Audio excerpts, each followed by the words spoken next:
before him, having just underestimated his opponent. He immediately stretched his hand forward. Hexagons appeared in front of him, preparing to form a shield. It will be dangerous to continue in close combat. At this time, Minryu also held the sword with both hands and raised it high. Although the sword was full of cracks, it could still hold. In a flash, the red energy surrounding Minryu's hands flowed into the cracks of the sword. Immediately after, Minryu immediately used his power to attack once more. The man looked at the scene before him in astonishment. He couldn't believe such an absurd thing would happen. The red energy continuously enveloped the sword's blade and filled the cracks, making the blade seem perfect and preventing it from cracking further. Aura. Minryu's eyes flashed with a red light, like a demon emerging from hell. He slashed down vertically towards the man. The life and death story of the Sword King in a mysterious world. A sharp blade grew out from within Lucin's arm. He slashed forcefully, aiming straight for Artis's head. Artis immediately used his magic staff to freeze his head area to block the attack from the blade. This move caused the blade to crack and split in two. The blessing scripture of Ombrows won't last long. Lucin raised his hand, and a new blade grew from his other arm. His whole body emitted a purple light as he continued to attack. If I waste time, he won't stop until he's dead.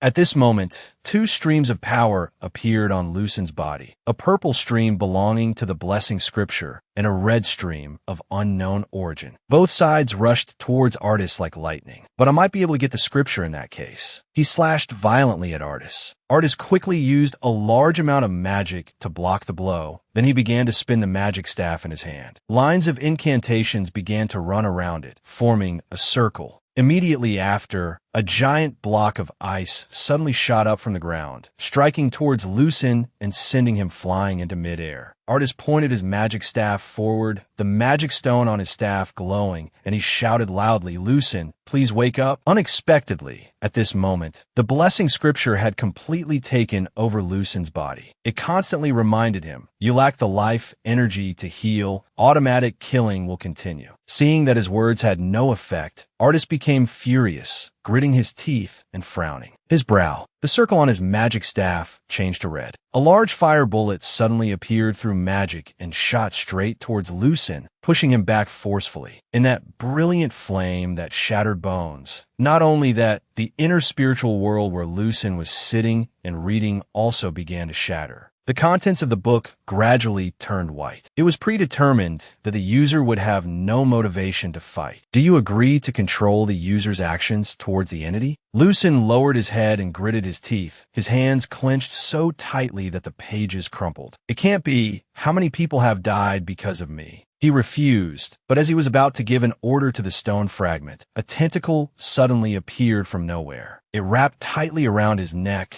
and covered his mouth, preventing him from doing anything else. Stop immediately. From within the book, an eye suddenly appeared. It had a black iris with an enchanting pink pupil. It has been predetermined that the user will no longer want to live. Tentacles also grew from it. That eye suddenly opened wider. The user's current actions are completely controlled by the fragment of Ombrows. Lucin let out a cry of agony, for terrifying purple eyes suddenly appeared on his body. Lucin rushed forward, flying through the giant fire bullet, heading straight for Artis with two sharp blades on his elbows. Unexpectedly, Artis's flame couldn't harm Lucin. On the contrary, he even dodged to one side. In the distance, Leslie had woken up. She looked towards the battle below, carefully observing the situation while drawing a conclusion. Is this the limit of the scripture? I guess this is the farthest we can go. At this moment, the sound of footsteps suddenly came from the side, and at the same time, Ipir's voice rang out, "You're a member of the Great World, aren't you?" Leslie warily looked at Ipir, who had just arrived in front of her. "You are." Ipir's white hair flew in the wind. She raised her hand to grab her hair tie. Then she yanked the tie off, letting her long white hair fall down in front of Leslie. Ipir closed her eyes tightly. She now looked exactly like Ellie. She only asked Leslie one question. "Do you recognize this face?" Leslie was bewildered, not understanding what was happening. Then she blinked, raised her hand, and answered nonchalantly, "Who knows? Because there are many who want to kill me." As soon as Leslie finished speaking, a sword was pointed straight at her nose, but Leslie was not afraid at all. On the contrary, she even smiled. Ipeer angrily pointed the sword at Leslie's face and shouted, "Stop joking around." After Ipeer spoke coldly, a tragic atmosphere suddenly enveloped her. "Right? I never expected you to remember." Ipeer remembered Ellie, who had a face identical to hers and a gentle smile in her memory. "Because so many people have lost their lives because of you. All you do is use others to achieve your goals and then discard them without a second thought." Then the scene changed to Maiden in her original ghost form. She suddenly became incredibly terrifying and was screaming horribly amidst a ruined landscape. Ipeer questioned angrily, her face flushed, tears like crystal beads continuously falling from her eyes. "How can you do that and feel nothing?" Faced with Ipeer's continuous questioning, Leslie still showed no sign of fear, remorse, or anxiety. Instead, she calmly used two of her fingers to take hold of Ipeer's sword tip, then curled her lip into a smile to answer the question. "Because everyone else in this world is a pawn." Lucen, carrying a purple energy stream, was still fighting with all his might, despite the blood continuously flowing from the eyes on his head. "If we don't do this, we will also be hunted or killed as soon as our identities are revealed." Atis was still holding his magic staff and using elemental magic to attack. "Everything we do is meaningless. That's why the others in this world are all beasts." Leslie continued to answer and pushed Ipeer's blade away with her hand, while the two below were constantly flashing past or colliding with each other. "Who knows? We were summoned to this world to punish the wicked, not knowing how or when it would begin. We were destined to be hunted and killed." Leslie looked up at Ipeer and said calmly, "Don't be shy, because to die like this is fate." Ipeer didn't believe a word Leslie had just said. She shouted, "It's all just a mistake, if you were human at least." But at this moment, Lucen below suddenly left the battlefield. He jumped up to join their conversation. He attacked Ipeer with the sharp blade on his arm. To her astonishment, he slashed forcefully, sending Ipeer flying far away and falling down below. Atis looked at the scene before him in horror. As Ipeer flew past, Atis immediately raised his magic staff and pointed it straight ahead. A magic circle appeared, emitting light. "Ipeer!" Just before Ipeer hit the ground, a cold mist appeared and enveloped her, allowing her to descend slowly without any injuries. Atis ran to her side with a worried expression and asked, "Ipeer, are you okay?" There was a large crack on Ipeer's armor, but luckily it wasn't cut deep inside. Ipeer replied, "I'm fine. I think he missed." Atis looked up and spoke to Ipeer. "It seems he was just trying to scare you." "No." Ipeer's face suddenly darkened. A magic circle began to appear on her body. I don't know why, but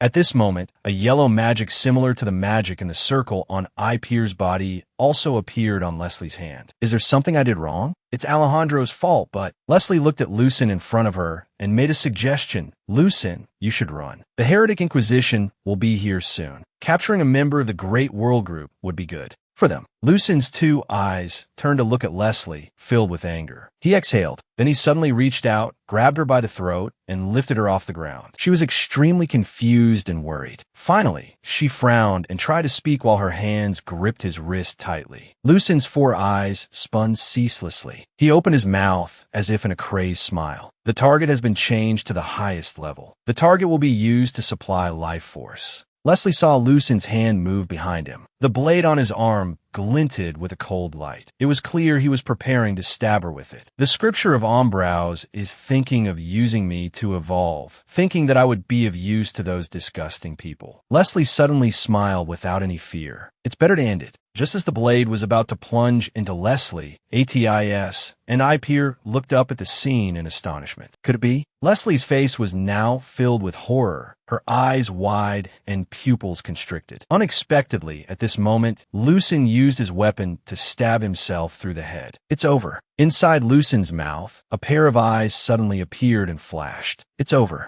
The Lucen inside had gradually regained consciousness. He gritted his teeth with so much force that a vein popped on his face, struggling to grab the monster's lower jaw. He gave a cheerful smile and said, "A man who strives to be a warrior would never be satisfied with an ending like this." Leslie stared in absolute horror at the person who had just appeared before her. loosen. Unexpectedly, the monster could still continue to regenerate. It grew a new hand with 4 sharp claws aimed straight at the two of them, making Leslie scream loudly. The scripture is still, but there was no fear on his face. On the contrary, he was extremely calm as he held Leslie in his arms. At this moment, Lucen seemed to have discovered something. Leslie, however, screamed along, with her eyes wide in terror. Just as the monster slashed down hard with its tentacle, Lucen held Leslie and jumped off the steel beam. Lucen stretched his hand upwards. In his hand was a purple stone embedded in the center of his palm. A pair of wings suddenly appeared on both of his wrists. Lucen looked down and shouted loudly, "Sir Atius, can you use all your power?" Right now, the monster's purple power that was helping its body recover suddenly paused. The monster was in the middle of the steel beam. Lucen was holding Leslie, who was flying in midair. Below was Atis, holding his magic staff and creating an incredibly large magic circle. "Thank you for stopping time." Then Atis immediately flung the magic circle, which carried a powerful spark, straight towards the monster. Fire Spark triple cast. From a small magic circle, it became a large one, and then an even larger one, turning into a giant fireball. Atis raised his magic staff. "I won't be able to control it." The dark purple stone on the magic staff suddenly turned a dazzling red. Atis struck the magic circle hard one more time. The flame. At that moment, the stone on the magic staff shattered into dozens of pieces. The sparks passed through the 3 magic circles and became a giant fireball, hurtling straight towards the monster on the steel beam. Because time had been stopped, the monster could only watch helplessly as the fireball flew towards it and engulfed it. The monster opened its mouth and let out a loud, tragic roar. The flames continuously rushed towards the monster at a terrifying speed, sending rocks and dirt flying everywhere. The sparks shot through the cave entrance, illuminating the entire sky in a bright red, just like before. Then it gradually died down, returning the quiet night with the Milky Way shining in the night sky. The thick ice wall had a large hole blown through it, clearly showing the scene outside and the bright moon hanging high in the sky. Atis had used up all his strength and collapsed to the ground. At the same time,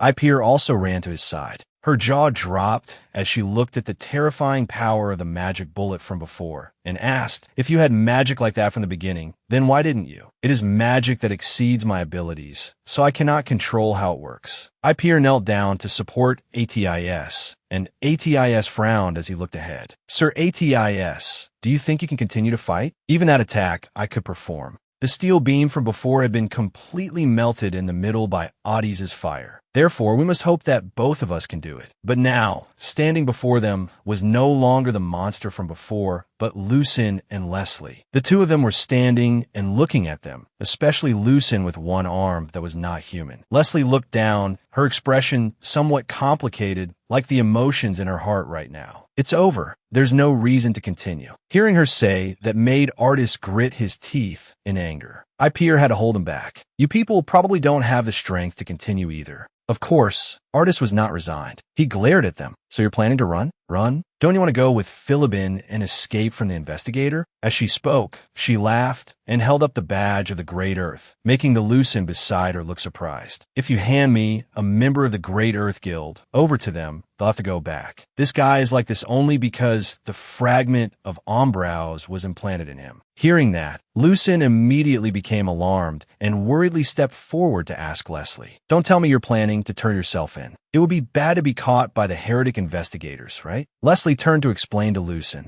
Meanwhile, Ipir and Artis observe their actions. "That guy knows there's an Outworlder here, so this is the only way. You just need to save Philibin and go with them." Having listened up to this point, Artis and Ipir realized Leslie's intention. "Are you trying to make up for what you did wrong? How cowardly." Ipir's brows furrowed tightly as she angrily questioned Leslie. "What you want to do is run away from the fate you spoke of." Leslie was not upset. She even tilted her head and smiled in agreement with what Ipir said. "Maybe so. That's why I don't want this to end so blandly." Suddenly, something appeared that shocked them and made them all focus their attention in the same direction. Unexpectedly, an incredibly intense stream of fire power struck directly towards them, not only melting a circular hole in the ice, but also threatening to attack them. Artist immediately sensed something familiar about this technique. He looked in that direction in utter shock. Aura. Over here, Min Ryu's sword had been shattered to pieces, but was held together by a red aura. Meanwhile, Leon Hart's scraped and battered body was in a state of pain. He raised a trembling hand to touch his wound.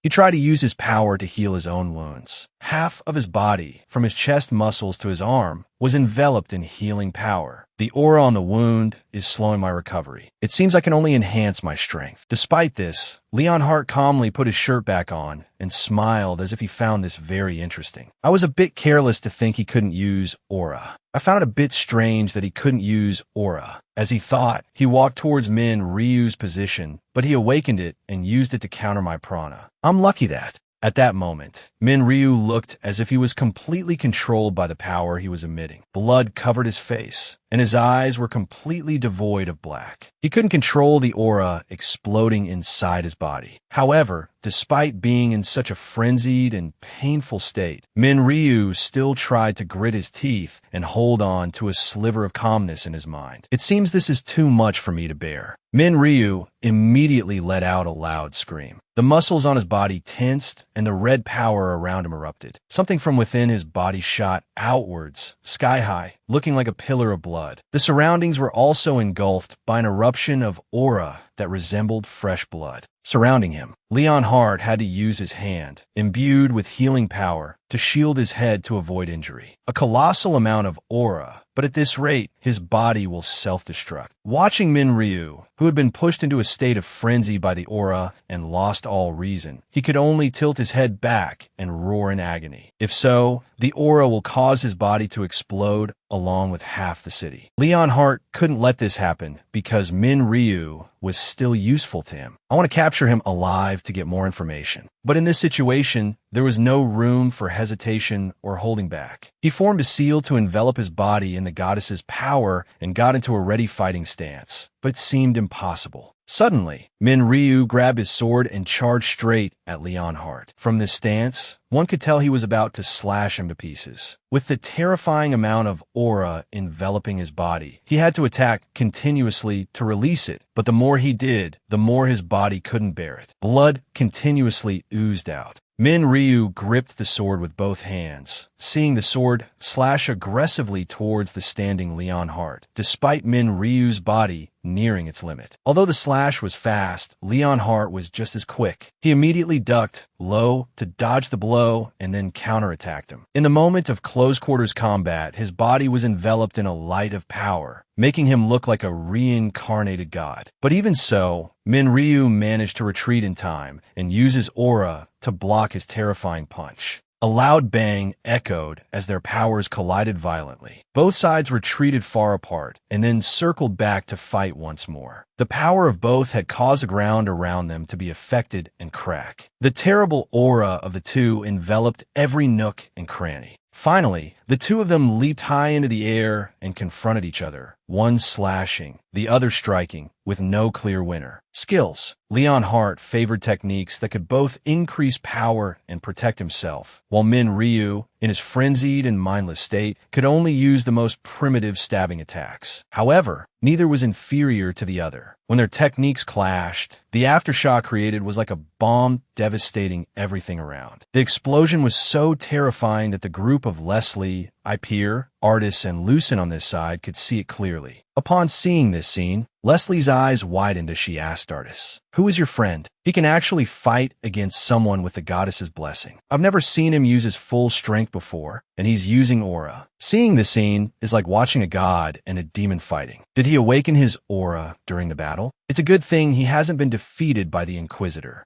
Min Ryu had gone completely mad. Blood flowed all over his face, and even the dried blood at the corners of his eyes looked like his flesh was cracking. But as the killing intent radiating from his aura, still Han-Bin, Artis saw this scene and was extremely worried for Min Ryu. There's no turning back now. At this moment, Lucen's steel hand, with the stone of assistance embedded in its palm, clenched tightly. He immediately asked Leslie, "Miss Leslie, I don't know what you did wrong before, but I know I'm alive thanks to you." Seeing the incredibly fierce and terrifying battle before him, Lucen couldn't sit still. Now, a brother who has done nothing wrong must go through a life or death battle, and I'm sure his opponent is not guilty of anything either. The others are also suffering in one place along with Brad and Mon. The people who died for me were innocent, just like the people who are sad because of their deaths. This is my fault for being absorbed in its illusion of mine. Then he turned to look directly into Leslie's eyes. "So I hope you give it to me, and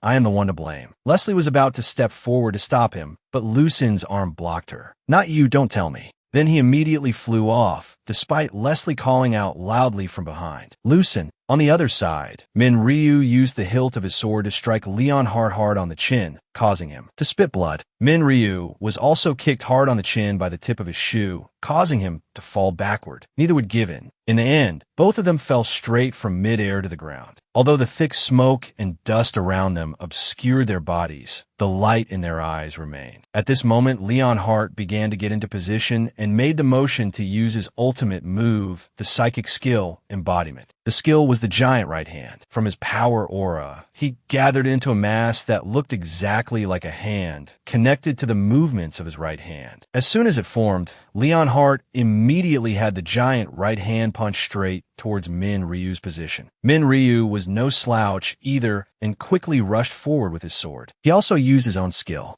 That was the crosswise slash skill. The fiery, blood-like slash drew a long line from the fist to the bicep of the giant right hand. Because the skill was neutralized, Leon Hart's right hand was immediately injured and started bleeding. "So you play like that?" Then he immediately put all his effort into creating both hands to attack Ryu simultaneously. That technique was the psychic skill embodiment, giant left hand. As soon as the two giant hands reached Ryu's position, they immediately crushed him as if swatting a mosquito. Psychic skill, prayer seal. Absolute. At this moment, his two hands were also making a similar motion. Then suddenly, Leon Hart's fingers spurted blood. Ow. It turned out Ryu had used a skill combo to shatter his giant hands. The move was called vertical slash, crosswise slash. He slashed two lines, one straight and one horizontal, forming a plus sign shape. Then he poured all his aura into his sword and used a stabbing move to attack Leon Hart head on. The powerful slash was so strong it tore through the wind as it shot forward, unstoppable. Upon seeing this, Leon Hart was not only unafraid but even laughed. "I knew I should have brought an artifact." As soon as he finished speaking, Ryu's stab transformed into a line of power, shooting straight from his position towards Leon Hart. A shield that not even the hardest boulder could break. Psychic Leon Hart's shield was like an indestructible diamond. To become stronger, he focused on enhancing his basic defense. His absolute mastery of the basics is the reason the goddesses gave him their blessing. And so, after thousands of sword swings, he knew what the perfect sword path looked like. It was the absolute destructive power from a basic movement with no wasted motion. Ryu's stabbing sword move was like a pin poised to put an end to his life. He knew he needed to dodge that sword path, and he certainly could. But Leon Hart was curious. Was he truly the strongest shield? In the end, Leon Hart did nothing and took the full force of that blow. The sky above them turned gray like the sky after a battle. Sure enough, after the smoke and dust cleared, the scene was of Ryu having stabbed his sword into Leon Hart's body. His body was no longer enveloped in aura, but there were countless wounds with blood flowing down him. Fire emerged from where the blood flowed. As for Leon Hart, he looked at the part of the sword remaining outside his body. As I guessed, it turned out Ryu's sword couldn't withstand the aura he was emitting, so it broke and shattered, thus failing to pierce Leon Hart. It couldn't contain the aura of the entire sword. Leon Hart could still stand tall in his spot, while Ryu collapsed from exhaustion in his body. He opened his mouth and coughed up blood. Were the wounds from the fight and his aura destroying his internal organs? Leon Hart glanced down at Ryu from above. It seems this is all he's got, however. Leon Hart stared at Ryu and thought, if that sword hadn't broken. At this moment, Ryu unexpectedly picked up his sword and stood. Up again. But when he calmed down, the first thing he said was not about himself. He knelt and bowed his head before Leonhardt. Don't kill them. It turned out he was begging him not to execute his friends. Artists, I peer, Lucin, please, they're good people. If it weren't for me, they wouldn't have been targeted by the heretic inquisitor. The more he listened, the more Leonhardt's eyes narrowed. It was unclear if he was angry or impatient. I know it's funny to say this now, but please pretend I never met them. Unexpectedly, he closed his eyes, thought for a moment, and then replied, all right. He stretched out his hand, letting his power form a ball of light. As the one who received the goddess's blessing and Ratna's strongest fortress, I cannot lose when I have worshipped the goddesses. Soon, that sphere transformed into a drill-like rhombus aimed straight at Min Ryu's head. Therefore, one who has received the goddess's blessing, a heretic inquisitor, will not be here fighting a level 5 outlander. Min Ryu was completely resigned and just knelt there, calmly accepting his punishment. All right, that's enough. Unexpectedly, Leonhardt suddenly asked for Min Ryu's name. My name is Leonhardt Cattle Francis. And you are? Only then did Min Ryu raise his head, smile faintly, and answered, Han-Bin. Leonhardt's hand was still gathering power, preparing to finish Min Ryu on the spot. At this moment, Lucin suddenly called out loudly to Min Ryu, brother.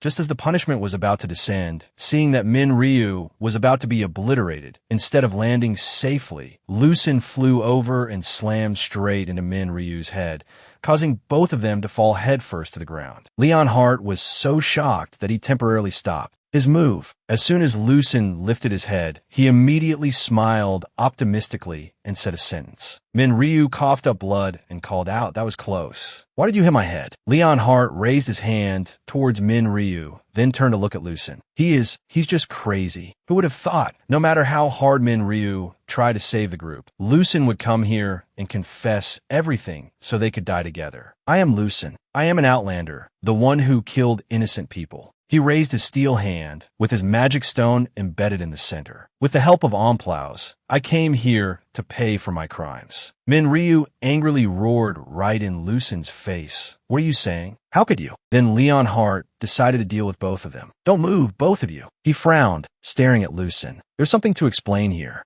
Min Ryu bowed his head and did nothing, but his eyes were filled with confusion and anger towards Lucin. Lucin, faced with the opponent's threat, Lucin was not afraid but bowed his head, closed his eyes, and said resolutely, I will tell you everything and will bear all the punishment alone. He frowned, placed a hand on his chest, and spoke his desire. If people have to kill to live and fight to kill, then what is left? While Lucin was still trying to reason, someone's boar hunting spear was thrown at them. So we need to stop this useless fighting. Unexpectedly, someone threw it, piercing through Lucin's body, leaving him unable to say anything more. He opened his mouth, but what came out was not words but blood. Leonhardt and Min Ryu saw this scene and were too shocked and surprised to react. Lucin knelt on the ground with the boar-hunting spear still pierced through his body, blood gushing out. It turned out the one who threw it was one of the people up above. Not just one, but countless people up there were looking at them with hateful eyes. It turned out the blue-haired guy that Lucin's group, Save, had betrayed them and told everything to those soldiers. He must be the Outlander. Huh, I saw it with my own eyes. Hearing that and seeing that Lucin's body was still intact, they wanted to hack him to pieces to make him disappear completely. He hasn't disappeared, that means he's still alive. Kill, kill.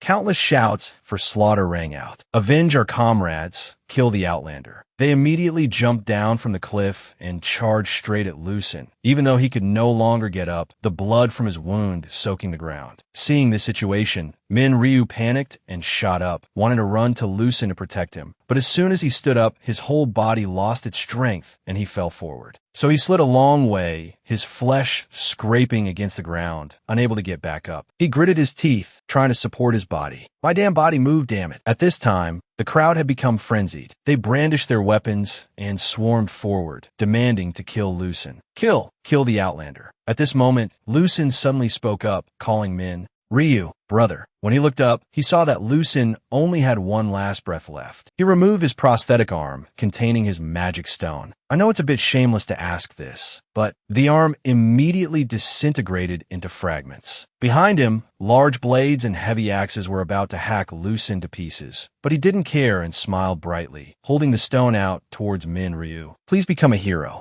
At this moment, Leonhardt stepped forward and used his technique to strike Lucin's body directly. The soldiers froze and stopped, just staring with wide eyes. In the end, when the dust settled, only Leonhardt was seen holding the magic stone in his hand. He picked up the boar-hunting spear that had pierced Lucin and raised it high. The crazed crowd cheered, while Lucin turned to dust. Leonhardt turned his head and stared at Min Ryu. "You should lie down." But despite his body being unable to take any more, Min Ryu forced himself up. "You bastard." Blood continuously flowed from the countless wounds on Min Ryu's body. He roared, "I swear." Leonhardt was emotionless, just raising the boar-hunting spear and aiming it at him. At this moment, Ipeer and Artis appeared, blocking the space between them. Ipeer squeezed her eyes shut and shouted, "Stop, you have what you want." Artis lowered his head sorrowfully and advised Min Ryu, "I'm sorry, but you need to stop." Hearing his friend say this, Min Ryu could only bite his lip in silence, unable to speak a word. "Please." Finally, he threw his sword, now only half its original length, to the ground. He had completely broken down, kneeling and letting out a loud cry.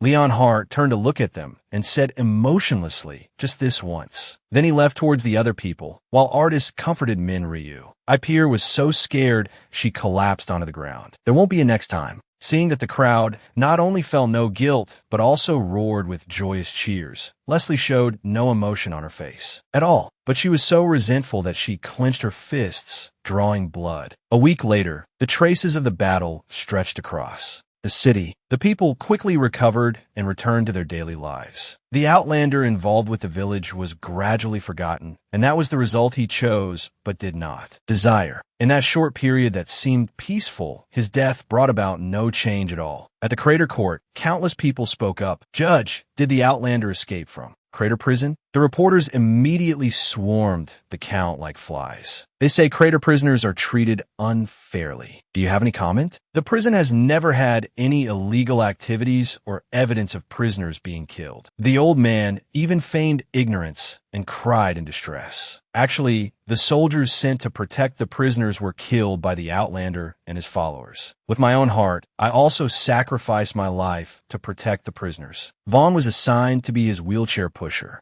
for the old man. But this brave prisoner, Vaughn, saved me, impressed by his courage. I appointed him commander of the armed unit. Regardless of the flies and ants buzzing over there, no amount of false news affected the cemetery on this side. Although countless hunters gathered to hunt the heretic, I respectfully bow to those who have fallen. Brad's weapon was stuck in front of his grave, next to it a bouquet of white, orange, and blue flowers. Coming here today was really difficult for everyone. Brad and the two sisters bowed to thank Artis and Ipeer. "So thank you all for coming. I'm sure he would be happy." At this time, Brad asked about Min Ryu's condition. "Hasn't warrior Vantella recovered yet?" Artis said with a sad expression. "He has recovered." At this moment, Min Ryu was in his private room. It was dark all around. He was holding the note Artis had left. "But the wound is too deep. Don't be too stressed, Artis." But all he did was let his hands hang limp and his head droop, his spirit completely crushed. "I think he needs more time." Ipeer clasped her hands in front of Brad's grave and cried, "I'm sorry if I had stayed and not chased after the Outlander." She stood up, stared at Brad's weapon, and regretted, "If I had found your sister." At this moment, the two sisters suddenly came over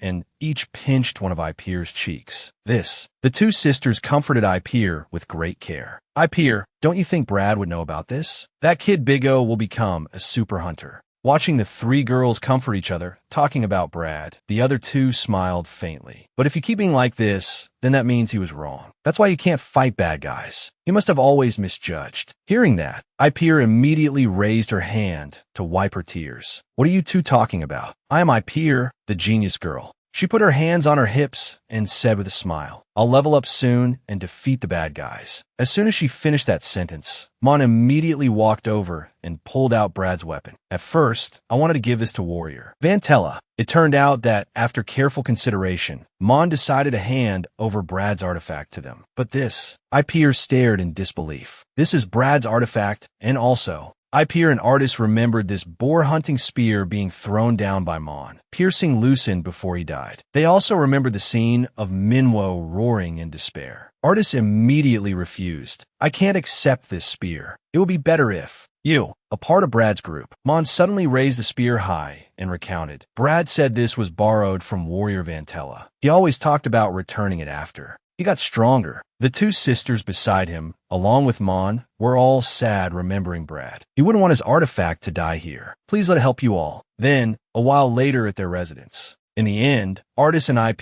still accepted the spear. We couldn't refuse them, and they even asked us to sell it for them. Well, no one in our group uses a spear. I'm sure they don't want it to be excess baggage for us. The mood of both was extremely gloomy, hard to lift. Becoming strong enough to survive, that phrase sounds heavy. Indeed, Ipeer worriedly turned to look at Artis and asked a question she had always pondered in her heart. Do you think Han-Bin hates Mon? However, even Artis found it difficult to give a completely accurate answer. I don't know. He might be angry at him, but he can't hate him, so I'm even more worried. The two of them went to Maiden's antique shop and knocked on the door. Now then, let's ask Maiden what artifact we can trade for this. All right. Unexpectedly, as soon as Ipeer opened the door and stepped inside, she saw blood on the floor. Maiden, I'm here. When they saw the scene before them, they both screamed in alarm. Maiden. It turned out Maiden was on the floor. Next to her was a bloody knife and a magic scroll. Ipeer immediately rushed straight to Maiden. Maiden, are you okay? What happened? Seeing the two of them appear, Maiden was extremely surprised.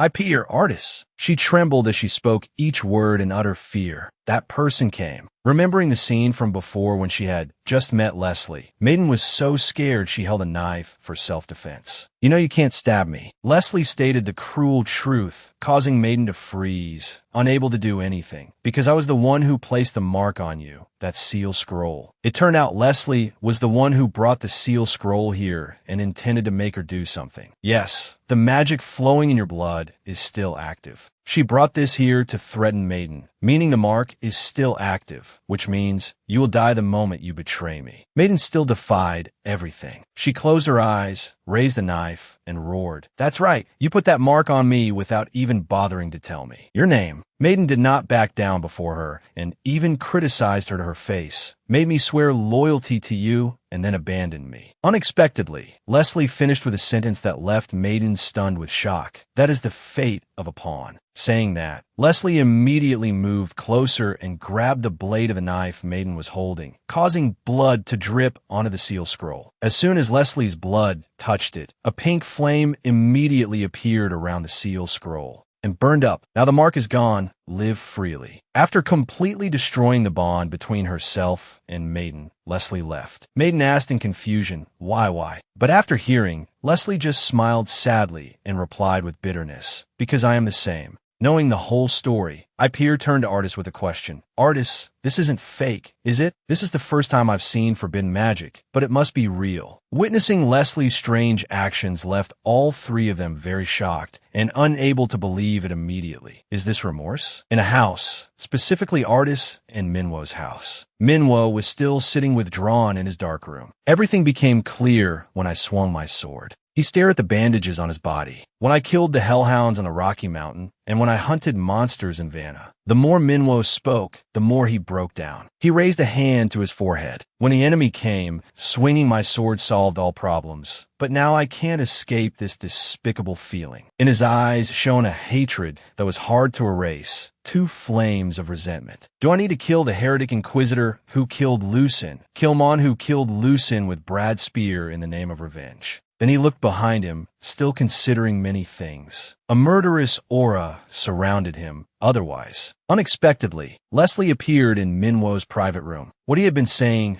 was for Leslie to hear. Kill the woman who implanted Ombrowse's aid onto Lucin. Leslie agreed with the decision he just made. Right. In the end, he died because of my mistake. The moment she finished her sentence, Minwo immediately punched the spot next to her, shattering the surrounding pillar. But she was no longer afraid or backing down as usual, as if she was truly accepting the punishment. Why you people? Minwo asked sarcastically and doubtfully. Why the sad expression? In the end, the one who caused his death. Minwo was so angry he yelled. The one who couldn't fulfill his promise and died for me got involved in a useless battle because of me. He was blaming Lucin for suddenly appearing then. So why is the person who should feel the saddest and the most guilty? He also blamed him for smiling brightly before he died. Smiling like that, as if it was no one's fault. After voicing all the conflicts in his heart, he turned away. He didn't do anything to Leslie but ordered her to leave. Get out. Because he was the one who wanted this battle to stop. It will not stop. Leslie said as she walked closer. The formation on her back lit up. Because some people fight the undead, they didn't want to, laughing as they do it. Suddenly, blood flowed down onto the floor between their feet. Actually, they didn't tell me what they planned to do with Ombrowse's aid. I've done every dirty thing I was assigned until now. Minwo stared at Leslie, then frowned and cut her off. So this isn't about justice or kindness. Oh, however, Leslie didn't stop. She continued to speak even though doing so would cause her 7 orifices to bleed. So I don't blame you if you decide to give up when you know their identities. Leslie said frankly with a very determined and fearless attitude. I can't say this twice, so listen carefully. The more he watched her get closer and reveal the earth-shattering secret, the more Minwo fell into deep thought. The secret of the Great Earth, meaning there's something behind this incident. Seeming to have realized something, Minwo smirked. So it's those bastards, if I kill them. Leslie continued to speak despite her pained appearance. I can't say this twice, so listen carefully. The one behind this is... But unexpectedly, while listening to the most important part, Minwo froze. He suddenly remembered when Lucin smiled and gave him the magic stone, becoming a hero. Then he immediately raised his hand and slapped himself hard across the face, to Leslie's astonishment. Minwo thought, feeling angry at himself. Finally, he collapsed to his knees and let out a long groan of helplessness. What are you doing? When he removed his hand, his nose was red and starting to bleed. Sorry for interrupting you. I haven't been myself for the past few days. He also looked over at Artis and Ipeer, who had appeared behind him at some point, and said, sorry, everyone. But neither of them looked upset at all. They just smiled. They were no longer in that gloomy room, but started a barbecue party. Juicy, fragrant, cooked slabs of meat filled the screen. When cut with a knife, the meat inside could be seen pink and juicy. Finally, Minwo even sprinkled salt artfully on them. He had done an excellent job and produced a very appetizing table full of meat. The food was so delicious that no one could stop eating. Perfect tenderness at the perfect temperature, something even a master fire mage couldn't achieve.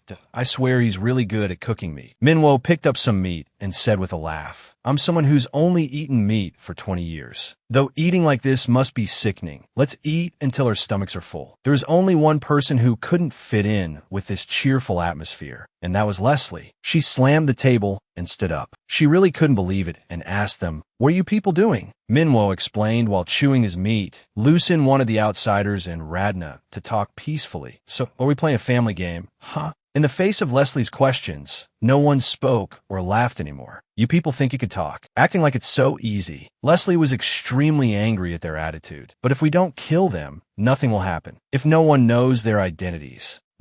Just then, Artis spoke a name, the very person behind all the misfortune, Zenobia, the great mage. Hearing Artis say this name shocked Leslie greatly. Outsiders can only use existing magic and can't create magic. I'm sure that the unique magics we've seen were all created by the creators. He ate while raising his fork to look at Leslie and added, but I'm sure after seeing the slavery technique that no one but a great mage could create that magic. Leslie was extremely surprised after hearing this. Her first thought was to deny what Artis had just said. Impossible. Even though I've experimented and tried to find a way to escape this seal, and you know about that technique. Artis and Ipeer answered her while Min Ryu served them more food. Artis was the one who broke the seal on the maiden, but I couldn't use it because my level was too low. Now I remember Alejandro said he got Ombrowse's aid for them. Leslie was shocked and couldn't believe what they said. While they served her food, that it seems similar magic was also used at the dragon's nest. And Alejandro also said he was given the dragon's nest. I thought the dragon's nest was owned by dragons. Gayan the Cruel is the one who owns them now. After listening for a while, the three of them finally understood who the two people behind everything were. It's both Gayan and Zenobia. Seeing Leslie shocked, speechless, they became more certain. It must be right. She's not saying anything. Seeing that she could talk like this without being harmed and bleeding, Leslie was even more surprised. The seal isn't activating. We can continue. They will never let themselves be found easily. After hearing her, Ipeer said indifferently, didn't you say it already? There's no way for the people of Ratna and outsiders to talk like this. Artist added with a laugh, while Min Ryu was engrossed in eating meat, especially the heroes who have fought countless outsiders. Yeah, they're used to it. Leslie immediately turned to stare at Min Ryu. Don't tell me. Impossible. To her horror, Min Ryu calmly chugged wine that a level 5 earthling can't possibly be brought to Ratna. You're a Vantran. He only needed to say a few simple words to prove his true identity. Kimchi. K-pop. That was enough to leave Leslie dumbfounded. Ipier was curious, and Artist educated her. What's kimchi? Han-Bin said it's food from his hometown that you eat with meat. It's a spicy pickle salad. Sounds like elven food. While they were talking, Leslie also slowly calmed down and sat down to eat. With them, kimchi and elves. How strange. I think Artist would enjoy it. He's a fire dragon, after all. Ha ha ha. What kind of logic is that? Where are you from, Leslie? Pop. Night came. At the house of the three of them. 4 heroes have a plan, with Ombrow's aid, but we don't know what it is. One lucky thing is that the Sword King Baron is not part of the plan. Among the 4 heroes, the one whose location is known is the Queen of the Fairy Kingdom, Holian, who crosses the boundary of life and death. They discuss the hero's plan and their locations. It takes 2 months to get to the Fairy Kingdom, Alendia. Plus, the road is very dangerous because there are many dungeons with strong monsters. Unexpectedly, the 4 of them joined forces to travel together. The information I have won't help much. Besides, I think asking them directly is suicide. She leaned against the supply cart while listening to Min Ryu talk to her that I don't think I can win if I fight them now, so I need to get stronger. Not just me. At this point, both of them immediately turned to look at Ipier and Artist who were saying goodbye to a crying maiden. But them too. What he said seemed to hit the mark, making Leslie fall silent. Besides, it's more fun to have people along. He smiled, a smile brighter than the sun.so. What do you plan to do?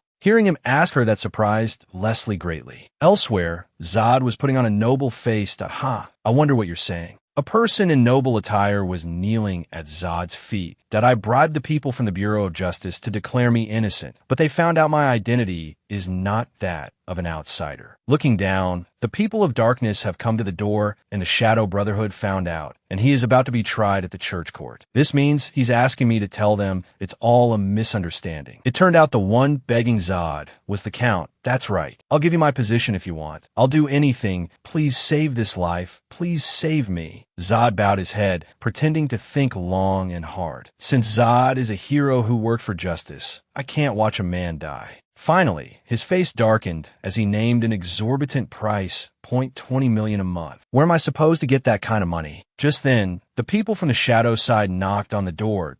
In the name of the shadow goddess Kiwi, we are here to investigate. Open the door. All right, if it's just money, I'll do it. The Count finally compromised and pushed Zod into the next room. Please wait in the next room, and when the cleric arrives, tell them this is a misunderstanding, Your Honor. The Count turned back inside to greet the people of darkness while Zod stood leaning against the door, thinking, wait a minute. His face was incredibly cheerful and smug. The tables have turned. The more he thought about the money, the more delighted he became. Nice. There's light at the end of the tunnel. With this much money, taking Artist will be easy. Hearing the people talking inside, he smirked. Your Honor, you do it. The cleric has arrived. Seeing that the time was right, Zod immediately opened the door and went in. Wait a minute. He was focused on closing his eyes and playing his part. Please listen to me. Everything is just a misunderstanding. But he didn't notice the scene before him. The Count lying in a pool of blood. This is a mistake. The old man's body was motionless, not moving, and seemed to be dead. The words he just said had now become a testimony incriminating Zod, leaving him dumbfounded and frozen. He immediately cried out his innocence. Wait,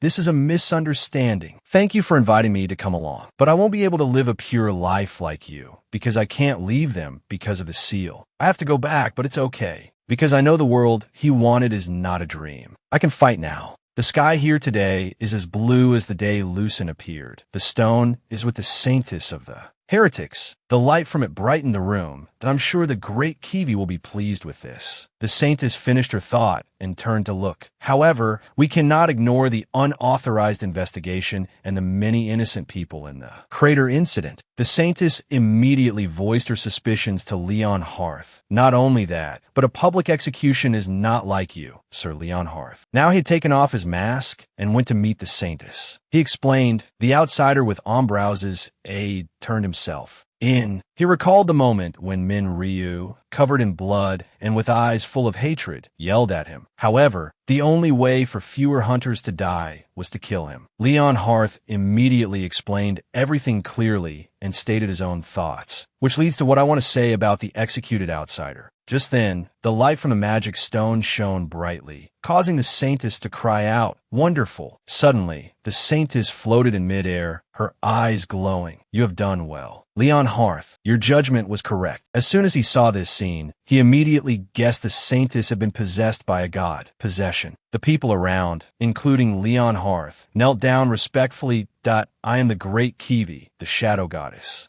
The Saintess continued, "A great hero blessed by the goddess. Kiwi acknowledges you. You not only obtained Ombrowse's aid." Leon Hearth listened carefully to what the Saintess said while bowing his head, "But you also dealt with the hideous outsider." But halfway through her praise, the Saintess suddenly turned and criticized Leon Hearth. However, why would one blessed by the goddess fight with it? In fact, the one possessing the Saintess's body was not the shadow god they worshipped, but Zenobia. "You, a heretic investigator, what do you know about him?" Leon Hearth paused for a moment before answering. "That person," he slowly said each word, "is a descendant of the Vantaran clan." He even smiled as he answered. "He hasn't been in Ratna for long and always challenges strong opponents. He interrupted my mission, so I had to accept his challenge." Zenobia smirked upon hearing that.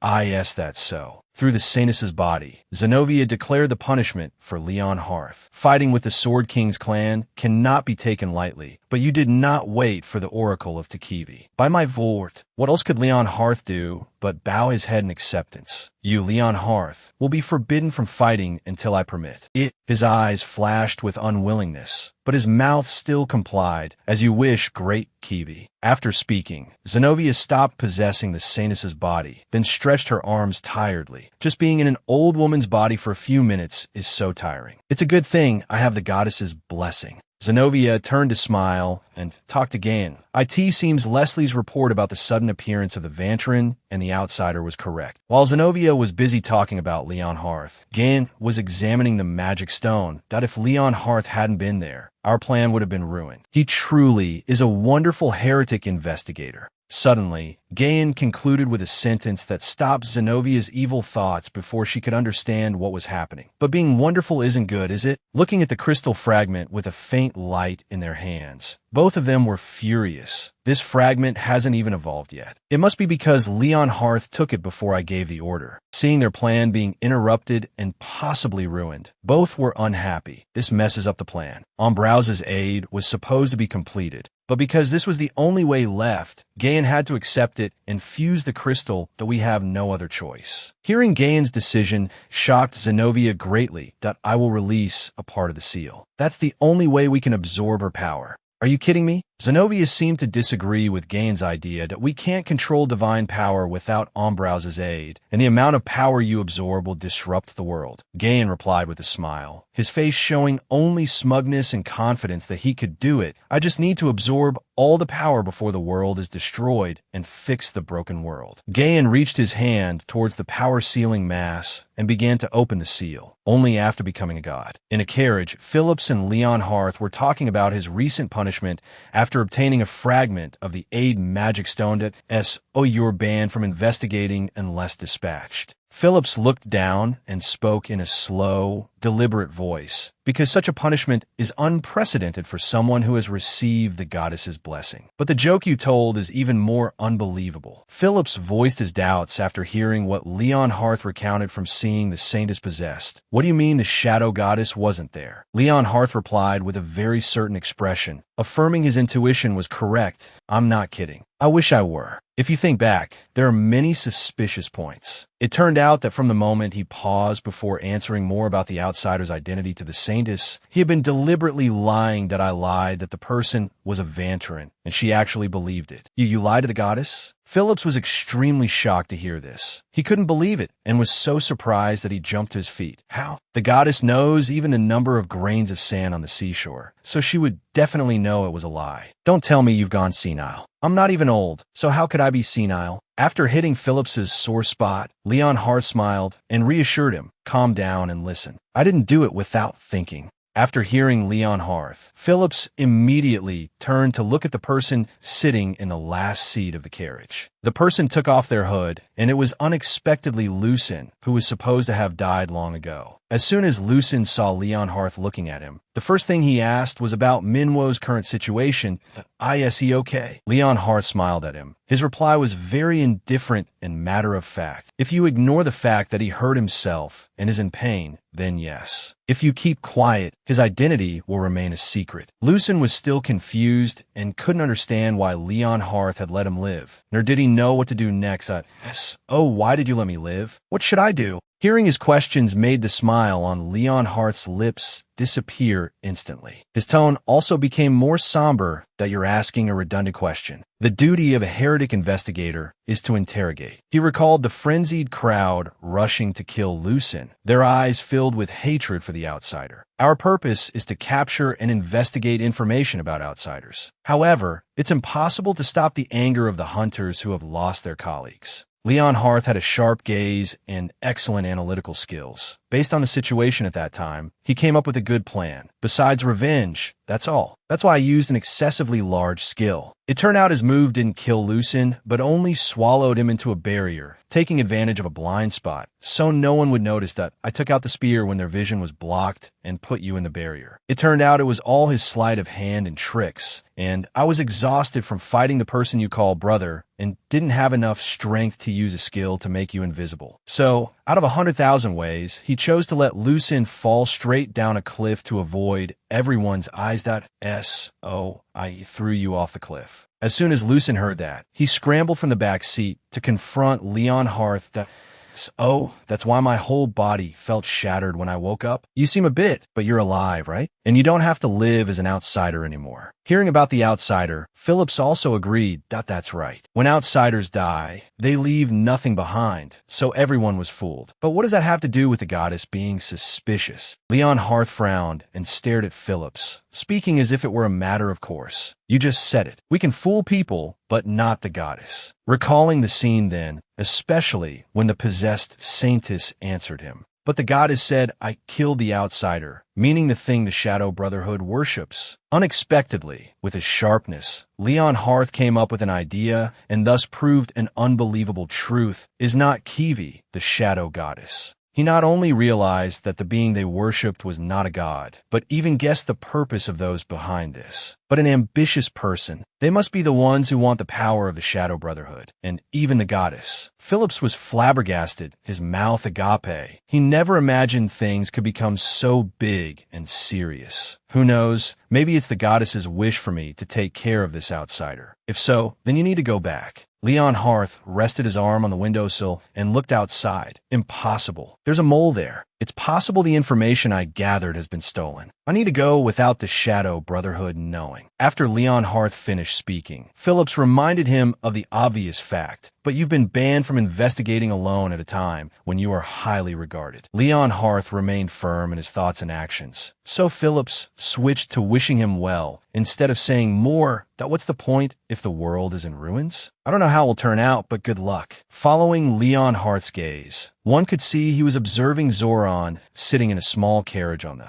side. He seemed to be trying to justify his misleading behavior in the Count's assassination case. Suddenly, Leonhardt smiled and gave an order. Turn the carriage around. Hi-ha. But instead of answering Phillips's questioning look, he turned to Lucin and answered his last question. Hey, outsider, there's a reason I let you live. He smiled, the wind blowing his bangs in a very handsome way. You will help me. This is your chance to be a hero. Minwo's group continued on the path deep into the forest. The surroundings were very green and beautiful, and no matter how I think about it, I still don't understand. Ipir lay on top of the luggage and spoke to them with her head tilted back. About what? All four heroes except the Sword King. Then she turned over and let her arms hang down. They're all Zana people and blessed by the gods. So why do they use things from another world as if they were their own? Probably since the Great Earth was their enemy 20 years ago. They were talking about the heroes and their suspicions, and no one suspected they were the leaders of Earth at that time. If we had never confronted them, I wouldn't have believed it either. So they're just bastards who only know how to be sneaky. Huh. While walking like this, Ipeer couldn't help but let out a long yawn from sleepiness. Speaking of which, suddenly, Minwo brought up an issue they needed to pay attention to. How long until we reach the fairy kingdom? Doesn't this land look like the place we've been walking through for the past 2 days? We already entered the kingdom 2 days ago. What? Artist's optimistic reply made Ipeer laugh along. The moment we entered the area with the roots of the world tree was when we arrived at the fairy kingdom. The roots of the tree. After his doubt, Minwo looked up and smiled brightly. Unexpectedly, they had finally reached their destination. Alindia, the fairy kingdom, the world tree. The fairy kingdom is an alliance of 4 species living centered around the roots of the tree. Spirits on the branches, gods in the bushes, fairies at the roots, and dwarves underground. They all have their own cultures and reigning kings.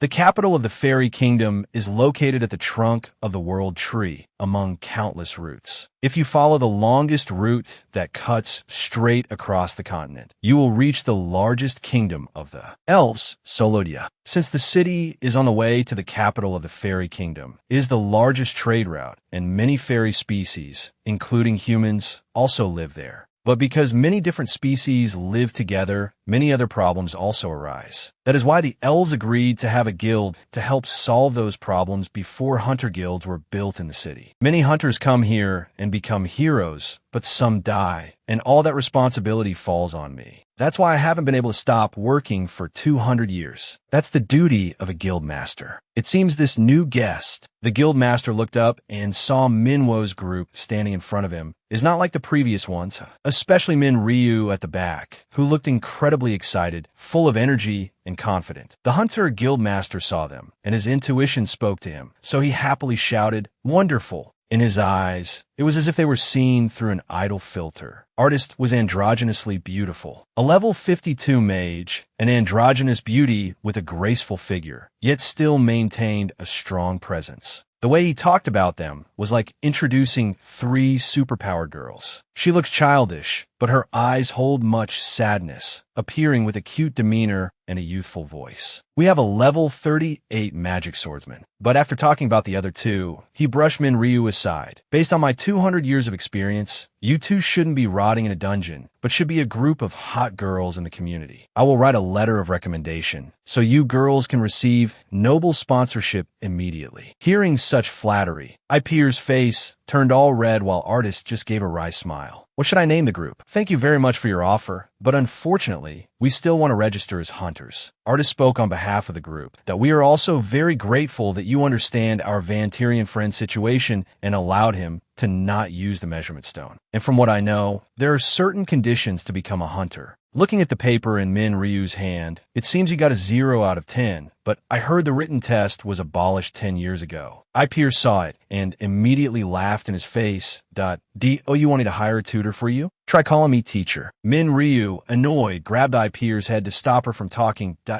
My head. I've never worked at other guilds. Wasn't it abolished 10 years ago? I'll look into it. Not to be outdone, IP wrapped her arm around Min Ryu's neck to choke him, but to no effect. What if I take you on as my guardian? Yes, that's right. I'm a guardian. I remember a similar system. After speaking, the guild master immediately brought out a toweringly tall and long book. Let me check if there are any exceptions. Seeing the book, Min Ryu and IP were completely dumbfounded that IT will take about 6 months to complete the research. You should come back then. After a long while, when the sun outside was no longer harsh, the 3 of them walked out of the Hunters Guild. Min Ryu was extremely gloomy. 6 months? What am I going to do for half a year? Because elves have long lifespans, it seems their concept of time is a bit different. Artist smiled in response to him, while IP was busy paying attention to the surroundings, and the Hunters Guild system was only established 100 years ago. It's nothing for an indomitable elf to take that much time. Artist clenched his fist and raised it, trying to boost Min Ryu's spirits. Come on, 6 months will pass quickly. That's what I think. You think so too? As if suddenly seeing something, IP gasped and stared at it intently. She immediately turned to her 2 friends and pointed towards a crowd. What are they doing over there? A man was using all his strength, to the point that veins were popping on his hands and face. His opponent let out a long, loud grunt. It turned out the man was trying his strength, attempting to pull out the sword. The challenger is a powerful hunter. Will he be the one who can lift the sword? But in the end, he was still unsuccessful. The opponent couldn't pull it out with all his strength and even fell over, causing the crowd to cheer and laugh. Ryu looked at the lively atmosphere around him and remarked, "It looks like a festival. It's like they're holding a Thanksgiving celebration now." Thanksgiving. Artist immediately showed off his talent as a living dictionary to explain in detail to Ryu. You know that elves are a race created by the earth goddess Saloni, right? Well, I just found out now. Artist told a story from long, long ago in this place, a very, very long time ago. The land where the elves currently reside was originally barren. That's why, when faced with famine, the elven king prayed. Saloni heard the prayer and gave the sword to the king. The elven king plunged the sword into the ground. The king then pinned the holy relic sword into the ground, and the land became fertile, allowing the land of the fairies to prosper. After hearing everything, Ryu exclaimed, "Oh, so that's how it is. That's also the reason why the festival is held annually, to thank the goddess."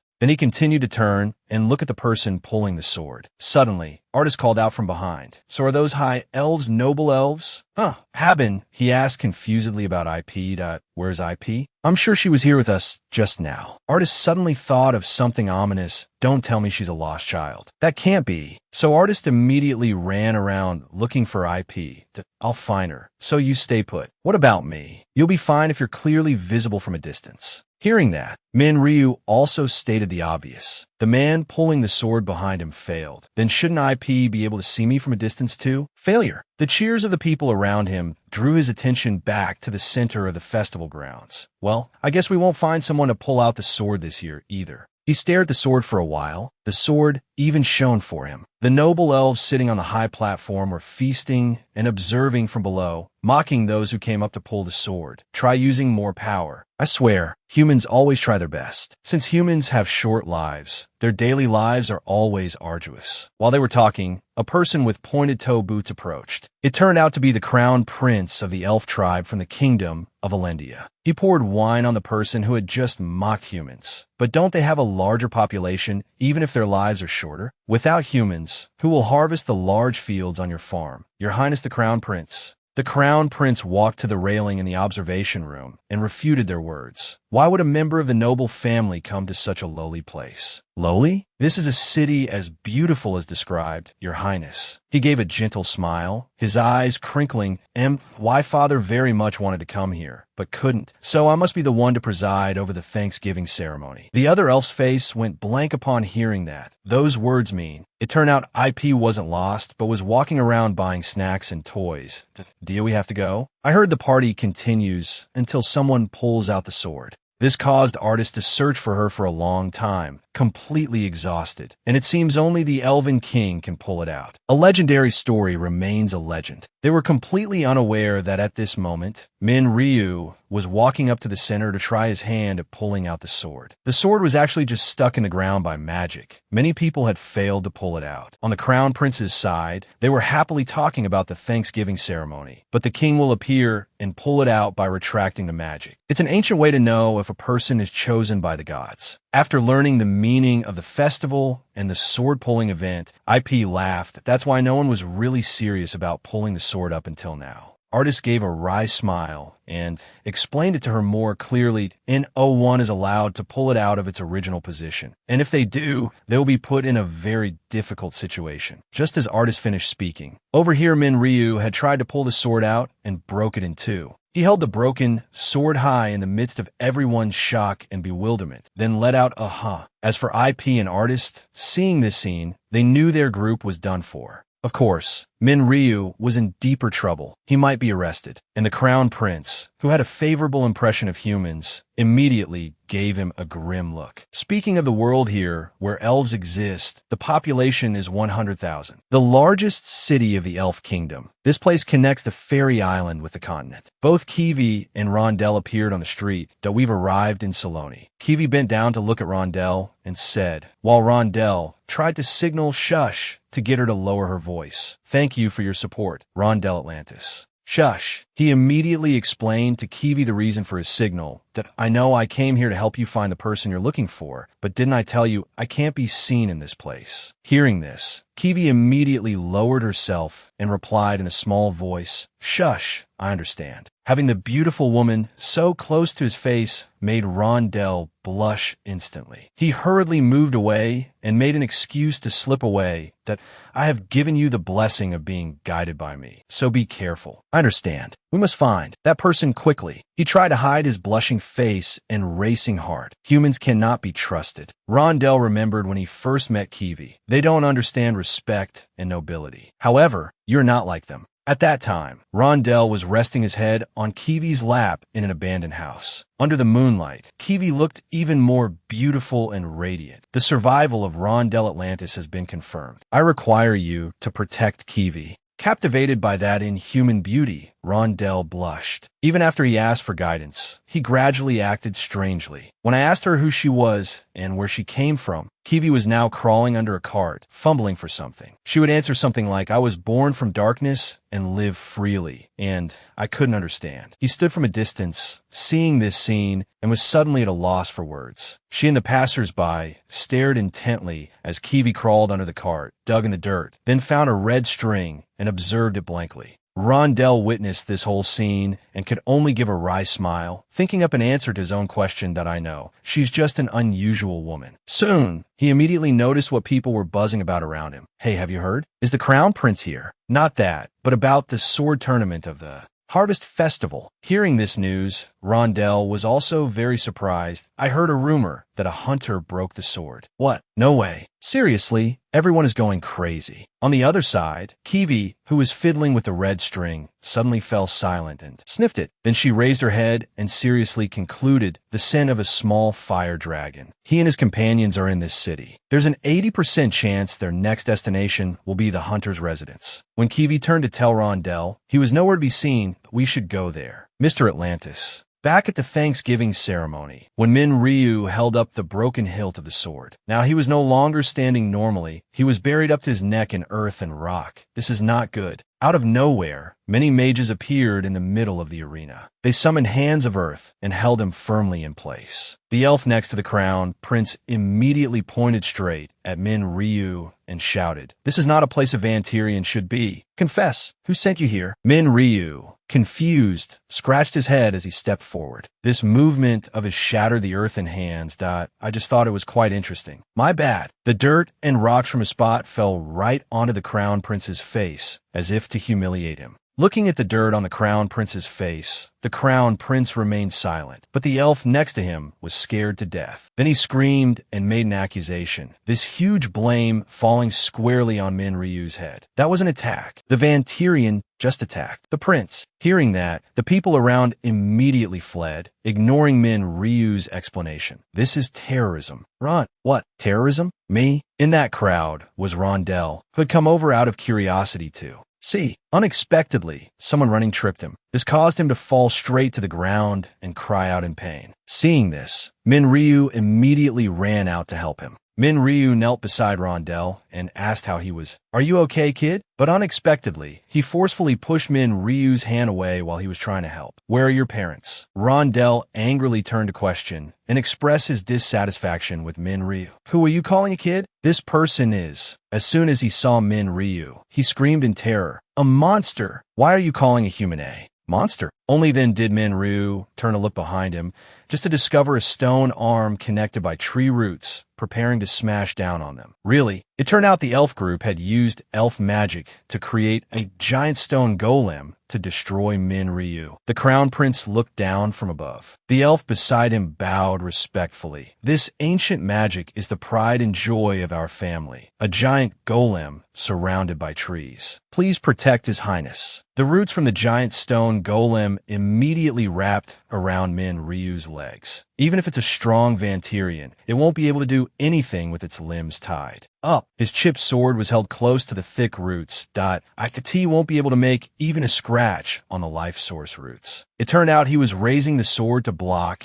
and using all his strength to lift that giant hand, preventing it from smashing Rondell. While trying to lift its hand, Min Ryu cursed the ones who summoned this thing. You fools. They don't care that others have been caught up. The anger made his eyes flash red, and the aura within him immediately erupted. Witnessing this scene shocked the crown prince, as if he were enveloped by his bloody aura. In the end, Min Ryu's aura and strike caused the giant stone golem to shatter into pieces. The body of the giant stone golem was now just rubble and broken roots. They were covered and burned in the red flames of Min Ryu's aura before the disbelieving eyes of the Elzon. Hi. The crown prince calmly observed the whole scene, while the other one couldn't accept the truth. It's not normal for a Vantirian warrior to use essence. Impossible. It's impossible that there are no rumors about this warrior with extraordinary abilities. They stared at Min Ryu, standing in the center of the pit burned by red fire. Who in the world? His terrifying amount of aura was still enveloping his body. You should listen when others speak. He frowned, about to speak again, but accidentally coughed up blood before he could finish, before the trouble starts. But he quickly wiped the blood from his mouth, which made the other guy misunderstand that his stone golem had an effect. Was that attack effective? I just flicked my finger. It seems the aura is still too much for my body. After saying that, he turned his head to stare at Rondell behind him, and it's still too hard to control. Hey kid, but the place Min Ryu was looking at was now just a scorched, human-shaped patch. Hurry up and run. Seeing that, he immediately closed his eyes. Then he turned and shouted angrily. Fortunately, an artist appeared and moved Rondell to another spot in time. Otherwise, she would have become a roasted half-elf. You bastard, he's really dangerous. Artist.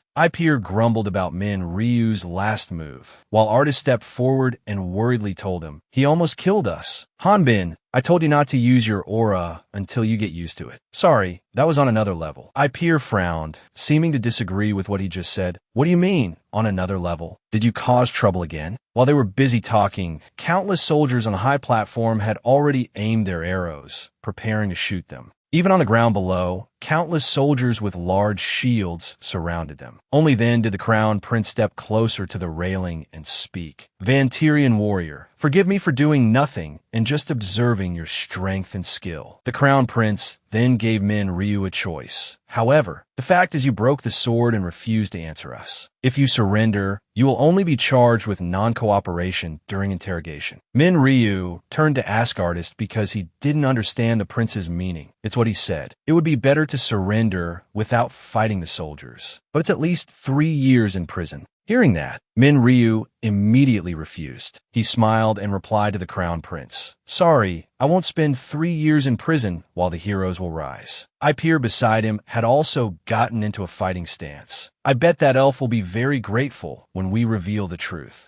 An artist raised his magic staff and said with a smile, it seems we have to change our plans. Seeing their uncooperative attitude, the crown prince frowned and lamented, what a shame. Then suddenly, he slowly opened his eyes, as if something had surprised him, letting out a The girl's long black hair was enveloped in a magical power. It turned out Kiwi had appeared and was standing in front of the three of them. Kiwi stepped forward while speaking to Min Ryu. I wish you would do as the elf said. Otherwise, there will be no way out for Rana's world. Min Ryu raised his sword in front of Kiwi and asked her in confusion, what are you talking about? This woman thinks she can stand in the way without a weapon. She seems very confident in her level. Kiwi didn't answer. Her eyes glowed with a purple light and an information panel appeared. Warning, cannot confirm target information. Inaccessible, error. Searching target species. Rana cannot retrieve data, error. Searching target's level. Calculating target's survival probability, error. Inaccessible, error. Guideline report, error. Error saving report. Guideline error. Search error. Searching external entity from guideline. Error saving report. Min Ryu clutched his head in pain, causing Artist to ask in surprise, Han-Bin, what's wrong? He frowned and stared at Kiwi, his eyes full of confusion. Why was the guideline suddenly destroyed? Who are you? Kiwi didn't answer him. A wine-red aura emanated from around her, looking incredibly mysterious. Min Ryu used a giant hand to clutch his splitting headache and said softly, what? Looking at the girl Kiwi with blunt bangs standing in front of him, he continued, the hell is this? But the other person only revealed deep, somber, silent eyes. After a moment, she brushed past him and said in a cold voice, "Now is not a suitable time to talk." Hearing this, Min Ryu was a little surprised and impressed. What? As soon as the words were out,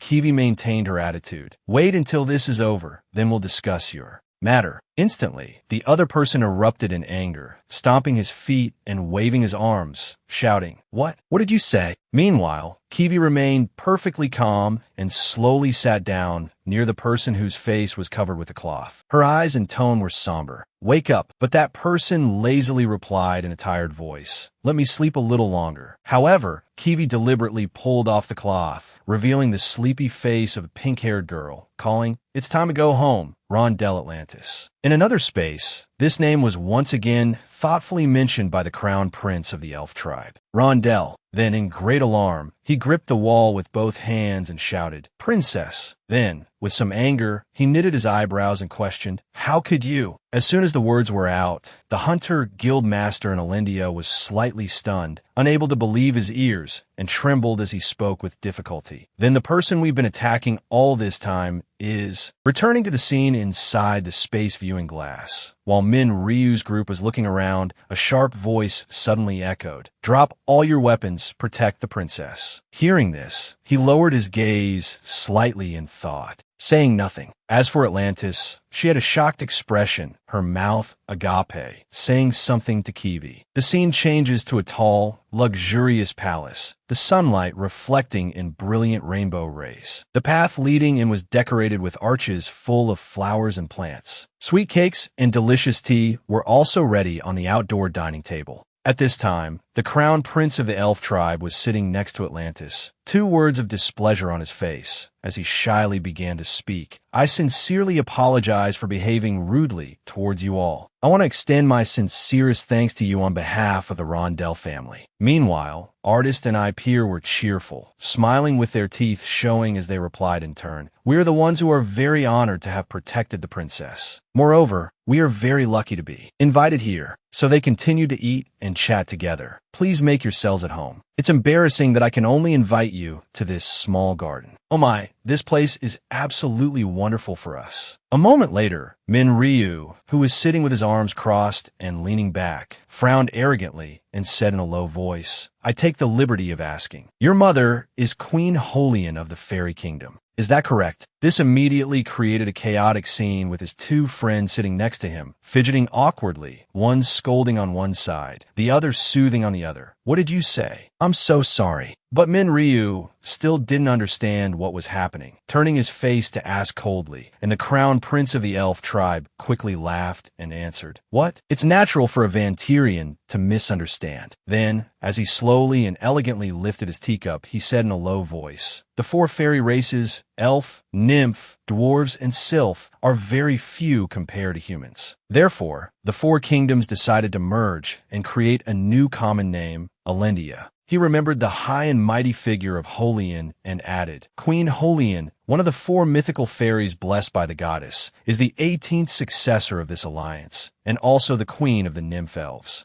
After hearing this, Min Ryu, who had been in a pensive state, thought to himself, "So that means the elves are not under Holian's control." Then, he continued to glance over at the long, black-haired Kiwi who had been standing silently all this time, wondering, who is she? At the same time, Ipeer and Artist naturally showed worried expressions as they looked forward and said in a low voice, "But will everything be all right since we accidentally broke the Elven King's sword? Although I know this item is priceless, I will find a way to..." But the crown prince of the elf tribe did not hesitate and immediately replied, "That was just a decorative item, so it's not too valuable. If it were the real sword gifted by the goddess, it would never break." As soon as the words were out, Atlantis suddenly became angry, raising her index finger high and snapping, "But because of that hateful guy, my beautiful ceremonial dress is ruined. This is unforgivable." But she was reprimanded by the power of the person next to her. "Rondell, they're the ones who saved you. How can you speak like that?" Although she was a bit intimidated, the crown prince of the elf tribe did not stop his public lecture. Moreover, I remember you're still grounded, aren't you? Day by day, his face and tone became sharper and more eloquent. Before you find fault with others, you should reflect on yourself first. Seeing this embarrassing scene, Kiwi, standing next to the arrogant princess, was about to intervene. But unexpectedly, it was Atlantis' voice that rose, retorting very angrily. Why do you always scold me? So she could only silently watch the two siblings have a war of words with eyes that were extremely bored. Because you didn't want to take me, I had to sneak out to the festival alone. The crown prince of the elf tribe was frowning and snorted a few words. Is that all? Suddenly, a servant came and whispered in his ear. He, Thuong AI. After hearing the sentence, the crown prince of the elf tribe called out anxiously, Father. Then he quickly stood up and politely said his farewell. I have urgent business now. I sincerely apologize for this lack of consideration. The red-haired girl, ATS, stood up on behalf of her friends and replied respectfully, It's all right. This is an ideal place for us to sit and enjoy the view, and held her posture until the other's back gradually disappeared from sight. Only then did she sit down and let out a tense sigh. Epi also leaned back in her chair, closed her eyes tightly, and exclaimed, Oh my God, he's the prince, my hands are all sweaty. Then, both ATIS and she suddenly turned their heads to look at Min Ryu, taking turns speaking their minds. Even so, we'll be able to approach Holian more easily if we get close to the royal family. That's right, what happened to that guard Kiwi? However, a moment later, only he and ATAS were talking to each other, while Epi had slumped over the table. I guess she's only at level 80. Is that system of yours bugged? This isn't too important.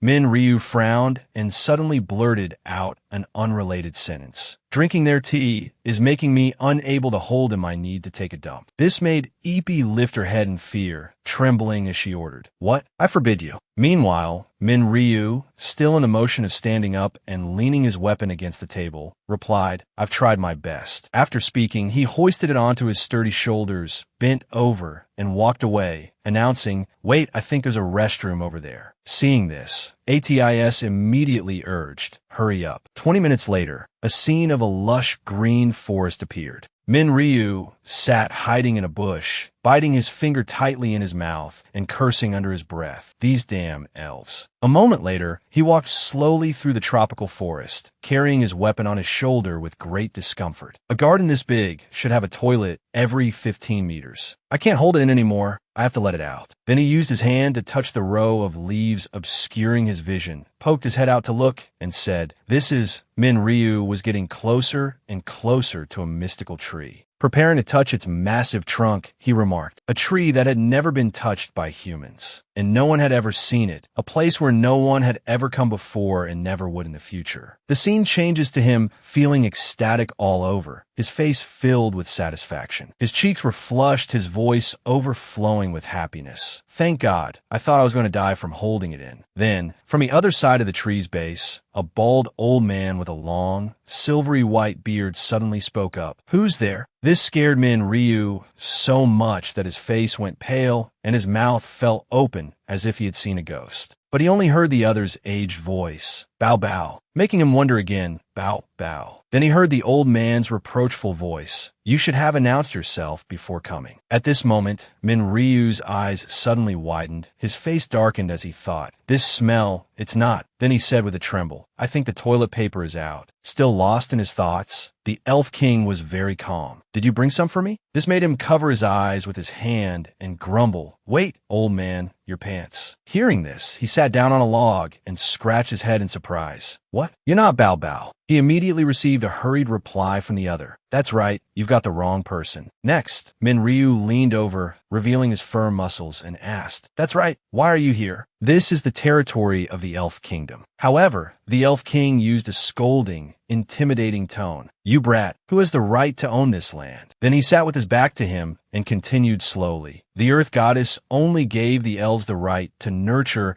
and protect the land under the roots of the World Tree. The human body is born from dust, and to dust it shall return upon death. He gently lifted his head to the sky, his eyes closed, and whispered, "But the land is weeping, the land is—" Before he could finish, Minryu naturally cut him off. All right, I understand that you shouldn't consider things you borrowed as your own property." This made the Elf King a little confused, and he wondered, what do you want to do? He only saw the large young man bow his head down close to the small, smelly mound and answer seriously, "I want to return what I owe to the land. It can be used as its fertilizer." After that, Minryu turned his head slightly and grinned cheekily. "Moreover, if we happen to be discovered, we're done for. We are accomplices now, so we're considered innocent." Okay. As soon as the words were out, the Elf King remained calm, his gentle face pouting. Who would dare to blame an old man like me? By now he had stood up, leaning on his staff, while Minryu remained kneeling on one knee, staring intently at him. "Even so, Mother Earth will always reward good people. I guess that's why you came here." Then he slowly drew a glowing sword from his side. This made him stare in astonishment, unconsciously uttering 3 words. "This sword." Meanwhile, the Elf King plunged the tip of the sword into the lush green grass at his feet. Immediately, the surrounding space suddenly changed. Formidably, Minryu's giant sword was then also tightly wrapped by tree roots. It sank deeper and deeper, leaving only the hilt in the air. He rushed over and tried to pull out his weapon, but it seemed impossible, so he could only grit his teeth and curse. "Damn it, my sword is being swallowed by the ground." He continued to kneel on one leg, putting all his strength into his 2 arms. However, there was still no change. Why isn't it moving at all?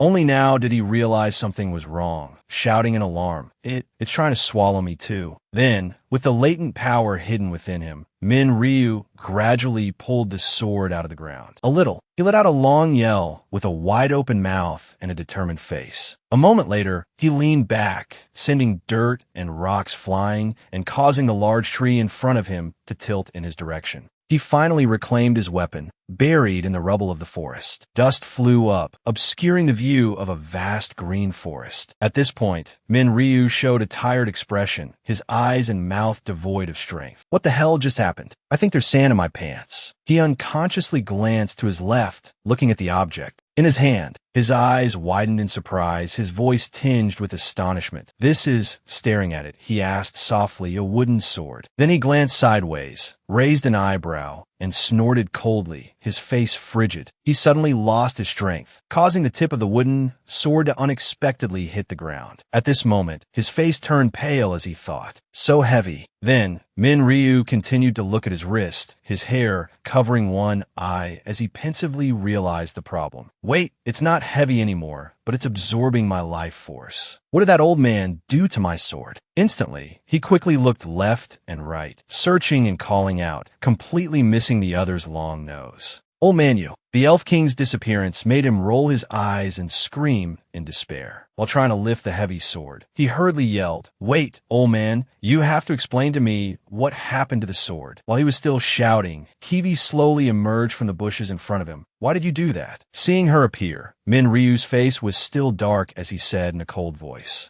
"You are," completely unaware that the tip of his sword was pointing at the Elf King's head, which was on the ground earlier. This scene caught Kiwi's eye, so she quickly activated her master protection mode, assuming a martial arts stance, and rushed forward, raising her knee as she got close to where Minryu stood. This made him yell, "Wait." He hurriedly leaned aside, causing the opponent's attack to miss. After that, he turned around and loudly tried to stop her, his eyes filled with panic. "Can't you say something first? It's not what you think." But he only received an emotionless reply from Kiwi, "What else is there to think when I witnessed the Elf King being buried in the ground?" While the opponent was still rambling on, "If it wasn't you, then who else could it be?" Hearing this, Minryu was a bit surprised.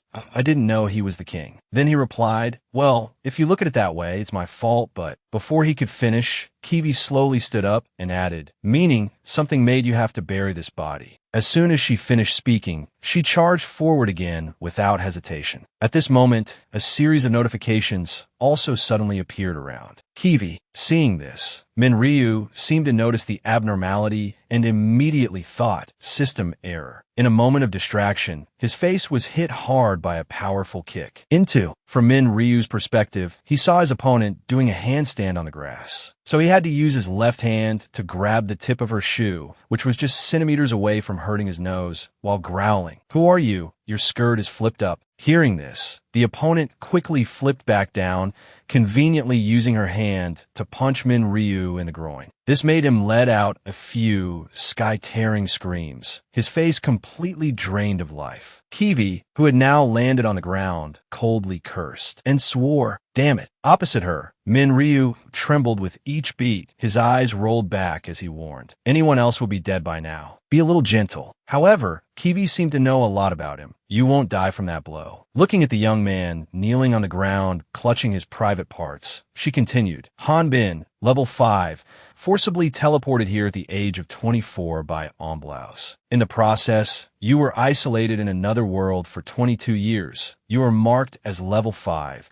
but your actual level is much higher than that. After speaking, she immediately put on a cold, emotionless expression and added, "I am Kiwi. I am a representative created by the power of Kiwi, the goddess of darkness." Her voice still echoed in the space with only the two of them. "Your system is proof of my identity. The evil god system cannot be used on me, a creation of the goddess." As soon as the words were out, Min Ryu leaned forward slightly and spoke sarcastically. "Kiwi, the goddess of darkness, has the goddess decided to kill Otherworlders herself now?" Instantly, the opponent quickly retorted, "Not true." Then, still standing in a formal posture, she patiently explained further. "The order I received from Kiwi is to contact and evaluate Han-Bin as a candidate for assistant." Hearing the last two words, Min Ryu immediately became a little suspicious. Assistant, but the goddess and the evil god are enemies. There's no way the goddess would ask an Otherworlder for help. Meanwhile, Kiwi maintained a calm tone, holding her right arm out to the side, and a stream of red energy immediately appeared as she replied, "I don't understand either. Your errors and variables have no effect." Her hand suddenly entered that circle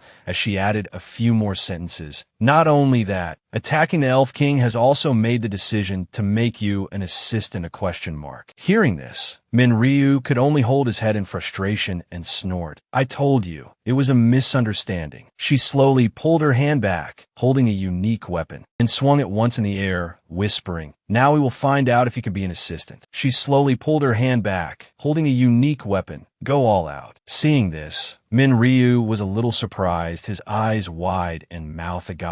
She summoned a weapon, but that spear, looking at its sharp tip and blade, could cut through anything in its path. At this moment, the system again displayed lines of text indicating that information was being processed. But Kiwi didn't care, directly flying behind Min Ryu to launch a sneak attack. The weapon with its razor-sharp blade rushed forward, tearing through the wind. However, he caught it precisely with one hand and said sarcastically, "You think that trick will work a third time?" Looking at the girl hovering in the air, he continued, "I can turn off the system." He turned his face away and slowly added with confidence, "I get it. I was right. Do you know that using other people's things without permission is a bad thing too?" "Do." Then he glanced, his hair covering one side of his face as he said coldly, "I don't care if you were sent by the goddess or not. Drop the spear now." Suddenly, a red light unexpectedly appeared near. Kiwi, it shot up from the butt of the spear. It quickly took over the entire sharp spearhead, making Min Ryu a little surprised. Aura. Following that, dust and rocks flew everywhere, polluting a corner of the sky. Min Ryu was still trapped inside, gritting his teeth in discomfort as he tried to escape. After a while, Min Ryu habitually checked his body and breathed a sigh of relief, feeling lucky as he exclaimed, "My hand was almost cut off." He glanced at the giant wooden sword in his hand and thought, "My defense is weakened because this wooden sword absorbs aura. I need to control it so it can't hinder me anymore." Just when he thought he was safe, Min Ryu had to endure Kiwi's relentless attacks, forcing him to dodge continuously, his voice tired. "Hey, can you stop now?" But the opponent had no intention of stopping, her eyes sharp and cold. "You don't understand the importance of this. I need to test your abilities on behalf of Kiwi." This created a chaotic scene of one dodging and one attacking. Then, Kiwi deliberately challenged him. "Is that sword just for decoration? Why don't you use your aura? Why don't you fight properly?" At this point, Min Ryu became furious, opening his mouth wide to shout, "Hey, talk less. You want me to get serious, is that it?" He thought to himself, "I can't believe what she's saying. I have too many questions." Seeing Kiwi raise her spear to strike, he resolved, "I won't use my aura. I'll adjust my strength so I don't kill her. As soon as he thought that, her weapon had landed on the ground along with her slender figure, leaving Min Ryu behind. Just seeing the wooden sword being cut in half and falling to the ground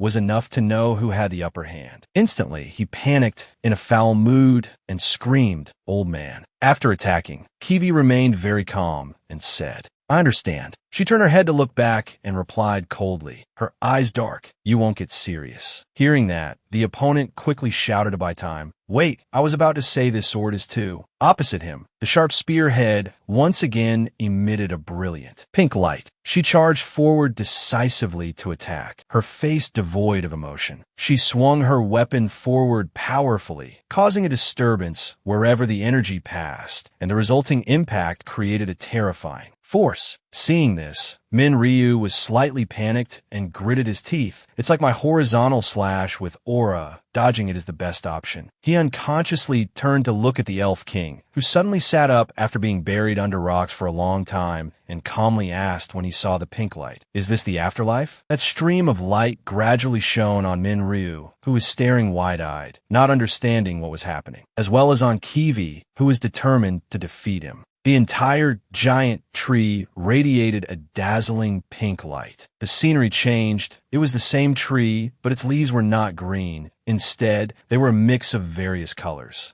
At this moment, Min Ryu slightly shielded his eyes from the intense light. Seeing this scene, he thought, the world tree will grow if it absorbs life force. It will grow differently depending on the type of life force. While he was lost in his own thoughts, more specifically, a strong aura will make its roots harder than steel. Then the Elf King, still buried under the rubble, suddenly spoke. However, most auras cannot make the world tree's roots. Like that, this made Min Ryu unconsciously look at the wooden sword he was holding out in front of him. The Elf King once again spoke slowly. This is the first time I've seen an outsider Bao Bao do that, just like that time. He paid no mind to the other's astonished expression, rambling on. Have the goddesses sent another hero to where they are needed? That was where the mortal body was wrapped in countless dry branches. On the canopy hung blood-red crystals. A figure was standing below, casting a spell. Rondel Atlantis angrily pointed at Min Ryu and shouted, "You fool! How dare you touch the king and attack my knight?" He asserted without hesitation, "I will not let this go." Then Rondel Atlantis ordered, "Deal with this muscle-bound idiot right away." Min Ryu grimaced, angrily turning to complain to ATIS. The young man heard this and quickly reassured him. "This kid keeps calling me a beefcake. I understand what's going on, so just calm down." Rondel was still arrogantly pointing fingers. Just as the boy was shouting orders, a gentle voice interrupted. "What are you all doing? Get that bastard and calm down, Rondel Atlantis."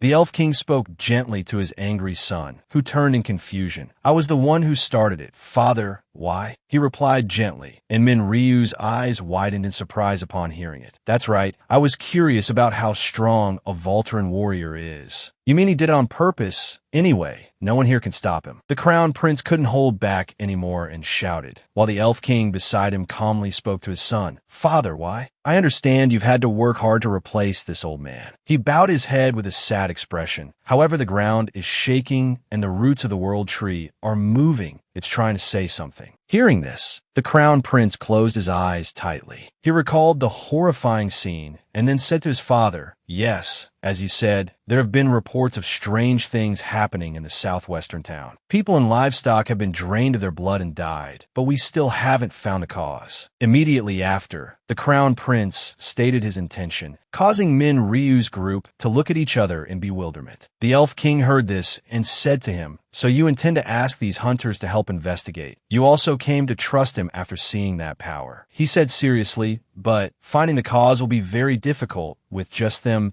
they will need someone with the ability to sense the energy of the earth." Then the Elf King made a decision. The prince was excited to hear it, while Min Ryu's group was frightened. "Rondel, I want you to go with them." "Really?" Suddenly the Crown Prince said loudly. "Father, wait." Min Ryu was very agitated at this point. He wanted to rush forward, but was stopped by Ipier, who covered his mouth. However, it still couldn't stop Min Ryu's big mouth. ATIS beside him awkwardly tried to find a reason. "We haven't agreed yet. Why are you deciding on your own?" "We're in a hurry to get to the capital, so..." Rondell immediately interrupted. How dare you refuse the order of the Elf King? There is no greater honor than this. He kept talking, making it impossible for Atis to say a complete sentence. You must understand that receiving His Majesty's command is even better than being made a noble. But the prince even showed his generosity when he mentioned Ipier. This immediately angered him. I'm even letting that kid tag along. Who are you calling a kid? Not stopping there, Rondell Atlantis continued to be arrogant. This directly made Min Ryu furious, and he jumped right in front of him, and that muscle-bound idiot can be a shield. He didn't hesitate to strike the boy hard on the head. However, Min Ryu still held back and tried to remain calm as he said to Rondell Atlantis, a Voltron warrior can't stay calm when insulted. Even if you're just a child, if you dare to speak like that. Again, before he could finish his warning, his whole body froze, not moving an inch. Kiwi leaned close to him and said, he fainted. The Elf King stroked his beard when he saw this. The Crown Prince also took the opportunity to object, and upon hearing that, he replied, it seems Rondell Atlantis has met his natural enemy. Father, I don't think Rondell Atlantis can complete this mission. It will be very dangerous. However, the Elf King's next words made the Crown Prince frown in confusion. But the more dangerous it is, the more the people will acknowledge Rondell Atlantis. Looking at the two tense sides, he said wisely, however, everyone has their own duties, and we shouldn't force this responsibility on them. The Elf King then left with his servant. Hearing his father's words, the Crown Prince lowered his head sadly. I will hear their decision tomorrow. I understand. The night was cold here. In a small house right next to the palace, there was a room with a light still on. Atis closed her eyes and said seriously, I understand the four heroes have their own reasons, but they really did attack the goddess of darkness. Ipier looked up, and they use Otherworlders as substitutes. It's truly unexpected. Kiwi sat on a chair, enjoying a shoulder massage and a foot wash. That's why we need help. Min Ryu appeared and gave a strange smile. Immediately after, he angrily kicked over the chair Kiwi was sitting on, causing her to flip over. However, Kiwi maintained her cold expression, while the other two screamed in fear. What the hell are you doing? Miss Kiwi, Min Ryu angrily exposed her. Atis gave a foolish smile. Ipier angrily shouted, she's not the goddess of darkness. She's the one who tried to kill me and the Elf King, but she was sent here by the goddess. And besides, the goddess of darkness is the one who created dragon-like species like Atis and me. He stubbornly shook his head repeatedly. I don't care about the goddess because I'm from Earth, and besides, that's not how you ask someone for something. Kiwi calmly replied. Min Ryu sat on the floor angrily. It's not asking, so what is it? A threat? It's a fair exchange, she added. Hearing that, he asked suspiciously, besides, this is a good opportunity for an Otherworlder like you for me. Kiwi looked at him with cold eyes. I represent the goddess of darkness. Kiwi, the goddess of darkness, will reward those who help her. Her next words surprised Min Ryu's group, and she will grant that person's wish, as long as that wish complies with the laws of this world. However, there is one exception, if it's the Otherworld Han-Bin. Suddenly, Kiwi asked Min Ryu, who lowered his head in silence, don't you want to go back to Earth? That's really good.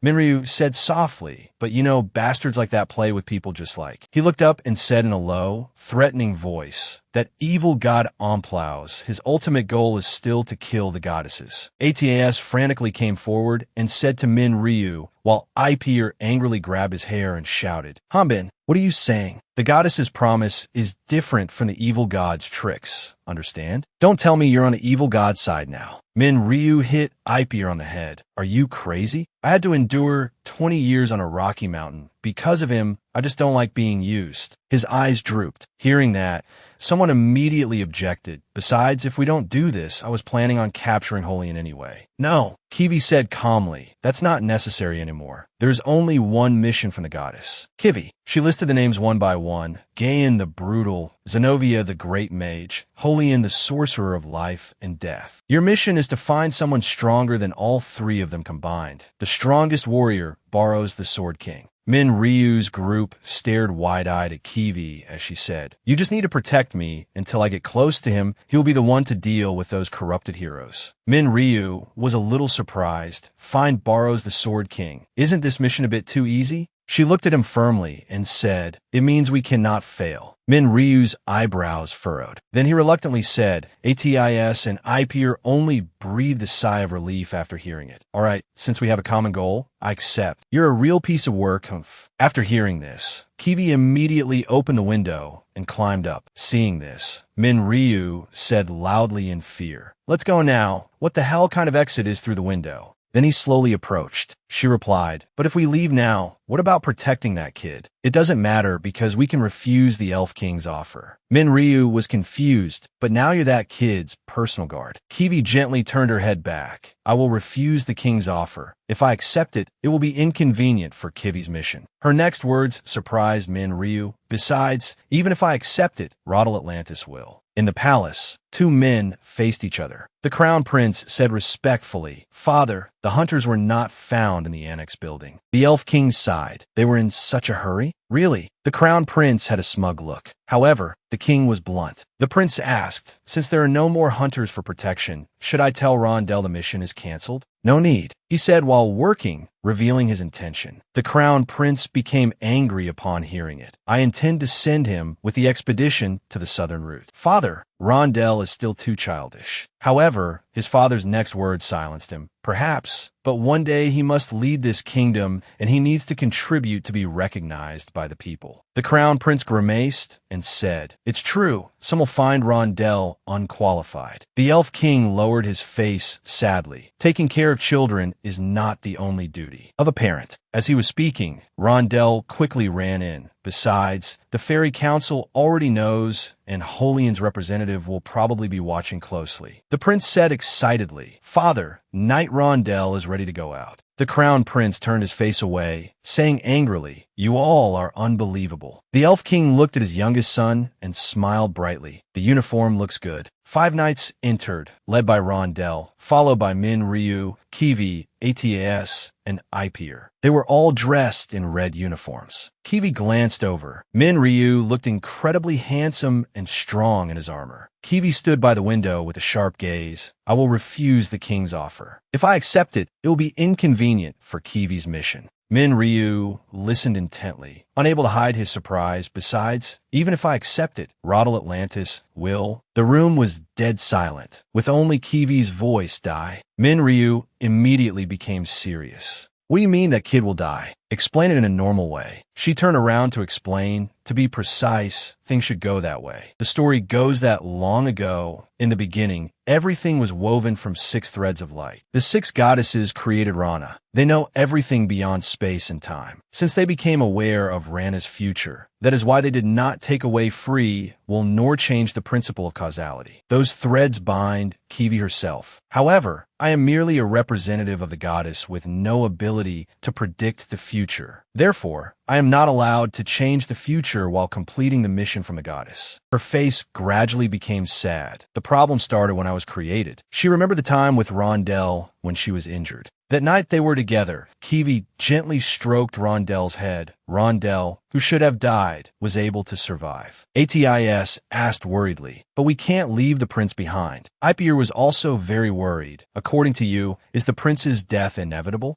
Min Ryu was now very angry. He raised his voice. "That kid may be rude, but he's the only one who helped you, right? Does he mean nothing to you?" Kiwi remained cold. Maintaining her obsession with completing her mission, "I was created to ensure the survival of Rana, according to the will of Kiwi." The purposes of Min Ryu and Kiwi were now in opposition. The kid's life cannot be compared to the future of Rana. Rondell's bright face flashed in her mind. That is his destiny. Rondell, Kiwi, Min Ryu, Artis, and Ipier formed a team. Kiwi glanced sideways at Min Ryu, wondering, "You're not even close with Rondell Atlantis. Why did you accept this mission?" He walked with his back straight, not even looking at her because I don't like you. Kiwi didn't pay attention to his words. She found it ridiculous. "Your way of thinking is so childish. I'm doubting your qualifications to be my assistant." While the two were busy bickering, Artis and IP yawned widely from sleepiness. "Then go tell your goddess." "Oh wait, she's sealed, isn't she?" Soon, all of them arrived before the Elf King. The light shining into the great hall brought a warmth like his voice. "You have arrived, Rondell's Knights. I'm sure you have heard about the mysterious accidents happening at Small Root Village in the east. He stroked his beard and smiled gently. Your mission is to investigate this strange phenomenon. It might be something happening at the border. IP was now strangely awake, no longer drowsy like before, but if the roots die, the tree will also perish. It will endanger the things living under the world tree. Artist also widened his eyes, listening intently to every word of the Elf King. This affects not only the Elf Kingdom, but also the Fairy Nation. The whole team listened seriously, not daring to be distracted. Therefore, if you complete this mission, the leader of the Fairy Nation, Holian, will recognize you. Ryu was happy when he realized, so when we complete it, we will get an audience. With Holian? The Elf King had another offer. Furthermore, Rondell will participate as the leader of the expedition, not as a prince. Rondell eagerly replied clearly, "Yes, father." He puffed out his chest and placed his fist on his heart, showing his determination. I will definitely not disappoint. You, Alindia, standing next to the king, frowned slightly, deep in thought. When departing for the mission, Rondell took on the role of the driver. He drove while smiling happily. I knew father would recognize my worth. This strange phenomenon is a small matter. Their car sped across the fields, racing with a plowing buffalo. As it went, it made a roaring engine sound and was gradually overtaken by the buffalo. Soon the buffalo had surpassed the car. The car's speed couldn't even match the plowing speed of the buffalo below. Finally, the people in the car couldn't stand it anymore and shouted, "It's too noisy." IP shouted from inside the car to Rondell, "We'll go crazy before we get there." Rondell couldn't help but shout back, "You're supposed to keep my identity a secret. Call me Captain."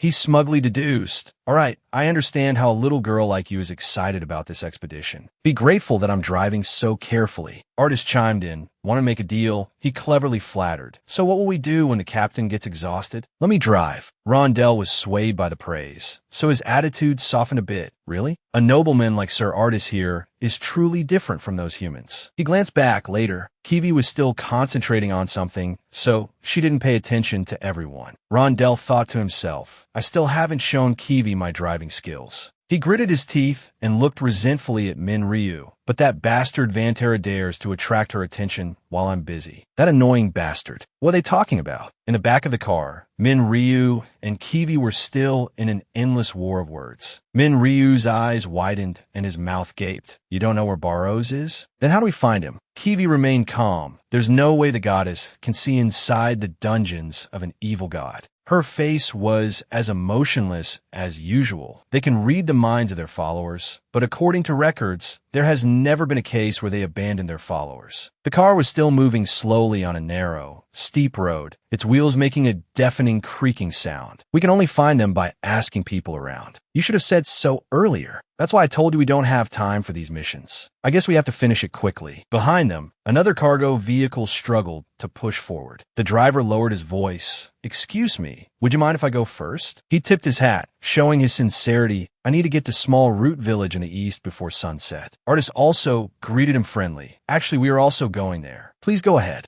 The two vehicles drove side by side, gradually entering the forest. The driver reminded them, really? Then you should get out of the forest before sunset. Many strange phenomena happen in the forest at night. After saying that, his vehicle sped up and quickly overtook them. All right, we'll go first. IP was slightly overjoyed. Finally, we're saved. She happily thought to herself that she was lucky. If we follow that cargo vehicle, we won't have to worry about getting lost anymore. Suddenly, the person next to her spoke with a resentful voice. How dare a human like you? Rondell's eyes were filled with killing intent, unable to bear this humiliation. Dare to order me where to go. He slammed on the gas, and the car shot forward. In front of them was a road, but it was blocked. Rondell, as if having lost all composure, still drove the car towards the blocked road. Everyone shouted in alarm, "Wait, what are you trying to do?" The car crashed straight through the barrier in front of Artis and IP's horrified eyes. The car's body hit the ground with a strong jolt, but its speed didn't slow down at all. Ryu, in the back of the car, startled and not understanding what was happening, went to the front cabin and asked hastily, "What's going on? Is an enemy attack?" Rondell was extremely arrogant at this moment, laughing out loud. "We'll go this way." He was extremely confident in his abilities, declaring loudly, "I am blessed by the Earth Goddess. I'm not afraid of a damn thing." Not long after, the car wanted to retire, so it suddenly burst into fierce flames. The whole team escaped and stood nearby watching the cars. Cremation. All eyes turned to Rondell with a cold glare. IP's eyes were full of killing intent, Captain. Rondell avoided their gaze and mumbled, "This is the will of the Earth Goddess." But in a flash, the arrogant Rondell returned, declaring heroically, "I know the way. Let's walk there. Hey, barbarian, carry me on your back, quickly." Min Ryu's smile became twisted. He picked up his sword and got into a fighting stance. How strange. I think I just heard the voice of the prince who just died in an accident, didn't I? IP also chimed in. You heard it too? It must be a hallucination, just a hallucination. Rondell flinched and quickly tried to smooth things over. Well, it's been a while since I've walked in a forest. Night fell and the forest sank into thick darkness. Everyone was now following Rondell's lead. This way. IP reminded him, "Hey, slow down a bit." Min Ryu didn't trust Rondell very much. He turned to ask Kiwi for her opinion. That kid, how can he be so confident? Kiwi explained with a cold face. He is an elf royal. The group gradually went deeper into the forest. Elf royals can use the roots of the world tree to create something every 20 years. Min Ryu looked back in surprise at the sword he was carrying on his back. What? This sword was also created by that ability, right? Then Rondell can also? Kiwi extinguished his thought. No, he is still young, so he cannot use the ability as skillfully as the Elf King. Rondell continued to forge ahead. He can only pull the roots of the tree out of the ground. At least he has the blood of the Elf King. Min Ryu was surprised at least. Suddenly, Rondell's voice was heard. Come here.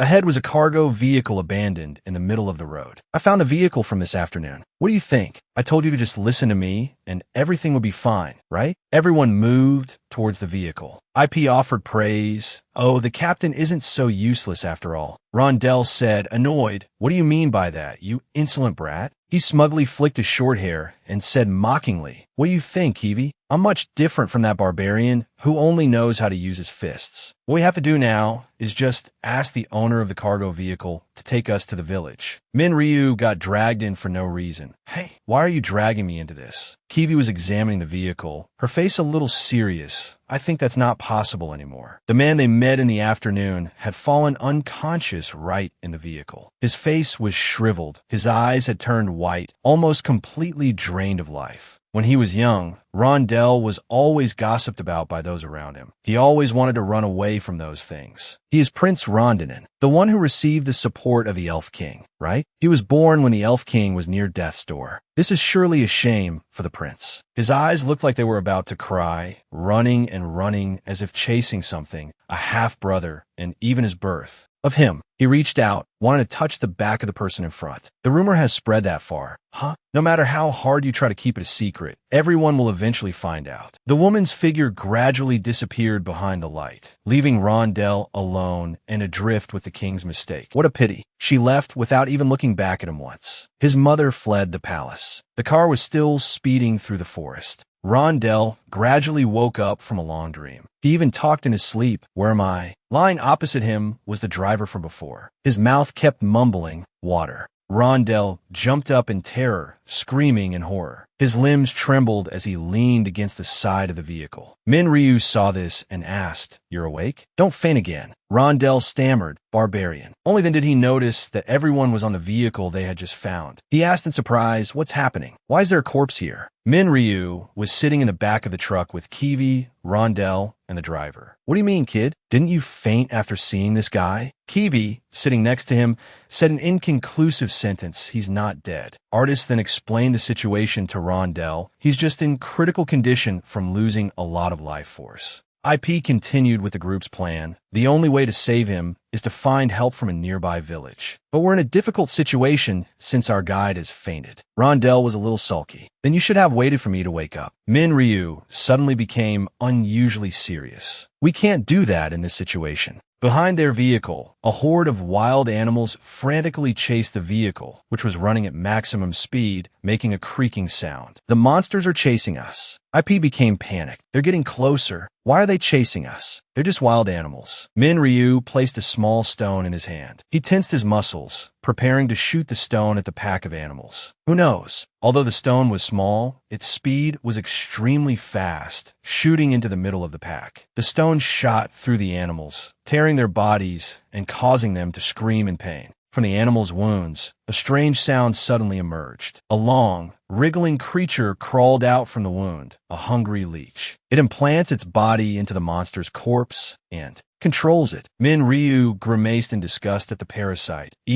What the hell is that? It's an improved version of the monster at home. The disgusting leech didn't even change Kiwi's facial expression. That must be the monster that creates zombies by absorbing human life force. Rondell was also very surprised to witness this. There are definitely no dungeons nearby. So where did this horde come from? Kiwi, cold as ever. The reason is unclear. The horde of zombie beasts still followed them closely. However, what this horde wants is aura. Rondell immediately shouted in annoyance. That means it's your fault, you barbarian. Get out. Ryu's mouth was not to be outdone. I don't like them either, but Kiwi has aura too. Kiwi spoke up with a warning. But continuing to run like this is very dangerous. The vehicle was getting closer to the cliff. They had been chased to a dead end. There's a cliff. Artist turned the steering wheel to one side. Wait, everyone. IP didn't hesitate and immediately stood up, throwing a hammer toward the tall, large tree right next to it. The hammer stuck to the tree, creating a rope of power.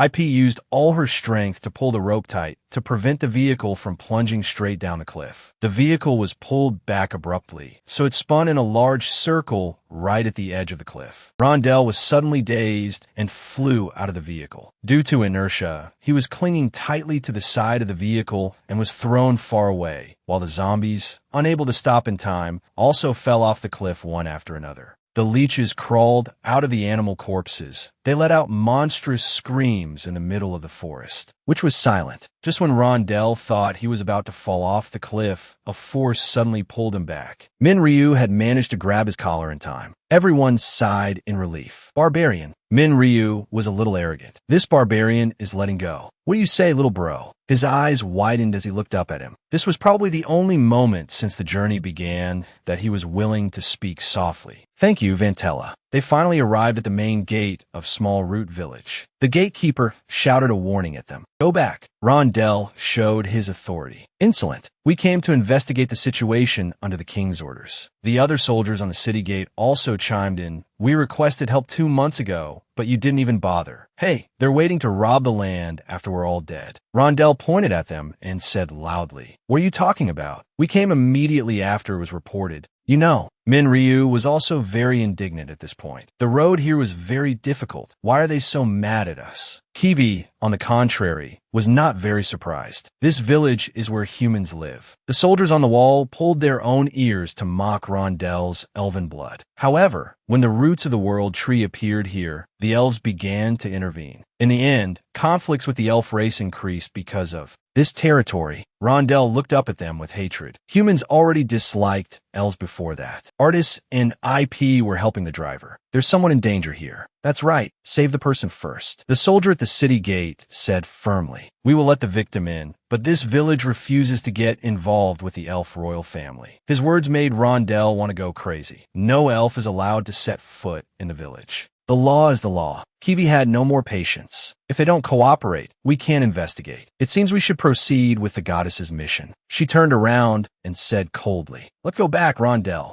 Rondell suddenly spoke up. No. Both Kiwi and Ryu looked in surprise at Rondell's small figure. How can I face my father and brother when I return empty-handed? How can I face you when I'm the captain of this group? He pushed his hair up to reveal one of his ears. You said no elves are allowed inside, right? Then Rondell showed them his human ear and said loudly, what about a half-elf? The soldier at the gate was surprised. Half-elf. IP and artists were also surprised to learn this secret. Half-elf children are very rare. This must be the reason why the people don't know about Rondell's existence. Kiwi's eyes darkened. She fell silent. However, suddenly a gleeful laugh echoed all around. The soldiers laughed out loud, mocking Rondell. He has a different ear. That makes sense. He quickly covered that ear, his face red with shame or anger. The elves will definitely not help us. They sent you here because you will die for being different from them. Artists glanced at them. It seems elves don't like half-elves, huh? It's the same with humans. Ryu angrily slammed his sword into the ground, causing it to stick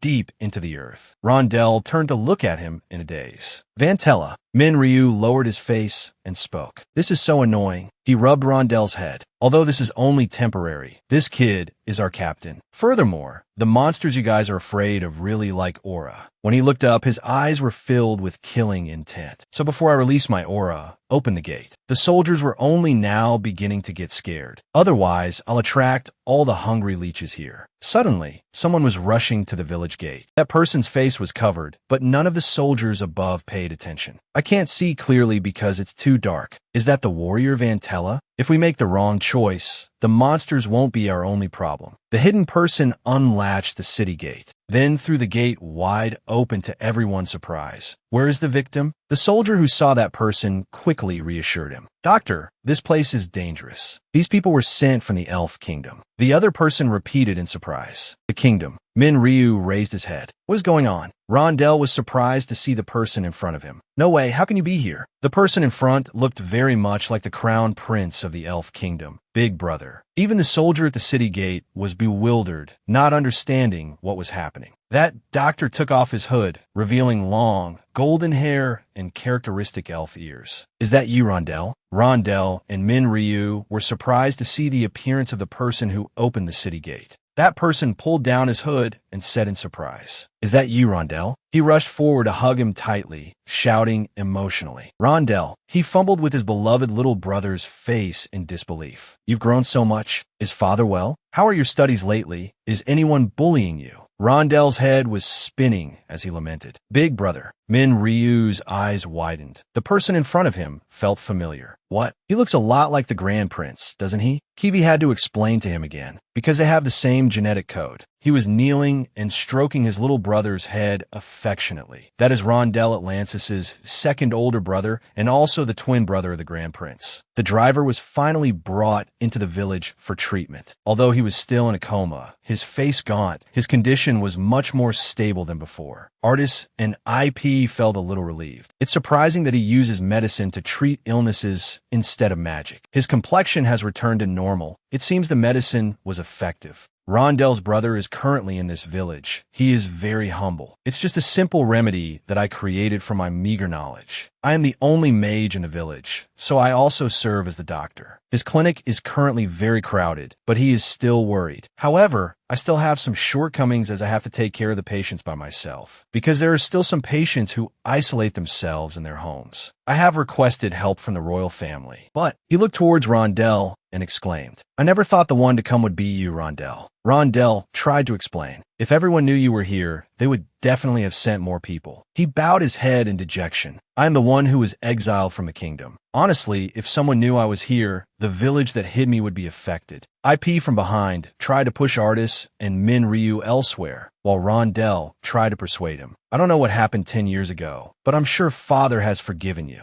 Ryu was eavesdropping, so he was a little annoyed at being pushed away by IP. Why? It was just getting to the good part. IP whispered in his ear, "Well, isn't this their family's problem?" The two elf royal brothers were still talking to each other. IP tried to act like a considerate person. Besides, they haven't seen each other in a long time, so they have a lot to talk about. It's polite for us to leave on our own. The clueless Ryu finally understood. That's right, we shouldn't listen to their business. Suddenly, from behind, Kiwi pressed down on the driver, causing him to convulse. Kiwi stuck her hand down his throat as if trying to pull something out. Seeing this, everyone rushed over. Rondell's brother shouted in alarm. "What are you doing to the patient?" Kiwi. Ryu rushed forward to stop her. "Hey, what are you doing?" Finally, she managed to pull a strange creature out of his throat. She held the creature in front of Ryu. He was startled. "What is that? Look closely." The creature squirmed, trying to escape from Kiwi's hand. Ryu drew near to take a closer look and realized it was the larva of a hungry leech. She toyed with the hungry leech in her hand. When a person has their life force drained by a hungry leech, they're infested with larvae. That is why they cannot recover normally. The patients in the nearby beds were all still in a deep coma, but the fact that so many patients here cannot recover means there are parasites in their bodies. Rondell's brother was surprised and considered a point. "So are you saying the hungry leeches keep them alive just to incubate their larvae?"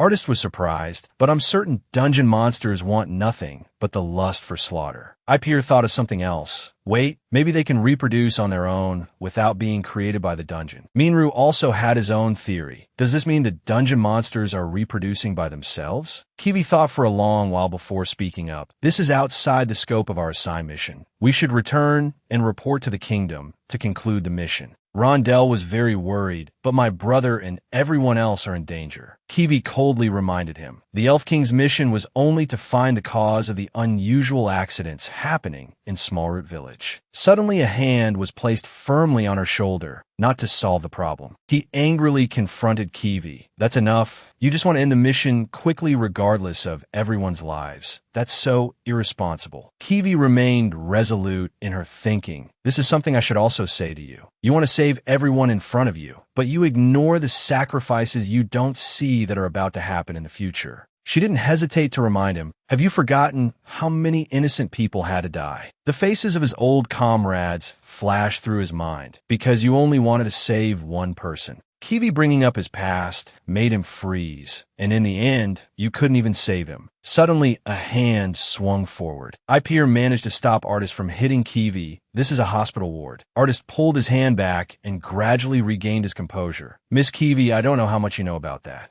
Accident. Minru had locked himself away after the trauma, but I hope you will be careful with your words, because you don't know how much he suffered taking responsibility for leading everything to the worst possible situation where he could do nothing. He tried to smile amicably, besides trying his best. Kiwi was surprised to hear those words. Rondell's brother faked a cough to remind everyone, it's getting dark now. Everyone must be tired. There's a closed inn where you all can rest. Outside it was pitch black. Only the clinic was lit. Let's decide tomorrow whether to return to the kingdom or not. Back at the inn, Ipeer was angry enough to breathe fire. What was that? Damn it. Artist tried to console her. I was the one who was rude earlier, but that's because you were too angry. Artist gave a sly grin. I'm sure Kiwi feels pressured because she's responsible for Ratna's fate. Suddenly a murmuring voice was heard. You're scaring me. Artist. Artist and Ipeer looked worriedly towards Minru. That's why I feel we don't need to accept the goddess's mission when they insult us like that. That's right. He lay on the bed, lost in thought. Honestly, I know it's an insult, and that also makes me unhappy. It's like, how do I explain it? He sat up to explain clearly. It's like having a 4-year-old cousin ask me why I don't have a girlfriend yet. Artist and Ipeer couldn't understand. What a peculiar reason. It's the feeling of being teased. Rondell's ears twitched, listening to everyone's conversation. You want to die, that's right, isn't it? It's so frustrating, right? Ouch, Artist. She was pretending to sleep and trying to hold back her laughter. Sorry, I shouldn't have hit you just because you were teasing me. Why are you bullying me too? Kiwi, lying opposite Rondell, spoke up. Rondell Atlantis. Rondell coughed to hide his embarrassment. It seems we can hear them because the walls are a bit thin. Since both were awake, they confided in each other. So what is it? I'm curious about a few things. Kiwi is curious. That's a surprise. Kiwi spoke first. Do you think they're angry with me? I'm not so sure. If you did something they didn't like, it seems so. So will they refuse to help me? Rondell thought for a long while, then answered, I don't think so. His face couldn't hide his joy. It seems they don't care if I'm a half-elf or not. And I think that Vantera guy is kind. He spoke his thoughts, of course. How can he compare to me? But if that still bothers you. Kiwi listened intently. Then why don't you apologize to them? Apologize. Kiwi smiled sincerely. Thank you, Rondell. Rondell blushed involuntarily in embarrassment. He turned his back to Kiwi. I don't know either. Let's think about the important things tomorrow. All right. Kiwi lay thinking and then smiled as well. He closed his eyes and fell asleep after a long day. When he opened his eyes again, he saw a strange space. His face now had a scratch, surrounded by a dense forest. His forehead was bleeding, his clothes were disheveled, surprised, a hallucination from the memory of a head trauma. His chest was pierced by a monster's claw. I must be chasing a monster. You're even more annoying than before. The monster gave a cunning smile. How boring, just like a puppet. You're the one who discovered my children. Aren't you? Kiwi, covered in wounds, struggled to speak. Children, that means why are you here? The monster's hand moved closer to her face. It never stopped smiling because I am free. A cracking sound was heard, and her legs went limp. Kiwi's eyes shot open, waking up from the nightmare, drenched in sweat. She quickly sat up, dazed, still not understanding what had just happened. Was that a dream?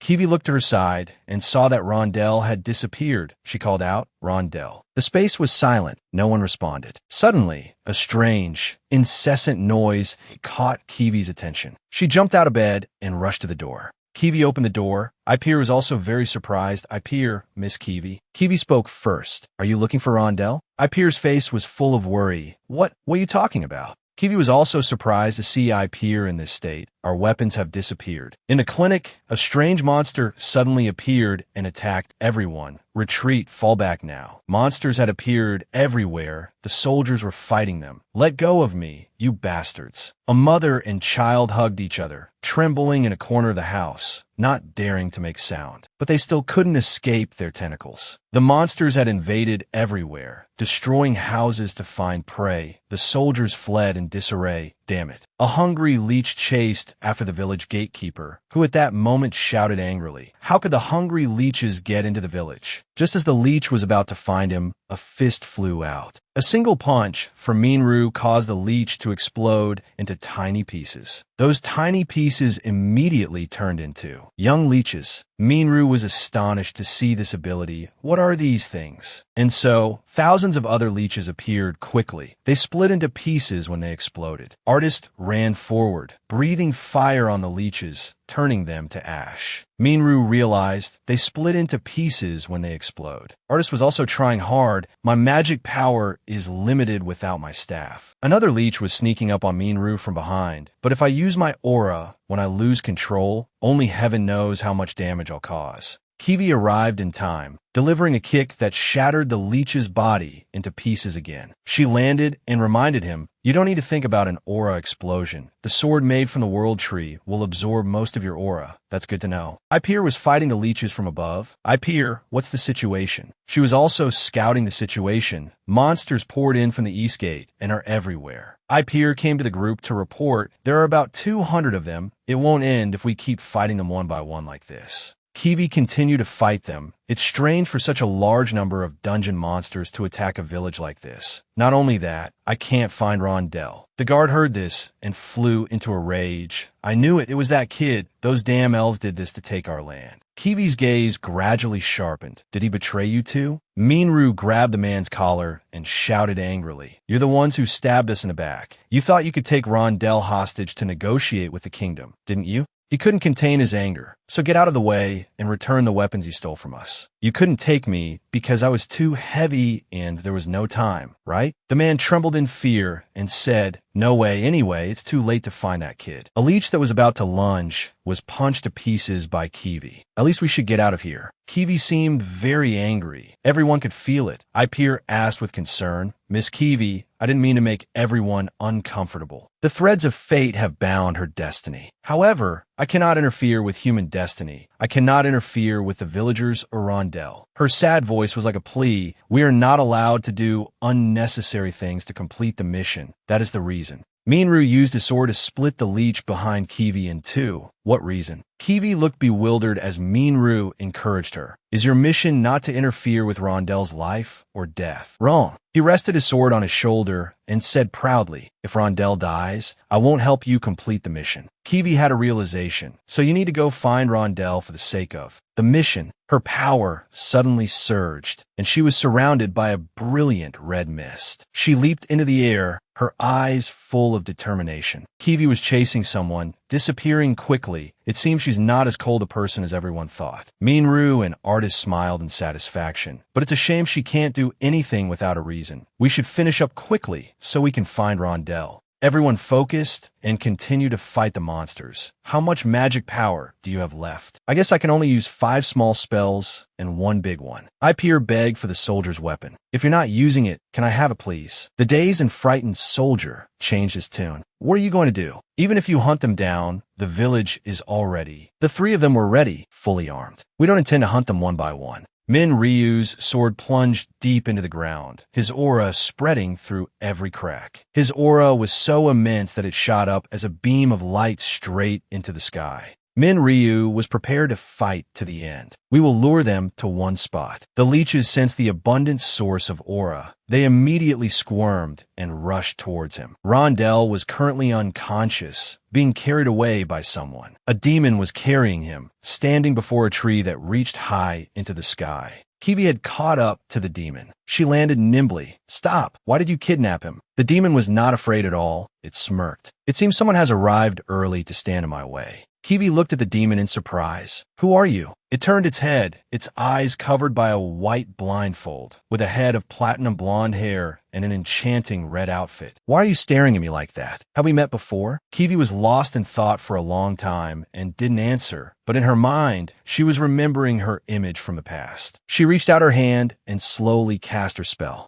Kiwi calmly waved her hand, her cold face accompanied by a soft voice. "Never." She raised the weapon in her hand, her eyes devoid of any emotion. "It's strange for a monster to kidnap a human instead of killing them." The voice of the leech monster carried a hint of surprise. "Oh my, I thought I'd transformed to look almost human. It seems I need to ask for others' opinions. So now there's one thing I'm still curious about humans." Kiwi looked at her with a cold gaze, not saying a word. The hungry leech bowed its head to look at Atlantis and let out a soft chuckle. "What does it feel like to have a child? Are they precious?" She extended her sharp claws and gently grazed Atlantis's cheek, speaking softly, "If this child were mine, and if it is so precious." Suddenly her laughter turned sharp. "Then how should I express to humans if this child dies because of me? Will you show me if I kill it?" Kiwi remained silent, not answering, her sharp eyes staring at the hungry leech. After a moment of silence, the corners of the hungry leech's lips curled into a demonic smile. Finally, she placed Atlantis on the ground and sighed. "All right, I'll figure it out later." The hungry leech turned its head to look at Kiwi, the smile on its face widening. "When you look no different from me." As soon as she finished speaking, Kiwi raised the weapon in her hand and charged straight towards the hungry leech, over to Min Ryu's side. He raised the blade in his hand, slashing with decisive strokes. He took down a group of monsters and then took a deep breath, tried to regulate his breathing to conserve stamina. Min Ryu swung his blade again, killing a monster, while Artist, standing behind him, cast a spell and said, "Han-Bin, can you control your aura?" He carefully warned, "If it ends up blowing up the village, all of this will be for nothing." He quickly replied, "I know." Receiving the answer, he turned his head to ask Epier, "Epier, where are the monsters?" She answered Artist while fighting, "Most of them are here." Rumbles echoed, accompanied by flashes of magical light. The soldiers of Smallroot Village, hiding behind the fortress, watched the fierce battle before them and couldn't help but comment. They can gather all the monsters in the village in one place. The person next to him spoke softly. "It seems the Sword King tribe's reputation is not just for show." The soldier watched and said in a cheerful tone, "When this is resolved, this nightmare will end." Suddenly, the twin brother of the elf prince stepped forward and said in a low voice, "This situation is not that great." The two soldiers looked at him with surprised eyes. "Doctor, you're still safe." "What do you mean, sir?" "He has a terrifying amount of aura." He frowned slightly and closed his eyes to assess. "His aura is stronger than necessary." The doctor looked into the distance, pointing out to the soldiers what they had overlooked. "Look at the hungry leeches gathering over there." The soldiers' eyes widened in surprise at what the leeches were doing. "They're eating the corpses of their own kind." The doctor slowly explained, "Killing them with aura will erase their cells, but Warrior Vantera's aura remains in their corpses." He looked towards Min Ryu and said, "When he kills one."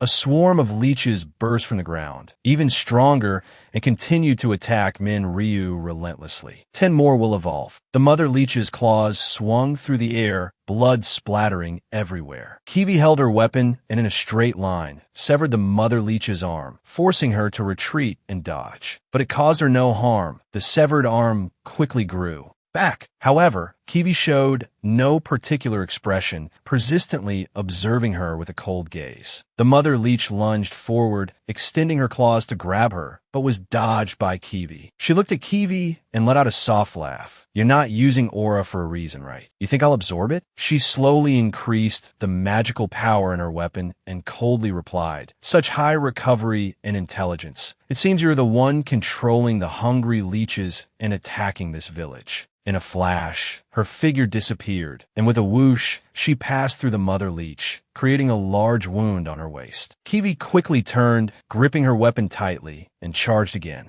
However, the mother leech was faster. Her sharp claws were met by Kiwi's defense attack. She let out a shrill laugh. "You're the one who attacked my village, right? If so, you must have some delicious aura." While blocking the attack, Kiwi silently assessed the situation. Just as I thought, the more she's damaged by aura, the stronger she becomes. If that's the case, black and purple threads slowly spread from Kiwi's body and quickly enveloped her entirely. Kiwi knocked the mother leech aside. While she was still staggering, Kiwi quickly channeled more magic into the tip of her spear and shot forward. Kiwi decisively slashed down from the mother leech's right shoulder. Yet she showed no pain and laughed loudly. "You can't do anything to me no matter how much aura you use." But Kiwi's spear continued to pierce her chest, making the mother leech feel that something was wrong. "Oh my, what's happening?" From Kiwi's spearhead, an extreme cold emanated, just like her expression now. "I'm sure you can't absorb aura when you're frozen." The mother leech now began to panic and cry out, "This is an ice artifact. Wait." But her last words quickly dissolved with her body. Kiwi pushed her magic further, causing the entire sky to glow with a reddish-pink color. The ice and cold of the aura slowly dissipated into the air. Kiwi's hand was also released from the bindings of her own magic. She stared thoughtfully at the mother leech's corpse for a long time before speaking. "Now that I think about it, I forgot to ask how she escaped the dungeon." Just as Kiwi retracted her weapon, the sound of Atlantis waking up suddenly echoed. She blinked her eyes, and when she could finally see her surroundings clearly, she asked in a small voice, "Where am I?" She sat up from the ground and looked at Kiwi with curious eyes. "Kiwi, why am I lying here?" A rare, happy smile spread across Kiwi's usually cold face. "It's time to go back, Rondell." But suddenly a red shadow rushed forward and knocked her away, right in front of Atlantis. Seeing Kiwi attacked so suddenly, a wave of worry filled Atlantis' heart. "Kiwi," the mother leech's voice slowly echoed. "I really did say to wait." She held her head and grumbled before Atlantis' terrified eyes. "Do you know how hard it is to make a face like this?" Kiwi slowly got up from the ground. Blood from her wound continuously dripped to the ground. With a glimmer of hope in her eyes, Kiwi tried to say, "I'm sure it's impossible to recover in that state." The mother leech clutched her body and asserted through gritted teeth, "That's right, when a hungry leech is not invincible." She lifted the corner of her skirt to reveal a squirming mass of hungry leeches crawling underneath and laughed loudly. "So I killed a few to recover."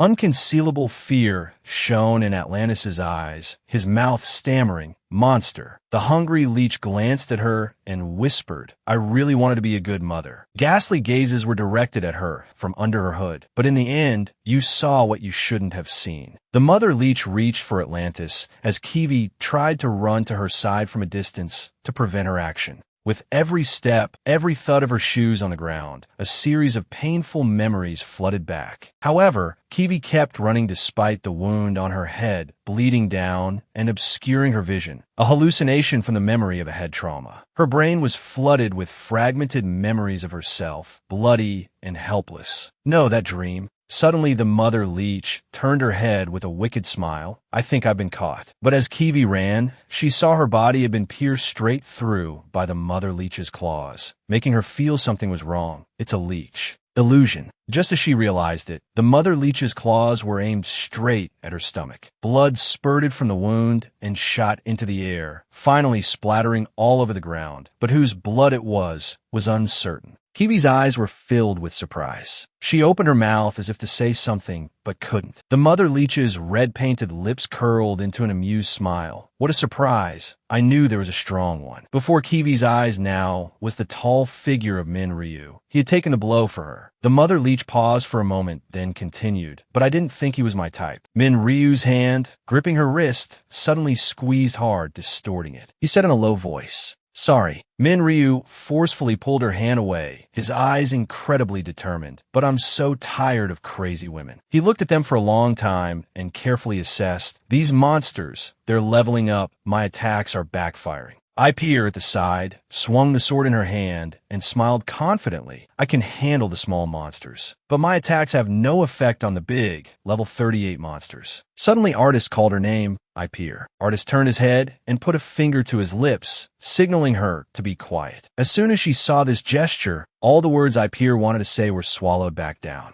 Ryu turned to look at Artist, his voice perfectly calm. Didn't you say you had a plan, Artist? You said all I needed to do was use my aura to gather them in one place. But when he turned to look back, he only saw a single glowing magic circle on the ground. So what's the next plan, everyone? That magic circle glowed with a hazy purple-gold color, and in the center of the circle was a mysterious piece of amethyst. This is haze magic. While Ryu was still surprised, Ipeer had already grabbed Artist and jumped into the air, leaving him behind with the leeches. Not only that, but Artist and Ipeer looked absolutely delighted to have tricked their comrade. Hang in there, Han-Bin. The leeches, because of this, crawled onto Ryu, causing him to panic and scream loudly. Everyone, you told me to be the bait. But before he could finish speaking, a blinding yellow light flashed from the base of the amethyst. Instantly, a huge pillar of fire erupted into the sky, brilliantly illuminating the entire surrounding area. Even the three of them, the elf prince's brother and the two village soldiers, were rendered speechless, not knowing what else to discuss. As for Artist and Ipeer, they had suddenly appeared sitting next to the three of them. Artist raised a hand to his brow and looked on with a delighted expression. It was a success. A nearby soldier pointed at the pillar of fire in the distance and cried out, "But your friend is being burned alive." Ipeer tilted her head and leaned close to Artist, whispering, thinking back, "It was a little dangerous since your level just went up, Artist." He continued to look forward and slowly replied, "It's still a wide area magic." Seeing Ryu walk out of the flames unharmed, he said softly, Han-Bin will only feel a little hot. Contrary to the cool appearance that they saw from the fortress, Ryu's face was now scrunched up, those bastards. As soon as he saw Artist and his companion approaching, he resentfully reproached, "Couldn't you have told me beforehand?" But Artist very naturally explained the reason. "I originally intended to activate it when all of us got out, but there were more monsters than I expected. Sorry." Meanwhile, Ipeer was laughing her head off. "Curly hair," Ryu roared. "Shut up." On the fortress, two village soldiers were huddled together, whispering. The hungry leeches have all been burned, yet there's not a single burn mark on the Vantera's skin. The younger brother of the elf prince frowned and thought, perhaps, if it's these people. Suddenly, the doctor's group saw a blazing red light emanating from the forest outside the village. The two soldiers following them widened their eyes in surprise. "That place isn't that?" The two of them seemed to want to say something, but then changed the subject in a flash. "Isn't it very dangerous?" "Of course it's dangerous."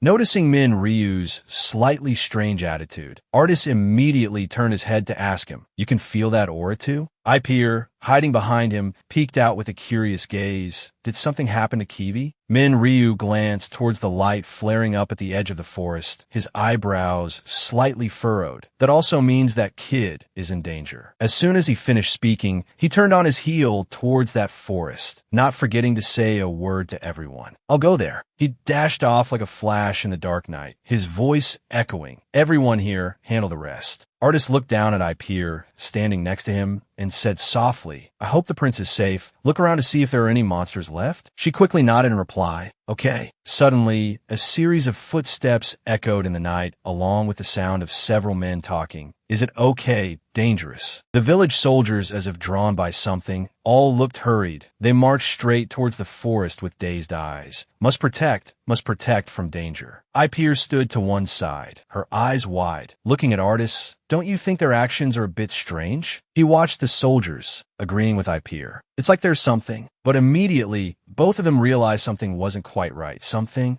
Their eyes became vacant, just like the soldiers from before. They all turned their heads towards the forest, muttering, "Dangerous." The world created by the goddess is like a clock. Unless it stops, the events that are supposed to happen will become reality. And it never deviates from the arranged script. Even if the script and reality are different, it doesn't mean the prediction was wrong. The mother leech looked at Ryu and said with an amused tone, "You're more my type than I thought." He coldly tore her arm and replied indifferently, "Sorry, but I'm so tired of crazy women." women. It just means that reality has changed. Kiwi clutched her head, trying to stay clear-headed to think things through. If that's the case, then why didn't the future happen as predicted? Suddenly Ryu asked, "Are you okay, Kiwi?" He looked at Kiwi with a concerned gaze. "You're still okay despite that headache, right?" She glanced at him with a cold attitude. "I may not be as strong as you, but my body is as sturdy as any Vantera woman." Kiwi looked towards the leech and reminded Ryu in a low voice, "Besides, you need to focus on the opponent in front of you." She paused for a moment, then explained the situation to Ryu again. "Its life force has decreased after fighting with me, but you need to know that aura is useless against it." While she was still speaking, the mother leech's arm, which had just been lost, quickly grew back. It will become stronger when it absorbs aura. Suddenly, she interrupted them. "Honestly, I couldn't care less about anything except that kid. However, it's rare to meet a hunter of such caliber." She grinned, letting out a loud, savage laugh. "I've changed my mind. I want to live in that village." The eyes under her hat suddenly shot out, dangerous, blazing red rays of light, quickly spreading out to attack Ryu. But he simply used his sheathed blade to strike straight down, shattering the mother leech's attack and killing her in the process. Blood splattered on the ground, while both Kiwi and Atlantis remained silent. The soldiers running from the village saw this scene and were stunned for a long time. Atlantis's eyes were filled with fear, his white shirt also splattered with foul-smelling blood. But Kiwi, standing behind him, was looking on with a very surprised expression. Han-Bin. Watching Ryu very naturally complain about the bloodstains, she quietly thought to herself, "I knew he was strong, but to think that he would crush them with aura like that." Kiwi couldn't help but come to a firm conclusion. This transmigrator's power is beyond all predictions. Ryu was now intently observing his wrist, muttering softly, "What is this?" A hint of disappointment appeared on his face. "I thought this was a boss monster, but it's just a hungry leech." Seeing the notification window continuously popping up about the defeated hungry leeches and the experience points received made him a little surprised. Wait, a whole bunch of hungry leeches? Suddenly, a village soldier let out a long, pained scream. The soldiers ran to the side of their pulpy comrade who had been smashed to bits by Ryu and cried out.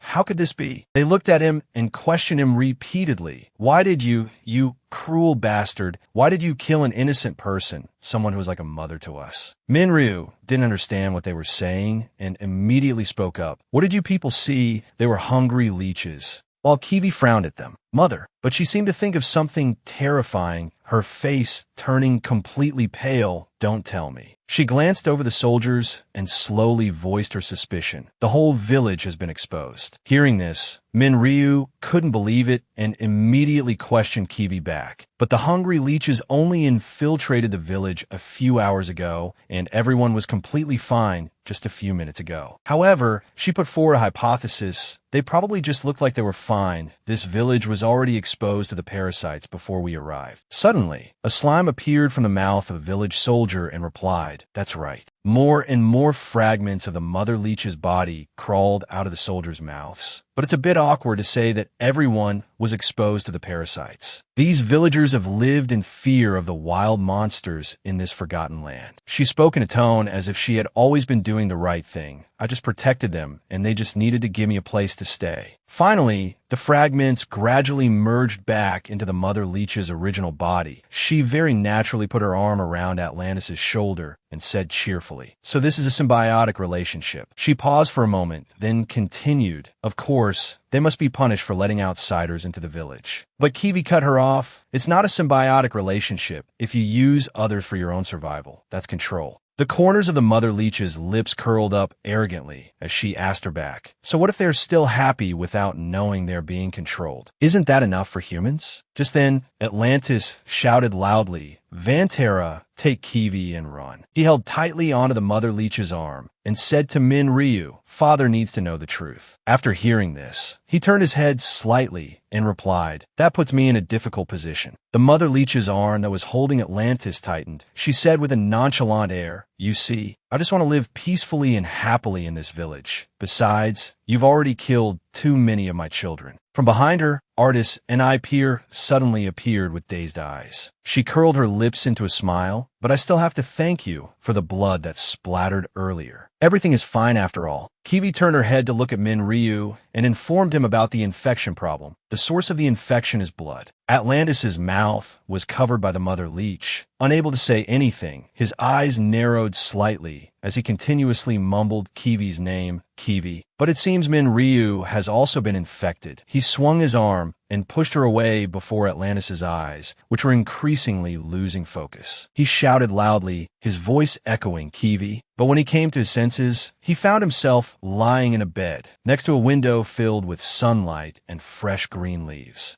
Atlantis glanced at the scene outside the window, wondering, where am I? A mysterious hand turned the doorknob, making a clicking sound. The mother leech entered the room with a friendly smile on her lips. Oh my, you're finally awake, Rondell. Atlantis recoiled in horror, stammering, you're that monster. What are you going to do to me? Suddenly, a masculine hand rested on the mother leech's shoulder. A deep, hoarse voice spoke. Rondell, you bastard, how can you call your mother a monster? Atlantis looked at this newcomer with a mixture of confusion and bewilderment. Ryu appeared before him in an elegant suit and an unfamiliar beard, and even threatened, watch your mouth. Before Papa punishes you, a soft yellow light gently illuminated the surrounding scene, revealing dry branches. They seemed to be tightly wrapped around something that looked like a human corpse. In the dark space, an extremely dazzling red light shone. Suddenly, on the bare, leafless branches, countless fruits were growing, each one looking like a large ruby. On the main tree trunk, Atlantis was entangled all over by branches. From the ground, the shadow of a mysterious woman reached out towards the branches, touching the red fruit. As it got closer, the red light became even more brilliant, and what looked like a space portal appeared in front of the woman. Suddenly, the woman's hand crushed a piece of stone, and the scene changed in an instant. Kiwi woke with a start, staring wide-eyed at the ceiling, a thin layer of sweat already beading on her forehead. She woke up in a hospital bed, covering her mouth and coughing incessantly. Kiwi tried to regulate her breathing. She then looked down at her hands and the clothes she was wearing. Kiwi stared for a long time at the red slime dripping in her hand and thought, hungry leech parasite. She turned her head to look at the soldier lying in the next bed. This place is the village hospital. The sight of him reminded her of the horrific scene from last night. That man was the one who had vomited up an adult hungry leech then. Kiwi looked around the empty hospital room and came to a conclusion. This means this hospital is where comatose patients are cared for to cultivate hungry leeches. Suddenly, there was the sound of a bowl and chopsticks falling on the floor. The sound was even more piercing in the quiet infirmary. Kiwi turned her head towards the noise and saw the twin brother of the elf prince staring at her in shock. A strange red medicine spilled on the floor. He opened his eyes wide, seemingly unable to believe Kiwi's unexpected awakening. How can this be? She immediately threw off the blanket and lunged out of bed. In a flash, Kiwi reached the doctor, grabbed his collar, and pinned him against the wall. The two stood facing each other in the silence after the series of lightning-fast actions. Kiwi's eyes glinted with a cold, sharp light. She questioned him softly. It seems that when infected, one can't control the amount of aura unconsciously released. But how could you tell that I had returned to normal? Seeing the tears rolling down his face, Kiwi just said slowly, it means you're on the same side as that monster. She glared, fixing her gaze on the doctor. He cried and pleaded with Kiwi in a pained voice, please, save this village. He slowly told Kiwi his story. This happened 6 months ago. I was living in this village as their doctor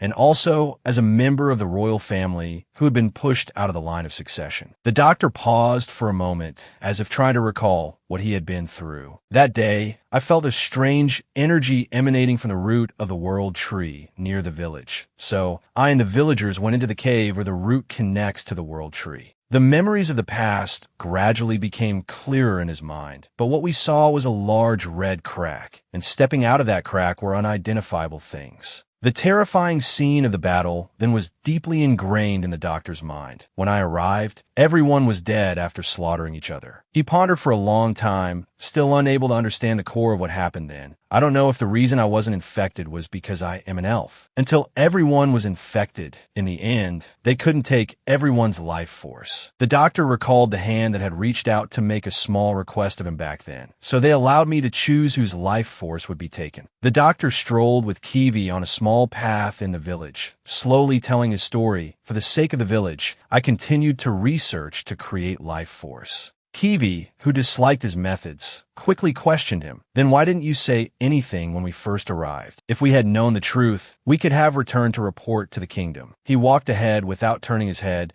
The people who came here the previous times were told the truth, but they were infected outside the village. Suddenly the doctor shouted as if pouring out his heart, and all of that was to show me the consequences of betrayal, and every time it happened, the hungry leeches would kill the people who were sent. His voice was extremely pained. I'm sure you've also seen how helpless you were against the monsters outside the village, just running away because those monsters were infected by hungry leeches. When memories can't be retained, telling people the truth is meaningless. He explained a reason for his actions then, with a heavy heart. So when I saw your group, I let everyone in, hoping that this time would be different. The doctor bowed his head, closed his eyes, and took the blame. My fault. It's been a long time since I've been able to talk to someone who isn't infected. But Kiwi was now lost in her own thoughts. A monster from a crack in another dimension. Most of the information I predicted was correct. The image of Atlantis being bound by the tree trunk appeared in her mind, if that's the case. She turned her head to look at the doctor and suddenly asked, "What will happen to Rondell and the others?" The doctor turned his head, his eyes also slightly closed as he replied softly, "They." The scene then changed to a small house nestled under a large tree. The mother leech picked up her fork and let out a very joyful sound. And Ryu very naturally opened his mouth to let her feed him with a satisfied expression. She looked at him and laughed loudly. "How is it? Is it delicious?" Ryu replied happily, "Of course. Everything you feed me is delicious, my love." She spoke with the excitement of a young girl. "Oh, I'm so happy." The mother leech glanced at Atlantis's untouched plate of food and couldn't help but wonder, "Why aren't you eating, Rondell? You must be very hungry since you've been asleep for almost 2 days."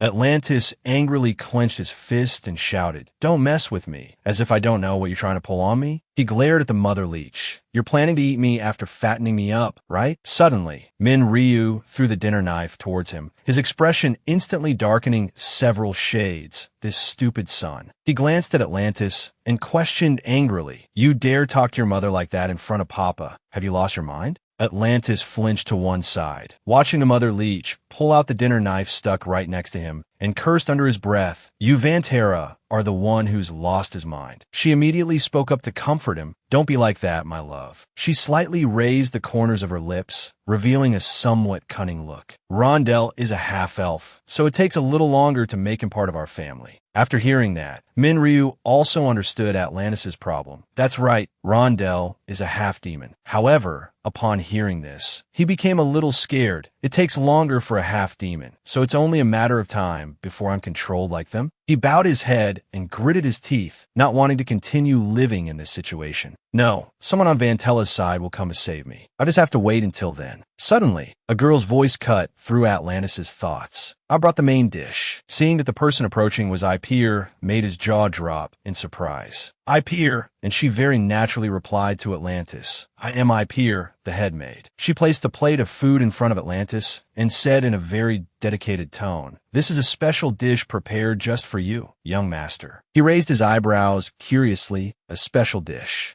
On the plate was something that looked like cooked small intestines. They had a grayish color that was not at all appetizing, but was still enthusiastically introduced by Ipir. It's intestines and organs that have been cleaned and steamed with blood. As soon as Atlantis saw it, his face turned pale. He turned his head and immediately started to retch, much to Ipir's surprise, young master. As soon as she saw Atlantis continuously retching like that, Ipir angrily shouted, "Chef." Immediately, someone replied, "Yes, ma'am." She turned her head to look at Artis, her attitude not at all pleasant, and criticized him. What kind of dish did you make that made the young master react like that just from smelling it? Artist timidly clasped his hands together and replied, I'm sorry. Artist's eyes immediately filled with tears as he weakly explained, I only cooked the pig that the master asked me to. Ipeer tilted her head and looked at him playfully. Are you using that as an excuse? Artist bowed his head and mumbled, forgive me. Ipeer seemed to have no intention of letting him off. She reached out and grabbed Artist's chin, questioning, is that all? Is that what you really want to say? You're saying this whole incident is just because of the menu requested by the master. This scene made Atlantis, sitting on the side, gasp in surprise, Sir Artis. Suddenly, Min Ryu's loud voice cut into Ipeer and Artis's conversation. What's this? The sausage made from hellhounds satisfies my hunger wonderfully. Ipeer let out a loud laugh. That's right, when I was in the army, something like this would never be brought to the Wyvern Corps. Atlantis was surprised by her sudden change in attitude. Headmaid, whose side are you on? The tears on Artis's eyelashes had formed into drops and fell. Forgive me, forgive my uselessness. Ipeer started to pressure Artis. Apologize to the pig that you cooked. Atlantis, standing to one side, stared wide-eyed at this bizarre situation. Everyone has changed. An artist was crying his eyes out, replying to Ipeer, Mr. Pig, I'm sorry. However, she pushed her advantage even further. Did you just call the young master a pig? Atlantis couldn't stop blaming himself because of his decision to stay instead of returning to the kingdom. Even so, the conversation between Artis and Ipeer wasn't over. No, don't look down at the sausage. Suddenly, the mother leech clapped her hands twice, cutting off the brawl. She commanded in a low voice, causing the whole room to fall into a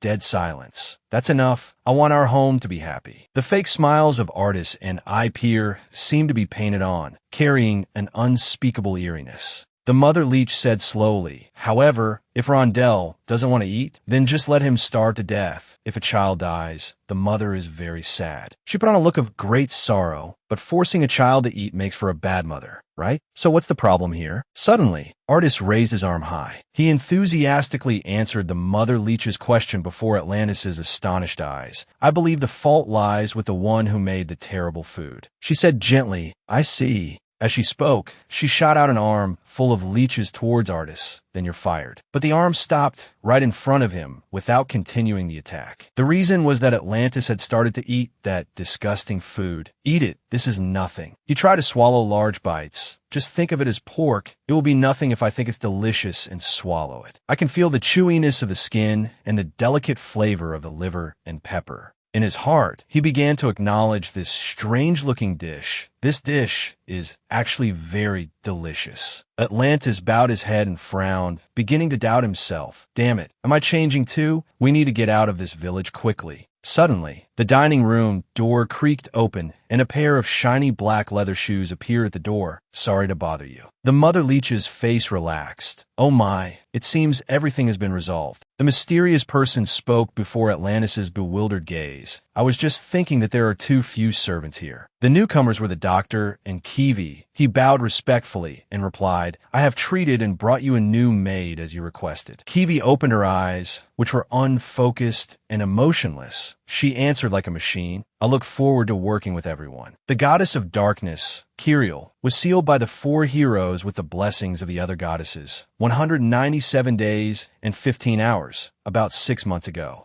Currently, with the sealed power of the goddess of darkness, the dimensional crack has been opened. That was predicted, but the demon god's corruption is happening too quickly. The goddess's mission cannot be delayed any longer. The doctor turned away to give Kiwi space to change while softly explaining the situation. It's been 2 days since your comrades were infected.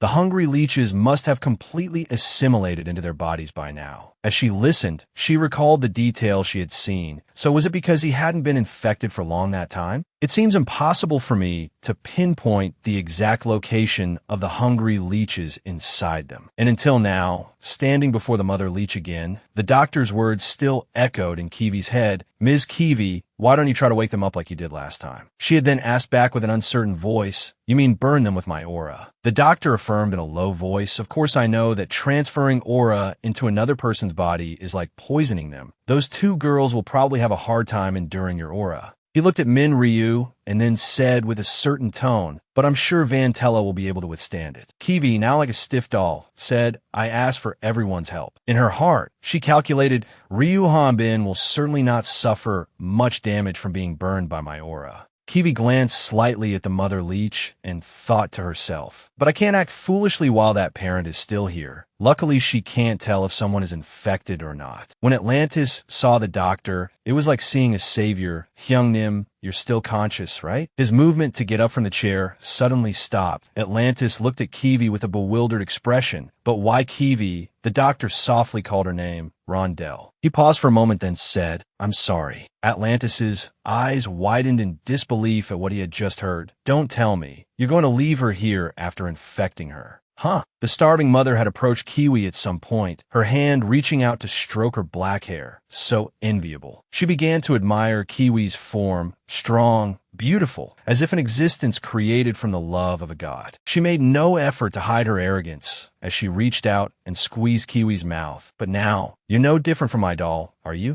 Are you?" The starving mother's hand gripping Kiwi's cheek tightened. Just then, Atlantis grabbed a knife and rushed towards her. She swung the knife, aiming to separate the starving mother from Kiwi. "Stop." The woman lowered her head to look at the new wound just inflicted by Atlantis and fell into deep thought for a long time. The corners of her lips suddenly curled up. "You don't like your meal that much, Rondell." However, Atlantis bristled like a porcupine and shouted, "But this person is not at fault." Her eyes filled with tears and her voice was full of pain. "I was the one who brought them here in the end. What do you want me to do?" Suddenly, a fair hand gently placed itself on Atlantis's hands, which were gripping the dinner knife. Kiwi looked down at Atlantis and advised in a soft, low voice, "At a time like this, I believe all you should do is apologize, young master." This statement from Kiwi seemed to evoke memories deep within Atlantis's subconscious. She stared intently at Kiwi. The dinner knife slipped from Atlantis's hand and hit the floor with a series of ear-splitting clangs. But after a moment, she bowed her head and apologized to the starving mother standing opposite her. "I'm sorry." In a certain place covered in cold ice and snow, a faint sunlight was shining. The sounds of impacts and fighting rang out relentlessly as a large beast chased after someone. That person tried to run with all their might to escape from the beast. However, in the end, this person had to stop before a towering cliff. "Damn it, it's a dead end." The person took off their gloves and shouted, "You've finally forced me to use this power." In the clear light, the person was revealed to be Ron. He pointed his hand towards the beast and began to cast the brain paralysis skill. "Stop." However, opposite him was simply a large-bodied beast with an adorable appearance, just like a big puppy. But in the blink of an eye, it opened its mouth full of fangs, revealing the terrifying appearance of a true predator. Ron stared at the beast, feeling speechless, even as its saliva splattered on his face. "I should have stuck close to the Brotherhood. I should have." Just then, a mechanical hand reached out and struck at Ron. Although the blow only grazed the top of his head, it was enough to scare Ron endlessly. From somewhere, the sound of a rapidly retracting wire could be heard, closing the distance. Before the beast's astonished eyes, a figure in red appeared, a sharp sword menacingly held in their right hand. This person used the pulling force of their own mechanical hand, swinging the sword in a powerful slash that cut the beast's mouth in. 2. The newcomer was Lucin. He looked down at Ron, who was clutching his head, and said with a laugh, "Be careful. This place is full of monsters that just stole your kill. Your skill doesn't work." Ron clicked his tongue and said in an envious tone, "It's really convenient being from another world, isn't it? But wait." He pointed in horror at the screaming beast. "It's still alive." However, Lucin let out a cheerful laugh. "It seems my level isn't high enough." Ron became furious. "What are you laughing like an idiot for?" His eyes widened at Lucin's slow reaction speed. "Quickly shoot that prosthetic hand out and get out of here." But he just blankly announced, "It seems to be stuck." Ron started to use his feet to push Lucin away from the rock, shouting as he did, "Get out quickly." Just as the beast was about to attack them, a blue light flashed and took it down. Ron looked at the monster in horror and muttered, "I'm still alive." As for Lucin, ignoring his mechanical arm that was like a hook in its throat, he tilted his head back and smiled to the side. "It seems you've saved us again." His cheerful tone was met with a click of the tongue and a cold glare from Sir Leon Hearth. He turned his back and glanced coldly at Lucin and Ron. "I can't believe you couldn't even handle a natural monster.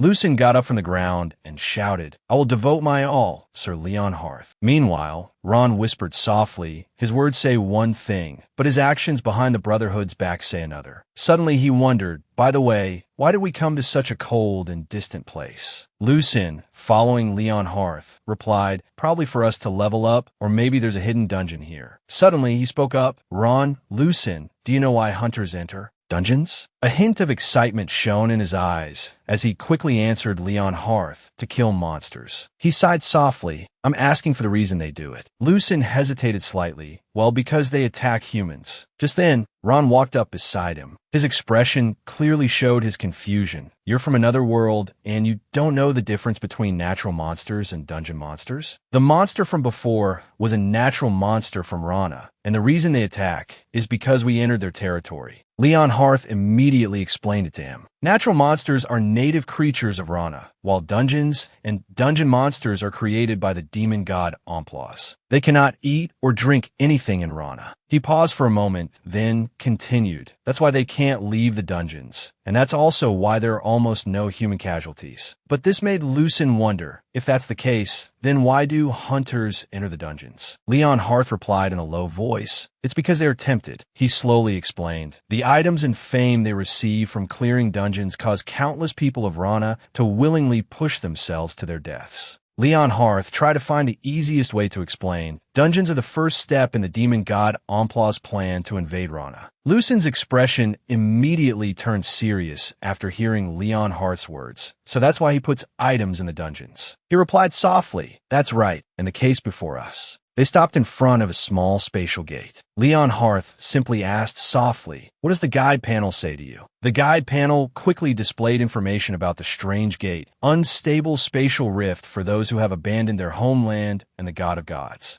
Lucen stared intently at the guide panel and muttered, "For those who have abandoned their homeland and the god of gods." Ron glanced at the rift with curiosity. "What is that?" Leon Hearth replied softly, "Nobody knows." He spoke with a very serious attitude, but it was discovered all over Rana at the same time. There are over 100 reports about it sent to the Brotherhood. It's something different from the dungeons we've seen before. He rubbed his chin, his eyebrows slightly furrowed, but since it can only be read thanks to the guide panel created by Amplas, it seems to be related to him. Suddenly, Lucen poked his head inside, causing Ron to reach out and hold him back. "What are you doing, Lucen?" He cheerfully reassured. "Let me just take a look. It'll be quick." As soon as he stuck his head inside, Lucen's eyes were instantly filled with surprise. This is in the middle of the peaceful green forest of the village. Smallroot. A man bent over, rummaging through a wooden box, muttering in a low voice, "Please." The man picked up the telephone receiver, his mouth still muttering nonstop. "Please." The man looked around frantically with fearful eyes, pressing the receiver to his ear in anxiety. Hearing the phone ring, the crown prince of the elf tribe gently picked up the receiver and sighed softly. It seems the report is late. He began to answer, but after listening for a moment,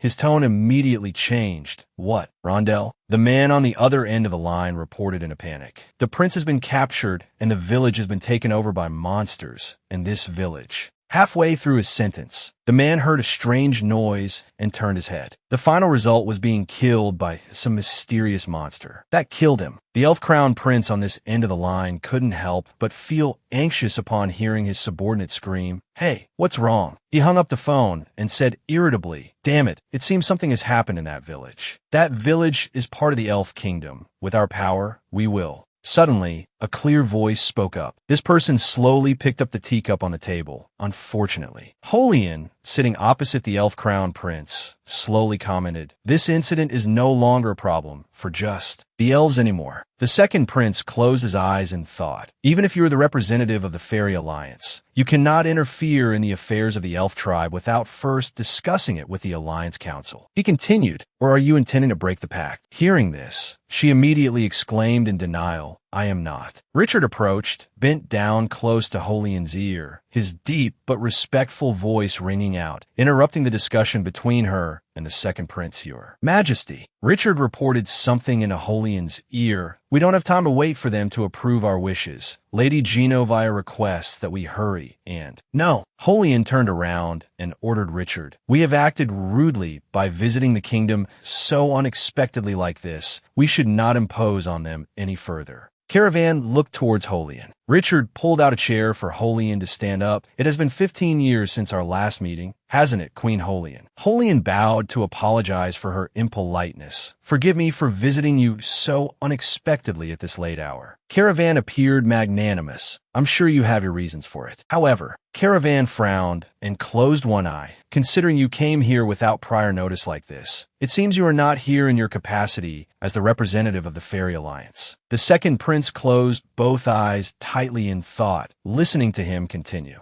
But as one of the four great heroes, Richard also frowned upon hearing this, glancing towards the speaker. Holian, the transcendent being of life and death. She clasped her hands in front of her and bowed her head. That is correct. I thought I wouldn't be able to speak in detail. Caravan asked, the place you wish to go is Smallroot Village, the autonomous village that does not welcome elves. Is that correct? This time, Caravan also pondered something. However, the villagers there are also part of the Fairy Alliance. I suggest you be careful to avoid harming the humans. Hearing this, the second prince immediately turned to Caravan to show his dissatisfaction. Father, Holian was overjoyed to receive Caravan's permission. Early morning will be the best time to depart. Thank you very much, Elf King. Watching the departing backs of Holian and her attendant Richard, Caravan began to instruct his son. The Elf Kingdom is just a small nation. Although the Fairy Alliance is very large, their population and strength are twice as weak as other nations. A blue vortex appeared before Holian like a portal through space. However, the reason the Alliance has such a great diplomatic advantage is because of Holian, the transcendent being of life and death. On this side, the second prince also made a request to his father. I will also go with Queen Holian tomorrow. Humph. Hearing his son's words, Caravan opened his eyes, his gaze sharp. Son, I am old. The elf nobles are aiming for your throne every second, every minute. A king should not act so conspicuously. The second prince angrily slammed his hand on the table. There's a very high probability of using the world tree. His hand slowly clenched into a fist to control the minds of others. Therefore, the only solution is for me, the eldest of the royal family and the successor, to go there and control the power of the world tree's roots. Caravan sighed. Son, are you not angry with me for sending him to that dangerous place? The second prince closed his eyes. I just don't want to go through hell one more time. Elsewhere in the dungeon, a young boy was doing something by the wall. The boy used a spoon to pry a brick from the wall. A brick was quickly pried loose and fell. That boy was Rondell. Seeing what was inside, he couldn't help but be disappointed. Inside were interconnected tree roots. The roots of the world tree are on the other side. This spoon can't even scratch it. Outside the prison, the surrounding trees grew lush and green. In the middle of the tree roots was a house. Why is the house here? I need to get out of here to report to the king. Rondell scratched his head, pulling at his hair. What should I do? Behind him, a guard and some court ladies were approaching. Suddenly, Rondell's adoptive mother called out, Rondell, have you reflected on your actions? Hearing his mother's call, Rondell turned around, smiling happily. Yes, mother. I have reflected and repented for the sins I have committed. Rondell quickly hid the brick he had pried out behind his back. Rondell's adoptive mother sighed. Humph. She walked slowly towards Rondell. Do you still think you can escape from me? She said, then order the court ladies to leave. I want to talk to Rondell alone. Yes, as you wish. Watching the servants leave, Rondell's gaze fell on a figure. There's still hope. As long as Kiwi is still conscious, what reason would she have to break in here other than to save her comrades? Kiwi felt the boy's gaze and also looked towards him. I'm sure my brother and Kiwi have a plan, but Kiwi still turned away, leaving Rondell dumbfounded. Kiwi followed the court ladies out, her expression sad. Rondell, I can't do anything now that you've avoided the worst-case scenario of death. She recalled the scene from that time. This wouldn't have happened if we hadn't agreed to the Elf King's mission in the first place. Even if the future changes from the forecast, it doesn't matter. The image of Rondell being constricted by the roots appeared again, but Rondell's death is a certainty. If we try to change fate any further, further, the forecast I saw will be completely erased, and I won't be able to predict the future anymore. Minryu turned her face away. For the future of Rana, I need to save Minryu and escape this village. Kiwi's eyes were troubled, and making the search for Barot the top priority is the main purpose of this. Each to their own path. The maid below shouted, "Hey newbie, where are you going?" The two servants below saw Kiwi walking up and called out to her, "We have a lot of work to do." Over here, a hand clenched into a fist, veins bulging. I shouldn't be discovered before successfully awakening Ryu Han-Bin. Should I wait for another opportunity? But this is the best chance while that monster is focused on Rondell. Rondell stared intently at his adoptive mother. I don't know how long it will be until there's another time when it and Ryu are separated like this. Ipier yelled, "Hey, didn't you hear what I said? You're acting very strange." Kiwi glanced down at Ipier. Things being as they are, should I kill these two first? All three of them looked towards the door. Ipier and Atis went to open it. "Doctor, what brings you here?" The person replied, "I came regarding the lady's matter." The visitor was the second prince. Atis continued, "She is with the young master. Should I inform her that you have arrived?" The second prince waved his hand. "Ah, that's fine." Kiwi also looked down, observing them as they talked. The second prince said, "It seems the lady forgot to tell everyone about that request, didn't she?" "A request, that's right. There is something that needs to be brought from this place to the outskirts of the village." The second prince's eyes narrowed. "It won't take much time. So would you two ladies mind coming with me?" Kiwi looked at the second prince with a look of understanding. All right. Both of them followed the second prince without any suspicion, while Kiwi went straight up the stairs. She leaned her back. "This is strange." Minryu lay on a small bed that didn't fit his height. "Do I always sleep in such a small bed? And my clothes are so tight they feel like they're about to rip." Minryu turned to look outside. "It's like I'm not myself anymore." Minryu looked at himself in the mirror. Minryu sat up abruptly. "Haha, if I went around half naked, how much of a primitive man would I look like?" Minryu chuckled, stroking his beard. "And what would I look like without this magnificent mustache?" Kiwi launched herself like a rocket towards Minryu. Over here, Rondell held the rock he had pried out in his hand, pointing it at his adoptive mother with trembling hands. His eyes were angry. "You said we'd play a family game while you were pretending to be human? In the end, you're still a monster."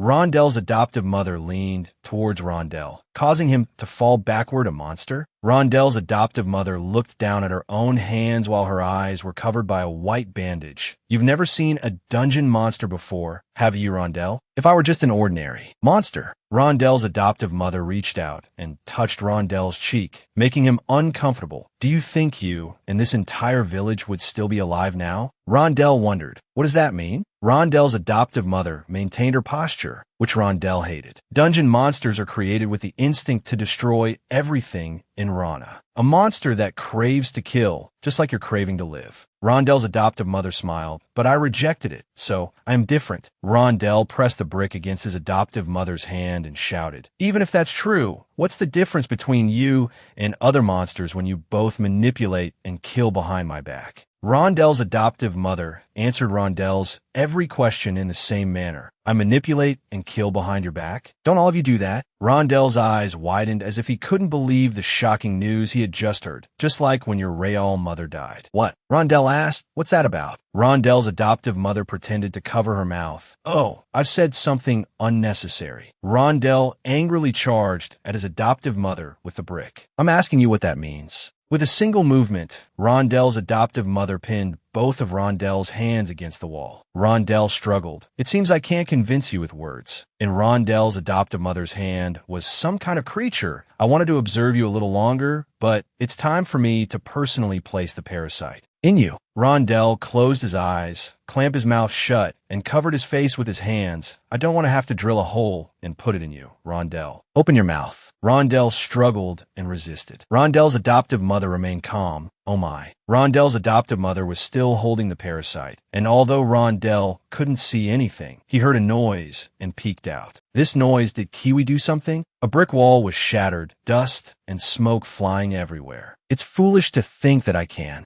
You who broke the wall are Kiwi." She knelt on one knee below. Burn the hungry leech parasitizing his body. My power. A large hole appeared behind Minryu, and it seemed Kiwi was injured, too weak to do it. You monster. Minryu's shirt was torn at the back. Minryu's shirt was torn by Ryu's muscles, ripping it in. 2. Minryu seemed to tear out of his shirt, becoming a man with bulging muscles, his beard and mustache also gone. An apprentice made me tear my clothes? How helpless. His eyes looked like he wanted to tear Kiwi to shreds, but can I interpret that action as an attack on my family? Rondel's adoptive mother and Rondel were struggling with each other, but suddenly she heard the noise outside and stopped her movements. Why is it so noisy outside? Quick as a flash, Rondel slipped past his wicked mother's arms. Rondel leaned his body against the iron bars, blocking his mother from going outside. No, I won't let you get near Kiwi. Rondel shut his eyes tightly and bit his lip. Kiwi is fighting to save everyone. I have to at least keep this monster here. But she passed right through the iron bars to the outside, leaving Rondel to just stand and stare blankly. Rondel collapsed helplessly to the ground. I'm so useless. There was a hole in the wall from where Rondel had pried the brick out, but as if out of nowhere, the hole began to glow. Rondel's eyes widened as he looked at the hole. The roots of the world tree. Rondel frowned and bit his lip, contemplating something. A mountainous region glowed brightly. I have wandered aimlessly for 20 years. A home, but the people in this village accepted a stranger like me. For people smiled happily. This is where my home is. Another old man also smiled warmly. Family. ATIS also smiled a welcome, and so did Ipier. One by one, they all welcomed him cheerfully and warmly. And my friends are living here. Minryu clenched his hand into a fist. I can't let my people fall into danger. Minryu punched straight down at where Kiwi was kneeling. Kiwi also quickly dodged the attack. Kiwi also began to use her power to counterattack. She has mixed truth and lies into his memories. Your memories have been scrambled. Kiwi used all her strength to shout, "Wake up!" Kiwi kicked straight at Minryu's head, but it didn't hurt him at all. His eyes flashed. If you're right, then me and this whole village are crazy, or you're the only one who's crazy. Kiwi frowned and bit her lip, thinking, as I thought, I can't burn the parasite by attacking him with aura. Minryu grabbed Kiwi's leg, flinging her away. Kiwi tumbled a few times, but landed steadily. Kiwi prepared to counterattack again. That means there's only one way left. Kiwi used her technique to create a weapon, to force him to use his own aura. Kiwi slashed straight at Minryu. Minryu bent his knees, his hands clenched into fists, preparing to counter. Minryu stomped his foot, causing the ground to rise up like a small mountain. He countered that attack with the earth. Kiwi immediately realized something that made her frown, her hand raising to block the attack. Without a weapon, Ryu Han-Bin can't use aura. The earth split in two, flying towards Kiwi as fast as a spark. Kiwi watched Minryu without blinking. Minryu's hand was shaped like a blade. That hand seems to be the weapon. Ryu raised it high, preparing to attack Kiwi. After that slash, there's only dust and dirt. Kiwi's weapon had fallen somewhere, stuck straight into a corner of the roots, while Minryu slowly approached. Kiwi was beaten so badly, she had to lean against a tree to stay upright. As expected, forcing him to use his aura is impossible. Minryu frowned at Kiwi, annoyed. Are you still spouting nonsense? Kiwi looked down instead of at Ryu. You can confirm whether it's nonsense or not after you use your aura. Minryu also listened to Kiwi's analysis. Or, is there some reason you can't use your aura? Minryu said that. Rondel's adoptive mother appeared and became the focus of both of them. That's because if he does, this precious village will be destroyed. She immediately smiled and pointed somewhere. Isn't that right? Minryu's eyes glowed yellow as he looked in that direction. Ah, that's right. She quickly walked over to Minryu, leaned her hand on him, and smiled at Kiwi. Kiwi held her injured arm and glared at her, thinking, so she ordered him not to use his aura. Then she said, "What in the world are you?" Her fingers immediately elongated and plunged straight into Kiwi's other arm, causing her to let out ugh. Then she said, "That's the question I should be asking." Not just one, but two fingers dug into Kiwi's bicep. You see, children are the only ones the parasites can't control, because they don't have many memories, but no matter how I look at it, you're an adult, so how could you wake up? Kiwi looked at her with a cold gaze. I may look like this, but I've only been alive for For weeks. At this, she smiled, chuckling mockingly. I agree that women shouldn't be judged by their appearance. It seems your presence is that child's motivation. Rondell on this side, angry, gritted his teeth as tears welled up, but you chose this man instead of him. Rondell removed the bricks one by one from below. Don't you find it unfair? Kiwi still looked defiantly at Rondell's adoptive mother. You're nothing but a monster. Rondell managed to remove many bricks, creating a very large hole. Seeing this, she still smiled. Then you can die at the hands of this monster. Now, after saying that, she launched an attack straight at Kiwi. Kiwi could only close her eyes and accept it. Rondell watched from his side, tears welling up, gritting his teeth as he watched. Rondell screamed as tears fell. The tree trunk glowed, creating a wave of power, causing Rondell's adoptive mother and Ryu to clutch their heads. Cuck. This made her angry, and she frowned. Who is interfering with my signal? The world tree emitted a glow. Don't tell me it's Rondell. Kiwi seized the opportunity to push Ryu down. Kiwi frowned, bit her lip, and stared at Ryu. For a moment, she saw Kiwi bend down to do something to Ryu, and became furious. Unable to bear it, she attacked with her tentacles, sending Kiwi flying away as she mocked her with a scornful smile. I asked that your final move? Transferring your mana now is useless. Ryu opened his eyes as a stream of pink smoke came out of his mouth. The parasite has completely neutralized his body. Rondell's adoptive mother grabbed Kiwi's hair and dragged her away. Impossible. She grabbed her hair and pulled Kiwi's whole body up, causing Kiwi so much pain that she squeezed her eyes shut and raised her hand to pry the woman's hand off. No one doubts the life I grant them. While Rondell's adoptive mother was busy dealing with Kiwi, a hand pierced through. When I'm done with you. That hand belonged to none other than Min Ryu, piercing straight through her body, surprising Rondell's adoptive mother. How? How did you wake up on your own? Kiwi was also surprised to see this scene. The memories were supposed to be perfect. That's right. The arm pierced through her body and lifted Rondell's adoptive mother completely off the ground, leaving Kiwi staring in astonishment. Now I have a home, a wife, and child. It's the normal life I've always wished for. The arm emitted a red glow. Rondell's adoptive mother was still smiling. But you know what? The more I think about it, the stranger it gets. Min Ryu was furious. I don't have a single memory of a kiss in my entire life. Rondell's adoptive mother screamed. No, it can't be. How can someone like that exist? Blood spewed from Rondell's adoptive mother's mouth. Rondell's adoptive mother disintegrated, leaving only a few wisps of light, while Kiwi still stared blankly at the scene before her. The wisps of light gradually faded. Kiwi looked at Min Ryu. That was just CPR. I know. From high above, a house could be seen near a very large, ancient tree. Min Ryu pursed his lips and glanced away. Min Ryu was embarrassed while Kiwi walked and observed. Oh, by the way, that CPR helped me wake up, so thanks anyway. Kiwi replied indifferently. You're still thinking about it? Min Ryu's face turned red with embarrassment, while Kiwi remained nonchalant as if nothing had happened. Focus. That monster's main body might have recovered.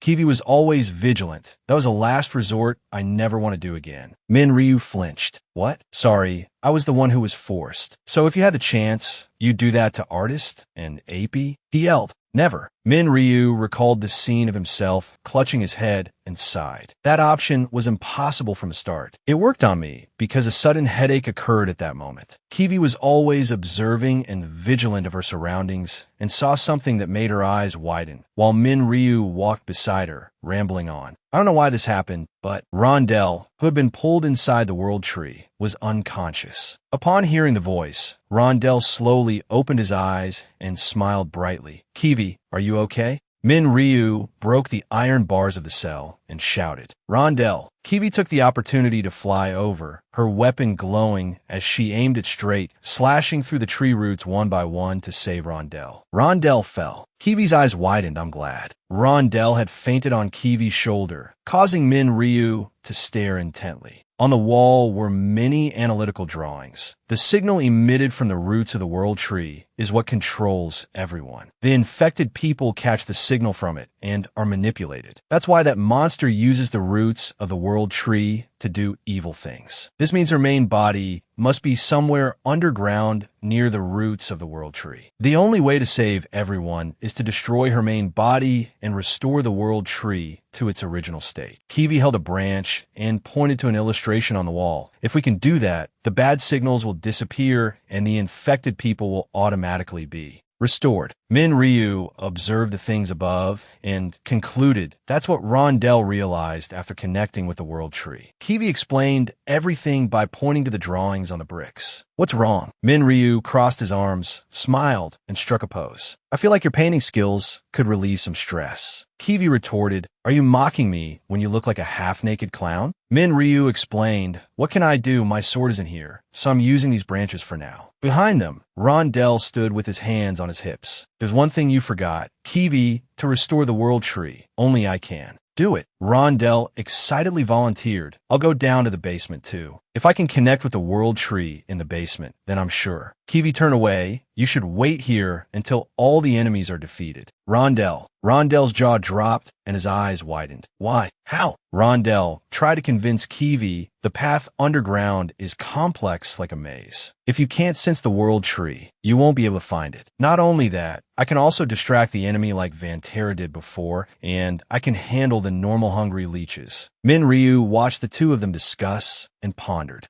Rondell continued, with the sword skills I learned from the royal family. Rondell turned to persuade him, making Kiwi's face darken. Kiwi held the branch and pointed to the side of Rondell's eye. After you touched the world tree, you went blind in one eye, didn't you? Kiwi said angrily, this guy and I are strong enough to defeat them. Honestly, you're right now. Rondell frowned. I'm not. Ryu lifted Rondell with both hands, startling him. Ryu placed Rondell on his shoulders, making him widen his eyes. What are you doing? Perfect weight. Kiwi's eyes also widened at this scene. In Vantera, children go into battle from the age of 3. Ryu glanced up at Rondell, so they can learn for the future. Besides, you have the ability to find the way, so it's even more necessary for you to go. I'll put you down if you're scared. Rondell raised a hand to cover his eyes and smiled. You think I do that? Ryu turned away, and Rondell, sitting on Ryu's shoulders, raised his sword high and shouted, Rondell's knightly order, move out. Behind them, Kiwi raised her hand as if to stop them, but then pulled her hand back. A lamp was glowing. The second prince held the lamp and led the way, while AP and Artist followed behind. AP and Artist looked around. We've gone down quite deep. It's like a dungeon, isn't it? What does the lady have for us to do in a scary place like this? AP's eyes widened and she frowned, her hand about to touch something. A face was obscured and pierced by tree roots, making it impossible to see clearly. Artist hugged the frightened AP. It seems the world tree is eating, no, absorbing him. Why something like that here? The second prince at the front explained gently. Life force is absorbed by the world tree. However, because the roots have been infected, the life force has begun to gather and form the fruit you see on that branch. A large amount of condensed vitality and energy creates the red color on those crystal shards. The roots drip down to form a red crystal, creating a bloodstone. There are many bloodstones on the branches of the tree, and those roots are plugged into a very large red-colored fruit. Red. All of this was created for the lady. Both of them looked to the second prince. You two must retrieve the Vantera's sword at all costs. I will kill you. The voice came from Rondell's adoptive mother on top of the fruit, making all three look up. I was planning to let you into the family, but how dare you steal my husband and my child? The second prince closed his eyes tightly in anger. She has successfully awakened the Vantera warrior faster than I expected. The second prince looked up. Is something wrong, my queen? You knew, didn't you? Both of them held the second prince's arms while Rondell's mother approached. You knew that woman wasn't infected? What? I don't know anything. Don't make excuses. Rondell's adoptive mother angrily raised her hand to attack. She sees me as nothing but a selfish monster. I will never forgive her, or you, either. The second prince pulled his arms away from the two hands holding him. No forgiveness. The second prince walked directly in front of Rondell's adoptive mother. So what are you going to do? Rondell's adoptive mother gritted her teeth in anger. Fine, kill me and end this family game, and you will return to being a monster who can't resist your own killing intent. The second prince narrowed his eyes and looked straight at Rondell's adoptive mother. If I play along, the magic placed on you will disappear. Do you think you can live as a human without my magic? Rondell's adoptive mother smiled. Rondell's adoptive mother turned her face away. TSK, whatever, you have nowhere else to go since being exiled from the royal family. It doesn't matter what you do. The result will be the same. A foot stomps. The only problem here is the news about this village getting out. Ryu ran so fast that Rondell leaned back, while Kiwi still followed behind the two. But it seems that guy has a high sense of loyalty. He didn't abandon the village and his comrades, but instead crashed right through the front door. Rondell's mother's eyes a talking mouth. I like strong and brave men, but he will have to pay the price. Ipier watched the scene with her mouth agape and eyes wide, while ATAS smiled beside her. When he dared to kiss another woman in front of his wife. Am I right? ATIS looked at Ipier with a sinister, red glowing gaze, making Ipier turn to look back. We should kill him. Yeah. The second prince clutched one arm and grimaced. I'm glad you're okay, Rondell. Ryu sat down. Rondell jumped down, mouth agape, and ran towards the second prince. Brother, why are you injured? The second prince explained. I fought with your comrades. The magic swordsman and the mage were trying to escape. Ryu looked in that direction. He's not infected because he's an elf? Kiwi glanced at Ryu. I'm not sure either, but it seems the signal from the world tree only affects humans. Thanks to him, I was able to approach you. Ryu frowned. It only affects humans. Then why? The second prince placed a hand on Rondell's shoulder and smiled. Truly the successor of the elf kingdom. Even I couldn't connect with. The world tree. Rondell bit his lip and looked up at the second prince. I'm sure you can save this elf kingdom. Brother, Kiwi seemed to see something. Ipier, with her blue eyes glowing, was preparing to attack the second prince. Watch out. Kiwi quickly blocked the attack. Kiwi knocked Ipier away. Ipier, Ryu, behind them, angrily channeled his aura. Kiwi remained calm. If that had worked, I would have saved you easily. Not just Ipier, but ATIS too is focusing her spell. For now, I have to treat them as enemies. An attack came, flaring up like a flame. Just one of Ryu's swords blocked the attack. The second prince thought he's stronger than before. Who would have thought that his level up would be a disadvantage for me? Ryu shouted. ATIS, Ipier, think about it. Isn't it a little strange for us to be fighting like this? ATIS pointed her weapon forward, her gaze resolute. There's nothing strange about it. I'm just killing any trespassers. ATIS drew a magic circle. Everyone's face darkened. The brainwashing has gotten stronger. Ryu stomped his foot hard on the ground. The earth flew up, shattering the magic circle. Ipier and ATIS fell down below. Kiwi was the one who saw this and pointed in that direction. I'll do something about these too. Ryu lowered his head. There must be a way to bring them back to normal. Kiwi, startled, held her hand out in front of her. Is that so obvious? Something shot past, making Kiwi's eyes widen as she glanced. A purple streak slammed straight into the ground. Kiwi, that's Rondell's adoptive mother's arm. Rondell looked at his adoptive mother with murderous eyes. I wonder why you're here when you're the one who destroyed my family. Kiwi was so angry she gritted her teeth and bit her lip, her eyes turning completely white. Kiwi flew past both Rondell and the second prince to attack Rondell's adoptive mother. Kiwi spun around and stepped on her own weapon. Gaining momentum, she attacked Rondell's adoptive mother. Kiwi spread her arms to protect Rondell behind her. Quick, take Rondell to the surface. Rondell's mouth fell open as he watched. What are you talking about? You need me to break her control. Kiwi turned back with a serious expression. You'll end up dead if you stay here. Rondell frowned and looked straight at Kiwi. What do you mean? A hand grabbed Rondell's arm. It was the second prince, pulling Rondell away while Kiwi stayed behind to fight Rondell's adoptive mother. Rondell grimaced, biting his lips sadly. So I'm just a hindrance? Is running away the only thing I can do to help Kiwi and Vanti? The second prince in front pulled Rondell along behind him. Don't be afraid, Rondell. They want to protect you, but do you want to protect them? Rondell's face was full of confusion. Yes, but the second prince said, then this is the time to prove your worth to them. Kiwi sliced off one of the adoptive mother's tentacles.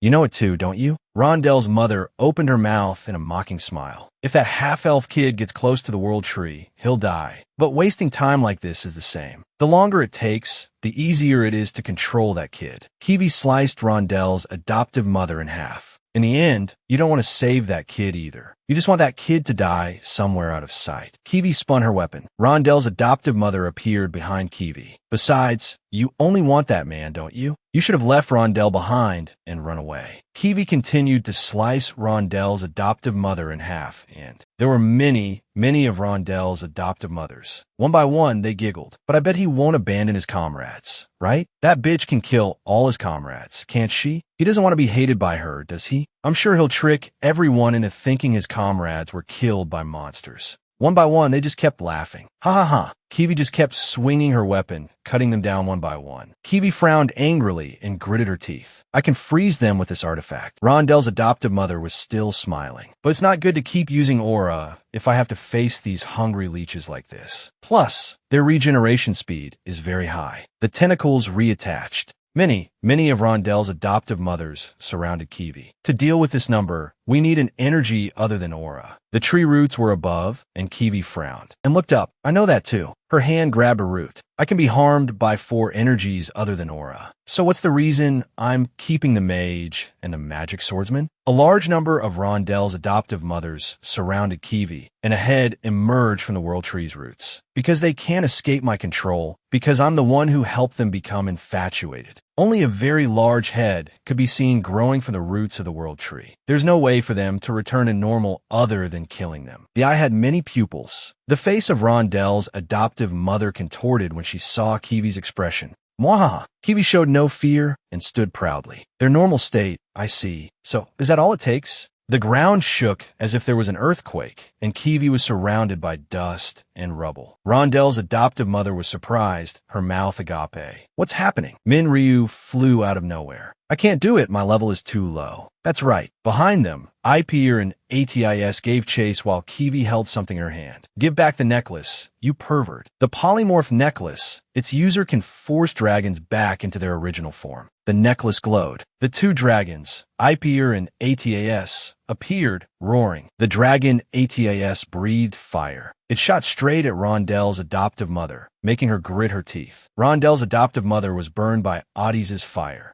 Rondel's adoptive mother's eyes widened and her mouth opened in a scream. Dragons. They're dragons. The fire shot into her eye, causing her immense pain. Yeah, the dragon ATIS was angry, her eyes cold and sharp. How dare you force me to harm Kiwi and Han-Bin? Prepare yourself. The dragon fire burned Rondel's adoptive mother, causing her great pain. Ryu saw this and just stood with his arms crossed, smiling. This is the first time I've seen ATIS this angry. As for Ipeer, the dragon Ipeer attacked Ryu, slamming Ryu to the ground. Die, pervert. Now I can't marry anyone. Ryu used his hand and sword to block Ipeer's mouth. Stop, calm down. Hey, what are you doing in my mouth? Ipeer recalled the image of herself, and her face turned red. Over here, the dragon ATAS continuously attacked Rondel's adoptive mother, making her furious and resentful, and the dragon Ipeer also attacked from above, striking the top of her head. I won't forgive you. Waking them up was nothing. Waking you up was harder. Ryu turned to look at Kiwi. By the way, where's Rondel? Kiwi replied. I asked the second prince to take him to the surface. The dragon ATAS grabbed her tail, while the dragon Ipeer breathed fire straight into the eye of Rondel's adoptive mother. Where her main body is attacked, she can't harm them. The eye of Rondel's adoptive mother was like a second mouth. You deceitful ones. Sparks of lightning twisted and turned around the world tree. Somehow it could grow, at an incredible speed, into a humanoid figure taller than a mountain, a massive, towering figure that caught the attention of the people around. Everyone's eyes widened and their mouths fell open in fear. What is that? A monster. It's Rondel's adoptive mother, with small green branches growing on her body, gritting her teeth in anger. A monster you say? Her arm, like a gun, aimed straight at the crowd of people. It created something large and round like a bullet. Shut up, I'm not a monster. A beam of light struck Rondel's adoptive mother's face, causing her pain.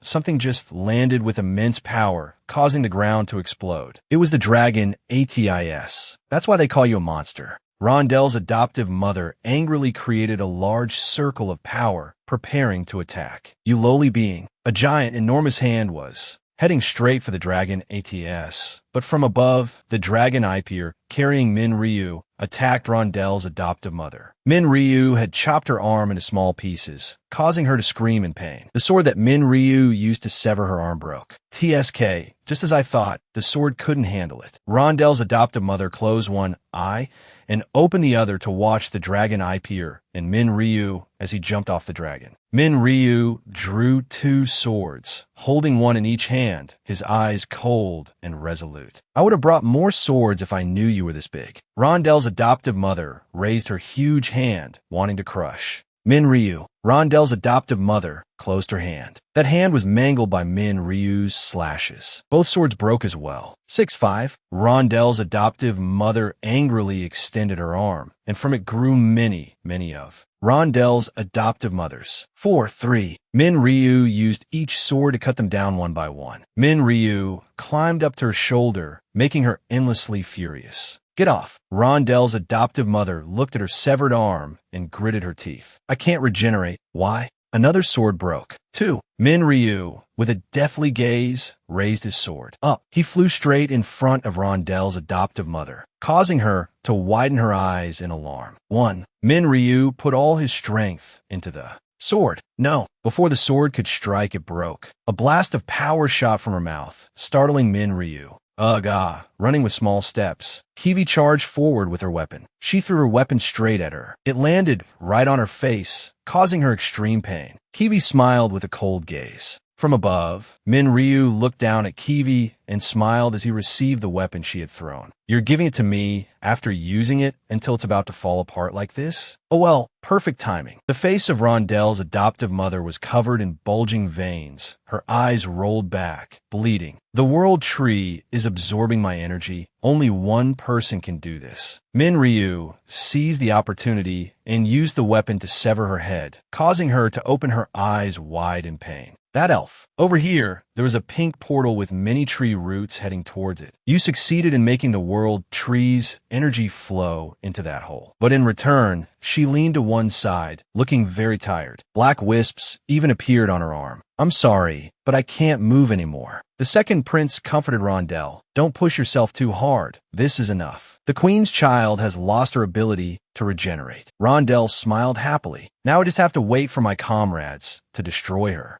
What a relief. Rondel leaned against the tree trunk, looking at the portal, while the second prince knelt on one knee beside him. But what is that portal? I'm not sure either, but because of it, the hungry leeches can operate outside the dungeon. He was surprised. The hungry leeches can operate outside the dungeon. The second prince smiled and turned to look at the portal. With this amount of energy, the portal will get bigger and bigger, and the operating range of the hungry leeches will also expand. He continued, if everything goes according to plan, it could spread to the entire kingdom of Alendia. Rondel vaguely looked at the second prince with one eye that had turned dark gray. What do you mean? The second prince had a profound gaze and a sinister smile. After this hole opens and she dies. The second prince with his corrupted eyes and sinister smile, while Rondel still didn't understand what was happening. I can control everyone in the elf kingdom. This threat made her extremely scared and panicked. But suddenly, she flew into a rage, gritting her teeth, her hand reaching out as if to push the second prince down. But before she could act, he pushed her down, causing her to hit her head on the ground and cry out in pain. He looked at her, threatening. You want to close the hole? Don't act so foolishly, Rondel. To her confusion, he continued. It took me 20 years to learn how to parasitize humans with hungry leeches, and I realized that they are similar to the signal emitted from the world tree. He looked at the giant hungry leeches trapped in giant test tubes. He continued his words. However, the hungry leeches are merely creatures that parasitize to suck life force. I have tried countless times. At this point, he couldn't hide his resentment, his hand clenching into a fist. He yelled, but it's impossible to control them, so they can only be used on humans. Meanwhile, Father chased me away after seeing my experiment. The more he spoke, the angrier he became. If we elves ruled over all humans, we could create peace and make the elf kingdom glorious again. Rondel was enraged by the second prince's insane experiment and ambition. She stared at him, questioning. You continued the experiment after being exiled from the village? He smiled sinisterly, admitting, that's right, thanks to that, I was able to completely finish the experiment in this village, also thanks to that monster. At this moment, under the bare tree, a withered old body was hidden with white hair and dry, wrinkled skin. A voice rang out. It can change the hungry leeches in the way I want after discovering this hole. Saying that, the person used all their strength to lift the heavy rocks, announcing, the last thing to do. That is to let your comrades kill that monster. The speaker was Ryu, and behind him were artists, Kiwi, and Ipier. They were staring at the old body hidden in the cellar below. He exclaimed in surprise, "What is this thing?" "The main body," he guessed, and at that moment, a bizarre creature with long, thick fur appeared. It was snowy. It spoke threateningly. "Don't look at me with those eyes." Saying that, it leaped up, screaming angrily, "Don't look at me." Snowy aimed for Minryu, but Kiwi quickly pushed it away, to everyone's surprise. The monster cried out in pain. Immediately, Kiwi cast a spell. She said to it, "We don't have time to listen to you scream." But just as she was about to act, Minryu grabbed her wrist. He stopped her weight. He looked at Snowy, saying, "I have a question for you." "Huh?" But before he could finish, the level 32 monster lost its patience, asking with an angry face, "What?" Suddenly, its eyes filled with tears. It remembered its life. It recounted, "I was born in a desolate canyon. The large Snowy defeated smaller creatures. It devoured its prey." Snowy said, "I ate everything smaller than me. Consciousness and ego were unnecessary for me." It continued, "Evolving from what I ate was the only way to survive and get stronger." Snowy became more and more ferocious. It continued its story. "Others did the same. I lived for a very long time and ate a lot, but compared to the giant Miss Mask, I was just an ant." Knowing this, when it met Miss Mask, it could only run for its life. It had to run very fast. Snowy said, "Most of my time was spent running away. If I failed, I would die." It remembered its terrifying memory. The huge Miss Mask monster kicked Snowy hard, like throwing an object off a cliff. It recounted, "I failed, and I received a serious injury. I hoped at least I would be eaten after I died." At that time, its limbs were falling apart, its whole body helpless. But it was also at this moment that it saw a strange hole. Pursued by the giant monster, Snowy used all its strength to run towards that hole. It explained, "Instinctively, I ran through that hole." It said, "I ran without noticing that my body was bleeding. I didn't even know where I was running, and at this moment, the monster rolled quickly on the ground, its whole body trembling." But Snowy didn't care. It picked up one of its severed legs and continued to run until it saw I was safe. And it couldn't hide the self-pity and exhaustion on its face. A handsome boy came across it. He looked towards his parents, calling them, "Mom, Dad, there's something strange." He pointed towards the bushes, where the monster Snowy was lying tiredly on the grass. The boy's family took it home, placing a plate of food in front of it. It realized, "It was a strange environment for me. I had food without having to hunt when I was hungry, and I wasn't tortured when I was at my weakest." The mother asked, "Where do you all think this little one came from?" The monster, in its new environment, was bandaged. It fluffed its fur warily. The father replied, "Not sure, but its recovery speed is very high. Maybe it's a wild monster?" The boy objected, "But I've never seen anything like it around here." Then the boy excitedly concluded, "So maybe this is a new species." The father heard this and just chuckled. "Haha, I don't think so." The mother opposite replied coldly, "But you can't raise it in the house." Hearing his mother's words, the boy's eyes sparkled as he turned to his father, pleading, "Dad, but it's pitiful." Mr. Jonathan could only advise, "It's pitiful because it's small, but it's still a monster. It's dangerous." But he couldn't resist the child's plea and his own curiosity, turning to his wife. "But if your mother agrees, it's okay." The wife heard this, and her face became serious, saying, "Honey." Hearing that, he could only laugh bitterly. "Of course not." The boy stroked the fur of the beast that was engrossed in eating, comforting it softly. "My dad is a veterinarian. Dad said you'll get better after you eat." Looking at Snowy eating voraciously, he asked with concern, "Is it good?" Hearing the boy's question, Snowy suddenly pounced, its sparkling eyes full of excitement, its mouth drooling, and it shouted with joy, "So delicious." Then it tipped the whole bowl of food into its mouth. The whole family was extremely surprised. The boy sat down behind, trembling as he asked. It just spoke. The father and son went from surprise to excitement. They looked at the mother with sparkling eyes, pleadingly calling, "Mom, honey." But the mother was very firm. No, she flatly refused. "If the villagers find out we're raising a wild monster in our house." Before she could finish her sentence, Mr. Jonathan tried to persuade her more. Mia. At this moment, the little beast was staring at the piece of beef in Mother Mia's hand. Its round eyes sparkled as it asked, "Is it delicious?" The mother's heart softened at its cuteness. Snowy sensed that, but that large entity was not scary after living with them for a while, and I gradually learned about them. He remembered the days of eating well. The husband found it interesting because I gained the characteristics of whatever I ate, and because of that, I could live peacefully in the house. It continued. Then, the wife felt guilty for keeping me in the house all the time and secretly took me with her every time she went into the village. She often kept it in her handbag. It remembered that peaceful time. The child liked to read books and sleep under the trees, and it always accompanied the boy. It slept peacefully in the boy's lap. It recounted, "The child gave me a name, Snowy, because I was as white as snow." Snowy then had meals with the boy's family. Sometimes it fell off the table, making them burst out laughing, and it saw. I had never seen this before, but I liked it. Some time later, on a dark and stormy night, Snowy was anxiously biting a blanket, but the weak boy lying on the bed in a daze still stroked it, calling its name. "Snowy, are you worried?" Outside, a stranger was scolding the couple. "But you shouldn't have come here when the whole village is infected." Then the person comforted them. "Don't worry too much." Saying that, he pushed the door open and entered the boy's room, and Snowy's. That stranger was the second prince. He faced the boy, who was wearing a medical bag. He placed a glass vial and poured out a pile of strange small red pills onto the table. The father told him about the boy's illness. "Many doctors have come and tried to treat my son, but they couldn't even diagnose his illness." At this moment,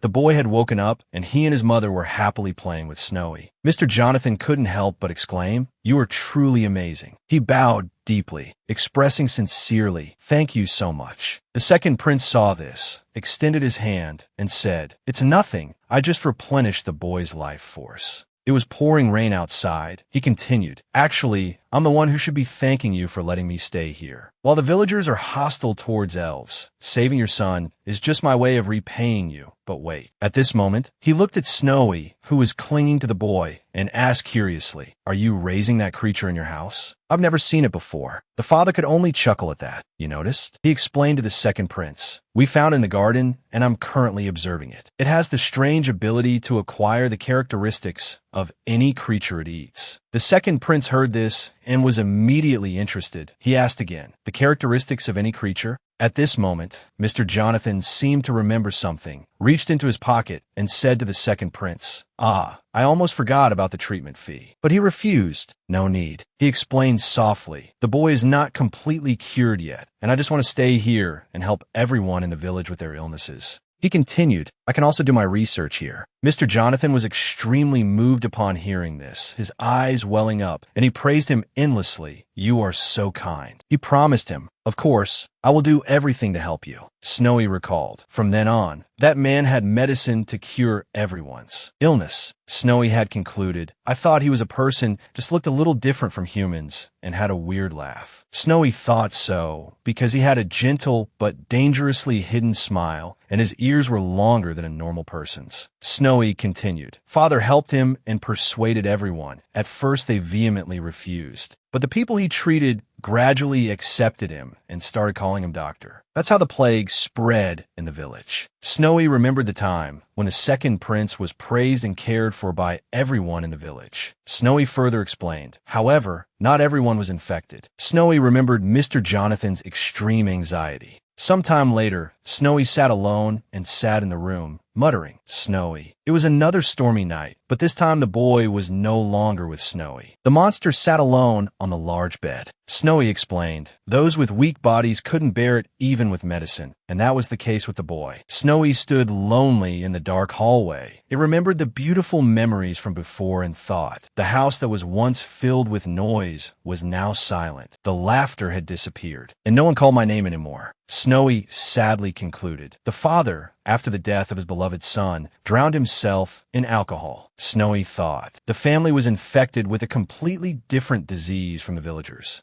Snowy thought. I feel that it cannot be cured by medicine. Snowy remembered the image of Mrs. Mia burying her face in despair in a corner of the house. The little beast witnessed it. It felt sad and helpless. Then it ran into the rain. It ran as fast as it could on the dirt road under the pouring rain. It remembered the happy meals with the family and wondered, what must I do to return to my old life? What must I do for my name to be called again? Snowy was tormented with pain and remembered the boy's bright smile. It stopped in front of his grave, where a small bouquet of flowers was placed. The pitiful beast sat in front of the grave, ignoring the pouring rain. Then it suddenly started digging up the earth with its claws. This was witnessed by a villager passing by. In the dark and stormy night, a piercing scream rang out.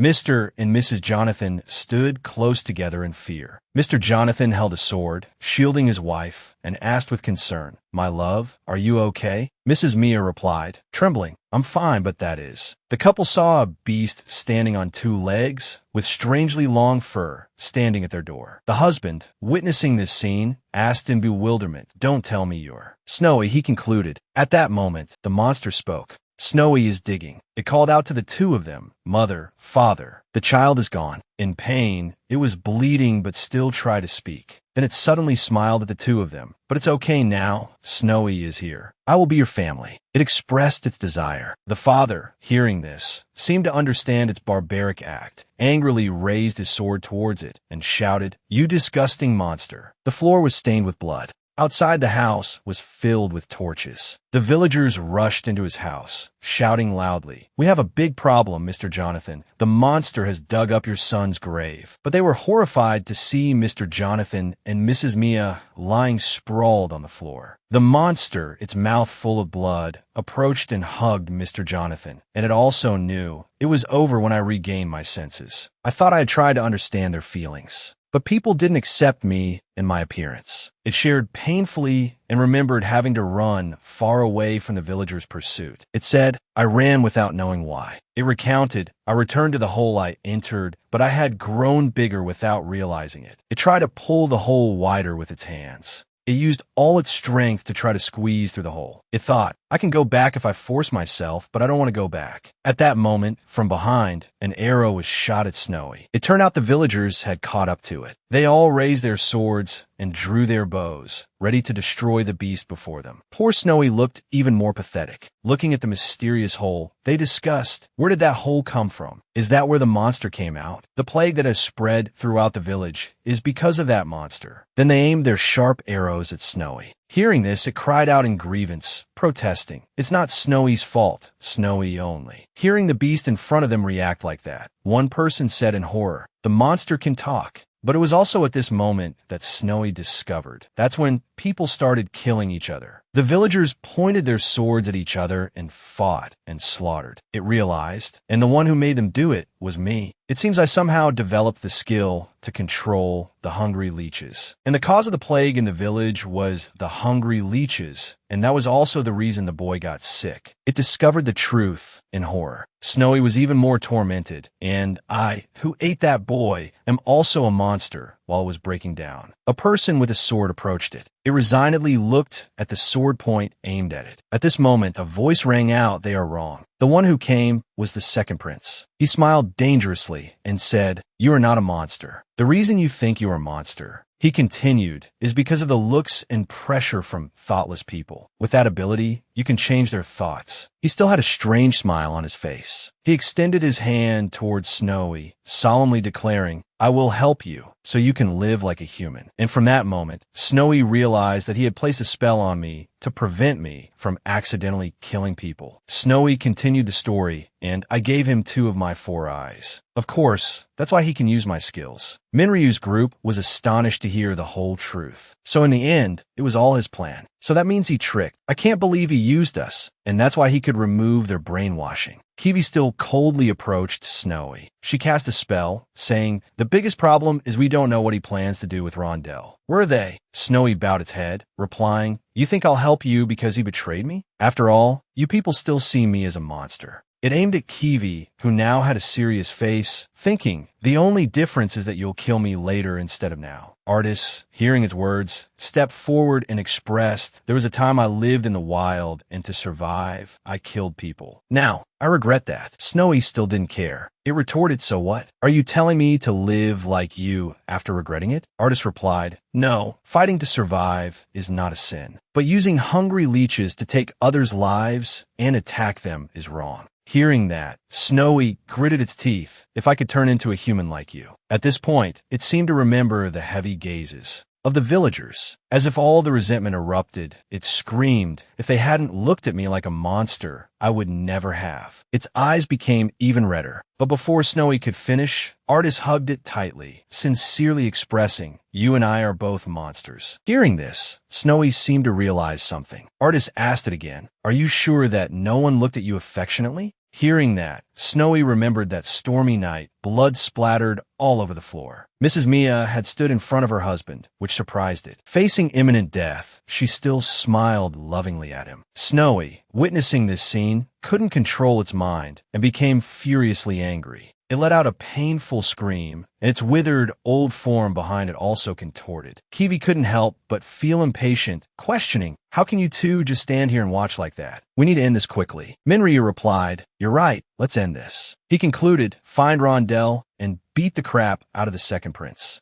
At this moment, Snowy, in Artist's arms, burst into tears, and her withered form had disappeared at some point. The air was filled with debris. Everyone was bewildered, not understanding what was happening. A line of people from outside wanted to come inside. Artist saw this and asked with a smile, is that all? Snowy also looked up at it. Yes, that's all. The four of them stood on a mountaintop looking down at the city below, saying, I have ordered the villagers to go to a place where there is no signal from the world tree. If everyone continues to go further, the hungry leeches will naturally die. Minryu heard this and said with a smile, then let's wait for them to go a little further. Artist smiled and patted Snowy's head, saying good job. As long as you correct your mistakes in time, everything will be fine. The girl shyly boasted, and I also erased the memory of the dragon. Hearing that, Artist patted its head even harder, praising, so good, good job, Snowy. Ipier, standing beside them, saw this scene and felt uncomfortable, so she turned to stare at Snowy. Ipier fell into thought for a moment. Then suddenly she arrogantly flicked her hair. Oh, not flying for so long has made my shoulders all swollen. Maybe it's because of Han-Bin's interference earlier. Artist turned and said sarcastically, isn't it because you haven't transformed into a wyvern for a long time? Minryu also chimed in, it's because you just gained weight. Ipier got angry at that and immediately jumped up to bite Minryu's head, shouting, I'm 3 times lighter than you. 3 times. Minryu didn't back down either, grabbing her ponytail and arguing back. Your weight is determined by your wyvern form. She retorted, according to what you said, I'm the heaviest one here. This scene petrified the 2 people next to them. Suddenly, Minryu looked up and forward, even though his hand was still on Ipier's face. Kiwi was deep in thought, her face an icy mask showing no emotion. So Minryu went to her side and asked, are you worried about Rondell? She turned and said yes. He said again, doesn't the second prince need her? Rondell will be fine. I think so too. Then why? Because of you. Minryu asked and surprised me. Kiwi recalled past events and said, you are not a resident of Rat. Therefore, the goddess cannot predict your actions. And if someone like you keeps changing fate, my predictions about beings who follow the goddesses will be completely wrong. Kiwi suddenly looked seriously into Minryu's eyes and said, therefore, from now on, I really hope you do as I say. This is an agreement between me, the representative of the goddess, and you, the helper. Minryu was confused, but still agreed, okay. Kiwi bowed her head coldly and said, it's time to act. She turned back and said to everyone, let's go. Everyone happily agreed. However, she also turned back to remind everyone, anyway, stopping me from killing this being was the right choice. Otherwise, the second prince's goal would have succeeded. Then she turned to Minryu and continued, and you even had another plan to stop me? Minryu was flustered at that. He smiled confidently. I didn't know anything about the second prince's plan. It was just the information window about this creature's species. It's an angel. Hearing this, Kiwi suddenly glared as if she had thought of something. Minryu continued, I stopped you because this is a species I've never seen before, and I also saw strange numbers. Both artists and Ipier asked confusedly what an angel was. Snowy also said, I don't know either. Minryu turned his head to explain, you all don't know what an angel is? While people call outsiders demons. While he was enthusiastically talking, something suddenly flew in front of his face. Minryu glared at the monster. Suddenly, from a distance, thousands of such monsters flew out in a swarm, leaving the 5 of them unable to react. Artist said in alarm, "What are these monsters?" Ipier next to her was just as confused. They also passed through space like Snowy. At this moment, only Kiwi reacted in time. She kicked the unsuspecting Minryu down, grabbed Snowy's hand, and said, "Artist, Ipier, change of plans." She hugged Snowy with a serious face and said, "Destroy all those of the angel species. We can't let them out of this area." Saying that, Kiwi decisively jumped down with Snowy, her eyes determined. "We will go close the gate." All the monsters were trying to escape from the cramped nest beneath the wooden bars that imprisoned them, monsters never before seen on the continent. The second prince looked at all the monsters with a wicked gaze and said, "Is it connected to another continent? Well, whatever. I've stopped them from passing through anyway." Then he crossed his arms and turned to the collapsed Rondell. "Thanks, Rondell." She said angrily, "You're making a wrong decision, brother. You can't control them, can you?" The second prince then grabbed Rondell's hair, forcing her to look up at him. "Isn't that why I told you to help? All you need to do is simply open the gate at the right time. Help me for the sake of the elf kingdom." She gritted her teeth and asked, "How is this for the sake of the elf kingdom?" Rondell said indignantly, "What if father and our eldest brother saw you like this?" The second prince just said softly, "They're all a bunch of frauds." The second prince lifted Rondell's chin and continued, "Have you ever wondered why neither I nor our eldest brother can control the world tree? But you can, while that ability only appears in the elf royal family." Rondell glared and said, "What are you talking about?" Her mood plummeted when she heard the second prince say, "Our foolish eldest brother forgot his responsibilities and fell in love with a human woman. To protect that stupid son, the elf king adopted his grandson as his own son." The second prince's face darkened as he slowly stood up, and he is planning to take the throne one day soon. If that happens, the bloodline of the elf royal family will be tainted. The second prince smiled with satisfaction. "Well, that's why you're just like your mother. I sent assassins to kill you, but they failed." Before he could finish his sentence, he was hit by a punch, sending his glasses flying off. It turned out Minryu had arrived. He just waved his hand and pointed at the second prince, and he was immediately sent flying. Minryu looked at him coldly and said, "Be grateful that I went easy on you, you bastard, because the situation doesn't allow me to kill you. If this woman had hit you instead of me, your head would have already fallen from your neck." At this moment, Kiwi had sat down to check on Rondell's injuries. The second prince angrily clutched his punched face and shouted, "Vantella, how did you know about this place?" Snowy lowered her head, her eyes now completely red. "I once thought we were on the same side, while you hid so many things from me. But now I'm sure." She roared in anger from the very beginning. "When you came here as a doctor, you planned to infect the villagers with the earth hunger, right?" The second prince was surprised to hear that. "You didn't kill it? Why did you join forces with that monster?" Kiwi asked worriedly. "Rondell, did that bastard poison you?" But Rondell grabbed her shirt and said, "Hurry up," and before she could finish, Rondell jumped up and ran off, to Kiwi's confusion. Rondell stood with her arms outstretched, blocking the second prince. Minryu got angry. "Rondell, what are you doing, kid?"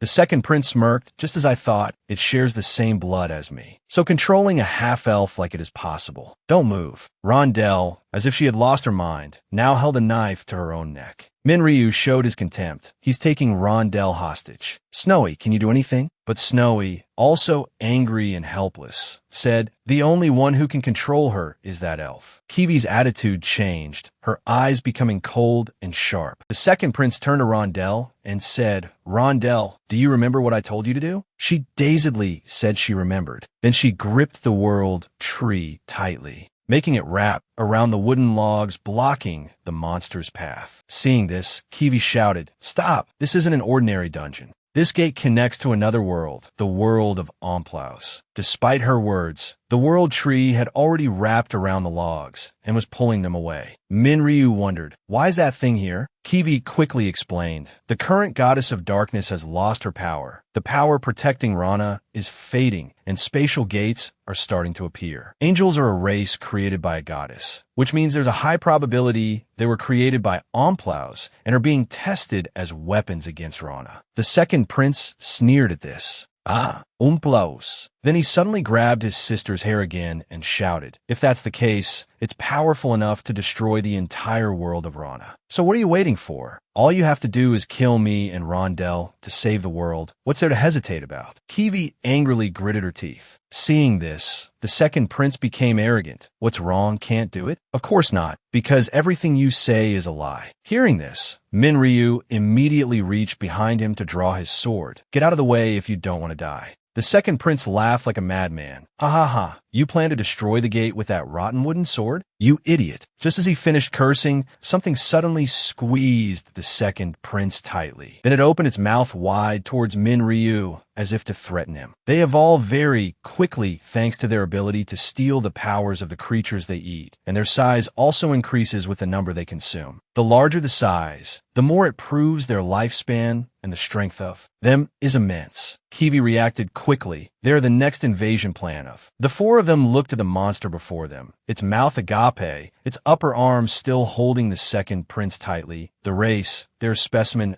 Angel 1537. Snowy was astonished. No way. That thing has been alive for a very long time. It will eat everything. Minryu suddenly quickly gained momentum, planting his feet firmly on the ground. Then he took the sword in his hand and jumped up, wanting to slash the angel's head. But before he could strike, Minryu was bewildered. What? The monster in front suddenly grew a pair of wings, obscuring the surroundings. Kiwi thought to herself, thank goodness the gate isn't fully open yet. We can extinguish this threat immediately as long as we kill that monster and seal the gate. Thinking this, she shouted, Ryu Han-Bin, if you're done dealing with that angel, then... On the other side, the monster slowly opened its mouth, revealing sharp teeth. But Minryu had already plunged the wooden sword straight into the monster's head. Seeing that it wasn't working, he turned his head and said, it seems this one won't be easy. Leave this monster to me. Take care of Rondell for me. At that moment, Rondell had fainted and fallen to the ground. The angel monster seemed to be in great pain from the stab and furiously charged straight down at Minryu.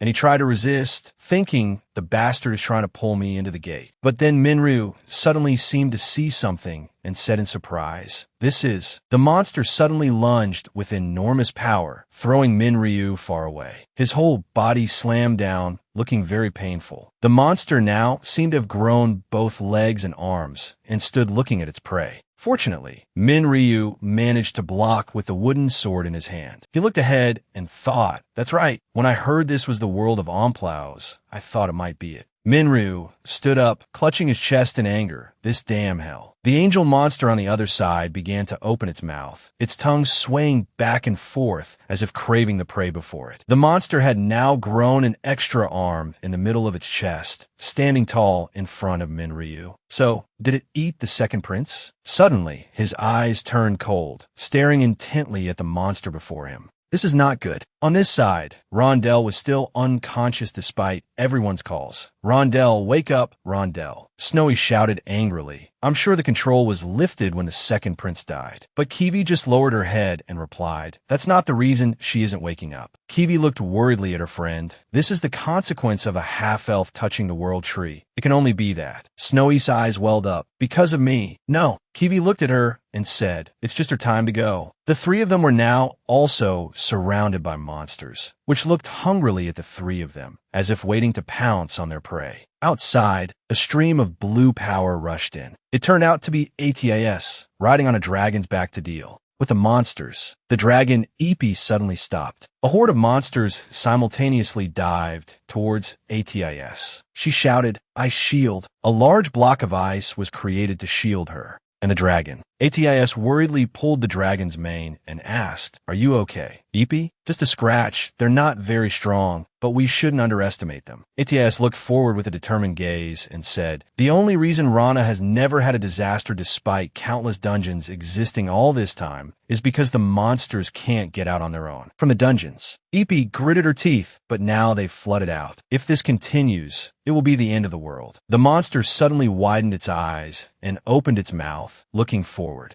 Immediately, the monsters frantically started attacking and devouring each other. Both were bewildered and said, why are they suddenly eating each other? Atis suddenly thought of something. Are they devouring each other to evolve? Then she held the staff in her hand and screamed. It's not that simple. The staff released an aura, but suddenly it stopped, leaving both of them stunned. Epi asked Atis, why aren't you attacking? Atis, holding the staff, said, I cast a spell, but the Omplau's fragment on the staff refuses to attack the angels. Ahead, the monsters had finished devouring each other. They grew large wings that covered their bodies. Suddenly, eyes were slowly revealed from behind the wings. An egg emerged with 4 pairs of wings behind it, stunning them both. A purple electric aura enveloped the egg, which startled and alarmed Epi. Atis was no different. She stared at it thinking Han-Bin. On the other side, Ryu held the wooden sword tightly. He quickly gained momentum from below, took the sword, and jumped up. Then he even spun the sword a full circle before charging down at the angel monster. But it seemed to have no effect. Ryu thought, damn it, the result is the same no matter what I try. The power of the attack disappears before it can touch it. While he was thinking, he lost focus, allowing the monster's arm to approach. It grabbed him and threw him straight to the ground, but he still managed to block. Ryu looked up in annoyance. As expected, a level 140 hit hurts. I can't use my aura, even though it's showing hostility, because of the guideline. Ryu looked up at the yellow guideline panel in front of him, which hadn't allowed him to attack angels from the beginning. The monster had now successfully evolved into a humanoid form and slowly descended towards Ryu. Target cannot be damaged. Offer your life to God's angel. The angel had now already opened its mouth. The monsters opened their mouths, staring at their prey. Snowy and Kiwi, Rondell, they are very weak,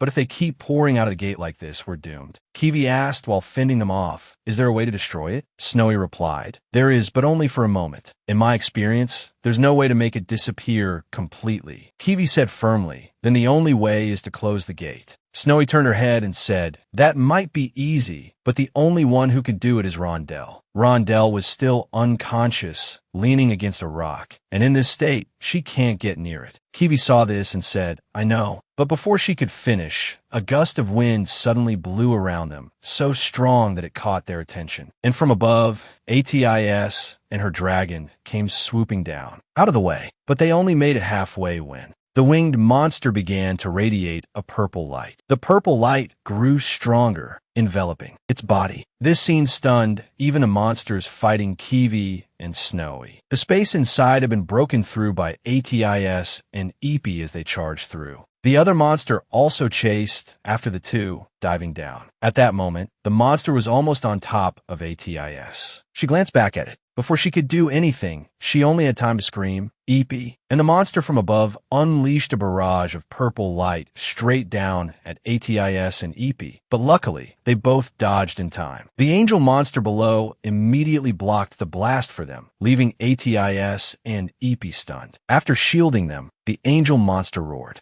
It directly punched the four-winged monster with its arm, leaving Epi bewildered. What is this now? Why are there so many monsters? Atis also spoke. Thank goodness they're fighting each other and not paying attention to us. I think Ryu is around here somewhere. Let's try to find him. The Omplau's fragment hasn't been activated yet. He's in a tough spot. If he can't fight against strong opponents like he did before, it means he's in danger. With that, they both flew down into the hole they had just made. Atis saw him and shouted, I peer, down in that hole, Ryu. He had collapsed and seemed to be injured. He had his eyes closed and was unconscious. A red aura emanated from the surrounding cliffs. Kiwi looked on with a wary expression. What a relief. It seems to have killed all the smaller angels on its way here. Rondell seemed to have woken up and called for Kiwi. Kiwi immediately turned to ask, Rondell, how are you? I'm fine, but can you do me a favor? Rondell expressed, take me closer to the roots. But Kiwi said, Rondell, don't you know? If you go near it in your current condition. I know, but I don't want to be a burden. Snowy, hiding behind them, heard everything. Rondell smiled and said, I am a member of the elf royal family. Please help me fulfill my duty. Please. This plea made it impossible for Kiwi to refuse. In another scene, Ryu was being helped up. She asked with concern, "Are you okay? Go slowly." He had woken up by now. "Don't worry, I'm fine. This is just daily life back there. Now that I've had a moment to breathe thanks to you two, I feel like I can go for a second." Round. Ryu smiled, revealing his white teeth. But Atis was still very worried about him. He's been pushed to this state, he can't fight anymore. Kiwi came over to them and said, "There's no need to fight the angels anymore. Right now, we should focus on stopping them from pouring out of the gate." Kiwi looked up, "Because we're going to close the gate right now." High above, Rondell was entangled by the world tree, and she seemed to have fainted again. Everyone around was worried. Han-Bin shouted, "Kiwi, are you trying to kill Rondell?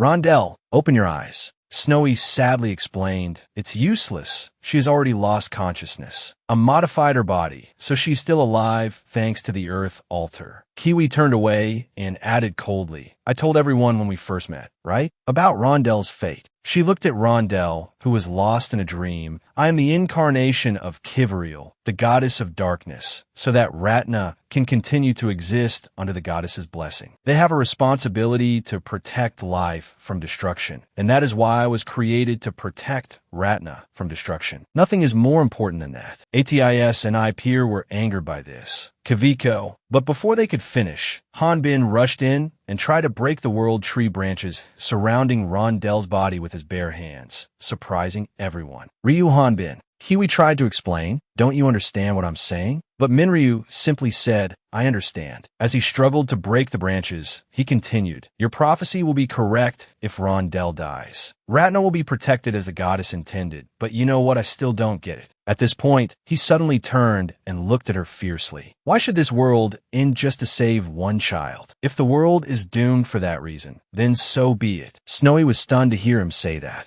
Meanwhile, the angel monster grew even larger. It once again generated a purple energy blast aimed straight at them. Ryu thought with annoyance, "Did it evolve after eating that angel?" Atis raised her staff to defend. Ice reflection. A series of ice shields were erected to block the immense power. But the blast seemed so powerful that the ground shook and debris fell. Atis turned and said, "We'll do our best to buy you all some time, but honestly, we can't hold on for long." Ipeer shouted in frustration, "Hurry up and save Rondell." Kiwi was surprised. "You two want to fight it?" Ryu just smiled, "I'm coming." He tried to pull away the vines wrapped around her. Kiwi, beside him, was bewildered. "You want to go there? You can't cut the roots of the world tree with just aura." She ran and hugged his arm tightly. "Didn't you say you couldn't use your aura because the guideline forbids it? Let go quickly." Seeing that she couldn't stop him, she shouted, "Have you forgotten what you promised me? You said you would respect my decision." But Ryu explained, "That's why I'm doing this. The first time you sought us out, you gave us the goddess's mission. You didn't have to tell us about Rondell's fate. If you hadn't been there, we wouldn't have joined up with her, and we would have definitely gone to find Barolt then, but you told us about Rondell's fate." At this time, Atis and Ipeer were fighting side by side to hold back the monster above. You may not realize it, but that was the moment you decided to save Rondell from her fate. Hearing this, Kiwi seemed to have a realization. She was scared. Even if that's true, there's nothing we can do.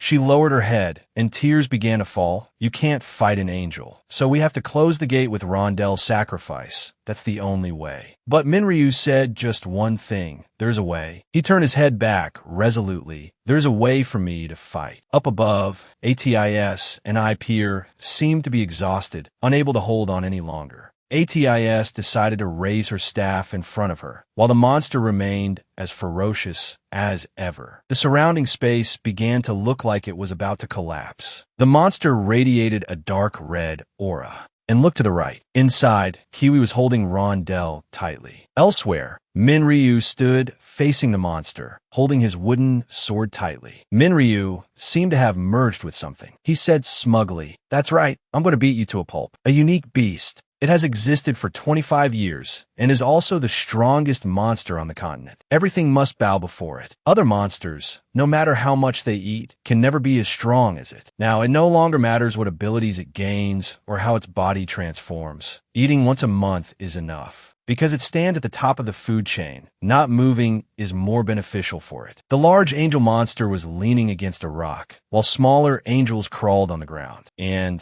it was getting more and more bored, which is why it became more excited in a situation like this. It felt its own pain and the smell of its own blood after a very long time. It had sensed the killing intent from a creature it had never seen before. Minryu held the sword firmly in his hand, his sharp eyes looking forward. He brought the sword down from above onto the angel's head, and that's what made it terribly hungry. The monster scream stunned the other three. Snowy wondered, what magic did you use that allows him to fight it? Kiwi, holding Rondell tightly, explained, it's not magic. Ryu Han-Bin is simply using my holy power. To manipulate the guideline, he created an error in it, so it wouldn't recognize it as an angel. It's just a little of my power, but compared to his strength, it's so small that you can't say it significantly increased his power. Snowy turned her head and shouted in surprise. What? That's all his own strength? Kiwi laid Rondell on the ground, but there's still a limit to creating errors in the guideline. She added, I'll get ATIS and IPER out of here, so please take Rondell for me. Rondell was still unconscious, murmuring her dream, don't go mother, brother. Kiwi smiled comfortingly. Rondell will be back soon. Snowy, now transformed, said to her, stay here. Do you still have the earth altar? Snowy stood up and stretched, saying, you used too much for that holy power or whatever just now. And if I take her, who's going to explain me to her when she suddenly wakes? Up at that, Snowy smiled. Besides, she needs you. Kiwi hesitated slightly. Snowy, thank you. In another scene, Minryu was still facing the angel. I aim for the head, but you keep dodging. Suddenly, a red beam of light shot down at the monster, but seemed to dodge it. But one of its hands was injured. Minryu plunged his wooden sword into the ground, saying impatiently, if that's the case. The sword stuck in the ground began to generate electrical currents, causing the surrounding earth and rock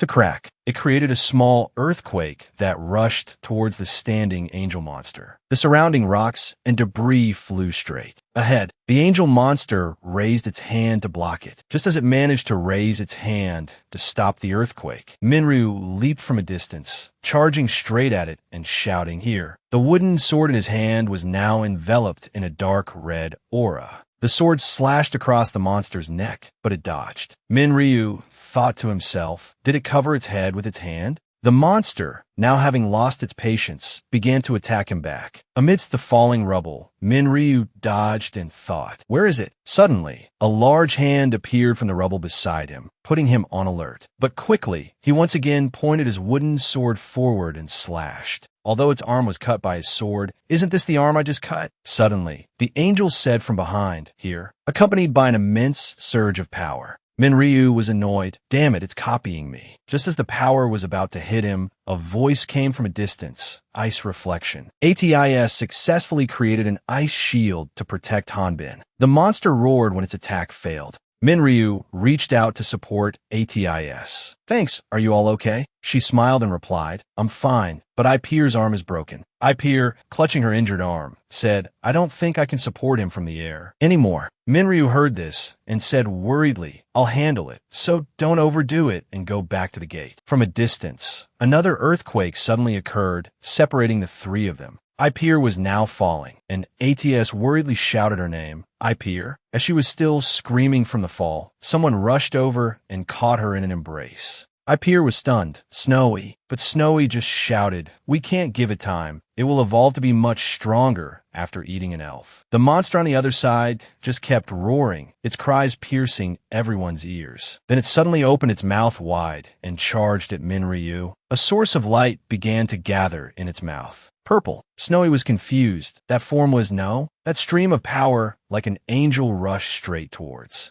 everyone. Minryu stood in front to shield them, holding his sword, and asked seriously, ATIS, do you remember when we killed that spider? And it seemed she understood him now. Her determined eyes said, yes. And then she held her staff and immediately froze his sword. After doing that, Minryu charged forward as if he had lost his mind. He threw the sword, making it spin like a whirlwind as it flew down. This sword successfully created a shield to block the angel's stream of power. This purple light was truly dazzling. Even from Kiwi's position, this stream of light could be seen emitting outside. She looked on worriedly and said, in it quickly, Ryu Han-Bin, my power can't last much longer anymore. Meanwhile, on the other side, the sword was still standing tall, blocking the stream of light. The sword slowly pierced through the stream of light and flew straight towards the monster's mouth. Then, the sword with its outer layer of ice was seen stabbing straight into the monster's mouth, causing it to scream in pain. The layer of ice around the sword melted, and the sword was stuck straight in the monster's mouth. Minryu then jumped up, grabbed the hilt of the sword with enormous strength, and shouted, "Your head is finally stuck." He was angry. If you like eating so much, then eat this. After that, Minryu held the sword and slashed horizontally and vertically, accompanied by Kiwi's power. After slashing all around, he immediately punched the wooden sword straight into its head again. He once again combined his power with the sword and slashed at it again, but it seemed this was not the end. The wings on the monster's back grew larger and larger. Seeing this, Snowy shouted, "You should aim for the head, that's just a shell." Hearing that, Minryu was stunned. Shell? From above, the angel's outer shell gradually separated. Minryu stared in amazement at what was in front of him. Without time to think, he continued to hold the wooden sword and slash forward. Both he and the monster were thrown far away. The surrounding smoke and dust were so thick that ATIS had to cover her face. Now, in front of her, wings gradually appeared from behind the dust. The shell had now completely separated. The monster had now transformed into a humanoid form. Its face covered by fur had not yet appeared, but hidden behind that fur was a wicked smile that made ATIS freeze. Suddenly, a shout came from behind. "Drop that habit, ATIS." Minryu again gripped the wooden sword tightly and jumped up, wanting to slash at the monster's head. But this time it noticed and jumped up to dodge his attack. Seeing that things were not good, Minryu turned his head and said, "Fall back, I don't know if you're capable enough, but Ipeer definitely can't handle him." Ipeer had fainted by now, making ATIS worriedly. "Call her name, Ipeer." Ipeer's heart was beating very fast at this moment. She was scared and panting. ATIS thought and said, "Is it because of the level difference? But why? I saw that the main body was already destroyed, and it was smaller." Snowy spoke up to explain, "We continue to evolve by absorbing countless powers. However, in the end, we only adapted to useless abilities. But because it ate that elf, it realized its mistake and evolved one more step. It needed to discard all those useless skills." At this moment on the ground was the broken shell of Miss Mask. ATIS was terrified if its intelligence evolves to such a degree. Then, in another development, Minryu was still fighting it, but it only needed one hand to block Minryu's attacks. The two sides were evenly matched. Then it smiled again. He thought to himself, "It's become tougher. Is it because it's smaller? Each of its attacks is very strong. I no longer feel like I'm fighting a monster. Those wings have been enhanced the same way. I add aura to my sword, if my judgment is correct." At this moment, the ground exploded again from the monster's power. Monster! In the thick cloud of dust, an arm appeared in the middle, surrounded by streams of yellow light, moving forward. It immediately slashed at Minryu's head, but he ducked and dodged it. He thought, "This bastard is imitating me." The situation became more and more critical. He tried to defend himself, but suddenly the monster moved closer to him, startling him. It moved closer to avoid the horizontal slash. He frowned and looked ahead. The next second,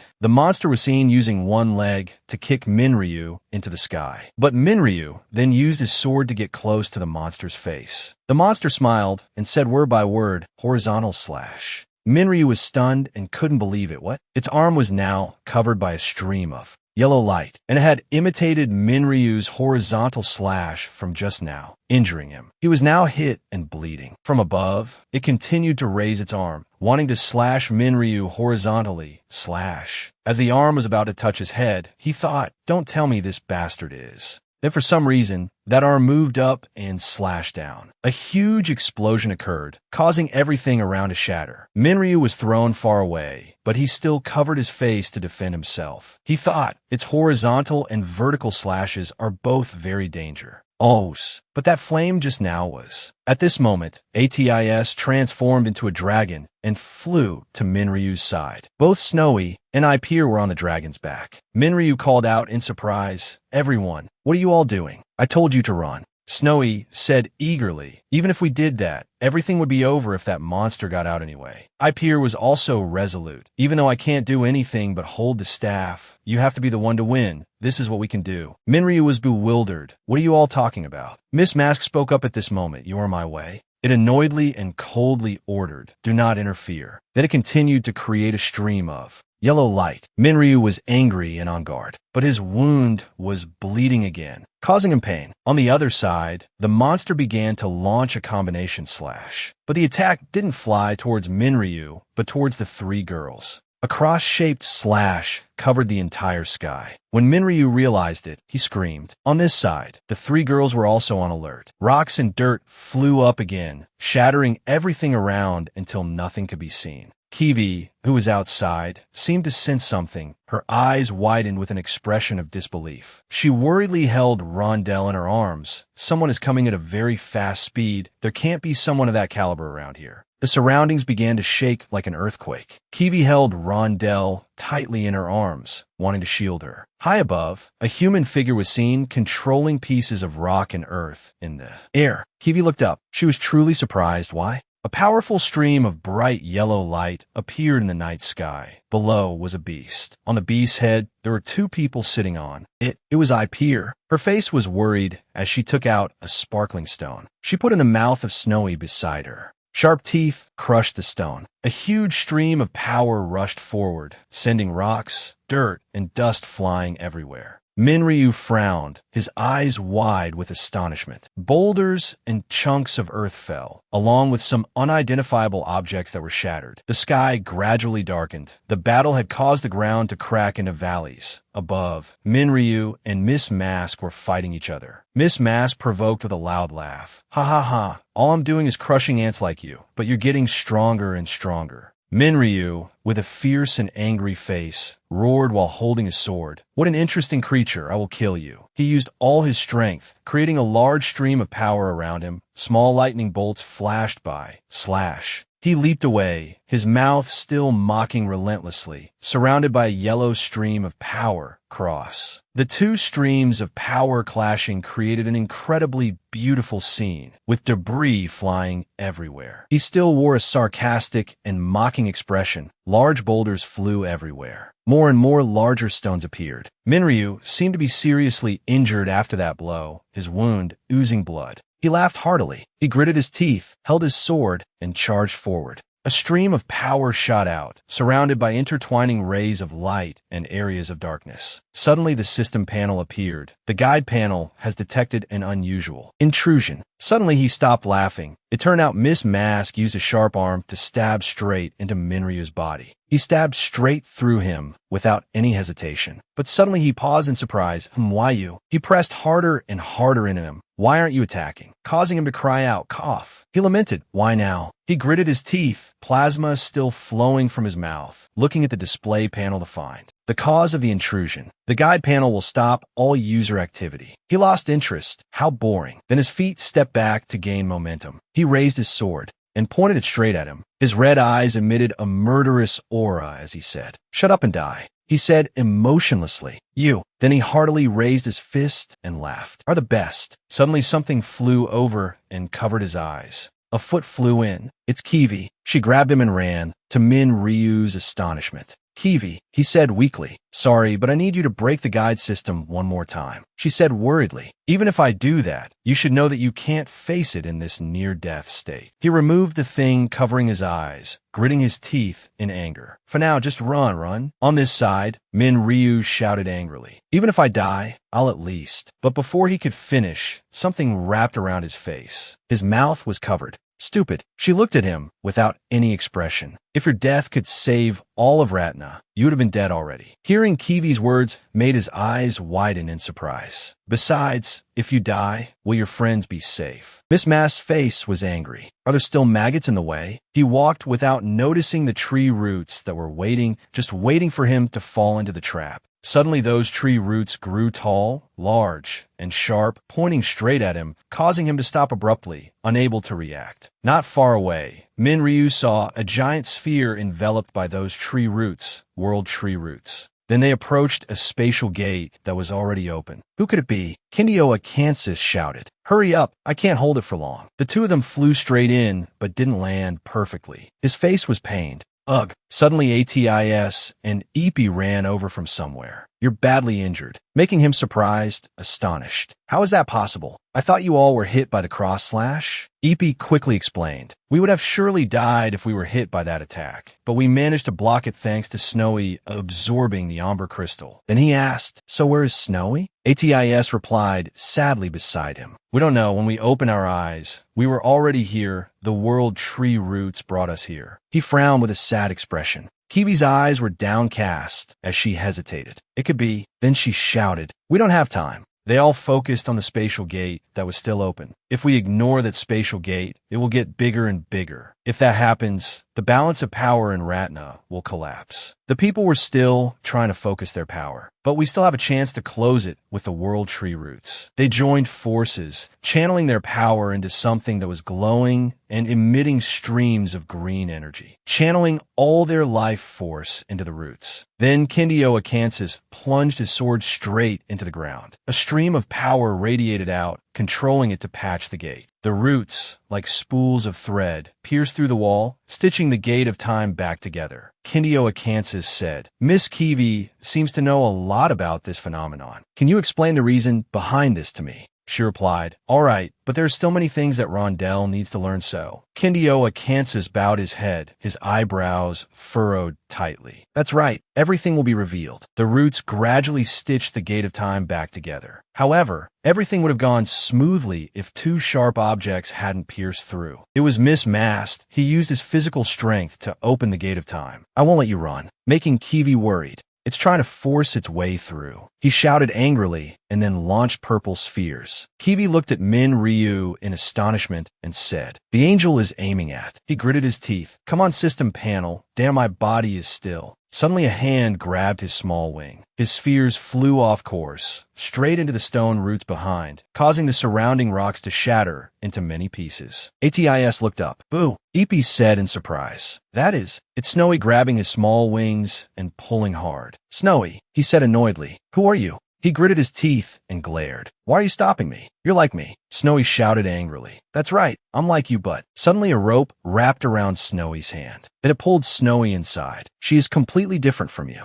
It was Kiwi, she declared firmly. Her name is Snowy. Snowy on this side had a surprised and touched look in her eyes. Because of that carelessness, he managed to get in. Then a sharp object advanced straight towards Kiwi. Suddenly someone appeared and used their power. A large, glowing trident appeared and neutralized his attack. He gradually couldn't hold on against that immense power, shouting with a frown and then gritting his teeth again. Snowy knew she would have to part with everyone and smiled as a farewell. That giant stream of light threw Snowy and mismasked out of the spatial gate. The world tree roots began to stitch the gate back together. ATIS, Ippy, and Minryu all looked up at the sky with expressions of utter surprise. Above Kiwi's head, a person was floating, surrounded by 6 giant tridents. It was Holian with brilliantly glowing green wings. She asked warmly, Phew, is everyone all right? The townspeople couldn't believe the scene before their eyes. Our village, what happened here? One of them said loudly, Hey, you hunter over there, go kill the monster. Richard just said indifferently, The only order I received was to protect the people. The townsmen continued to persuade loudly, If you need money, I can give you as much as you want. So please save the village. But his eyes remained cold as he said, It's over. Looking at the arrows appearing from the sky, Don't you need to help the woman who gave you the order? Richard then turned to the townspeople. Help her. He raised an eyebrow and asked, Do you people have something like an atomic bomb? Holian was still concentrating on her aim. What's an atomic bomb? A huge explosion immediately went off. Richard didn't care and left first. Some things are better left unknown. Minryu looked up at Holian in amazement. She killed the monster in just one blow. Kindio on the ground gave thanks. We have overcome the disaster thanks to Lady Holian. Just then, she landed in front of Min Ryu's group. He was suddenly astonished when he heard that name. Holian, the transcendent being of life and death. Suddenly, Holian condensed a source of energy. That source of power was aimed straight at Min Ryu's group. He quickly drew his weapon and shouted, ATIS, Ippy, get behind me. The huge source of power shot towards them, enveloping them. Countless flower petals and leaves fell from the sky. ATIS covered her face. The prana wave is so strong. Ippy was amazed, but it's around Min Ryu's group. A garden suddenly appeared. A flower garden. Min Ryu was even more amazed at the change in his body. My wounds are gone. Holian stood before them, smiling happily. I've heard about you from Teza. On behalf of the head of the Fairy Federation, I thank you. Kindio and Kiwi in the distance heard Holian say, For now, I can only heal your wounds, but after the tea party, I will repay you properly. Kiwi let out a soft sigh of relief. Phew! 2 days later at the Elf Kingdom. Inside the Prosis Palace, a discussion was taking place. Is this the gate that connects to another dimension? The deputy leader of the Elf Kingdom, Kindio Akansis, said, This is all we know about it. Another person flipped through the report, pondering. The Dwarf King Chrome Grinder looked at the report and said, It leads to another dimension full of intelligent, unknown monsters. If we had arrived earlier, we would have had a chance to test our new weapons. What a pity. The Spirit King Kudavati, now 32 years old, didn't think so. There's nothing to worry about. The dwarves' antiques caught it. The problem is that the monsters will escape easily. Chrome shouted angrily. What does a flying potato know about art? Kudavati didn't back down either. It's a good thing Holian intervened in time. The Queen of the River Fairies, representative of the Fairy Federation, Holian Frenderic, could only smile. You're exaggerating. I only pushed them back. Then she turned to Kindio and said, If Lauandeo and the hunters hadn't risked their lives to fight them, I wouldn't have been able to stop the second attack. Kudavati cheerfully volunteered. The Vantero warrior and his comrades, they were amazing. Chrome also praised. The hunters did a great job in helping to close the gate, but he was a little suspicious. If you look at it another way, how could that have happened? Chrome turned to look at Kindio and asked, Unless someone intentionally created this situation. He was now thinking about some things. Honestly, remembering the second prince, Kindio could only say helplessly, This disaster was caused by my supposedly dead younger brother. It is the responsibility of the elf race to watch over him. Thinking of Rondell, who is still in a coma, and also because of him, my son Lauandeo has not yet woken up. Everyone was in an uproar. Tage's son? You must be in great pain. May God bless you. Thank you. Remembering Min Ryu's group, Kindio added. And as for the heroes who saved the future of the elf race, I want everyone not to question their true motives. Chrome wondered. It must have been very difficult to speak of the second prince's sins. Is he protecting the hunters, even if it means telling the truth? He then said, I would really like to meet those hunters. Kindio immediately agreed. I will save a seat for you. Kudavati became excited. A banquet, wonderful. Good hunters deserve a good reward. Suddenly Kudavati had a question. But it's still a bit strange. According to our spirit race, the gate should have opened somewhere in the Lana area, right? Holian was surprised to hear Kudavati say, but there was nothing there, just like Gaian, the largest region of the largest kingdom Canderous, or the Motto Kingdom, which is researching interesting magic. She was confused. Is it because? Kindio gently continued. Lana must have cooperated with other countries to minimize the possibility of a disaster. Holian bowed her head as she listened to everyone continue the discussion. It's quite surprising, but I think it's time for the Fairy Federation to cooperate with us. You can freely use our communication service. The scene changes to Gaian's place. I'm still not sure. Aren't we still investigating the cause of this disaster? Zenobia held a pipe in her hand and smiled. If that's the case, I will do my best to investigate the cause of this incident, but moving around is not easy. Gaian sat in front of the communication screen and said, Holian, that's why I told you a little about the gate. She stood before the two and expressed, Of course, thanks to that we were able to prevent widespread chaos, but honestly, I'm still worried. Holian hesitated. I know you two are very busy with the research on the Demon King's blessing, but this is a disaster in Lana. She raised her head full of hope. Let's find Barrows like in the old days, but was interrupted. Holian, Gaian said cruelly. We are human, Zenobia continued. Unlike river fairies, our lifespan is very short, you know. He added, we don't have much time left unless we receive immortality from Omplauz's blessing. Ah, how sad. Or maybe, Zenobia asked Holian, do you think our immortality is contrary to what the goddess taught? She became timid. That. Holian clasped her hands tightly. I am your friend. I never want you to die before me. I do. But they interrupted again. If there is something that helps protect Lana in the name of the 4 great heroes, I will leave this matter for you to decide. Holian could only reply, I understand. Then she opened the door and left. If you find any information about the gate, let me know. The communication screen blurred and then went out. A light touch turned off the connection. Gaian sat there and sighed. Zenobia flew to his side and asked, "That's playing dirty. Wouldn't it be better to just tell Holian the truth?" He immediately refused. "You should know that it's impossible." I don't care too much. Anyway, I'm about to increase the activity of the Great Earth and research Omplause's blessing. Gain reminded. The biggest problem is the gate. He stroked his hair. Although I know that the absence of the Dark Goddess creates a balance for Lana, I still didn't expect it to connect to Omplause's world, Zenobia immediately said. But that's just a temporary problem that can be easily fixed if we completely absorb the Dark Goddess's power. And we also have Holian out there, so there's no need to worry. Thinking of Holian still in the city. Although Holian is a healer, she still has the highest level among us. Then thinking of Barrows now. Not sure. Barrows still hasn't checked his level. Gayan smiled calculatingly. It's a pity that we still don't know his level. Zenobia immediately said, "We can do that." Later, he touched the space lightly again. "That's right. We just need to try to stop the enemy." Gayan immediately contacted Richard. Richard, current status. He reported respectfully. Holian plans to stay in the Elf Kingdom for a while to investigate the gate and organize an event. She is currently observing Min Ryu's group without knowing she is being reported, and the leader of the Elf Federation has not yet announced the existence of the gate. Of course, they can't panic the public without a plan. For now, just keep an eye on Holian and make sure she doesn't find out her secret. Min Ryu's group outside doesn't notice Holian watching from behind. And in case, Richard bowed his head to hear the instructions. She's starting to suspect the plan. Kill her immediately. He raised his head to accept the order. Understood.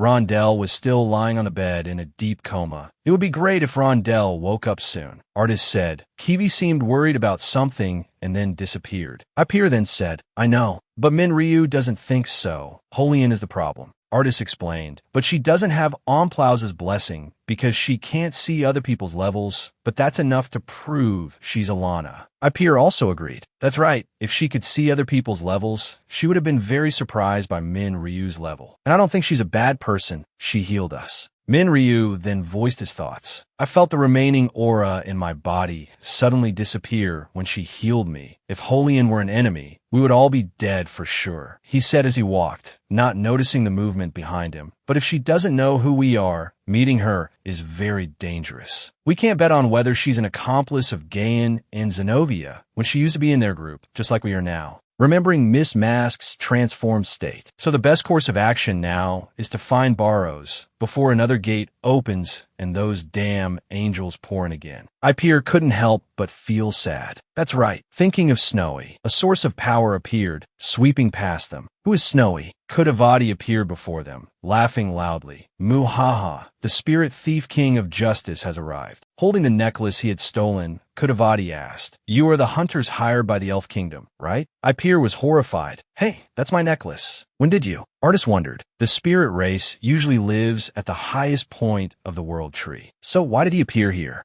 Min Ryu didn't care and shouted angrily. "Justice thief my ass. Who sent you?" Kudavati quickly flew away. "If you want to know, then catch me." Artist was about to draw his gun. "Stop right there." But he suddenly remembered his gun had been destroyed by someone else. He was stunned at this moment. Immediately after, Artist quickly ran after his two teammates. A moment later, Kudavati flew to a cliff. Min Ryu quickly caught up. He led us into the forest far from the kingdom. Meaning? Ipir held her sword and asked, "You want to fight, right?" Hearing that, Kudavati turned his head and said, I'm not the type who wants to fight with the Vantara tribe." Kudavati quickly called out for another person to jump out from the cliff. Ipir. That person landed heavily on the ground, causing everything around to crack. The dwarf warrior, Chrome, raised his head.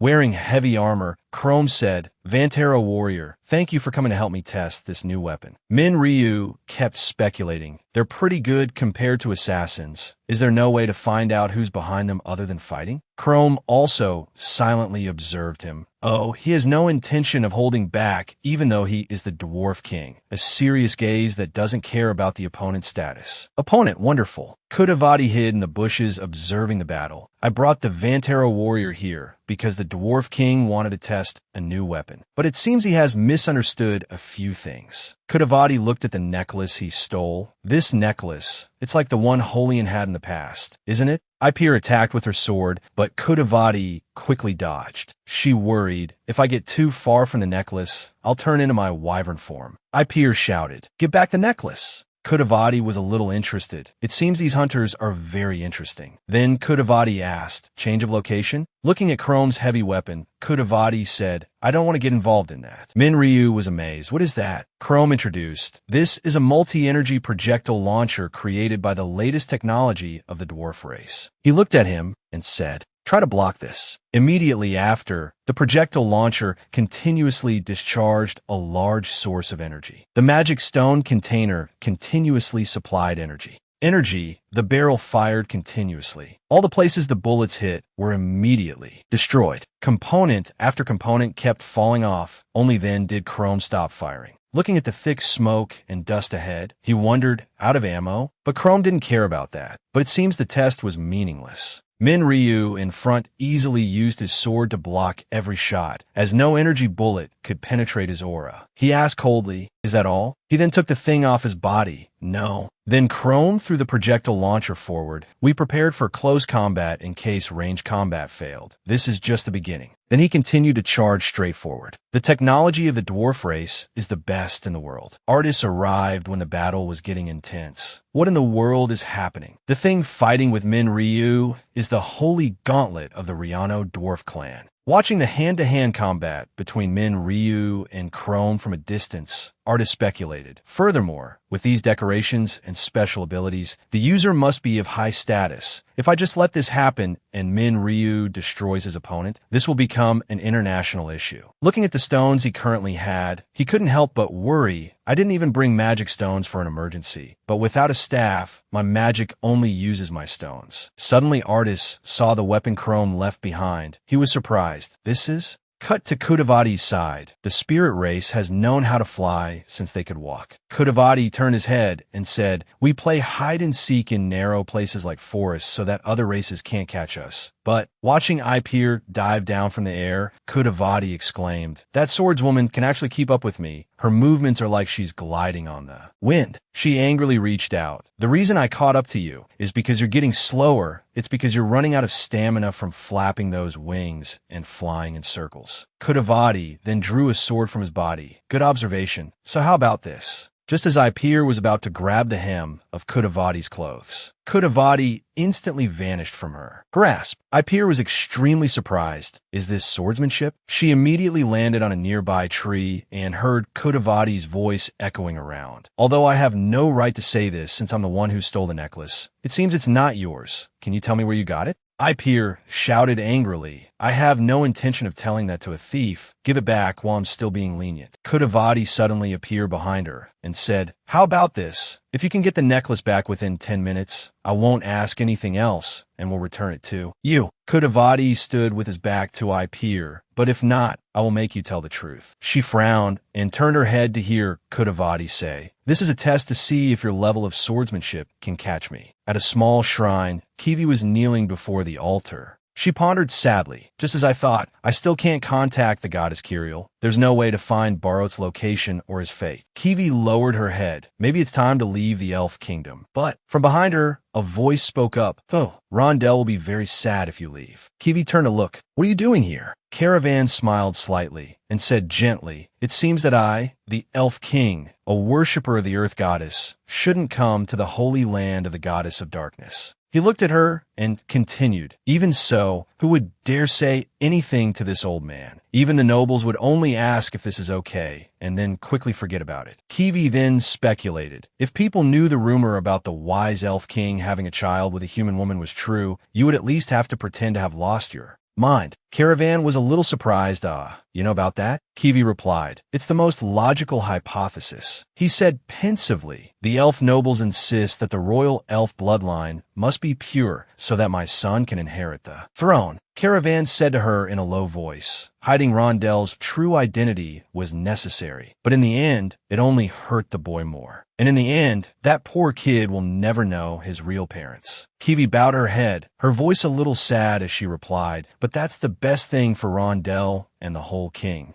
Dom of Elves. Caravan called her name Kiwi. I know that the goddess of darkness rules over death and the end of all things. I have also heard that she can hear the voices of the dead. Do you think the goddess Kiriel can forgive this foolish old elf? Kiwi looked at him in surprise. She smiled and replied, "Yes, she will surely forgive you." He nodded. "Thank you." The two of them walked out of the temple. Caravan said as he walked, "I am old, and I don't have much time left, but if you need my help, I will do everything in my power." Before he could finish, a huge explosion occurred in the distance. Large. Both of them turned their heads in surprise to look. Artist on this side was carrying the gun on his shoulder. He looked at the iceberg in front of him, bewildered. Artist hurriedly ran over. "Han-Bin, are you okay?" Ryu stepped out of the iceberg and roared. He shivered. Artist explained in confusion, "Sorry, I just wanted to stop the fight." Ryu thought to himself, "Artist made that ice pillar? He's only level 54. It's even colder than the ice of that level 72 Hazen." From behind, Kiwi ran over quickly. She kicked him in the face and shouted, "What did you do now?" Kiwi looked at him angrily. "Didn't I tell you not to cause trouble?" Ryu broke out in a cold sweat. "Wait, I have a good reason," she said in a serious tone. "What good reason is there for creating a giant ice pillar in the middle of the Elf Kingdom and freezing the Dwarf King?" Both Ryu and Artist were bewildered. The Dwarf King? The two of them quickly broke the ice like crazy. "Fire! Punch!" Chrome shouted. "My child." He pointed at the machine and blamed. "What have you done?" Artist immediately bowed his head in apology. "I'm sorry." He spoke up to explain. "To stop the fight, I used an enhanced magic stone instead of a bullet, and the magic that came out was stronger than I imagined." Chrome Brindle wondered, "A magic stone instead of a bullet? Are you saying you could use it on your first try?" Artist bowed respectfully. "I'm sorry." He replied, "No need to apologize." Chrome Brindle beamed. He shouted, "This will rewrite the history of ranged weapons. How did you improve it? Tell me quickly. How did you make it shoot magic stones?" Artist hesitated. "Well," he began to explain, "it seems the amount of mana used to fire the bullet activated the magic in the stone before firing. If the circuit used for firing is placed at the back, so the bullet can be fired by physical force alone, the problem can be solved. Can mithril be used to insulate the mana?" Chrome Brindle immediately understood. "So you mean the weapon's power and stability can be greatly increased just by slightly reducing the bullet speed? That's great." He immediately picked up his machine and ran off. "I'll fix it and bring it back soon. You can try it again." Artist replied in surprise, "Yes." Caravan stood watching and spoke up. "It seems the great Takina likes you. That stubborn old man wants you to test his unfinished product." Ryu looked at Kiwi and said, "So it's fine, right?" She rubbed her head and replied, "Wrong. You've caused big trouble, and Artist too." She suddenly remembered something and asked, "Where's Ipier?" He replied, "Oh, that's right. In the city, a source of green energy zigzagged across the rooftops. Kudavati landed on a random roof and spoke.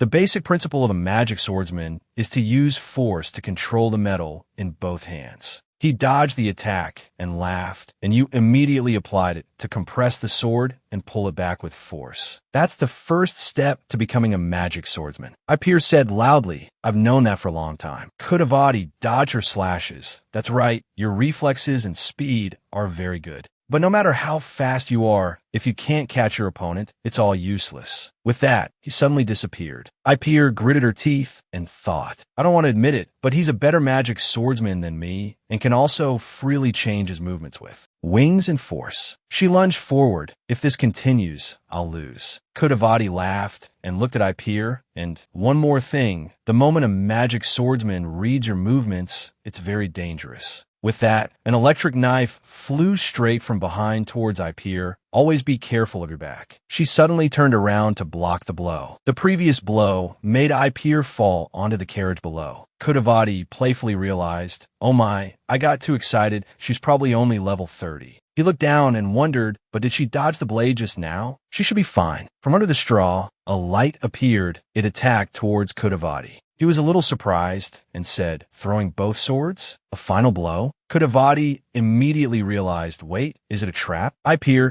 jumped up from below. She just slashed forward with her weapon. He dodged the attack while laughing with delight. "I don't think you're the type to steal from others. Can you tell the truth about the necklace now?" Ipier confidently looked at the person in front of her and replied, "Didn't we decide that I would tell you when I lose?" "Those are your words." She emphasized, "A magic swordsman must always watch their back." Kudavati immediately turned to look behind him. "This is my method. Besides, you control the weapon too?" He used his sword to block her weapon, then struck down at Ipier. Kudavati gave her some praise. Your level is low, but you have a lot of practical combat experience and also the talent to control more than 2 weapons at once. He looked at Ipir and smiled. I'm curious how much you'll improve after seeing my skills, but a rule is a rule. Kudavati said softly, I lose. Ipir hurriedly grabbed the memento she had just dropped. She fell to the road and slid for a long way. Ipir sat up and sighed, my favorite dress. She picked up the memento. I'll never forgive him. Should I report him? A man approached Ipir. He looked at her coldly. Ipir suddenly realized this person is from the dragon's nest. Richard looked thoughtfully for a moment. Then he knelt on one knee, extended his hand to her, and asked, You just fell from a very high place. Are you okay? I'm fine. Ipir took Richard's outstretched hand to stand up. Thank you. She carefully observed his expression. He doesn't recognize me. A girl wearing a veil, holding a bag of bread, happily ran over and said, Richard, our driver is missing. Ipir looked at the other person. This voice is. However, before she could finish her sentence, she was stopped by that girl. She signaled to be quiet. Don't talk so loud. Holian said to Ipir, I'm hiding my identity to wander around the elf kingdom. Why is that? Holian explained, the Caravan Merchant Guild has arrived, so most of the restaurants are full, and today is my last day here, so I want to try the food here once. Holian said while eating, her voice a little regretful. It's a pity. We have to go back right after your award ceremony. Ipir thought to herself, award ceremony? Suddenly remembering something, Holian asked Ipir, do you two know each other? Which made Ipir a little flustered.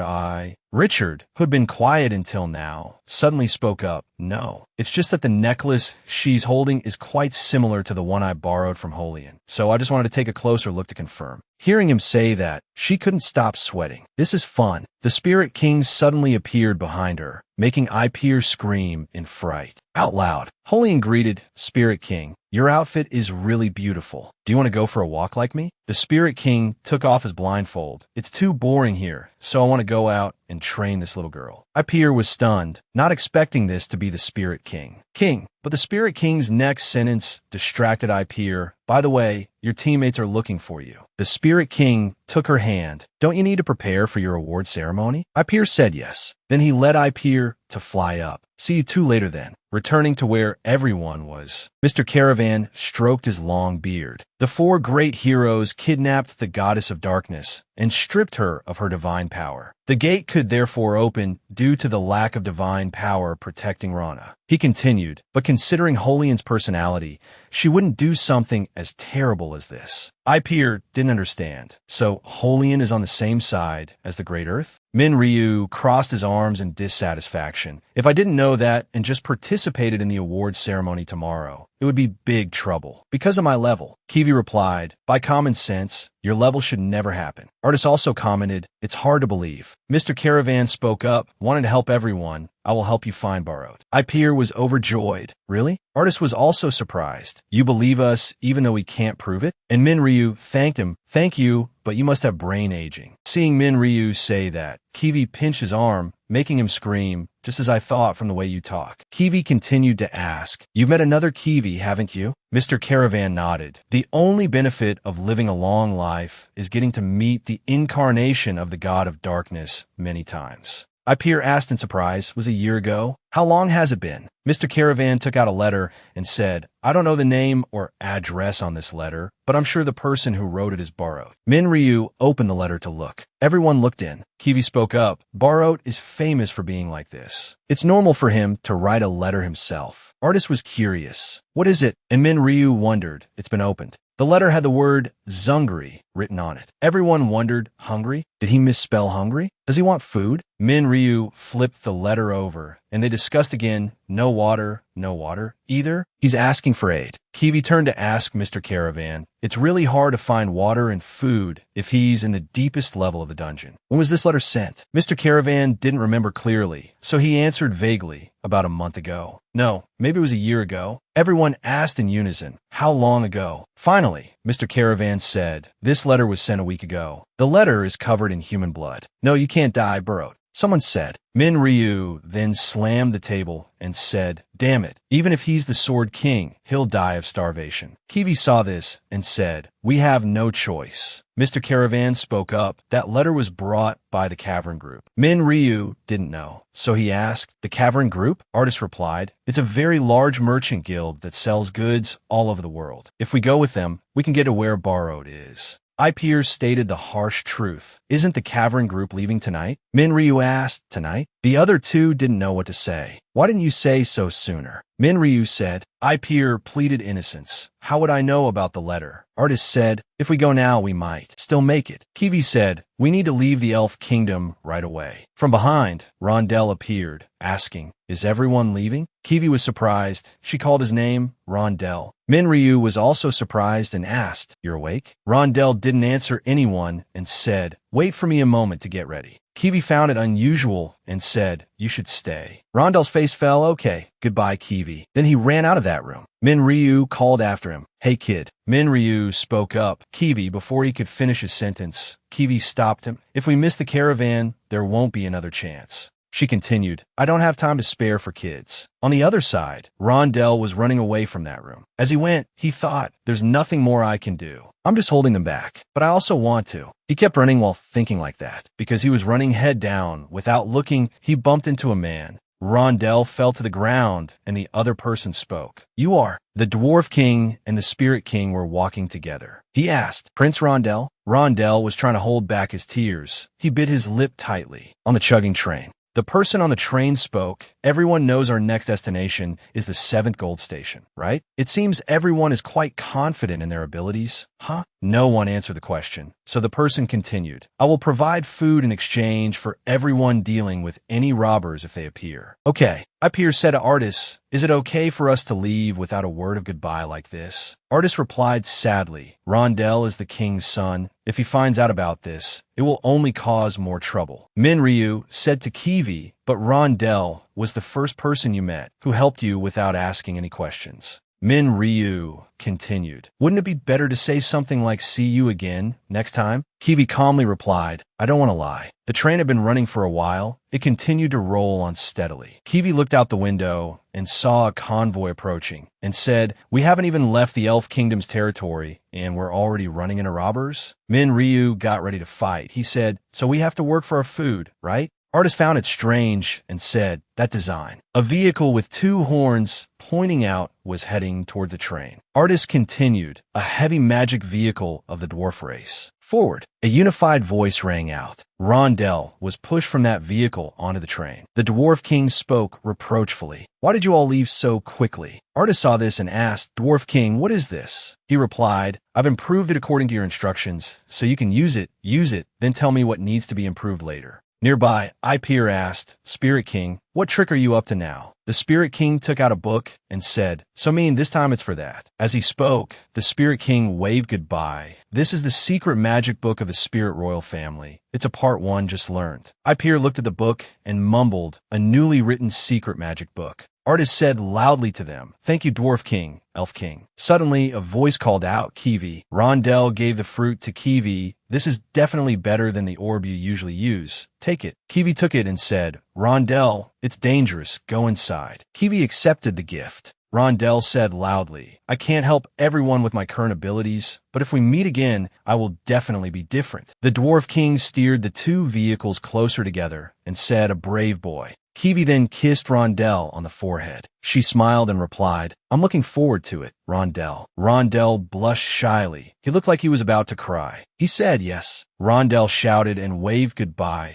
"Vantera, I'll kill you if you let anything happen to Kiwi." The 4 of them all waved back at Rondell. The train departed and moved forward while the magic vehicle returned to the Elf Kingdom. On the walls of the Elf Kingdom, Caravan was watching the train's journey and said, "Life is a series of choices." He continued, "In that process, there will be sacrifices, there will be mistakes. The longer the lifespan, the more mistakes are made and the responsibility for them increases." Caravan asked the person approaching him from behind, "So how does your master intend to take responsibility?" That person did not answer, but silently drew his sword from its sheath. Leon appeared with the look of a handsome hero. accumulating energy from the surroundings. The energy gradually gathered and rested in the palm of Leon's hand. In the distance, a solid cube was formed like a prison confining something inside. Leon clenched his fist, his expression stern. The Brothers of Darkness defeated the imposters who called themselves the Goddess of Darkness. But are they still trying their best to close the gate? Looking at the thing imprisoned in his energy, Leon thought to himself, are the fake gods involved in this? The timing also, a voice suddenly interrupted Leon's train of thought. You said you know what it is? Ron laughed, disbelieving Lucin's words. Cut the crap. Didn't you hear them say that no one knows about it yet? Lucin tried to persuade him. Really, I don't remember the details, but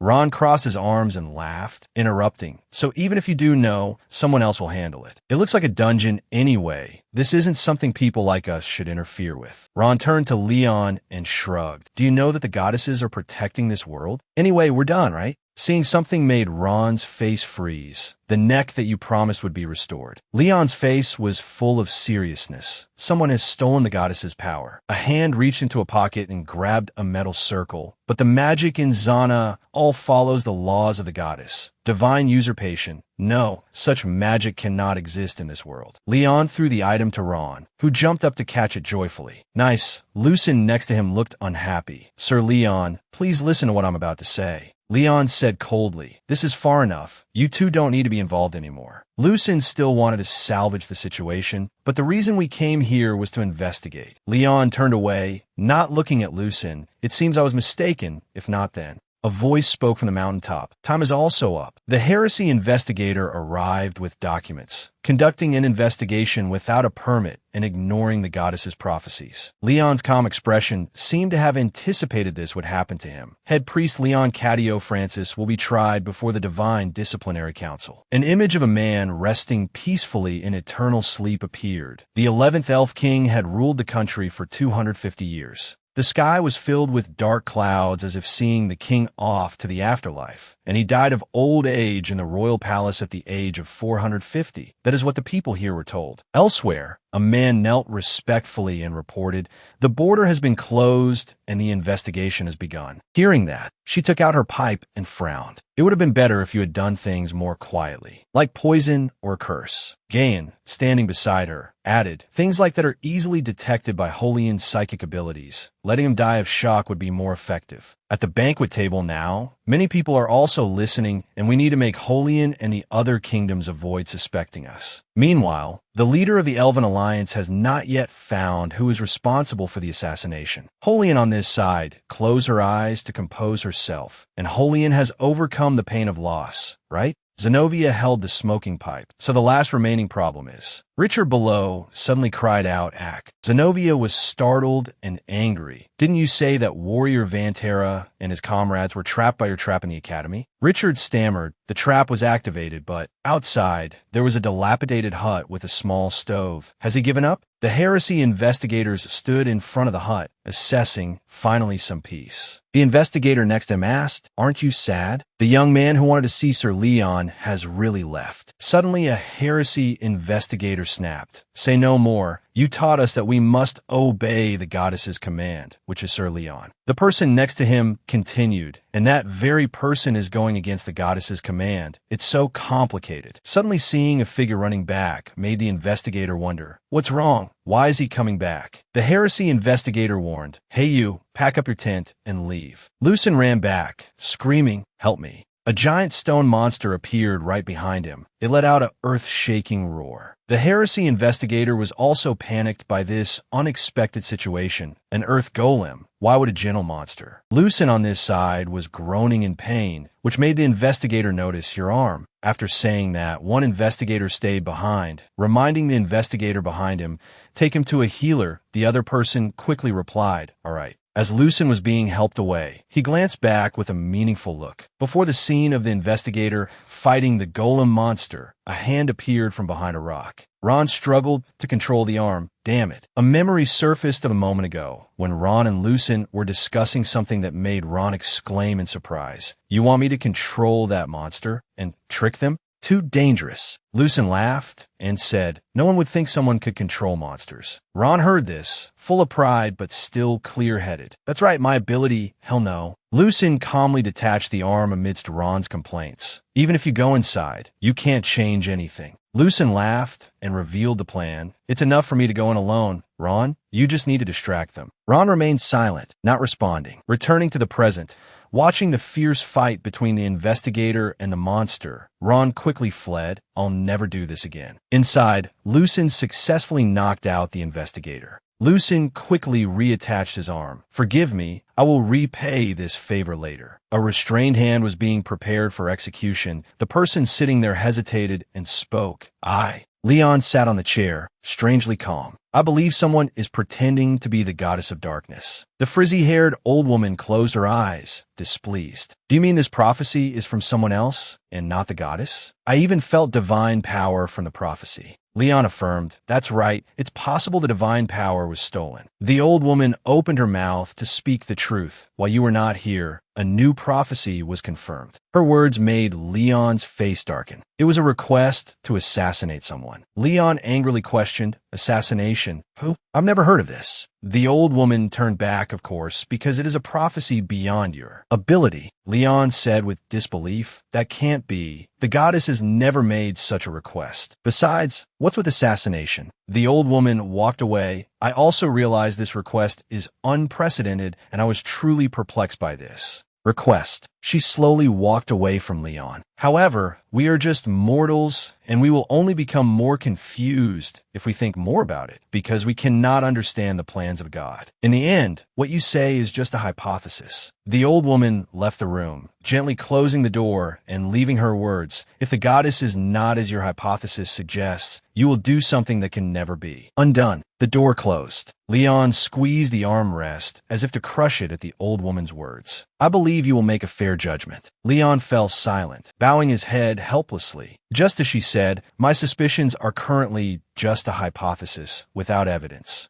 Leon gritted his teeth, unwilling to accept it. If I'm wrong, then my actions are a rebellion against the goddess. The door opened, and a pair of feet stepped in. Leon calmly looked at the newcomer. If it's a new round of torture, then just get on with it. The newcomer's cloak fell, revealing a familiar tuft of reddish-brown hair. I have praise for you, but I want to sort out my thoughts, so you can come later. Lucen entered and used all his strength to remove the restraints on the chair, startling Leon with his sudden appearance. Lucen gritted his teeth, using all his might. Wait for me a bit, I'll break it soon. Leon was angry. You fool. What do you think this is? How did you get in? Lucen explained while pulling. Didn't you tell me to hide my identity? Every time I level up, I put 1 point into the assassin branch. A screen showing combat stats appeared, so now I can hide my presence. Leon sighed sorrowfully. It's useless. You can't break it with brute force. Seeing a crack in the wall emitting light, Leon spoke up, and if you're planning to do something like that. A corner of the room suddenly moved violently, causing Lucen to fall. Make sure you have gathered all the information you need. A crowd of people appeared in the middle of the room, surrounding the two of them. Lucen drew his sword. A trap? How cunning. Leon was calmer, looking at you. It seems you don't intend to change your mind. The old woman slowly emerged from behind the crowd. It seems you're underestimating us, Order of Darkness. Sir Leon has not shown any resistance. We were told to let all of you go, but the old woman's face darkened and became serious. Even if Sir Leon begs, we can no longer overlook this. Leon suddenly spoke up. Hey, don't misunderstand. I'll just be in a tougher spot if you get caught. Lucen gritted his teeth, saying nothing.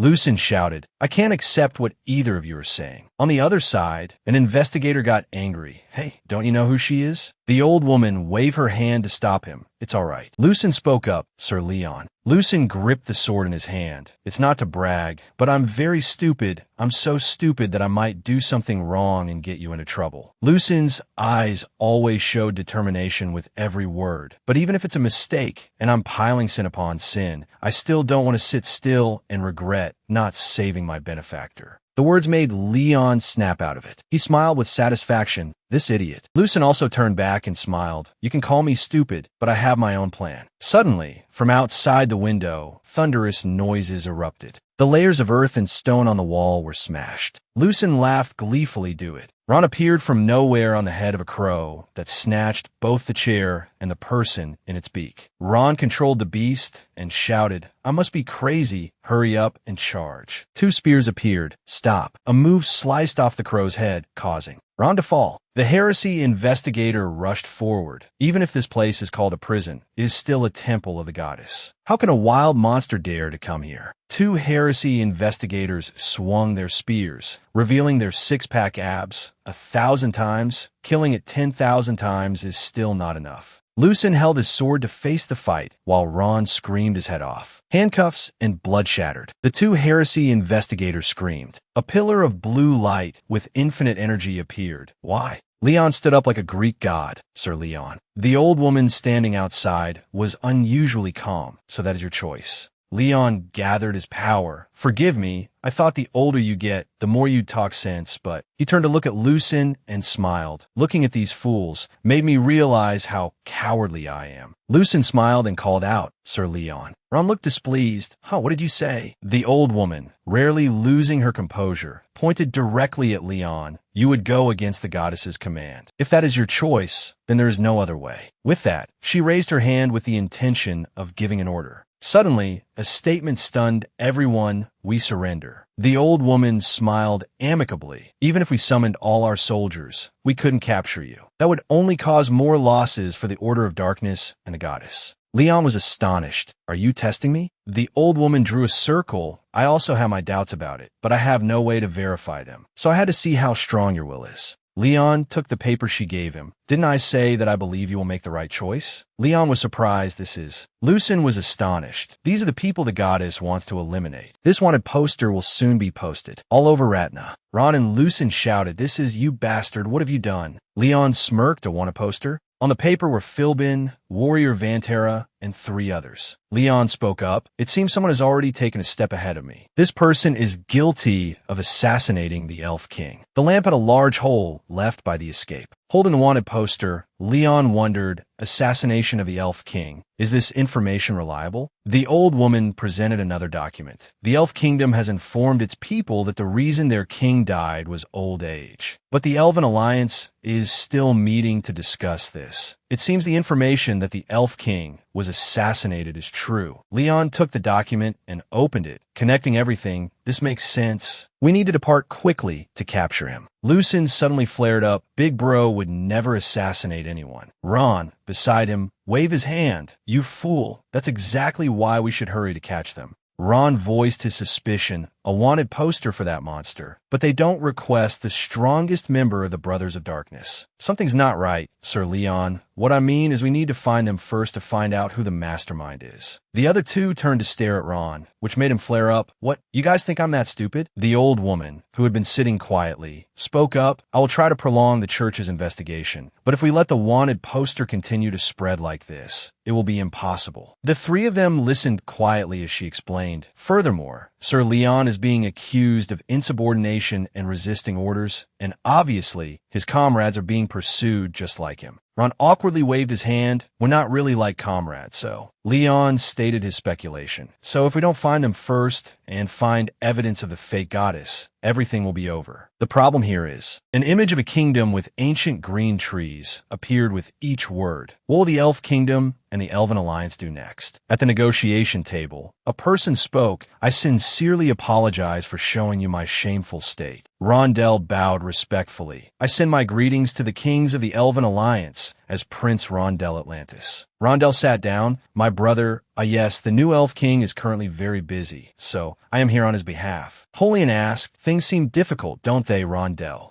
Rondell smiled politely and replied, thank you for your concern. However, I'm currently the only prince of the Elf Kingdom, so I am not allowed to show my shameful side in front of everyone anymore. Chrome glanced at his arrogant demeanor. You came on behalf of the Elf King, right? If so, then you also know, right? Chrome voiced his thoughts. The last people to see the Elf King were Warrior Vantera and his party. No matter what you say, things can't be changed. Holian quickly interrupted, "Hey, Dwarf King." Rondell clenched his wrist. "I understand," he spoke, making even Chrome turn a look. "It is correct that they are suspected, but I have seen their character during our time together." An image of a party appeared through Rondell's words. They not only accepted a mission they were not obligated to perform, they also saved my life, and no matter the circumstances, they never backed down. Rondell said decisively, even if they were planning a war with the Elf Kingdom, they would never resort to a dirty method like assassination. Chrome voiced his agreement. "Brave lad, we all think the same." Kudavati also spoke up. "I agree. There were no clues at the scene, which means this assassination was carried out by a professional." Kudavati had a speculation, but the most important thing is that the body was left at the scene. "It's highly likely that this is a trap." Holian also agreed. "I think so too." The sound of footsteps signaled another person entering the room. "To prove their innocence, we need to find and talk to them." Holian looked at the newcomer. "To do that, we need a special investigation team." Richard introduced himself seriously. "I am Richard, aide to Lady Holian. I have been appointed as the head of the special investigation team of the Elven Alliance." Kudavati glanced over with a sly smile. "Holian's aide?" Crone continued then. A woman bowed respectfully, piquing everyone's curiosity. "Is the woman standing next to her also a member of the special investigation team?" Leslie carried a sharp, contemplative demeanor and said nothing. As the two stood on the stairs talking, Leslie spoke up. "Congratulations, Richard. You've become the head of the special investigation team." Richard replied, "Sir Gayan recommended me, and Lady Holian believes our seal prevents us from killing if she completely trusts me." Leslie turned to ask, "But why was I excluded from the plan?" Richard explained, "You need to supervise Lady Holian in my place." Suddenly, Richard turned and said something that stunned Leslie. "You've been quite enthusiastic lately, Leslie. Before, you never wanted to find the party." Leslie gritted her teeth and thought, "Those people probably don't know they're wanted yet. I need to inform them." Thinking that, Leslie turned and said in a mature manner, "This seems like a simple surveillance mission, but your subject is Holian, which makes it even more dangerous, right?" Richard gripped the sword at his hip. "If that's the case," an image of a muscular figure appeared through Richard's words. "It seems no one can find the history of this warrior Vantera before he came to the Elf Kingdom, and you were also there for the mission to implant Ombrowse's blessing." Leslie's eyes glazed over upon hearing this. "I'm sure you saw his power too." Leslie was lost in memories through the words .so. "Do you think they are dangerous or not?" Leslie replied pensively, "I don't know. Warrior Vantera was not related to my mission, so I haven't had a chance to see his power clearly." Richard turned back. "Is that so?" At the railing, both had their own thoughts. Richard spoke up. "He is so strong that he could face Priest Leon. According to the report, he might be even stronger, so this mission is not suitable for your current abilities." Leslie glanced at Richard's back. "So this isn't just a simple search mission." A ruthless glint flashed in Richard's eyes. "That's right. My order is to find his party and eliminate them." Elsewhere, a gun fired a divine light bullet with terrifying power. The bullet's force could destroy a large wooden plank. Minria looked up at the gun's power and exclaimed, "Beautiful. You could go to the Olympics." Artis stood aiming. "I think it's because of your advice that my accuracy has improved so much. The advice of a former soldier is really useful." Minryu scratched his head shyly. "Well, I've never used a pistol." Artis asked him, "So what kind of gun did you use?" Minryu answered honestly, "K2. It's longer than this one."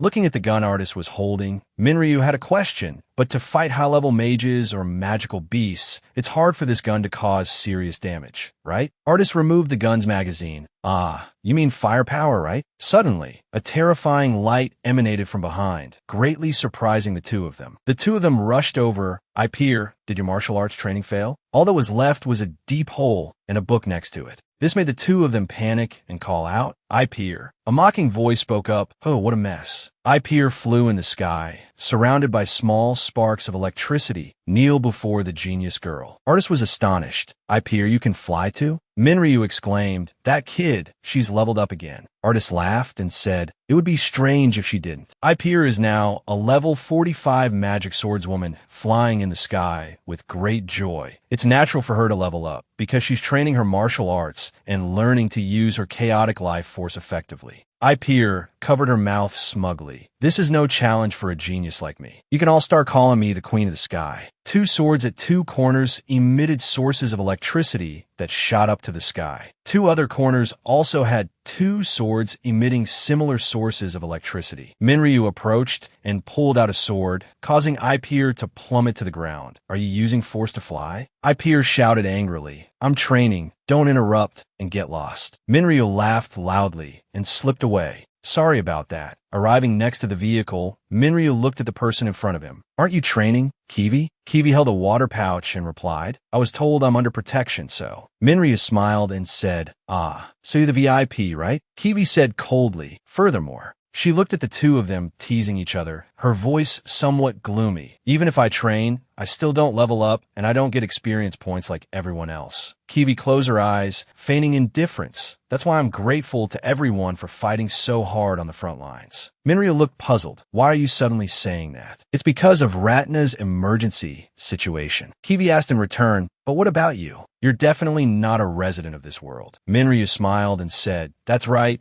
but I was promised that I could return after finding Sword King burrowed and resolving a situation. But wait, don't tell me that's impossible. Kiwi bowed her head. Don't worry, the goddess's promise is absolute. Kiwi moved closer. You just need to restore the command of this world's goddess, and your wish will come true. However, I've discovered that my purpose and my desires are different. Kiwi stood facing Minryu. When I decided to sacrifice Rondell to complete the mission, it was you who helped me realize my own desire. Kiwi spoke her thoughts, her eyes rarely showing excitement. So what I want to ask is, what is your true desire? Kiwi's questions also made Minryu pause. Is there any reason for you to keep fighting? Minryu lowered his eyes. A reason. Suddenly, a loud noise from afar forced the two of them to cut their conversation short. A message arrived. We have finished collecting water and are preparing to depart. Everyone get on the train. Kiwi was a little disappointed at being interrupted. Her words made Idis look over in wonder. It seems I was just talking nonsense, wasn't I? It's just that I'm a little skeptical of him. After saying that, they slowly boarded the train. Minryu seemed to still be thinking about her words. He looked up, the light illuminating half of his masculine face.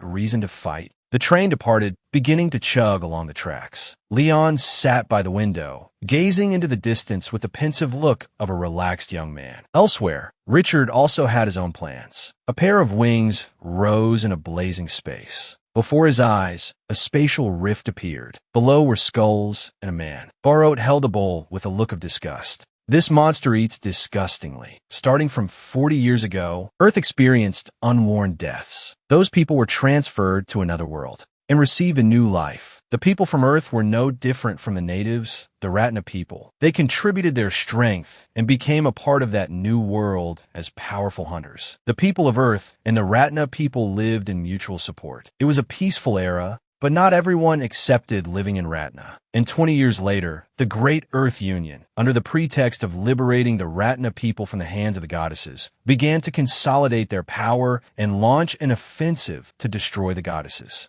Although the Ratna people resisted fiercely to warriors with an average level of 80, they were like ants. The rewards the people from Earth received after killing the Ratna people made them addicted, and they continued to kill and slaughter. They gradually began to no longer feel any justice. In the Ratna people, because they leveled up by killing, they gradually came to see this life or death war. As a game, you have leveled up, but the game they thought would last forever soon came to an end. A crowd of people looked up at the Great Cliff. The place with the strongest light was where the quartet gathered, those who would later be praised as the four great heroes of Ratna. They wiped out the entire Great Earth Union, and next, the Otherworlders were also wiped out. That is the legend that is told. In the present, someone is falling, his face dazed as he reaches his hand forward. The monster below immediately bites him in half. It roars in pain from the warrior's attack. The man looks at the screen and sighs. Your teammate has died. Party 2/4. He looks at the monster and says, I told you to get the lightness skill, but you didn't listen. The blonde man next to him frowns. He couldn't even draw its aggro, and he died. Thanks a lot, you barbarian. He looks at the monster and remarks, they're starting to get noisier thanks to you. Their whole group was focused on hunting the beast before them. The mysterious man, standing in the distance, looks at the scene and pouts. The blonde man from before shouts angrily, "You bastards, don't even dream of kill stealing when we were the ones who charged in first." The group below looks at them and scoffs, "Hey, don't you two idiots know how to read the guide?" They started getting noisy. "You think you can kill it with that level? Share some with us." They turned their eyes towards the monster and charged that we're all people from Earth, after all. Great Earth. For the newly arrived Otherworlders, what they heard was that this union had been wiped out by the 4 great heroes. The members of the union were all nightmares for the Ratna people, with an average level of 80. But that also meant it was a great waste for their power to be thrown away like that. That's why they didn't die, but were only sealed. Gaian and Zenobia sealed them, so they couldn't escape and forced them to fight and collect magic stones for them. Warrior class, level 112. That was the punishment for the Otherworlders. At the Sky Dungeon, Richard was now standing on a hot air balloon, looking down. In the end, he whispered, "Even demons must return to hell." Bella looked at him in astonishment. Richard, in the prison, Bella looked provocatively at Richard. "We have to continue the mission to get out of here, right? Fine by me." She touched the stone block in front of her. "Even though I don't know much about this stuff, a magic stone of this size can buy a large loaf of bread and some meat." Bella's face was strange as she looked at Richard and said, "I've been doing this damn job for 20 years. People could go crazy, you know? Didn't you know?" She didn't hesitate to speak her mind, "But I guess it's still better than you, having to play the leader of this fake Great Earth and serve Gan like a dog, right?" Richard bowed his head. "Right." He quickly stood up, turned, and walked away. "Then I'll leave the remaining members in your care." Bella angrily gritted her teeth. She swung her hand forcefully, smashing it into the glass cage in front of her. Bella screamed, "You traitorous bastard, don't mess with me. We have to suffer like this because you sold us to Gaian, so you could continue being his dog?" Her eyes became terrifying. Bella looked at Richard and growled, "You think you can handle it? When we get out of here, your wife and child will be torn into 100 pieces by us." She looked at his retreating back and shouted, "Vice Captain Richard." He just replied calmly, "That's impossible. My family was all killed by the Rana people." Hearing this, Bella froze. She turned her face away. Richard continued to explain, "Instead, after you complete the mission, I will give you the chance to kill me." She glanced at him and asked, "So, who is the next target?" The sun rose high over the great desert. A group of people was trudging through the 40-degree heat. "Damn, where the hell is Kalen? Is that where Burrowed is hiding?" Ryu was sweating profusely. He spoke tiredly. "The caravan master said someone would come to pick us up while we walk in the middle of the desert. Can you transform and carry me?" Yer frowned. "Be realistic. Transform into that huge body so I can be dried to death, or what?" He replied, "How did you suddenly get so smart? You're asked an annoyance, artist. Can you use ice magic to create water?" He answered helplessly, "I can't. There's no moisture in the air. I can use fire magic, haha." Kiwi wiped her sweat and looked ahead. Everyone so weak. "Focus. Just a little further." She suddenly noticed something. "Over there, there's shaved ice." Ryu immediately shouted, "Kiwi's brain is fried. There's no way someone is selling shaved ice in the middle of the desert." Everyone looked towards the sand dune in front of them. Besides, how could it be so timely? Immediately they shouted, "There's meat." Ryu was in a cheerful mood. "It looks really suspicious." Artis also laughed along. "Haha, that's right." Kiwi observed emotionlessly. "That's definitely a trap." Yer laughed excitedly. "Wouldn't the shaved ice melt if it just sits in the middle of the desert?"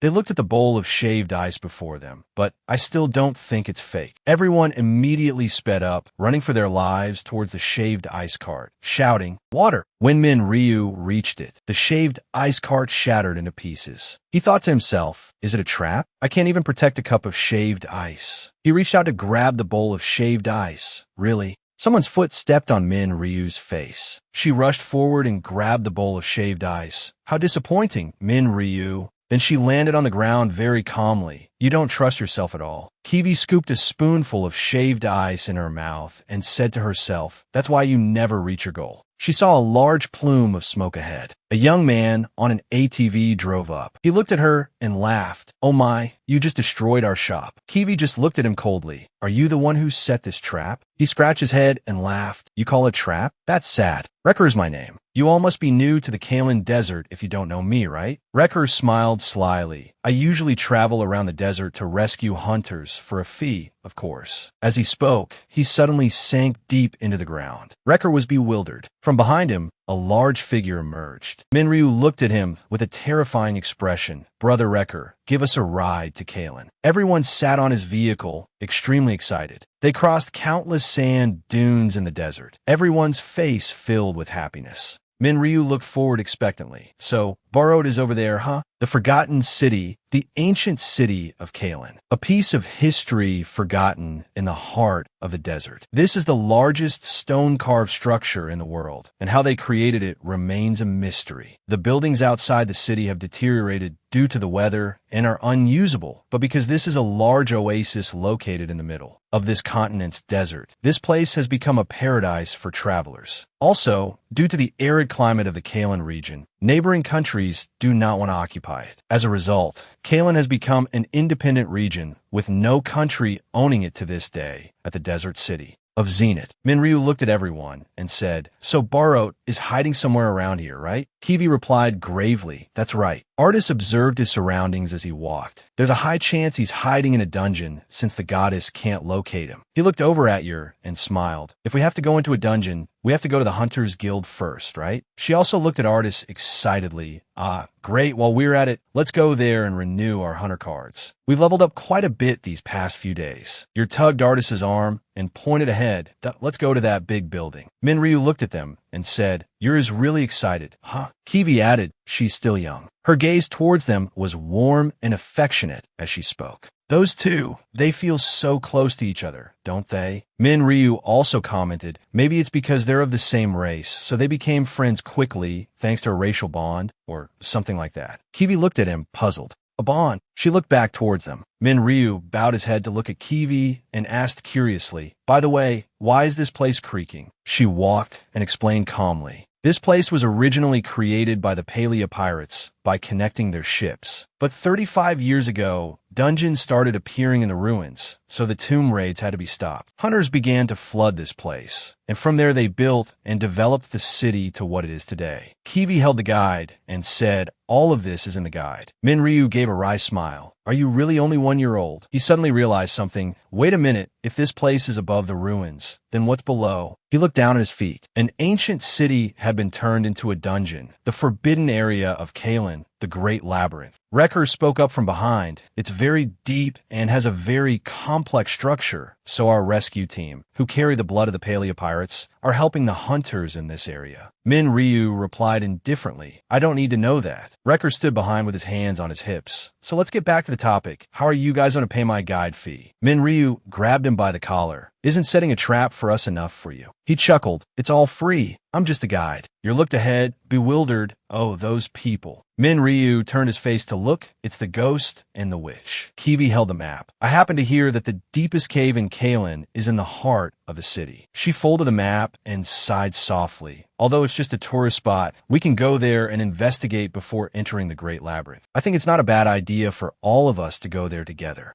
She turned her face to the side, if you're okay with it. Before she could finish, Yer shouted, sis. Artis and Yer turned their heads. Wrecker raised his hand and said, you should go that way. The group walked through a large valley. Why are we going through this valley? Isn't it more time-consuming? Someone in the group spoke up. Because I have a personal matter. Kiwi asked Minryu, are you okay? He replied coldly, of course. She asked further, but you look very angry. Minryu drawled, I'm not. Kiwi looked at him curiously. How do you know those hunters? Minryu smiled and explained, I met them in the small village where I used to live before I met you. She looked down, her eyes a little sad. So that person is the hunter who killed Lucin? Kiwi blurted out, I would be very angry too if Rondell was murdered. That feeling is very normal. You don't have to hide it. Minryu growled, stop it, Kiwi. This issue isn't that simple, and you wouldn't understand even if I told you. She looked at the person in front of her, bewildered. Minryu turned his head, smiled, and said, it has nothing to do with our mission. So drop it. This is my problem. Kiwi looked down, all right. The group suddenly stopped at a loud shout. What? A young woman was surrounded by 3 strangers. She looked at them and exclaimed, if you didn't hear me clearly, I'll say it again. Listen up so you can report back to your boss. If you want to eat all the corpses, then slowly get on your knees knees and crawl at my feet. The strangers chuckled. Coo, coo, coo. It seems this girl still doesn't grasp the current situation. We're trying to be polite here. Do you want to die that badly? She took off her coat. Her voice was steely and full of killing intent. Try me. Syria's voice was provocative. However, if I don't die, you all will.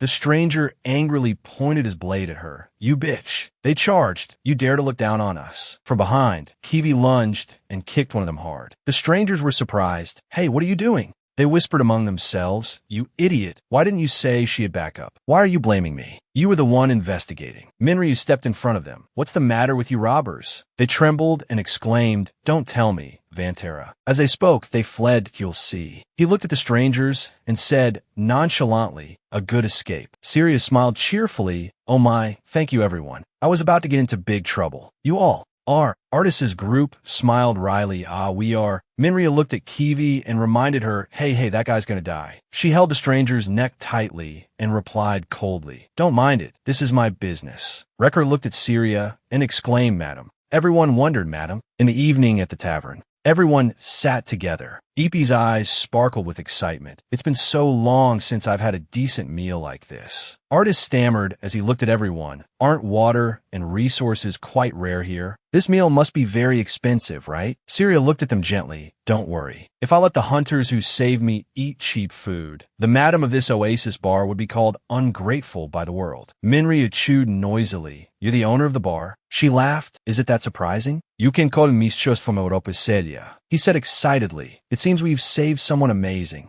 Wrecker poured wine and laughed. Madam has been in the bar, hotel, and hunter rescue business for a long time, so sometimes she gets targeted by other organizations. Kiwi held her wine glass. Annoyed, she's just pretending to be a victim. If she runs this kind of business, she should report it to the nearest authorities. Syria spoke up to explain, unfortunately, there's no such organization here. There isn't even a hunter's guild to control the dungeon entrance. It's a lawless area where you can only trust yourself. She raised her beer mug towards Minryu. That's why people like us have to befriend strong hunters like you. Syria looked at him seductively, even if it means using personal matters. Her eyes gradually turned cold. Kiwi slammed her cup down on the table. She bent over and stood up, her face flushed. A waste of time. Minryu looked at Kiwi, startled. Hey Kiwi, where are you going? Artist picked up his cup in surprise. Hey, this is alcohol. Kiwi, drunk, staggered away. I'm going to the dungeon. You stay here and play. Minryu asked loudly. Which dungeon? Kiwi walked out of the place. To not slow down the mission's progress, I'll go find Barrows. Hearing that, Syria froze. Her eyes were deep and unreadable. You know where Barrows is? Kiwi quickly replied. In the Great Labyrinth. Where else? Minryu picked her up. The dungeon in there is huge. You'll get lost. Kiwi yawned. Got it. Let's go buy a map. Okay. Syria spoke up. There's a map that leads to Barrows' place. He looked at the person behind him in surprise. You just said there's a map to Barrows' place? She smiled wickedly. Thanks to the hunter rescue business, information from all over the village gathers at my place. Although I'm not too sure about the current information, I'll tell you where Barrows might be hiding. And I'll also lend you this. This is an artifact that tells you if a teammate is in danger. Chain link required level 2.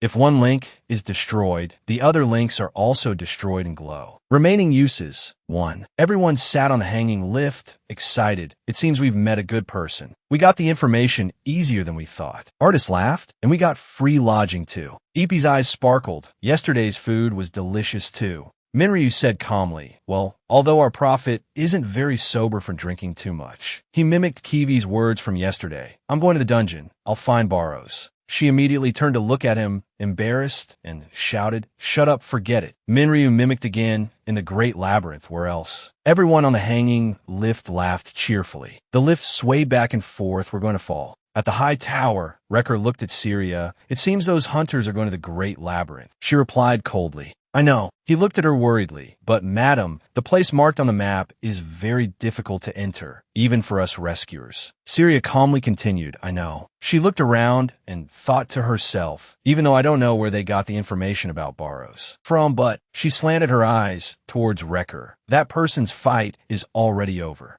Ron race level 72. It attacked Minryu. He used his power to wipe out the surrounding Ron monsters. Minryu looked at the Ron monsters and sighed softly. A whole bunch of level 70s rushing in at once like this is quite tiring. Kiwi stood behind, furious. Quite tiring? We're busy looking for borrows, and you've been making noise everywhere and attracting monsters. And now you just say it's quite tiring. Kiwi pointed at the monsters. Besides, most of that bunch is still alive. Minryu smiled foolishly. I told you it was all for a purpose. Starting from the middle floor, the monsters get stronger, and, as you said, hunting monsters here is useless because there are no artifacts. Right? He pulled Kiwi's shoulder. That's also why no hunters come here. She looked at him and wondered, well, that's true, but what do you want us to do with this bunch? As soon as she finished speaking, a large flame flared up behind them. The monsters radiated a strange energy. Kiwi seemed to have understood something. We'll take the energy from them for. She looked ahead and continued. The Dragon Core. EP2.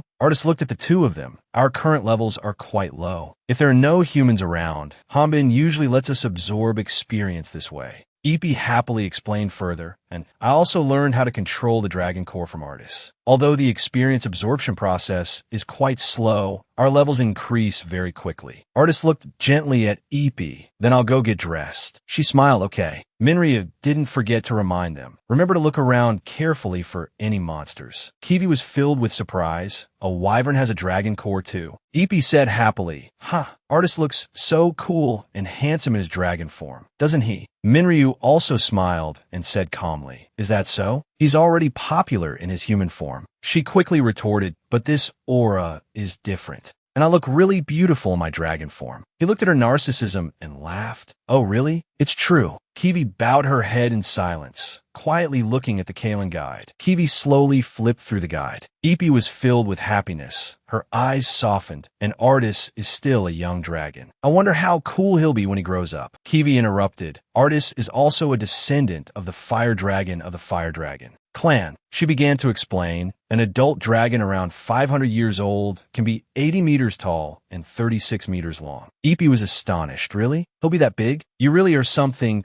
Kiwi, you know so much about the dragon clan. Kiwi, being praised, became shy because I am the incarnation of the goddess of darkness. EP asked curiously, so Kiwi, how big will I be when I grow up? She looked at the little dragon girl before her and said, because you're a wyvern, you're already past your adult age. Due to the huge difference in physique, mating will be very difficult. EP just smiled, is that so? Artist appeared from behind. Have you all been waiting long? He looked at everyone and asked, EP, what were you talking about? I thought I heard something about dragons. EP immediately approached. She boasted excitedly, it's because it's quite strange that I'm not a dragon, but I have a dragon core. We were talking about that. She turned and shouted, let's go find borrows, let's go. Artist laughed, you're so full of energy today, haha. Kiwi looked at them and was about to say something. Minryu closed his eyes and said gently, EP will forget about it soon. Kiwi was silent. The exploration of the great labyrinth continued. With the points that Madam had marked, we went through each place like a normal dungeon expedition. Although some places had traces of humans, there were no traces of borrows. 4 days passed in the dungeon like that, and now there was only one last place left. Kiwi cut carrots while thinking, we should go to the last place tomorrow, but seems artists and EP still don't feel comfortable with me around. I should do. She carelessly cracked the cutting board in half. The cutting board. EP reached for the knife. Kiwi, let me cook, you go rest. Kiwi then asked, but EP is already very tired from absorbing energy. She looked at the little dragon in front of her and asserted, I can cook by myself. EP stubbornly reached for the knife. Cooking has always been my job.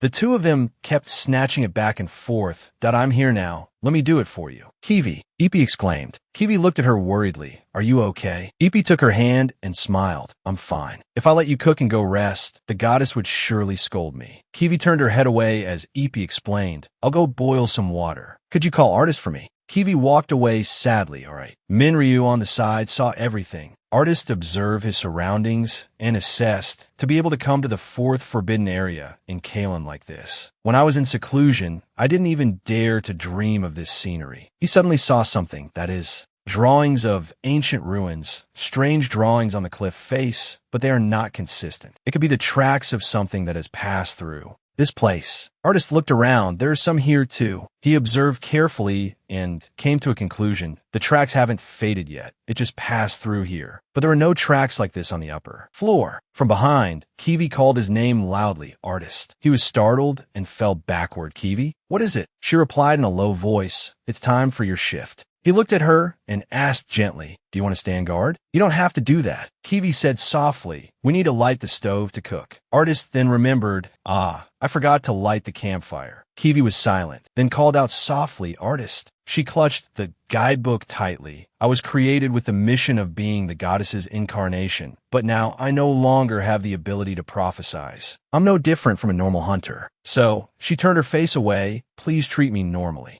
Kiwi looked at the lamp on the cliff face. Artist was starting a fire. Ryu was pensive. "Hey, has anyone noticed Kiwi acting a bit different these past few days? She's not a child, but not an adult either, like she's half human, half machine." Artist spoke up, dissatisfied. "I've been thinking about this for a while, but you treat Kiwi too rudely." Ryu asked back me. Artist continued, "Yes, you. She is the incarnation of the goddess." He foolishly asked further, "For real, what is an incarnation of the goddess?" Artist explained, "I've only read about it in books, but it's someone who appears in Ratna when a disaster occurs, someone who will guide the heroes in the right direction and then go into seclusion." Ryu was curious. "So, if we complete this mission, will Kiwi return to the goddess?" "It's very possible," Ipier said excitedly. "Then after we finish this mission, let's go find something delicious to eat and have some fun. I hope this mission ends quickly." Kiwi was hiding behind the door at this moment, her head bowed, her face emotionless. Ipier said innocently, "Then how about we go back to the village where Han-Bin and I first met? Oh, I also lived in a cave near that village."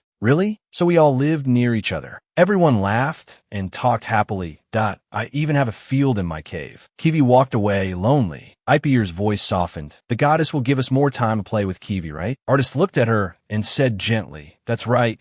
The goddess isn't so strict as to take her back right away." Ryu also spoke up. "Then let's all go have fun together after we complete the mission." The campfire had also died out. A new day had come. Ryu stepped satisfyingly on the spoils he had hunted. "We've hunted quite a lot." Everyone was excited. "Let's gain a few more levels today. Let's go." Kiwi coldly used a technique to finish off the monster. Ryu was startled. "What are you doing?" "It was hard enough to leave them barely alive like that." Kiwi looked at them coldly. "Have you forgotten? We have to find Burrow first." Ryu looked at her in surprise. "Don't you want everyone to get stronger?" Kiwi said in a low voice, "It's useless." She turned and walked away. "The average level of the monsters here is 70. Even if you two get a little stronger, it's still use dash less. It's just a waste of time." Artist and Ipier were completely surprised by her words. Ryu frowned at the girl in front of him. "Hey, what are you talking about? I didn't see you complain about this before. Why are you only saying it now?" Ipier, from behind, gave a forced smile. "We're quite weak right now, so leveling up here will help us a lot in the future, won't it?" Kiwi clutched the guide tightly. She said somberly, "Then you can all happily do that after I disappear while we're looking for Burrow." Ryu asked, confused, "Huh? What are you talking about?" A strange sound was heard, surprising everyone. Artist turned around. "This sound is..." The group of strangers appeared again. Who would have thought the dead hunters had so much money and weapons? They discussed something. "Humph, this is great." The leader sat perched on a chair. "We were able to get to the middle floor without facing any monsters thanks to my secret passage. This is also a safe zone. There are no monsters here, and no one can find us here." They retorted, "But I saw the hunters that Madam sent to the places where we took these items." "The Madam of the Oasis?" She said, "You need to be at least level 80 to enter here." "Do you think there are any hunters in this desert with such a high level?" They shouted with delight. "I don't know what kind of hunters they were, but they're probably all dead by now." The whole group suddenly heard a noise. "What's that sound?" From outside the door, Ryu's group entered. They screamed in fear. "The Madam's hunters." Ryu led the way and shouted, "Get your heads down, you fools." The stone wall began to crack. A giant monster burst out from within the wall. They screamed in fear. "Why is there a monster here?" Ryu used his wooden sword to control the high-speed monster. It spun around, creating countless clouds of fine dust. Ryu tried to block with his wooden sword. He used his strength to push the monster away, and it quickly ran up the high wall. Artist suddenly realized, so those tracks belonged to the monster. It quickly transformed into a giant worm monster. "Hello, Kiwi 1697. Greetings, Lord Kiwi. I am currently sealed by Gayan and Zenobia. I took advantage of their inattention to create your spiritual entity. I learned of this from the information you transmitted, but I do not have enough of a physical body to complete the mission. My spiritual potential is also insufficient. My power is not enough. I cannot help you grow completely. Therefore, once your physical body is created, you will join the team of an Otherworlder named Min Ryu to complete the mission. Currently checking information. According to current intelligence, Min Ryu's power is suitable for completing the mission, but the probability of the dragon and wyvern affecting the mission is very high. It may or may not happen. The probability of it not happening is very low. Because of that, it is all the more meaningful. Kiwi frowned. She glanced at the monster in front of her with a sharp gaze. Minryu spoke up. I just hit it a little, and it went crazy. The whole ruin is shaking nonstop because of it. Artist looked at Minryu and said, I'm warning you. You absolutely cannot use your aura. He frowned and seriously observed the monster. I won't. If I'm not careful and hit a support pillar, we could be buried alive with it.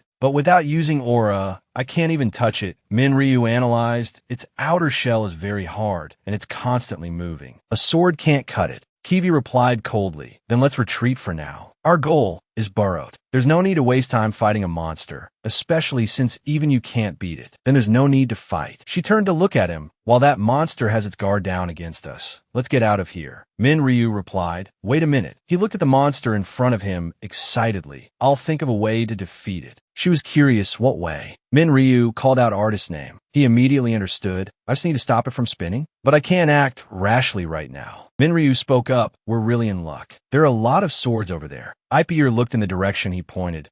You're still making me go into battle, aren't you? This is a big deal. She quickly rushed towards the pile of weapons. I'll give it a try. Kiwi tried to stop her, shouting, wait, Ipier. Ipier rushed to the weapons while provoking the monster. Hey, spin around. Over here. The group of mysterious people panicked. It's coming this way. What are you doing, you brat? Ipier shouted back in annoyance. Who are you calling a brat? Kiwi observed carefully and speculated. At Ipier's level, she's no match for it at all. From behind her, a stream of energy was released. Artist. He said calmly, even Min Ryu's sword can't do anything. How could your weapon be effective? Artist raised his gun, using the propulsive force of fire magic to push the bullet out. Of course, with the bullet's kinetic energy, it couldn't penetrate the monster's shell. But the bullet fired was not an ordinary bullet, but a magic stone infused with magic. It caused the monster to freeze, and the monster's movements actually slowed down. The strangers were also surprised. Wait, look at that monster. Because its outer shell is frozen, it's sliding. They shouted in fear, but it's still coming this way. Ipier stood fearlessly in front of it. She used her magic, her eyes determined. The strangers ducked in fear. The monster rolled quickly past them. Ipier used her sword and charged at the monster with all her might. Give it to me. The wind-slashing strikes made the monster run away in fear. It charged straight towards Min Ryu's group. The monster wanted to attack Kiwi, but was immediately blocked by Min Ryu. He struck down hard, splitting the monster in two. Kiwi bit her lip, remembering everything that had just happened. Everyone approached Min Ryu. Good job. He spoke calmly. The thing appeared out of nowhere. You really can't let your guard down. Artist looked at him and replied, if you could have used your aura, it would have ended quickly. Ipier also smiled brightly. It was all thanks to me playing the bait and that accurate shot. She looked over at Kiwi in shock. Lady Kiwi, she's covered in the monster slime. Artist approached her, asking with concern, Lady Kiwi, are you all right? Ipier frowned in annoyance. He clearly knew Lady Kiwi was behind him. How could he slash the monster like that? Min Ryu smiled sheepishly, who knew it would run over to this side. She bowed her head, so he grimaced, I'm very sorry. Kiwi blurted out, then where is Burrowed? The stranger saw her terrifying appearance and became frightened. Who are you talking about? She said in a low voice, spit out the whereabouts of the Sword King Burrowed. He panicked. Sword King. Min Ryu looked at Kiwi, confused at what's wrong with her. Artist whispered, go ask Lady Kiwi what's wrong with her. Min Ryu was bewilder me, I should ask. Why don't you guys ask? Ipier leaned in close and said, we are creatures created by the goddess. You are different. He looked at the girl in front of him and mumbled, "Catching a monster is 100 times easier than this." "Wait," he spoke up. "Artist, let me see the map the madam gave us for a moment." He then wondered, "The map?" The stranger at this point exclaimed helplessly, "I really don't know." He looked at her and said honestly, "I wanted to ask you people, aren't you the ones the madam hired to catch us?" Kiwi looked at him suspiciously. "The madam? The madam of the oasis sent us to catch you." Min Ryu held the map in his hand, his face somewhat angry. "That woman at the tall tower, Syria, seemed to be negotiating with someone, bothering you every time. Here are the food and medicine you need. You need so many things this time. It seems you plan to stay for a long time." "That's right." She looked at the person with great curiosity. "How did it go with the matter? I asked you to teach those thieves a lesson last time." Syria's voice gradually lowered with a hint of disappointment. "You forgot again?" He spoke up, "Sorry." She said softly, "I know, so asked another hunter to handle it." "Already?" Syria rubbed her head. "Do you know how much effort I have to put in to clean up the mess you make?" A voice echoed from outside the door. Wait a minute. This is the madam's office. Except for related personnel, no one is allowed to enter." The voice was very powerful. "We're the ones related to her." "Move aside," Syria directed the other person. "Quick, hide in the room." The door was quickly thrown open. She sat properly at her desk and spoke. "You're already up here?" Min Ryu spoke up. "There's a shortcut connecting the ruins to the top. This guy showed us the way." Syria remained calm. "So, have you found the person you were looking for?" Min Ryu said in a harsh tone, "Stop pretending you don't know. The place you marked on the map is this group's base." She immediately pulled out a bag of money. 1,000,000 X. Syria frowned, the sharp eyes of a merchant. "The dungeon is indeed very dangerous, but the reward I'm paying you is much higher than the market price. If anything happens to you, we can even provide a free service to bring you back. Thanks to me, you were able to clear a dungeon run." She glanced over them. "Now you have no reason to stay here anymore, right?" Min Ryu immediately pointed his sword at Syria. She remained calm and spoke, "I advise you not to act rashly. If this gets out of hand, I'm the one who will suffer." Min Ryu looked at Syria angrily. He shouted, "When you were deceiving others, you weren't afraid. Now that a sword is at your neck, you're scared?" She dodged. "This wasn't meant for you." Suddenly the wooden cabinet burst open. "What?" He looked at Min Ryu and went straight to grab his face. The two of them burst out of the large tower. He punched Min Ryu's face relentlessly. Both of them fell straight down, through many wooden planks. He was not weak either and quickly counterattacked. Min Ryu sat up, his head throbbing. Is she raising a bear in her shop? He slowly walked closer. Min Ryu immediately realized, aura. Is that an aura a human can possess? Sword King burrowed, level 200 plus alpha. He looked at Min Ryu with excitement. "You little thief, your body is quite strong too." Sword King burrowed looked at him. "Who are you really? Do you want to kill Syria?" Min Ryu stood up, leaning on his sword. "Wait a minute, we're clearly the ones who have been wronged." He smiled at him. "We have no reason to fight you." Min Ryu introduced himself. "I am the warrior Vantarian, Philodin the goddess." In an instant, Sword King burrowed charged. He pushed him hard against the wooden beams, creating large clouds of dust. Min Ryu tensed up. He shouted, "Wait, stop, I am." He interrupted Min Ryu. "You said you are the warrior Vantarian." The Sword King was furious. "I don't need to hear any more of your nonsense." He grabbed a wooden plank and threw it straight at Min Ryu. "Hey," he angrily speculated. Could it be that he realized I'm not the real Vantarian? He quickly attacked. "I have no other way to talk to you, old man." As soon as he finished speaking, Min Ryu had already smashed the wooden pillar. Seizing the opportunity, he immediately rushed forward, punching Min Ryu hard. Min Ryu froze. What is this? Exploding chestnut? Consciousness. He was suddenly awakened by his voice. "Thief, get up." As soon as he finished speaking, the Sword King leaped down and the ground cracked. Min Ryu stepped back, looked at him, and slowly analyzed. Does he really want to fight me to the death? Burrowed. He attacks too fast, but his movements are large. I can predict the direction of his attacks. He recalled the past. Lionheart's attacks were even harder to predict, making it impossible for me to block, making it even more difficult for me. But even if I want to find an opportunity to attack now, I can only rely on defense. They continuously attacked each other. He spoke up, "So strong, truly enough to call yourself Vantara." The Sword King growled, "But you wouldn't steal by defending, would you? Pick up your weapon." Min Ryu raised his hand to block. "Didn't I already say it? I'm not a thief." He stubbornly roared, "That's not important. Why don't you draw your sword?" He bent down and said in a low voice, I don't understand what you're saying. Aren't you also not using a weapon? He pushed him against a pillar. Min Ryu looked at the old man with a look of astonishment. The Sword King just smiled lightly. All right then. He grabbed the sharp sword and powerfully drew it. He looked at him and just slashed down. Min Ryu was extremely surprised. Is he using an iron pipe as a sword?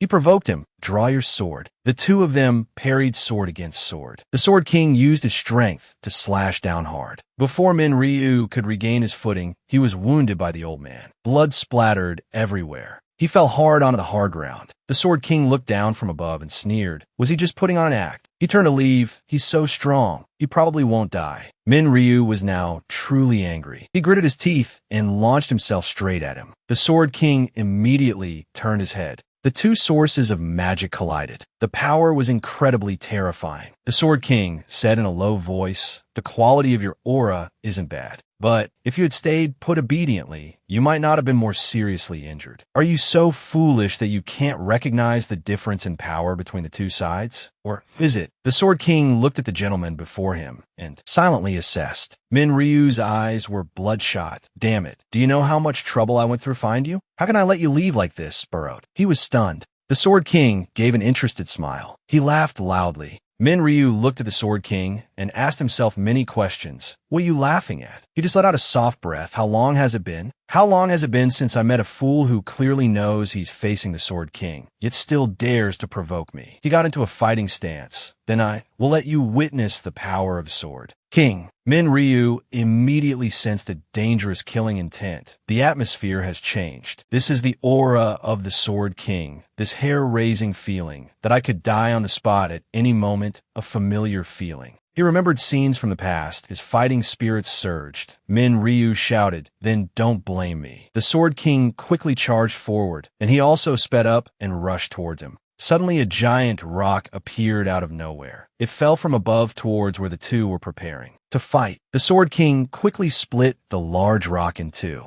Min Ryu was bewildered. What's going on? Syria looked at the Sword King and yelled, "Burrowed, do you want to destroy this whole place?" Artist looked at him tearfully. It's okay. Ipier was surprised. He's really the Sword King, Burrowed. Syria shouted an order. You stop right now for me. The Sword King cleared his throat, turned, and walked away. What a buzzkill. Min Ryu looked at him and said resolutely, "Where are you going? Stop for me." Kiwi raised her hand to stop him. She shouted seriously, "Stop. I, in my capacity as the incarnation of the goddess of darkness, order you to answer the goddess's call, Sword King." Burrow, hearing this, he glanced over and stopped. As for Kiwi, she thought about her identity. I am a being created to be the incarnation of the goddess, to represent the goddess in activities in the real world. Therefore, I only received the body required for the mission and the important information that was inputted. But the real world I came into contact with was full of things I didn't know. I began to develop a curiosity about people, about artists, about Afi, and about Min Ryu. Then I wanted to know more things. But I was the only one who thought that way. Min Ryu, Ipier, artists were there. Breaking from her train of thought, Kiwi spoke up. Everyone, before I talk to Burrowed, I have something to say to all of you.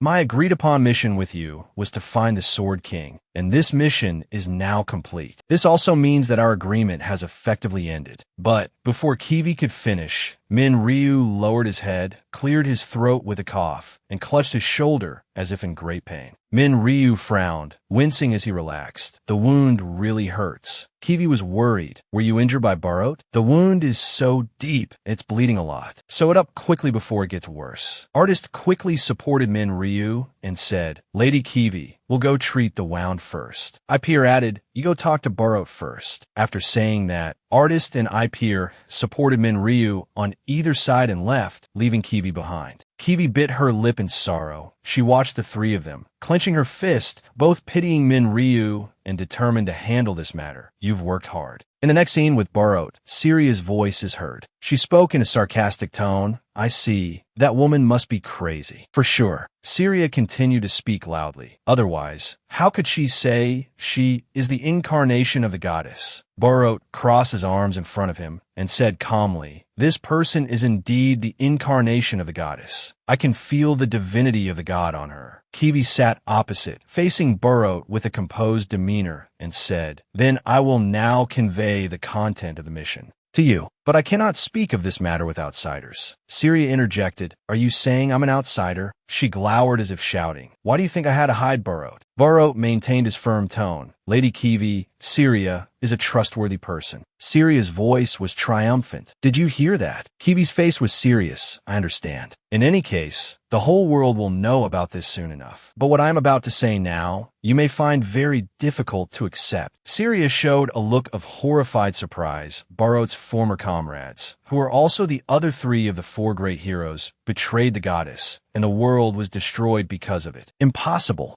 She screamed as if demanding an explanation. "Burroat, say something." Burroat said bluntly, "If it's Zenobia, then it's very likely to be so. Gaian is an unpredictable person. Holian was just being used." Kiwi continued, "Burroat, for someone like you who enjoys risking your life to fight the strong, this would be a pretty good offer for them. As long as they eliminate you, they will be the strongest in the world." Burroat asked Kiwi back, "Are you saying I have a reason to fight?" But this is indeed not a bad outcome. Syria was very dissatisfied, still with that aggressive attitude. She yelled, "Why does it have to be Burroat? Even if he is one of the four great heroes, how can he defeat all of Ratna's people? That warrior next to you is already strong enough." Kiwi thought of the happy and lovely images of Min Ryu, Peer, and artists. They looked like siblings in a family. Kiwi lowered her face honestly. "My agreement with them was to find Burroat. If the mission is completed, they have the right to return to their own lives. This is also what they desire. I am the incarnation of the goddess, and for me, completing the goddess's mission is the most important thing. Therefore, I need your strength." Kiwi turned her face and was about to stand up. "Let's set off now. I will tell you the detailed plan later." Burroat still sat there, maintaining an unwavering attitude, and said decisively, "I refuse." Kiwi turned her head back, looking slightly annoyed, and said loudly, "You refuse? I have told you the seriousness of this matter. Don't you care that Ratna is in danger, that countless people will die because of it? This is the goddess's command."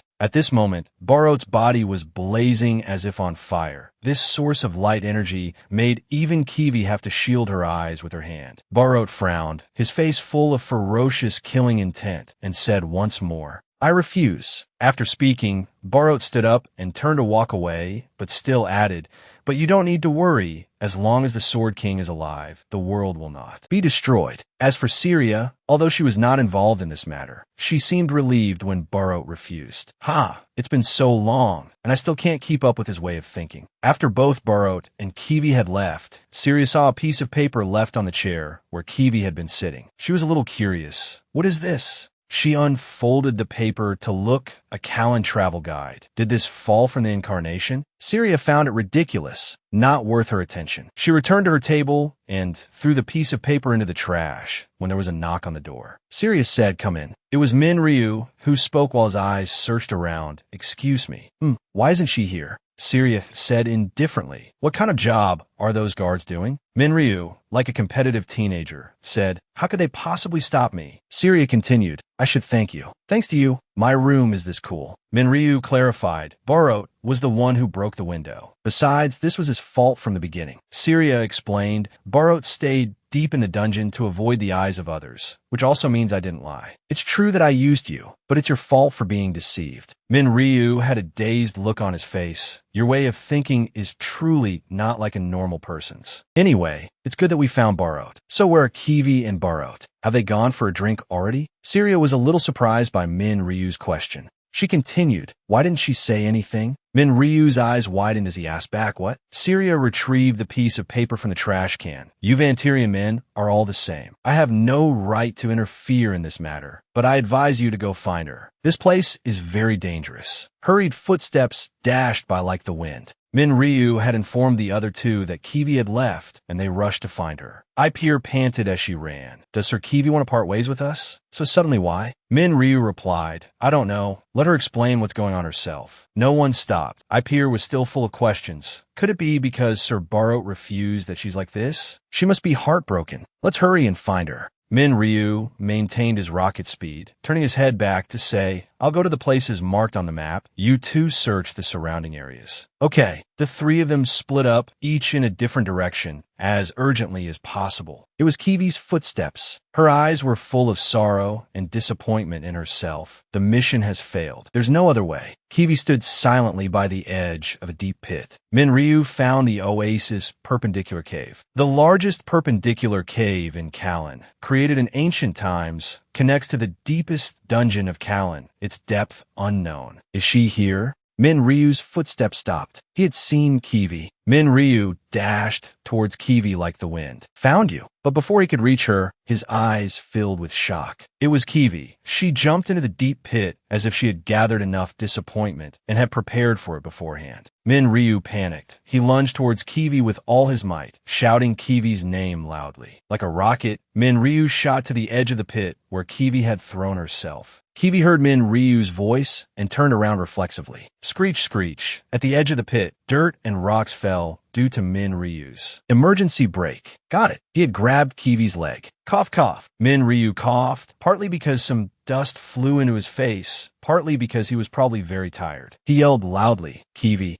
what are you doing? As he spoke, Ryu used his strength to pull and fling Kiwi up onto the ground. The throw was quite strong, and Kiwi lay sprawled on her stomach. Ryu immediately asked, Kiwi, are you okay? Suddenly, Kiwi sat up, startling Ryu and making him fall backward. I didn't do it on purpose. Kiwi was in pain. With a little blood dripping from her nose, she whimpered and spoke incoherently. Ryu Han-Bin. Ryu moved closer to look at Kiwi. Kiwi, your nose is bleeding. After the unstable rescue, Kiwi and Ryu sat down to rest on the spot. Kiwi had told Ryu what happened. He asked again, you mean, contrary to the goddess's data, Baro refused to accept the mission. But now Creel is sealed. You can't use prayer to convey this, but you want to tell Creel about it. So your only option was to kill yourself to return to the goddess's side and tell her, right? Kiwi sat there, hugging her knees in the posture of a soft, weak young girl, and said gently yes. Ryu frowned. Are you crazy? How can you be so reckless? Kiwi still had her head down, responding timidly. From a human's perspective,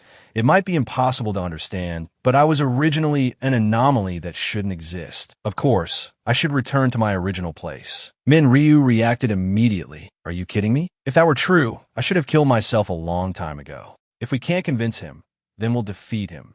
Only then did Kiwi look up, a bit irritably. What are you talking about? You should know better. If Barot is serious, you are no match for him at all. Ryu remained resolute. So what? If you disappear, who will know how to save Ratna? Kiwi lowered her face as if giving up. When I return to the goddess's side, my memories and experiences will also return to her, and the goddess will devise a new strategy based on the current situation. She will also create a new Kiwi to complete the mission. Ryu pulled Kiwi's hand to make her stand up. In short, you're saying you will disappear. He was furious, speaking directly to Kiwi's face. Whether we're from another world or created, we're not goddesses but human beings. Before talking to each other, we can't know what the other person is thinking, which words are true and which are false. So if you want to give up, you must negotiate with us first. Don't say superfluous things like the agreement is over. Kiwi was a little surprised. She stammered, how could I? Just then, Ipir spoke up. Sir Kiwi, Ipir, an artist, must have arrived a while ago and overheard the conversation between Kiwi and Ryu. Artist said, our abilities are limited. We may not be able to help you much, but there will be a way. Ipir, as if encouraging, said with a firm voice, right, we're comrades. Right? But in the face of the enthusiasm of those two lovely people, Kiwi said coldly, I have never considered you my comrades. Without further argument, Ryu gave his opinion. Although Artist is a fire dragon, when he encounters trouble,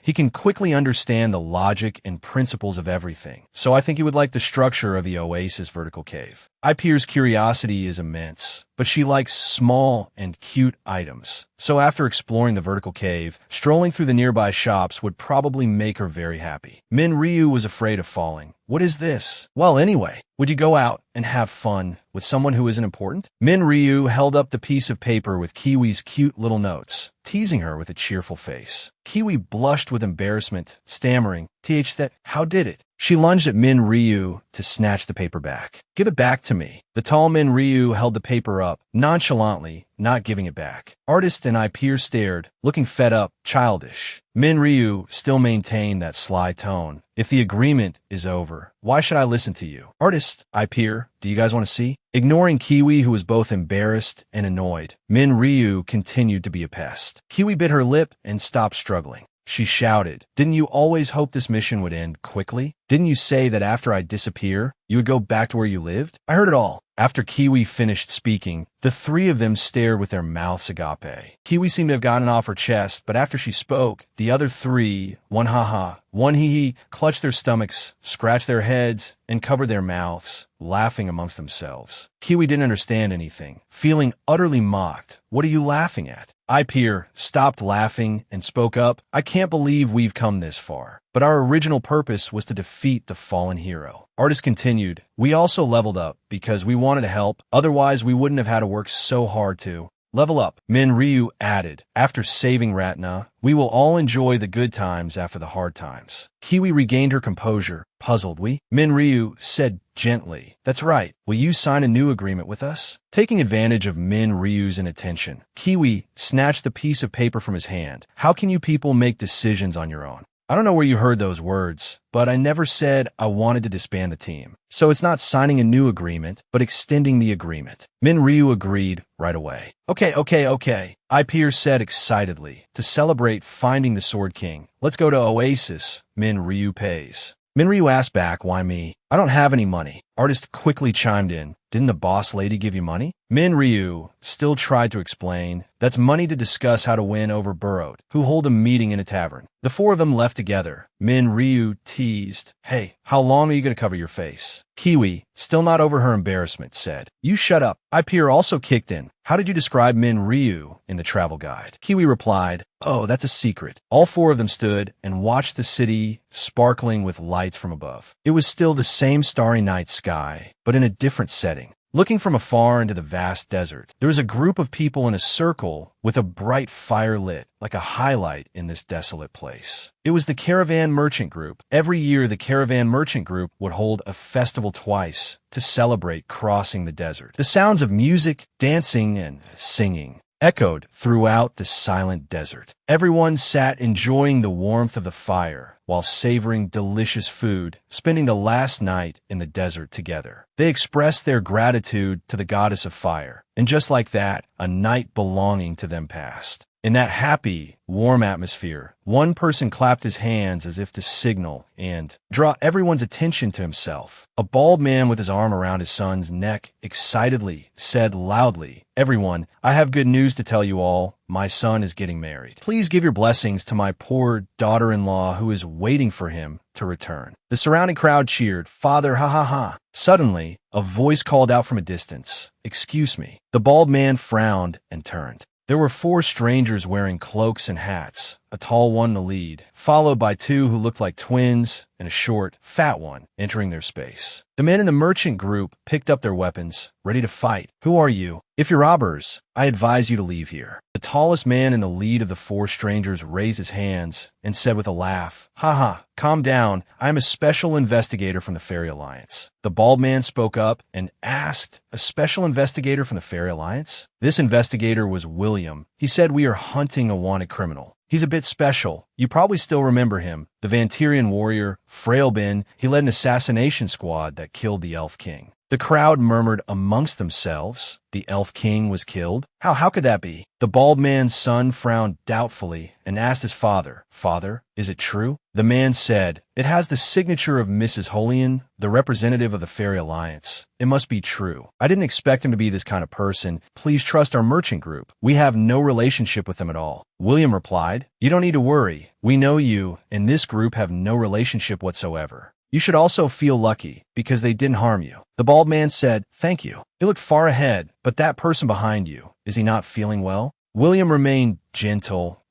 We haven't eaten anything in order to enter the desert to investigate. He must be hungry." Someone in the investigation team spoke up. "So, do you know where they are now?" The bald man replied, It seems they went in the direction of Kalen." William thanked him happily. "Is that so? Thank you. You've really helped me a lot. Then we'll say our goodbyes." The group left? "Yes. May the goddess protect you." The shortest person in the investigation team spoke up. The distance to Kalen is too far. Can I get some things? William said sternly. The important thing now is the mission. The older brother patted his shoulder comfortingly. It's all for the mission. Just bear with it for a little longer. Hyung hadn't left the merchant group's camp. A small child pulled on the younger brother's shirt and called out, "Ah." With sparkling round eyes, holding a bowl of still hot soup, he invited with a cute voice. "Uncle, are you guys hungry? Eat this." The younger brother turned back, his eyes sharp, his hand taking the bowl of soup. At that moment, his face brightened up, smiling cheerfully. "Thank you for the meal." The child mother called Roy. After giving the food, the child happily skipped back to his mother. "Mom, I was very good, wasn't I?"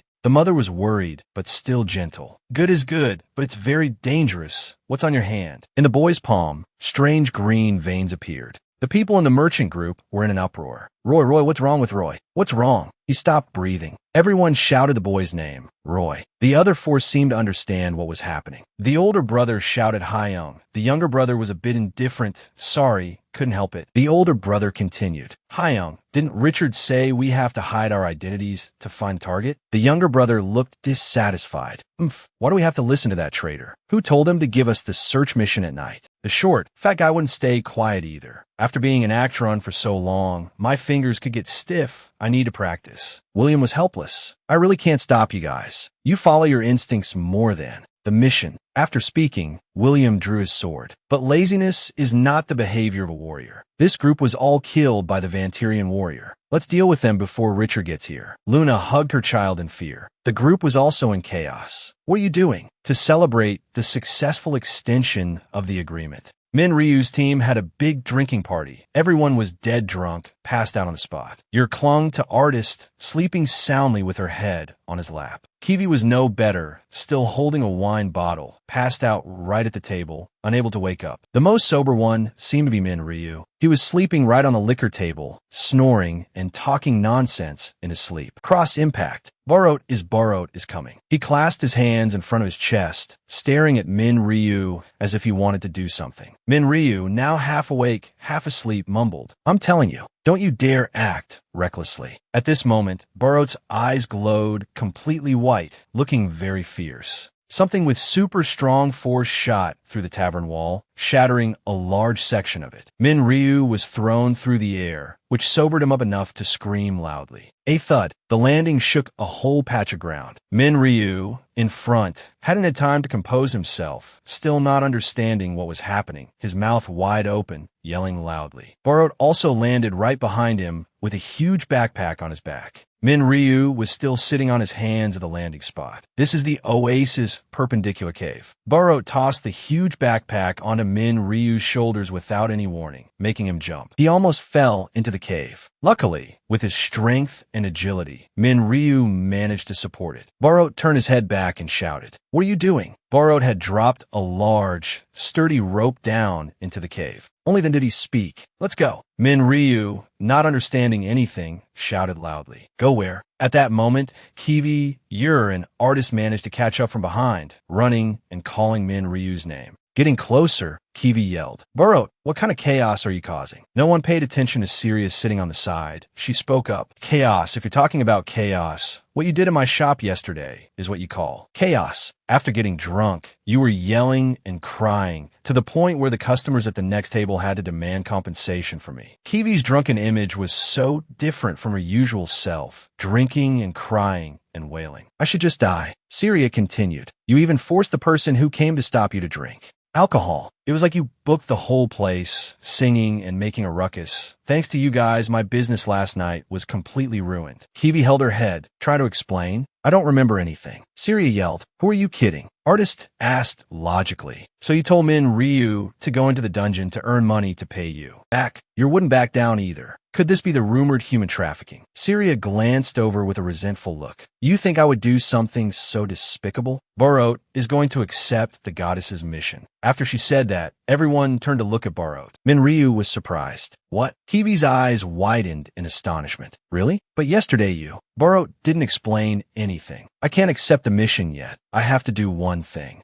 close the Kalen Labyrinth, you will buff me up. He meant Min Ryu. Min Ryu didn't refuse. Then you'll help me. Someone asked, do we have to go close the dungeon now? Burrowed affirmed with certainty. That's right. Kiwi, as if ready, tied a rope around her waist and said, if that's the case, we're going to. Burrow glanced over. I don't think you girls will be of any help. You was a bit hesitant. That might be true, but artists still believed. But we might be able to help. Kiwi was firm. I believe in the feasibility the goddess spoke of. They, like you, are assistants who have accepted the goddess's mission. Burrow remained silent, saying nothing more. But Syria had already prepared a pair of scissors, and as she spoke, she cut the three's rope. All right, thank you for your speech, but I advise you girls to give up. It's not for nothing that the Great Kalen Labyrinth is called one of the 4 Great Labyrinths. To this day, countless hunter guilds have entered it to close Kalen, but all have failed. Even the army of a neighboring country was mobilized, and not long after, that neighboring country was also destroyed, because most of the elite troops ended up in the mouths of monsters. The image of the divine beast was recreated majestically, terrifying. That monster is the guardian of the final floor of the Great Kalen Labyrinth. Burrowed has fought it several times, but it's been 15 years, and there's still no clear winner. You are a Vantirian warrior. You can at least last for a while, but you girls will only mess things up if you can't kill the divine beast. You can't close the dungeon. Artist was surprised. A monster that even the Sword King can't defeat. You're also wondered, but there is no evidence to prove that it will be successful this time. Syria continued. I can't stop him. Who can change that nature of his? He does whatever he wants.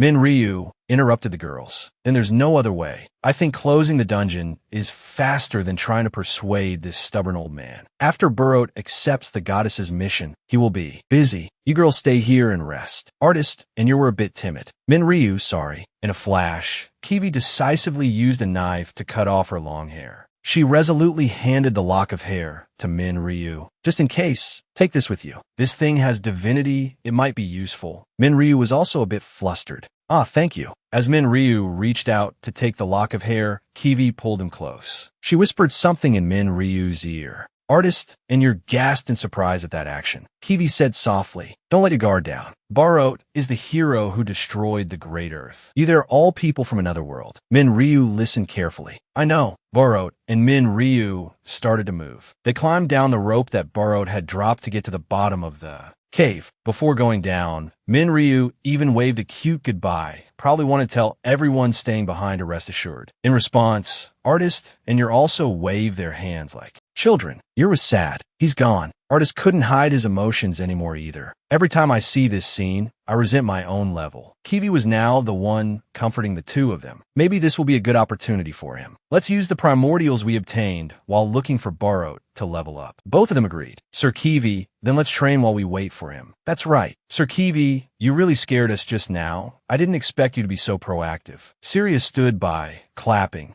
All right, I don't care how you girls save the world. Please pay the liquor bill. Thanks to your incarnation drinking a lot of liquor, I earned quite a bit. Holding the long bill in their hands, the girls seemed embarrassed. This much? We don't have that much money. Syria's face darkened, looking dangerous. Then you can pay with your bodies. With that, the three of them followed Syria as she led them away. Sir Kiwi, sorry. In another development in the desert, several people entered. One person had his head down on his mount. It was Lucen. He whispered, I know Big Bro came to the desert, but I'm really thirsty. If I had a bowl of shaved ice, I would die with no regrets. Ron, behind him, was fed up. Shaved ice my ass. Where would you get that in a desert? Stop talking nonsense. Lucen looked back. Then give me your water. Ron snapped. No, I have to save it to drink myself. Lion led the way. You two shut up. You're just wasting water like this. Lucen wanted to argue back, but if we keep wandering aimlessly like this, can we even find him? Ron snidely remarked. You finally said something that sounds human. Lion was the calmest, but he also had his worries. He just didn't voice them. The three of them saw a caravan's resting stop in the middle of the desert from a distance. A black crow, an unlucky animal that eats corpses. The three of them approached it step by step. The scene that greeted them was utterly astonishing. Dead people were hung on high poles. On the ground, bodies lay scattered, the air thick with the smell of blood. Lucen looked around and said, Who on earth did this? Ron grimaced. Was it bandits? Lion deduced if it were bandits. Why didn't they take the supplies? The people of the caravan were killed before they could even fight back. It seems someone was here before us. He picked up a piece of paper from the ground. It was a wanted poster. This wanted poster shouldn't have been issued yet. Is this related to the false goddess? Suddenly, when no one was paying attention, a woman, Luna, a member of the caravan, swung a knife at Ron. Luckily, he managed to block it with his hand. Undead,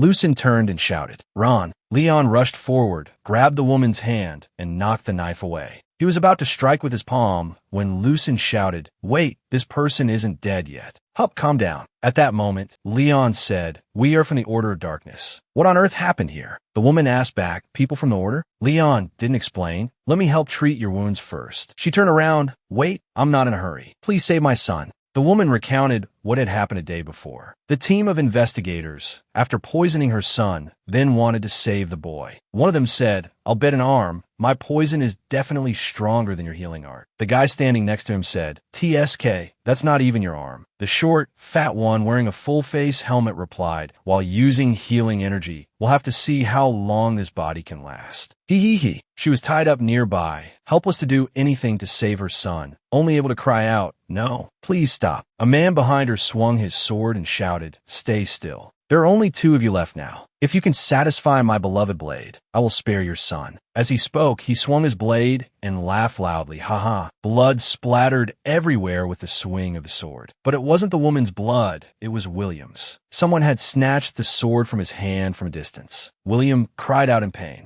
It's Richard that he raised the sword high and said clearly, "William Little, your mission is reconnaissance. After it's over, you should immediately return to the squad. What do you think you're doing?" The short, fat one turned to heal William. "I'll heal you. Don't move." William gritted his teeth in pain and said, "If she's a traitor, why are you stopping me from killing a Red Nina person, Richard?" The sound of an axe blade powerfully striking the ground. It was Beulah. "We don't have time for this pointless argument. Knowing the clue that they're heading to Callan is enough. Richard, I'm leaving the rest of the cleanup to you. You'd better know what your position is." He glided back. At this moment, the woman bit down hard on her son's clothes, filled with both indignation and fear. In the end, he also chased after the group and left. Returning to the present, after the woman finished her story, she didn't make it. Leon closed her eyes. She couldn't hold on. "May the goddess of darkness protect you." Burrow clasped his hands in prayer. Why would a special investigator of the Fairy Alliance do this? And why did they spare her life? Lucen bowed his head in sorrow, leaving her in the desert with those wounds. How is that any different from killing her? They are truly demons. Otherwise, why would they do such a thing? Leon stood up and looked into the distance. They're the demons of Omplows, people from another world. Burrow was surprised. The special investigators of the Fairy Alliance are people from another world? Leon affirmed, "You can tell just by looking at the scene." And also, he hesitated, "I will never forget what happened 15 years ago."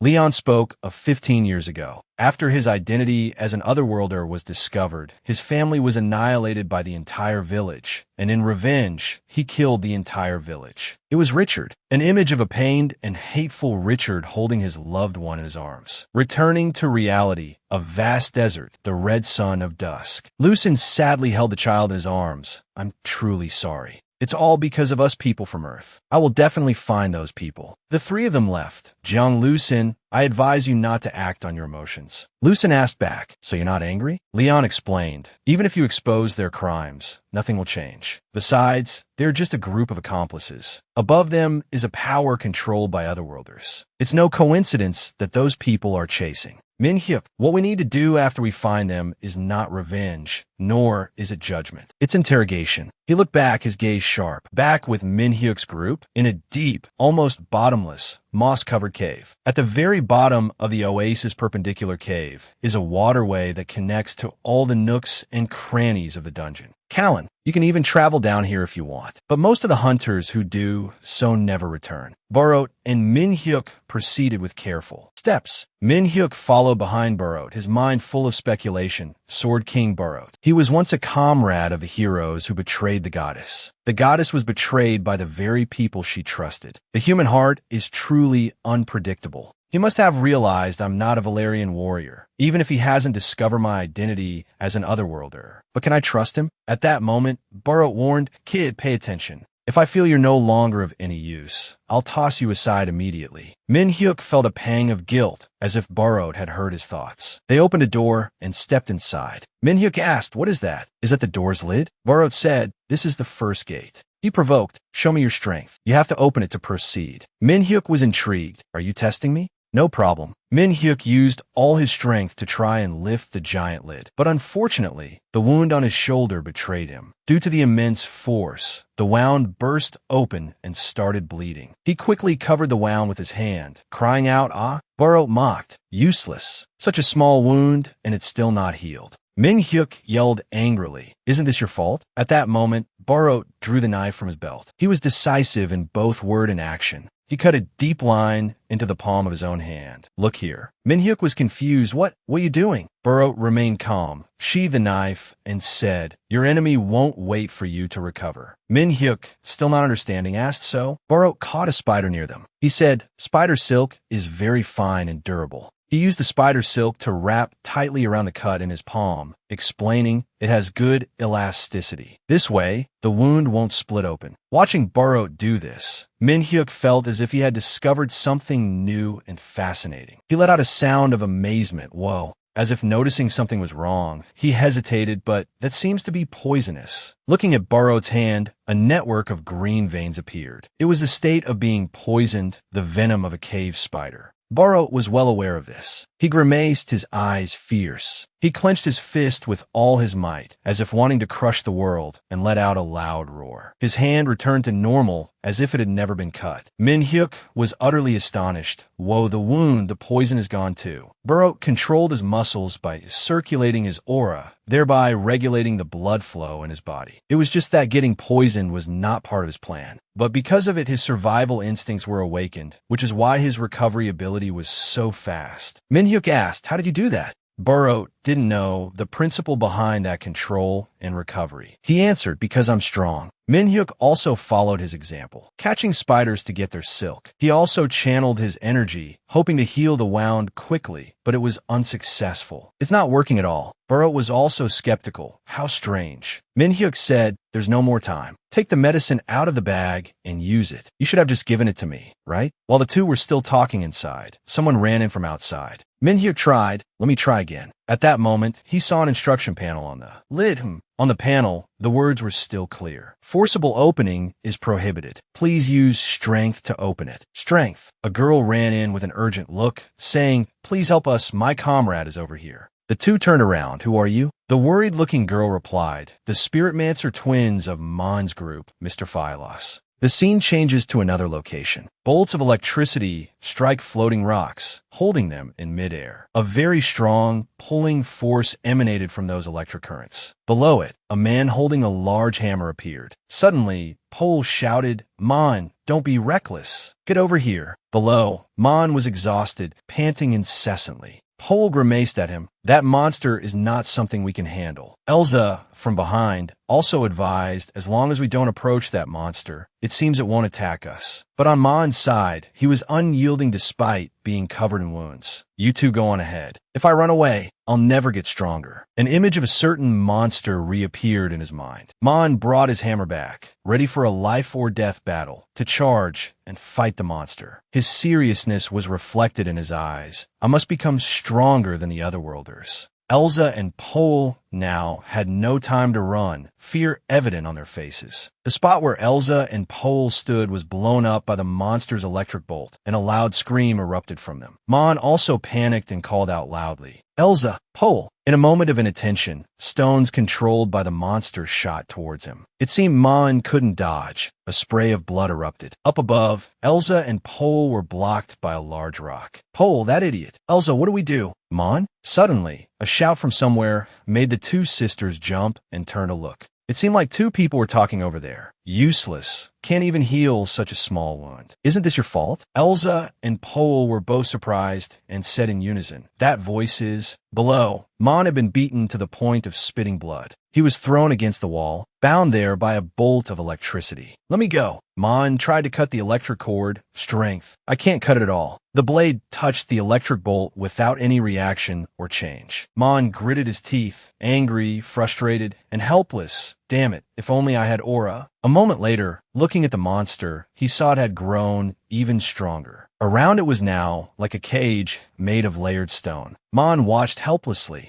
If only I had aura. Up on the level above, a sound seemed to attract the monster's attention. An arrow surrounded by abundant aura shot out. Space trembled. Immense energy spread through the air. The arrow pierced straight through the monster, creating a beautiful straight red line. A single arrow had torn the monster apart, leaving it lifeless. By inertia, the arrow flew straight into the opposite wall below where Mon was sitting. He froze, motionless. There was no need to ask the man's name. A head of red hair appeared before his eyes, a lion-like appearance with hair dyed red by aura. A warrior would be able to feel the difference in the weight of the aura. With his proud demeanor, confident expression, and Mon's narration, we know this is the main character in the story that all Adrians know, a living legend, Sword King Burrow. Behind him, Min Hyuk's hand touched his sword, preparing for battle. But he stopped and withdrew his hand. Some time passed, and everyone had left that dark dungeon. Mon knelt down resolutely. You saved me, but you might find what I'm about to say ridiculous. I want to become strong. He kowtowed sincerely before Burrow. Please teach me aura, Sword King Burrow. Burrow, with his arms crossed, looked at him without hesitation. Impossible. Aura is not something you can learn just by wanting to. He closed his eyes and continued grimly.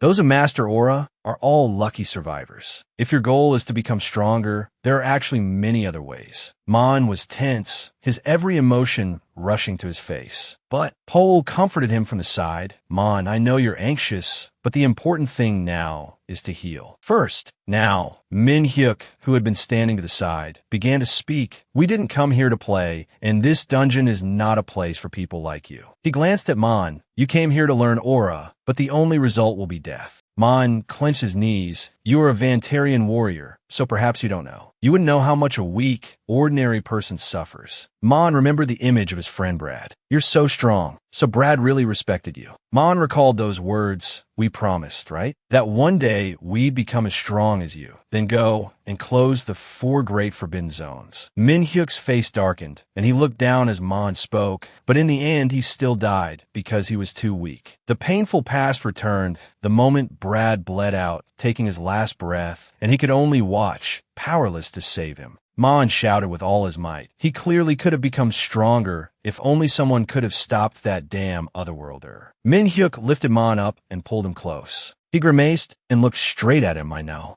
everything. But if you've gotten your revenge, is it still not enough? He was about to say more when Burrow's hand struck him hard on the back of the neck. What more do you want? Mon was knocked unconscious and caught by Min Hyuk. Burrow reminded him from the side, Kid, before you argue with someone, you should check their condition first. He turned to the sisters Elza and Pole and pointed to the large backpack behind them. I've knocked him out. You need to treat him quickly. Use the medicine in the bag. Elza bowed her head and apologized. I'm truly sorry. Min Hyuk was still bowing his head in thought, not paying much attention. The two beside him continued talking. He's not usually so rude. It's just that he became like this after losing a longtime comrade. Thank you for the medicine, but there's no way to treat him properly in this kind of dungeon. Min Hyuk lifted Mon up. Burrowed, I'm taking them to the surface. Elza was a bit embarrassed. We can't trouble you like this. He carried Mon towards the door. You all staying here will only tire us out more. Burrowed, and I have to continue downwards. Behind them, Pole heard Min Hyuk and turned to look at the door. After all, that door needs martial force to be opened. We just need the monster that used martial force earlier to do it. Min Hyuk had reached the door and grabbed the handle, about to open it. Pole, martial force. She pointed at the stone tablet with the inscription. Have you two translated the language on the tablet? Above? Min Hyuk was startled. Burrow frowned. This doesn't seem to be Vantaren script. He suddenly shouted, Kid, stop right there. A second later, the door before him opened. He looked at it in surprise. The door was ajar, and countless monsters were about to push their way in.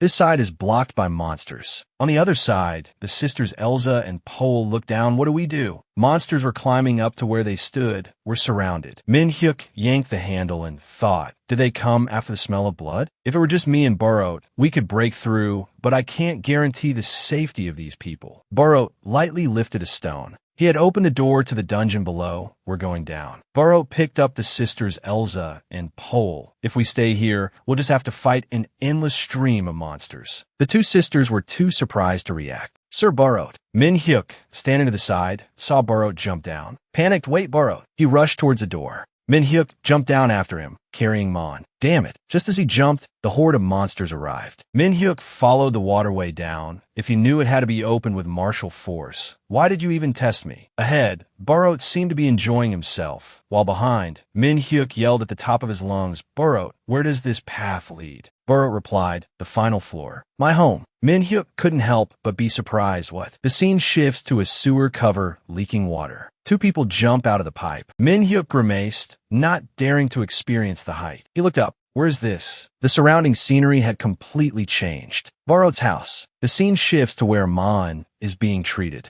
Pole treated him worriedly. This should take care of the emergency, right? Elsa stood by and watched. Mon went slightly. Now we just have to wait for his stamina to recover, and he should be fine, but I'm still a little worried. Mon's current condition looks stable. His expression relaxed. Wait for him to wake up. He'll definitely rush out recklessly to hunt again. Next time, he won't be so lucky as to meet Sir Burroat. Pole frowned and looked up. So, Elsa watched her sister's lips move as she spoke. You didn't show any unusual expression in front of Sir Burroat just now. They looked around the room they were in, dilapidated and shabby. It was clearly eerie. Elsa spoke first. Do you feel that the decor in here? Pole continued, sends a chill down your spine. Outside the house, just as the two described, the roof was made of ribs, the pillars from the hardest leg bones. Not a single word was wrong. Outside, Min-hyuk added, clarifying the feeling of Burroat's house. I guess the bones were soaked in water to drain all the blood, then coated with a layer of organ fat. Min-hyuk assessed it very seriously, his eyes sparkling. Not bad at all. Burroat, pleased, smirked and grunted. You have a good eye. Min-hyuk followed him along the stone path leading to the house. Actually, I also used monster corpses to build my house. But the roof didn't have glowing moss to illuminate the flower field, and the house was still smashed by monsters. Burroat, no monsters will find their way here. He looked around. This place is truly a paradise. No, an underground paradise. He gave a bright smile. That's right. The two arrived before a dazzling white gate. This door separates heaven and hell. Hearing this, Min-hyuk's face wrinkled in thought. Could the boss be behind this door?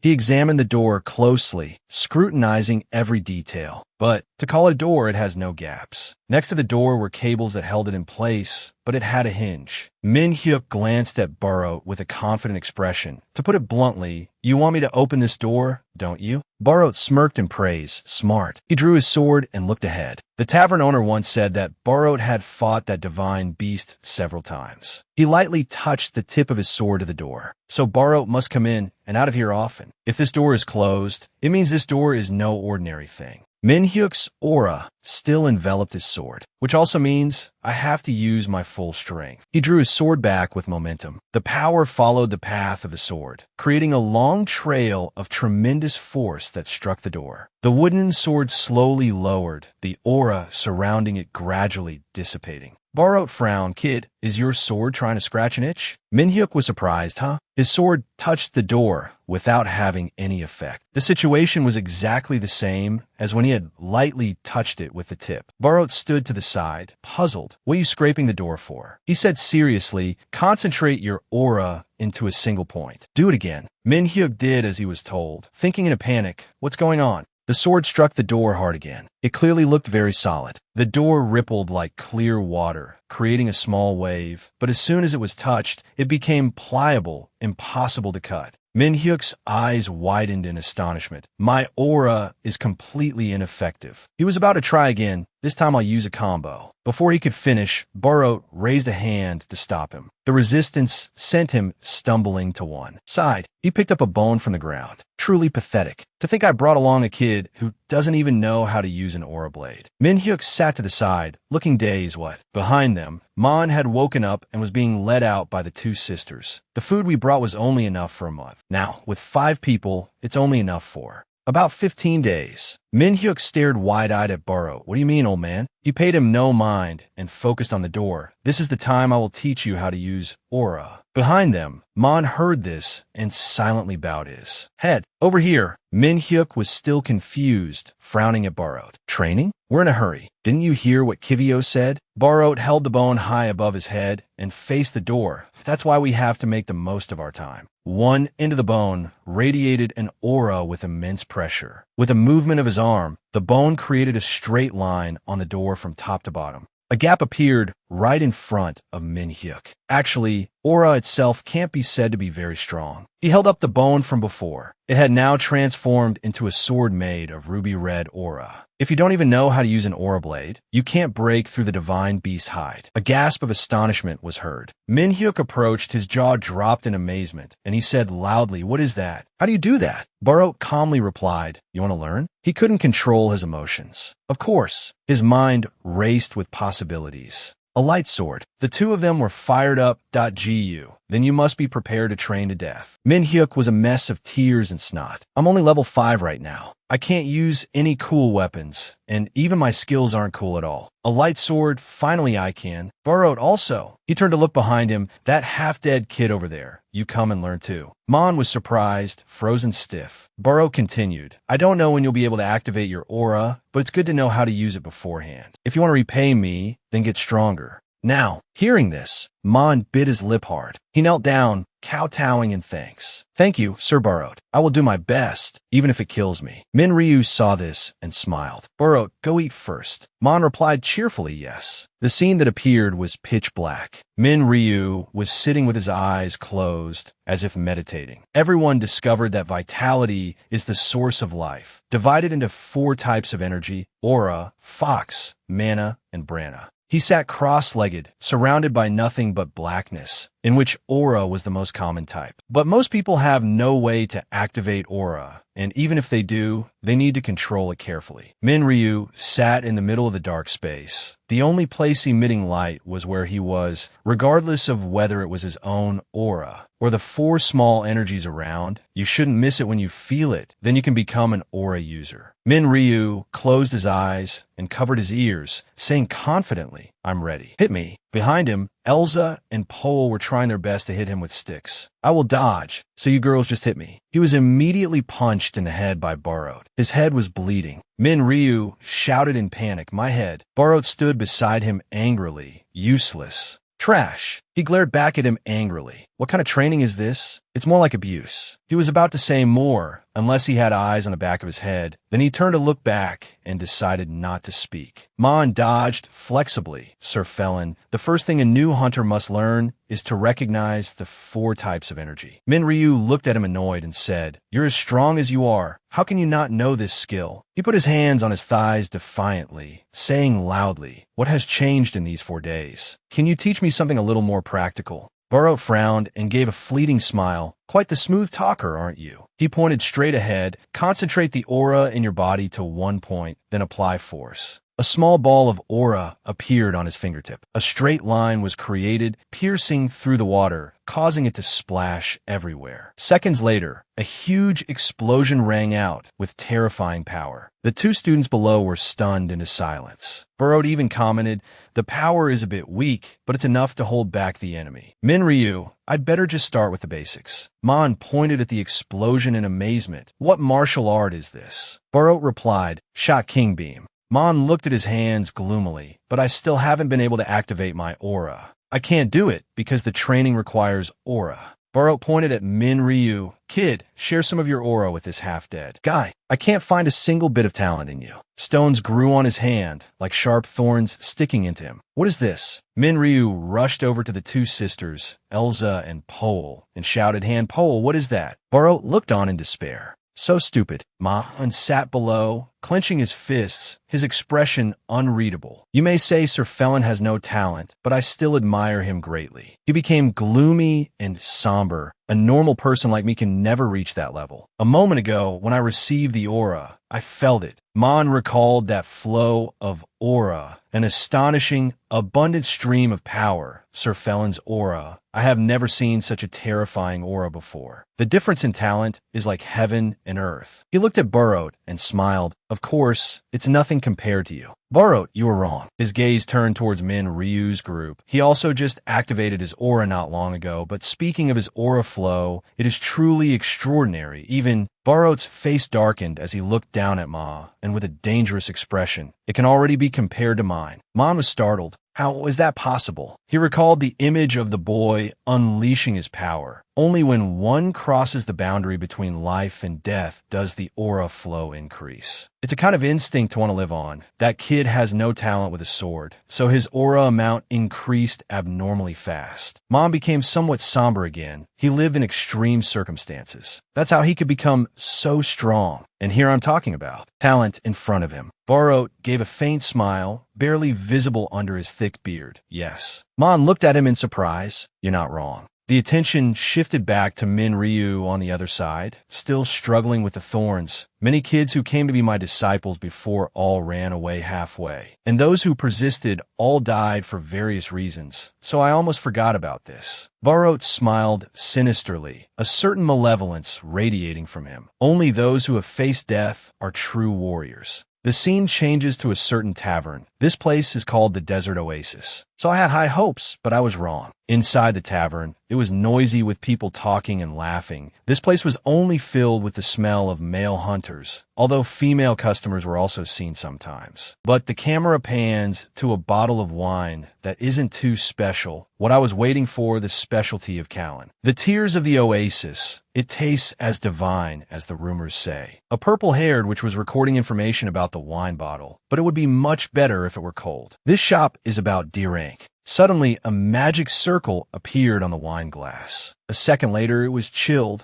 Excuse me. Artist smiled brightly at his customer. I am in charge of customer service at the Oasis, Artist. He looked with a sparkling gaze that we have just started collecting customer feedback to improve quality. You see if you think it's okay. The witch was mesmerized by that radiance. Her mind went blank. Artists, can we talk? The witch, yes, SS rank service score. The noise on this side had attracted the attention of others. Many whispers broke out. Oh no, I came here to see Artis. Hey, one order, please give us a glass of tears. Artis's handsome appearance not only affected the women, but also came with disgust from the men. Tisk, what's so good about that pretty boy? I can't even tell if he's a boy or a girl anymore. Some people work hard and drink some cheap wine, but he works while smiling and is surrounded by girls. He looks like the type of person who would make girls cry. Suddenly, 2 mugs of beer appeared in front of them. Ipier arrived with thunder and lightning. All of that is also work. You know, do you think Artis can smile because he wants to? She tried to smile brightly with anger on her face, speaking in a strained voice. Maybe there are regulars because he's famous. Maybe he listens to customers and becomes attached. Maybe somehow they have something in common, and maybe things progress into a special relationship. Things like that won't happen, right? The guy was sweating and backed away from her, right? He should separate his work and personal life. That's right. Ipier stood behind the counter wiping a glass. A little angry. Well, it doesn't matter to me at all. You should try asking the boss to hire you. The 2 men laughed and replied cheerfully, I'd really like to do that, but Ipier suddenly cut them off. Can we really do business with our faces? Ha ha, that's right. Our village prospers thanks to her. We shouldn't get in Syria's way. She looked at them, confused. Their laughter and chatter filled a corner. Tears of the Oasis is a wine that tomb raiders in Callan like to drink. I'm sure you know its market value, as it is produced in small quantities using traditional methods. Of course I know. I assure you, I will sell it to the very ends of the continent. The scene shifts to another side. Syria is dealing with an old NSO. Should we talk about the delivery method? The old man gave her a lecherous look and smiled. Come on, what are you worried about? I told you I'd take care of it myself. He put his dirty hand on Syria's shoulder. Let's drop this stiff topic. I'm tired from walking through the desert to see you, Madam Owner. This damn old man, really. Syria tried to restrain herself. You're stiff. I'm going crazy. But if it weren't for this perverted old man, it's hard to find someone willing to make a deal in the middle of the desert. The light hit the wine bottle, making it flash if this deal succeeds. The man's words cut off her train of thought. Looking at Callan, it seems like it has no future. This place is a remote city in the desert. Not a single soul appears on the streets. I admit your ability to expand the bar to this extent in a range like this, but you won't just have to face a lowly life forever, right? Syria gently touched the wine bottle. This time I made a deal with the nobles. You see, she had lost all her composure, raising the wine bottle with a deadly gaze aimed straight at the man. There's a party coming up. So, suddenly, something knocked the cup out of the man's hand. The wine spilled all over the floor, falling on the man's shoes. Kiwi turned back and glanced. The man looked at her and asked, "Cleaning staff?" Kiwi didn't answer, nor did she bother to look at him. That IT will be very troublesome for us if you. Spill your drink. Me? Syria, sitting next to her, looked at her. Kiwi, what are you doing? 6 to 7 o'clock is the time to clean the second floor. The two of them were motionless, that we're talking about some important things here. Kiwi remained focused on her cleaning. I'm almost done. A long silence followed. After finishing cleaning, Kiwi turned to leave. The old man suddenly went crazy, shouting angrily, "Get back here right now. Stay there. Madam Manager, the problem isn't the money, it's the attitude." Syria lowered her head in frustration. I'll compensate you for one. The man held up his wet shoe. Here, wipe it. Kiwi just sighed. Understood. The work of an ordinary person is not easy. She grabbed the man's leg and repeatedly dipped it into the water bucket. But for the future, I must try my best to live not as the incarnation of a goddess, but as a human being. The old man was terrified, shouting, "What are you doing?" He had just uttered 2 words, "You crazy." He slipped and fell backward. The sound of the water bucket tipping over. There were also terrified screams all around. What was that? A person. Look, someone fell from the second floor. The man fell from the second floor and, unfortunately, passed away. Kiwi stood from a distance, watching the trembling person. Kiwi. Recalling the things Kiwi had done, Syria was almost furious. When serving customers, I assigned you to serve, but you spilled food on the customer. Or when Kiwi washed the dishes, and when I assigned you to wash the dishes, you broke most of the plates. Recalling it, Syria couldn't stay calm and shouted, "You can't do anything right, so I told you to clean, but you have a problem with that too? It's just how I give you work, but my debts just keep increasing." Syria could hardly contain her anger. "Do you have any idea how much this deal was worth?" Kiwi bowed her head and sincerely apologized that I'm sorry. Ipir, standing to one side, also spoke up for her, but that person was a bad guy too. Right? Artist said with a smile. So don't you think it's a relief that you gotta kick him out thanks to Kiwi? Nim. Syria felt a little guilty. Don't say things like that to me. She seriously reminded everyone, I'm different from those who fight for the world. What I want is money. The camera pans to a box with a simple yet elegant beauty. And for that, I have persevered even when I was treated worse than this. And I have survived because I took advantage of people who were good to me for my own gain. Syria waved her hand and sat down to lecture. Even if there are bad people, there is no such thing as bad money in this world. Justice doesn't feed you. At this point, Ipir spoke up, but Syria, you've worked hard for the village. Everyone says that Callan is lively thanks to the OA. She's en seria. Syria, who said such foolish things? Ipir could only give a wry smile. I heard it from customers in the village. In the village, there is a board with news like paying a high price for the ingredients the village grows, creating a tourist destination. Even in the bar, there were a few notes with decorations, creating a guidebook. Kiwi glanced over and thought to herself, Syria made the guidebook for Callan. Artists also chimed in, and I believe that Burrow played a role in the village's safety, because there's no way that the center of the 4 forbidden zones, Callan, could be this normally peaceful. Kiwi recalled Syria's flushed, angry face. That I asked that why she was angry when we drove Burrow away. Syria slammed her hand on the table. That's right. This village will be in trouble if Burrow leaves. She glared at the 3 of them. But even if you knew that, you decided that Burrow had to leave for the sake of the world. Right? Kiwi volunteered to answer first, moving closer to Syria. That's right, because I am not a goddess. It's true that the world can't be saved without his power, but I'm not sure if that's really for everyone's benefit. She looked seriously straight at Syria and said, because I'm not a goddess, so can you tell me about you and Burrow? Syria turned her face away, a corner of her mouth lifting into a smirk. The scene changes to another place that I know. What are you doing? Open the door. Minryu suddenly appeared, sat up, and shouted, Burrow, you bastard. He pulled the blanket over himself and looked around. Is this Burrow's house? It seems I'm still alive. Everyone around was sound asleep, and all his broken bones had healed. Minryu smiled gently, happily. The crackling of the fire, the warmth and the sound from outside attracted him. Burrow was sitting and drinking wine when he saw him come out. You're finally awake. You've been sleeping for 2 whole days, and I was going to throw you out if you didn't wake up tomorrow. What are you standing there dazed for? Minryu was so annoyed by his teasing that his face scrunched up, and he gritted his teeth. Sit down. He sat down next to Burrow. Ha, forget it. That's right. Thanks to someone, I finally got some sleep, really. I'll sleep for 1,000 years if I train anymore. Stupid. A man doesn't complain about the past. Burrow offered him a drink. Here, have a drink. This is the warrior's wine passed down to the Vantarian tribe. Minryu grimaced at the smell. This smell. He still took the cup of wine. You guys give me wine as soon as I wake up. Burrow, that it's made by putting the bones and blood of a powerful monster into strong liquor. I'd be better off not knowing. Burrow took another cup. There's no better medicine than this for restoring vitality. Minryu just gave an indifferent As he was about to drink, Burrow uttered a sentence that made him freeze, although it doesn't suit the taste of someone from another world like you. Minryu paused and became somber for a few seconds. Burrow glanced over at him. Minryu drank it all in one go. He let out a refreshing breath. Shaking his arm, he asked, "What kind of wine is this? It must be about 70%. Minryu looked at Burrow and smirked. I'm from another world. How did you know? Burrow took a sip and smiled. You don't deny it. He glanced at him and sighed.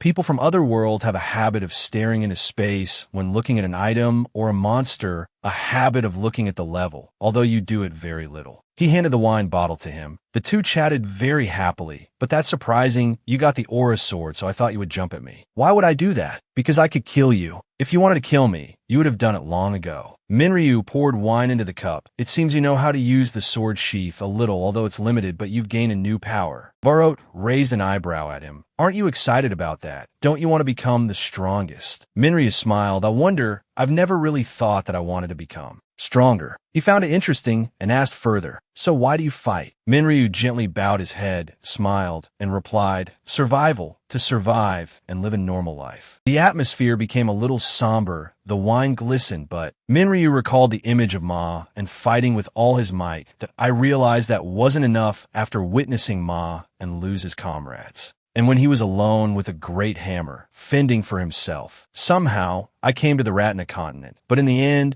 there is no place where a person from another world can stay comfortably. Minryu remembered artists. The people I met when I still hadn't adapted were a dragon who had to hide his identity among humans. Then he remembered Ipir, a flying dragon who was hunted after being framed for killing a royal. Kiwi's face also appeared, and the incarnation of the goddess who knew nothing when she was born. He remembered the image of the four of them walking and chatting happily together. They were all strange, but I believe that's why they could accept me. Honestly, I'd be happy if I could just survive with them. Back in the present, Minryu, and there are people who get in the way of that, so that's why I fight. After hearing this, Burrow laughed. Comrades, friends, family. So would you fight the world for them? Minryu answered immediately without hesitation. No, as I said, I don't want to fight the world. So what does that have to do with you? In the flickering firelight, seeming to feel the warmth from this place, even if it's the goddess's mission. The heroes who betrayed the goddess were also your comrades. If you refuse because you hate the idea, no one can force you to do it. So why do you fight? Burrow, in the flickering fire, recounted his past. I sought strength and wanted to become the strongest, perhaps 80 years ago. A boy holding an axe stood before a dark room. There was a weak Vantarian boy. According to Burrow's story, back then, on the Ratna continent 70 years ago,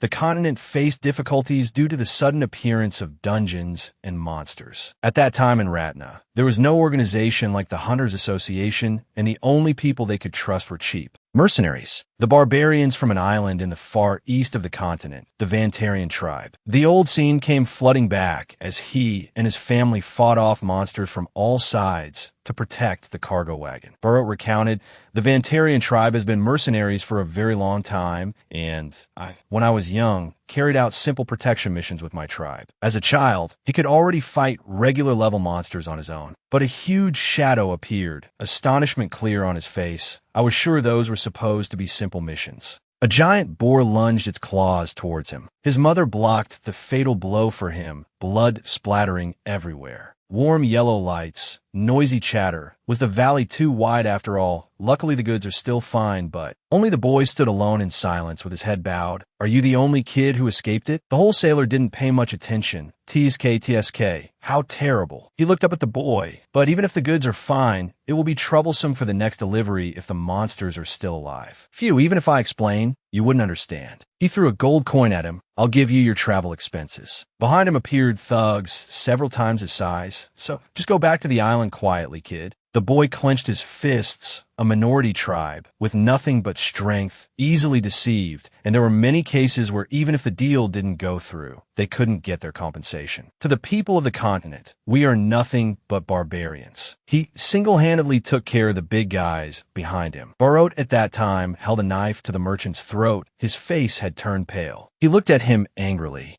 Money, not a trace of emotion on his cold face or death. The scene changes to another place. The first thing that appears is a silver-colored sword. Below it, Barot was being beaten by the chief. He reminded him, the people of the continent like to spread rumors, but you attacked our client and made everyone lose their trust in us. The place where his tribe lived was a desolate, remote mountainous region. Our tribe's island is gradually becoming barren. If we don't have the people of the continent, our tribe will go extinct. Barot, at that time, tried to explain, Chief, but the chief shouted, telling him to stop. Enough. Was the mission failure because of those people from the continent? Why did your parents die? Hearing this, his face darkened and changed completely. He remembered his parents' smiles from that time. The chief continued to speak. Why were you the only one to return alive from this mission? He bit his lip tightly, saying nothing more. The chief turned and left him alone in the tent. Cool your head while you rest, Barot. The food I bought with my father's and mother's lives, I felt disgusted just looking at it. With tears and snot all over his face, he forced himself to eat all that food. I was also disgusted with my own weakness for having to survive alone. But I forced myself to eat it all to become bigger and stronger. A large tent, now, with only him sitting and crying, to become the strongest. At that moment, a little girl with blue hair peeked in at him. Time passed, and, after many years, the tribe seemed to have developed to a certain extent,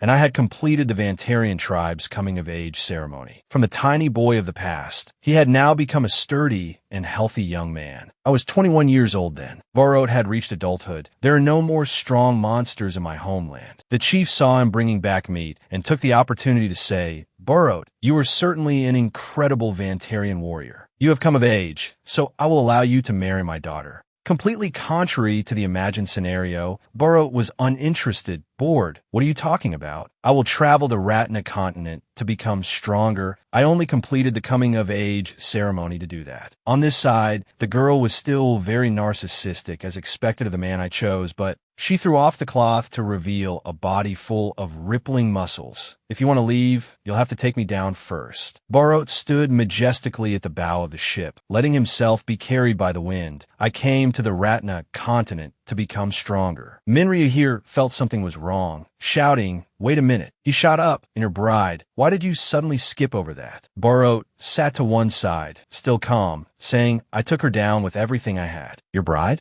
Minryu let out a weary, I guess you could do that if you had no feelings for her. Barot, no, it would be a lie to say I had no feelings for her. He stopped smiling and said grimly, but I didn't want her to wait for a man who was getting close to death to become the strongest. When I was young, I continued to fight against dangerous things. I lurked all over Ratna and delved into any dungeons I saw, because I didn't know any other method than to push past my limits to become stronger. Barot fought whatever monster he met. Nothing could stop him that I continuously killed monsters, and each time I narrowly survived, I became stronger. The more he fought, the more enthusiastic and stronger he became. I sought out stronger opponents. And so for years past, just as the sun was setting was when he got out of the dungeon. I saw something familiar. It was the giant pig monster that created a great obsession deeply ingrained in his mind. Barot gritted his teeth. You're still alive. The young man was burning with the spirit of revenge. Thanks, this time. Unexpectedly, next to Barot appeared another person in a white cloak. Both said the same thing. Get ready, I'm going to kill you.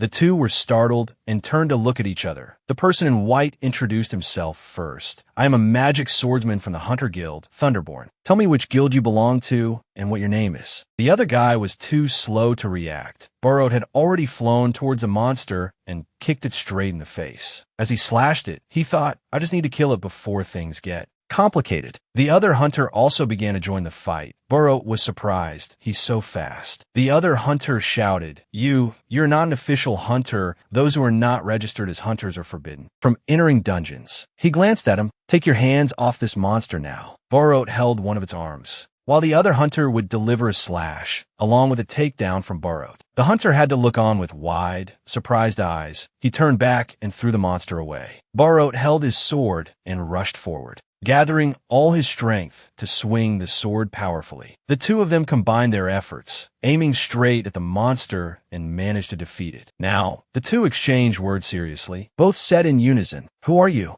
Gayan and Barot charged forward. Their weapons clashed. That was the first time. The truth is I can't win against an opponent weaker than me. And the truth is my sword didn't touch him. Gayan rushed forward and punched Barot hard in the face. The Sword King was no slouch either and counterattacked. He kicked Gayan in the stomach, sending him flying. Gayan gritted his teeth. He used his magic to summon a stream of lightning around him. "You don't look like a native, so I was only planning to knock you out, but you're more dangerous than a monster." "I understand." Barot looked angrily at the person before him. Gayan, as fast as lightning, attacked. The Sword King was also in a fighting stance. The two of them just rushed at each other. Two different sources of energy collided, creating an incredibly terrifying scene. Gayan used his strength to block Barot's sword. He frowned at the person in front of him and thought to himself, "Is he an aura user? I can't beat him in terms of strength." Suddenly blood spurted from the wound on the Sword King's body. He was stunned and coughed up blood,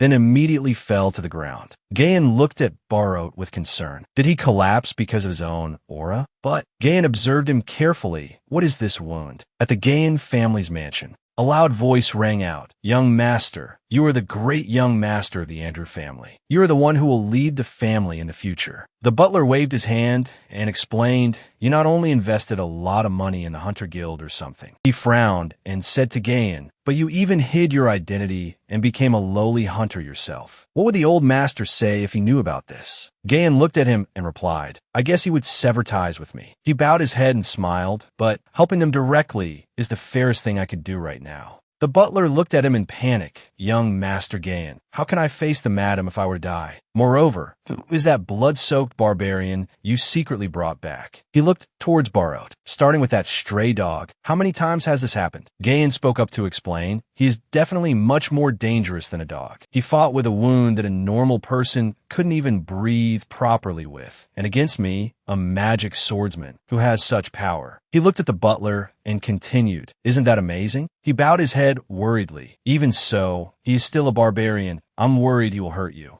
"Young master." Gayan glanced at him and replied, "Don't worry. He won't be able to wake up for at least a month." As soon as he finished speaking, Barot punched through the door. He struggled to stand. Leaning against the wall, the butler screamed, "Barbarian!" Barot looked at Gayan, his tone full of blame. "What is this flame? What did you do to me? Answer me, or I'll kill you." Gayan was amazed and thought, he can move after only 2 days. Did he instinctively activate his aura to speed up his healing? Gayan smiled and replied, "I just healed you. You had passed out. That power is one of the 4 great powers you have shown, aura." He clenched the energy in his hand and wondered, "Aura?" He turned his head to look at Barot and said calmly, "Follow me. I will show you how you can use that power properly, and don't you think you should get a reward for subduing that monster?" He frowned. "A reward?" Gayan slowly explained, "In a hunter guild, you will receive requests and get rewards if you complete them. That's why, if you want to get paid, you must first register as a hunter." Gayan took Barot to the hunter guild. "In this case, you will be registered in a party with me, and we will both receive the reward." He wondered and asked again, "Why?" "I was the one who subdued the monster." Gayan frowned. "What are you talking about? If we break it down into percentages, I did 70%. Barot crossed his arms. "Are you kidding? Even a dead pig would know that I did 80%. Gayan immediately retorted, "You don't even know how to write your name, so 50% each." Barot looked at him. "At that time, I just thought that the people on this continent were all cunning scammers. But this guy was a noble who had hidden his identity. That he had more than enough money was not in doubt. What could he be plotting after all?" Barot looked at Gayan uncomfortably. The female employee then presented a stone block in front of them. Barot, we have to estimate your level if you want to register with the hunter guild." Barot immediately snatched the stone. "What is this stone?" The female employee was surprised and cried out. Gayan, standing beside him, explained, "It's a new magic tool. It can accurately calculate a person's level. And it's a basic safety device so that hunters don't have to hunt senselessly." Barot threw the stone away, calmly saying, "I refuse." Gayan looked at him and asked, "You refuse because it's a magical device created based on the magic of a demon god? Then there's nothing wrong with knowing your level at all." Burrow answered seriously, I don't know anything about demon gods. I'm not picky about my enemies. Knowing something like a level is useless. He turned and walked away. I have no intention of joining a cowardly group where people can't fight if they don't know their own level. Gayan asked decisively, what do you mean by cowardly? He frowned angrily. Not everyone is willing to risk their lives like you. In fact, it's the opposite. The weak will be sacrificed in front of monsters and evil forces. The Hunter Guild was created to help those people. Don't you think that such hunters are how they can use their power in a fair way? Burrow spoke up. A good story. A good story from a young master who hides his face and plays the hero. Gayan was stunned on the spot upon hearing that. He continued speaking as he walked. The weak will die. If you are strong, you will survive. Burrow frowned resolutely. It's meaningless to look for justice in that. That's the reality. Gayan took off his hood. You have a point, but, he said in a serious tone, reality can be changed. If you have enough power, you want to become the strongest, then follow me. Gayan looked at him seriously. I will make you fight strong opponents until you're sick of it. You could say he was just a simple young master playing the hero. I could feel the sincerity in his words. Burrow looked at him and laughed. Have you lost your mind? It's full of. Gayan spoke with confidence. In my eyes, you are no different, a different kind of certainty, different from mine. I joined the party without calculating my level on the grounds of being Gayan's guardian knight. Burrow walked side by side with Gayan. If we have to fight a small battle, you'll be the first to die. He also looked at Burrow and reminded him, then you should at least put on some clothes first. He replied calmly, clothes on the continent are very expensive. If there's a false rumor that the Vanaran warrior doesn't wear clothes, then it's your fault. After that, Gayan was abandoned by his family. With that, we could go much further.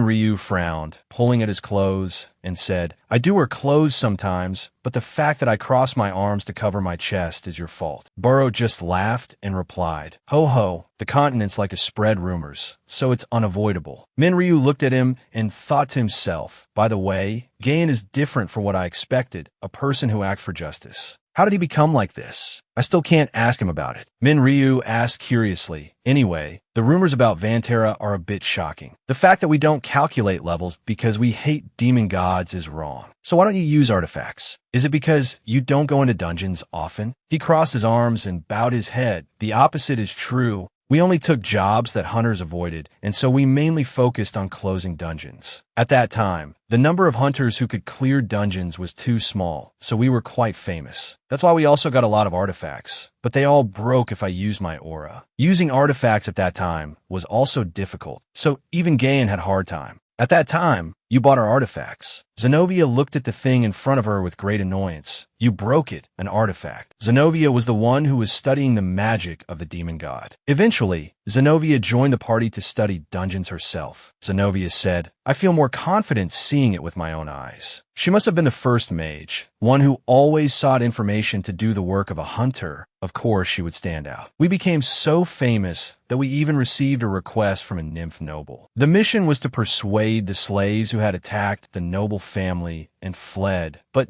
Gayan and I, who both hated nobles, betrayed the nymph noble family and freed the slaves. One of them was Holian. Holian joined the group and told the whole world about the evil deeds of the nymph noble family. She said, to think that people were kicked out of the nymph empire because of me. Burrow replied, don't mind it. He continued his story. The world called us hunters who helped the weak and represented justice. And when I look back, suddenly there were a lot of hunters following us. Gayan spoke up. We just need to move forward because this is just the beginning. Burrow agreed. That's right. We didn't stop and kept fighting. We faced thousands of deaths while holding on to hope as if it were a string of light. I gained the strength to become the strongest. Holian looked at Burrow worriedly and asked, Burrow, are you okay? Zenobia stood to one side and said, he was eaten but still survived. He really is a monster. Holian paid attention to Zenovia's words. See, I told you that you were worrying for nothing. Gayan also smiled and spoke up. I really don't know if he's human or not. Burrow said in a low voice, I don't think that's something you should say, but I'm not the only one who became stronger. There's only one strongest. To stand alone after defeating all the strong, the strongest is unique.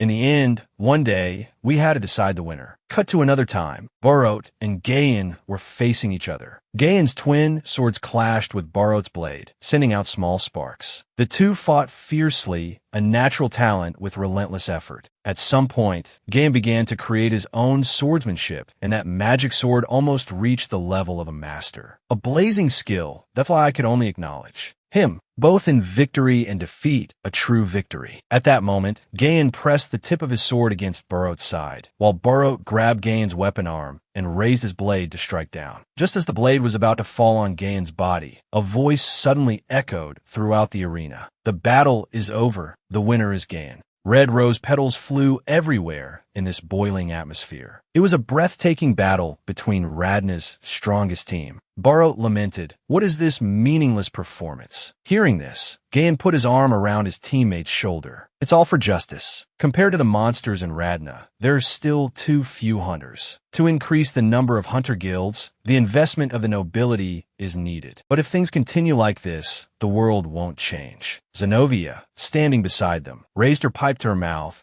cast a sound-amplifying spell, and began to advertise. "Ladies and gentlemen, we look forward to your growing interest in the Hunter Guild. Please contact me, Zenobia, for sponsorship of magic tools or magic research." Holian was flustered and kept bowing her head, stammering, "If there were more Hunter Guilds, we could save many more people killed by monsters. We ask for your cooperation." Barot smirked, smiled, and waved to everyone. "There's no need to rush. There are still many strong people in the world until I come to defeat all the other strong people. Until then, I can postpone deciding the winner between me and Gain." That's what I thought. Barot glanced over and saw Gain looking thoughtfully in one direction. It was an old man with blonde hair, elegantly dressed, holding a white handkerchief and sitting in a wheelchair, being pushed by a butler. Gain made a sound of doubt. "Well," Barot began to narrate again, "that guy told us to wait a few days and return to his hometown. He only came back after the season had changed." After Gain returned, they gathered for an afternoon tea. Barot suddenly raised that large sword and swung it towards Gain. However, he was still able to leisurely take a sip of tea and dodge perfectly. Barot withdrew his blade and made a comment. "Seeing how you could quickly avoid that, it seems you're not a ghost." Gain replied, "Yes, the matter took longer than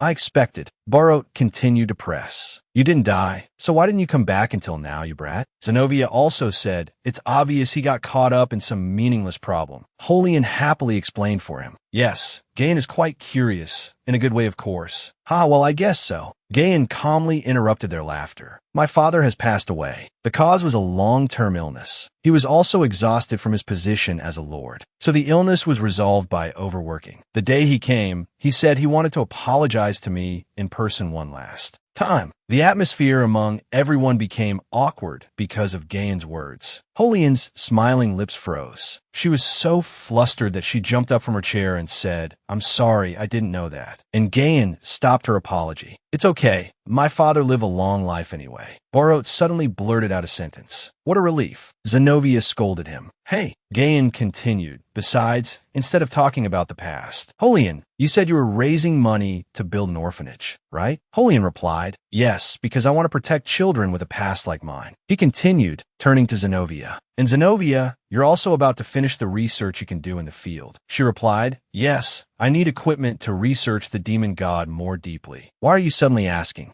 Gain didn't answer her question, but turned to face the other way. "Barot, you." Suddenly Barot called out. "Gain, are you thinking of quitting being a hunter?" Both Zenobia and Holian were surprised by these words. Gain put down his teacup. "I believe everyone has heard the rumors about people from another world." Zenobia said, "People from another dimension? You mean it's not a false rumor?" He explained, "For now, we can't know if they are human or not. There's still a possibility that they are monsters in human disguise." Barot seemed unconcerned. "And so what? If they're monsters, it doesn't change what we have to do." Holian said in a serious tone, "But if they are humans who came here voluntarily, don't you think we have to treat them as equals?" Gain said that's why society will become more chaotic. At the same time, the game for the throne among the lords has led to innocent victims. So, I have to become a lord and stop the chaos among the citizens. You see, a lord can't be a hunter. Barot rushed over and grabbed him by the collar. Gain let Barot pull his collar and avoided Barot's gaze. "I feel regret about this, but I'm done." I made my decision. Burrow thought for a moment, then said, then let's decide the winner. Gain. That night, the two of them dueled in a forest. The fierce clash of weapons echoed in the night. Burrow slashed down, but was blocked by Gain. He retaliated against Burrow with a kick to the face. Burrow sneered contemptuously. Oof, did a fly just land on me? Gain said, you're just acting tough. Holian, who was standing outside the fight with Zenobia, wanted to intervene.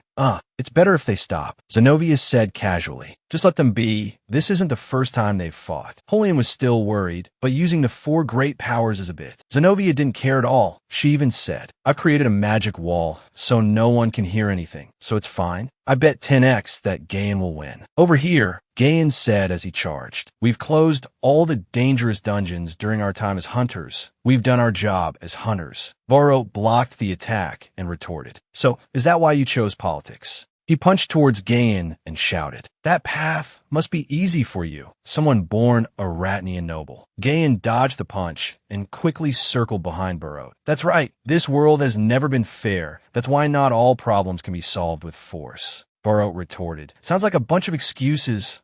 The two, with their two terrifying streams of power, rushed at each other. The atmosphere fell into a brief silence. The finishing poses of the two were the same as in the arena before. Gain broke the silence. I can protect justice with a sword, but I can't create justice. To create equality and justice in Ratna, even being a lord is not enough. I will lead this entire empire. My sword can only do so much. Gain extended his hand to Burrow. Help me, Burrow. Your strength can change the world. Burrow replied, I understand. Then shook hands with Gain. Not too bad, but suddenly, Burrow threw Gain's entire body behind him. Gain hastily flipped over to land. What are you doing, Burrow? Burrow held his blade, saying with a grave expression, but before that, I told you, we have to decide the winner. Burrow thought, Gain will definitely become stronger. Then looked at his old friend again. A man who accompanied me who could become the strongest is intending to give up his sword. I can't accept that. This is my last chance to fight Gain. His eyes became determined. I told you, we have to decide the winner.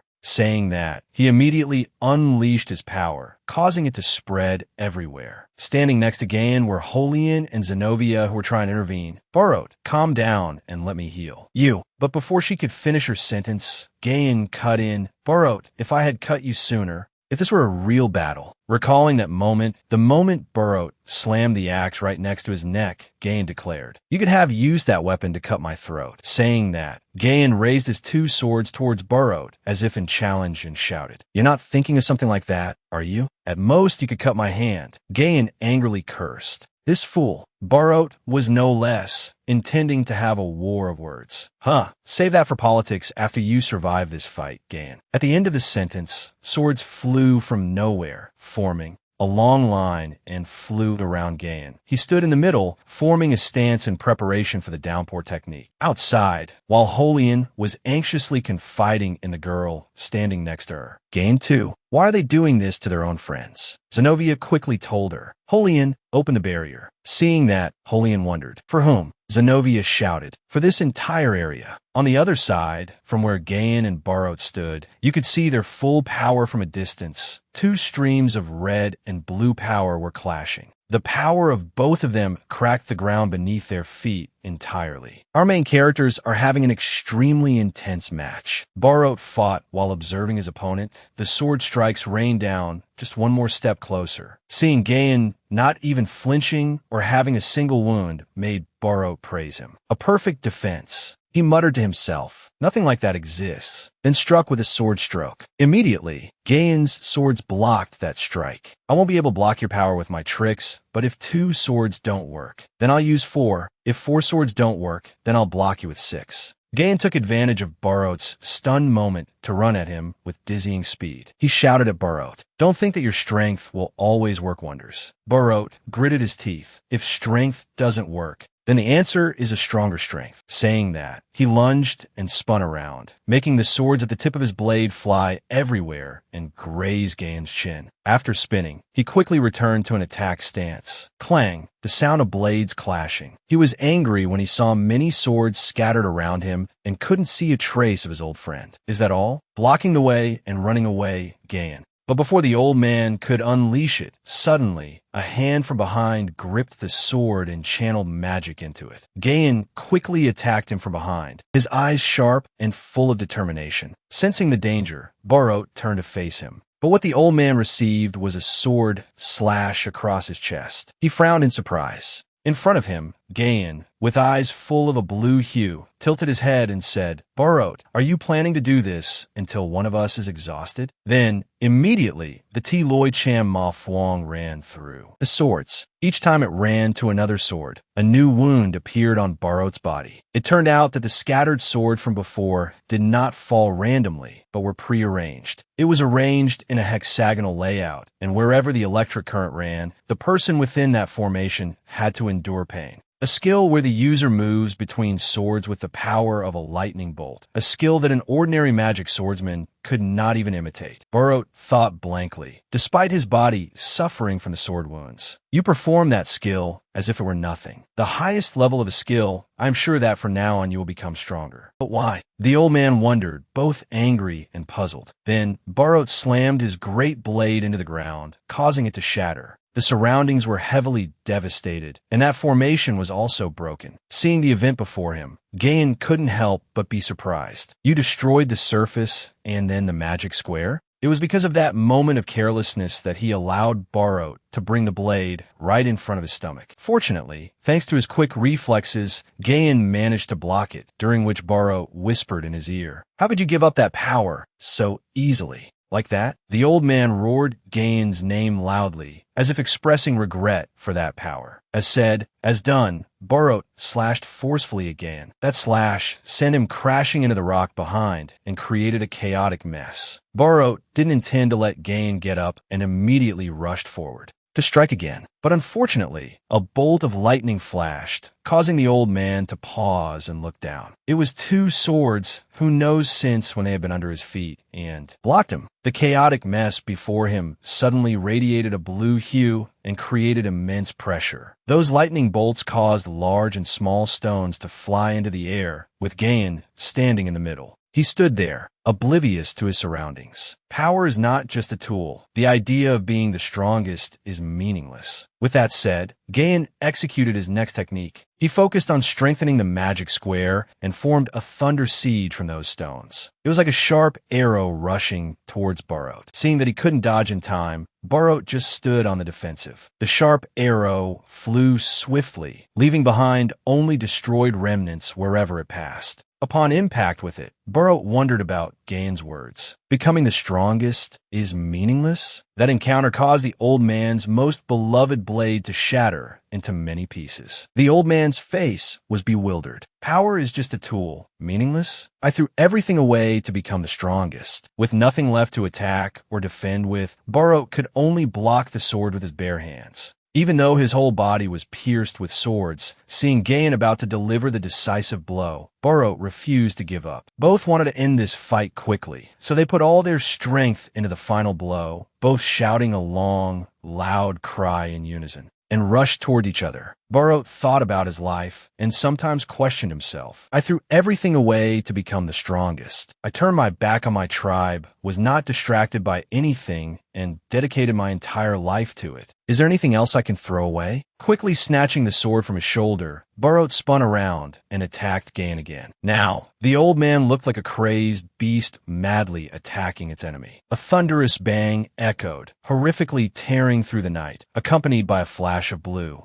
light. Barot's punch did not hit Gain as expected, but a protective barrier where Holian and Zenobia were sitting. Holian, who had been silent until now, suddenly spoke while creating a protective shield for Gain. I was truly grateful to everyone for saving me. Unlike me, who can't do anything alone, you tried your best to constantly become stronger, and I respect you very much. Hearing Holian speak, Barot said nothing and just remained silent. Next, he heard her sobbing voice as she spoke through tears. But losing your reason and taking your anger out on your comrades, creating a quarrel just so you can argue, is that the kind of strongest person you want to be? At this, Barot let go of his hand, causing the sword that had been piercing him to be released and shatter into many pieces. The stronger I become, the more easily my sword breaks. The old man turned and walked away without a word, leaving behind the friends he once called soulmates with disappointed eyes watching him. Barot thought to himself, as well as said to himself, no matter how strong my swordsmanship skills are, in the end, it still breaks, but no matter what, the sword that Gain holds never breaks. Behind him, unseen by the old man, was a hand gripping his sword with a resilient will to stand up. Next was the sound of Gain bowing his head before the surprised eyes of the two women. "I beg you, Barot." Gain cast aside his pride and bowed, begging his old friend to stay. "I was able to come this far because you were by my side. I can't say that I can change anything with just my justice. I need the strongest sword by my side." Hearing that plea, Barot was silent for a moment. Then he pulled out the last sword stuck in his body and spoke. "Gain, you are the strongest, so is your goal. It is not a useless dream." He threw it down and walked away. "However, my sword is too mediocre." Watching Barot walk away without looking back, all three of them knew the answer. They didn't chase after him to plead or beg. They could only sit there with sad, regretful faces. Even after leaving the group, wandering here and there, and meeting the main character now, Barot still always wondered about the single question. What is the strongest sword? I, who had left the group, began to wander in search of the answer to that question. Hearing Barot's past story, Ryu asked the old man, "Did you defeat Gain?"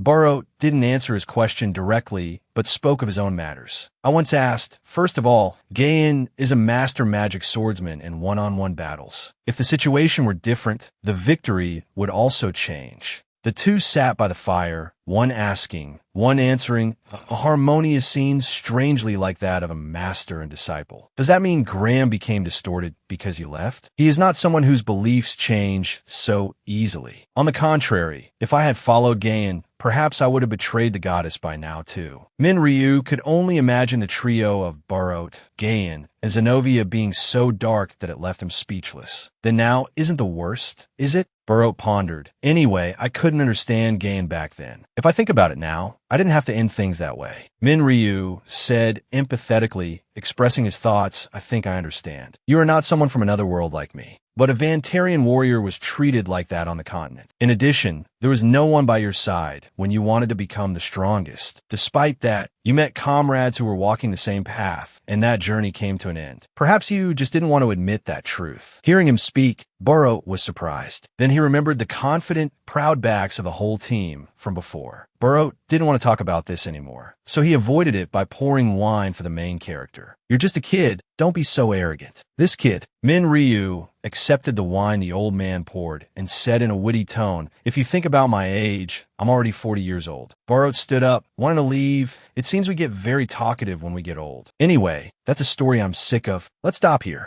Ryu was surprised and called out, "Wait. If you broke up with your group, then how did you fight with them in the war against the people from another world? You all fought together, right? Tell me that first." Hearing him speak, Barot looked back. In that moment, the old man remembered the child with innocent, curious eyes demanding he tell a story. He sat down again. "This is the first person after Syria to make me talk this much. Then I'll tell you that story." Seeing this, Ryu was happy. "Okay, I guess it was 20 years after I parted with them. I was still searching for true strength. What is the strongest sword? But I couldn't complete that puzzle and fell into an abyss. I was in a crisis. In that dark area, there was a huge creature. It was like a representation of the old man's fear, and at any moment could swallow him, finally ending his life. In the newspaper pages, Gain of the 1,000-year Kanduri Empire had joined the battle. He stated, "Mercy is the goddess's duty. My duty is to turn those from another world into dust." In the last 20 days, Gain of Kanduri has officially declared he will destroy the Great Land. Reading those newspaper pages, the blacksmiths and workers couldn't help but exclaim, "Oh my, how brutal." I heard that 3,000 people in the rural areas of the continent died because of those from another world. According to rumors, They're all above level 80, and they can level up even if they kill people. Yes, because of that, even the mercenaries just pass by our village. Oh, what a relief that at least this village is on the coast, far from the war. You don't know about it. There might be someone from another world eating and sleeping here. You bastard, don't say unlucky things. But why haven't the people who went fishing come back yet? They should have returned the boat to me before high tide. Fishing? That's strange, but did they borrow my anchor?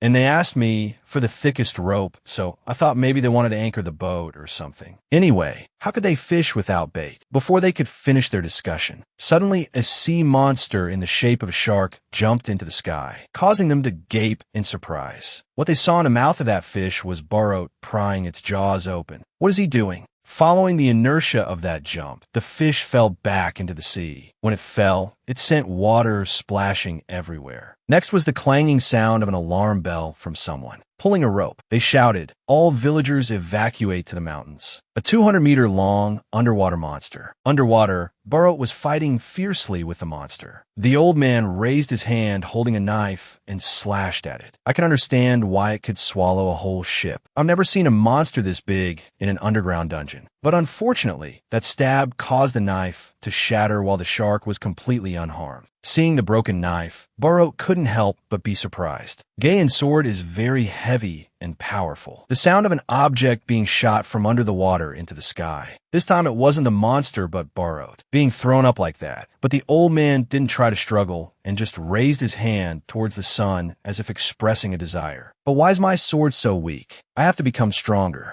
Perhaps now, all that's left for me is to fall. But while Burrow was in a state of collapse, suddenly a long shout of his name rang out. Burrow. That call pulled him back to reality. Looking further, he saw the image of him catching a boat anchor someone had thrown to him. He was surprised. Why? The person who threw the anchor to him was a woman with blue hair, gentle eyes, and a kind smile who looked at him and answered Burrow's question. I was tired of waiting. You see, notably, on her back was a blue sword. It looked old but must be a precious item, so she carried it with her. Receiving help, Burrow became more energized. He took the anchor and raised it high, then slammed it hard into the monster's mouth. The powerful, decisive blow deformed it, and it fell back into the sea. At night at the harbor, workers were busy loading and moving goods. Some stood by and admired the monster after it was pulled ashore. At a rest stop, Burrow and the woman stopped to sit and talk. We, who met after 40 years, asked about each other. The reality of my homeland after 30 years that I heard from our conversation was truly horrifying. My fight, my life, the steps I took had created many hunters. But in that darkness, there was the Vantarian tribe, still making a living as mercenaries. Thanks to the growing hunter guilds on the continent, their work had diminished. The extremist faction plundered to survive, and the non-extremists believed they should protect their pride as warriors. The difference in opinion would not lessen. Before the extinction of a tribe, internal strife was inevitable. The cause might have been me, a traitor who left my tribe to become stronger, to not be dragged down, but she didn't hate me. The woman continued to speak. We lived on a small island, so we couldn't keep up with the changing times. The war ended with the victory of the non-extremists after father passed away. The tribe had lost its focal point. Hearing this, Burrow could roughly guess that's why you became the chieftain. Guideline, a secondary sword given to the chieftain who leads the Vantarian tribe. Burrow took a sip of wine, but the people from another world are not an easy opponent to deal with. It certainly wasn't easy for you to fight while carrying that powerless piece of steel. Even worse with that injury. You caught me, but by participating in this war, the tribe has earned food for the next 5 years. Moreover, this is the last chance to spread the name of our tribe. But at the same time, if we lose all the warriors I brought with me, our tribe will become extinct. That's why I will protect the tribe as chieftain until the very end. Burrow observed. Her voice trembled slightly, not because of fear of fighting and war, but because all the things I had cast aside to become stronger had instead been placed on her shoulders. The conversation ended. The woman turned to leave. Before she left, she urged him, Burrow, can't you fight with us? He hesitated. No, I can't do that. Knowing the answer, the woman didn't try to hold him back. I understand.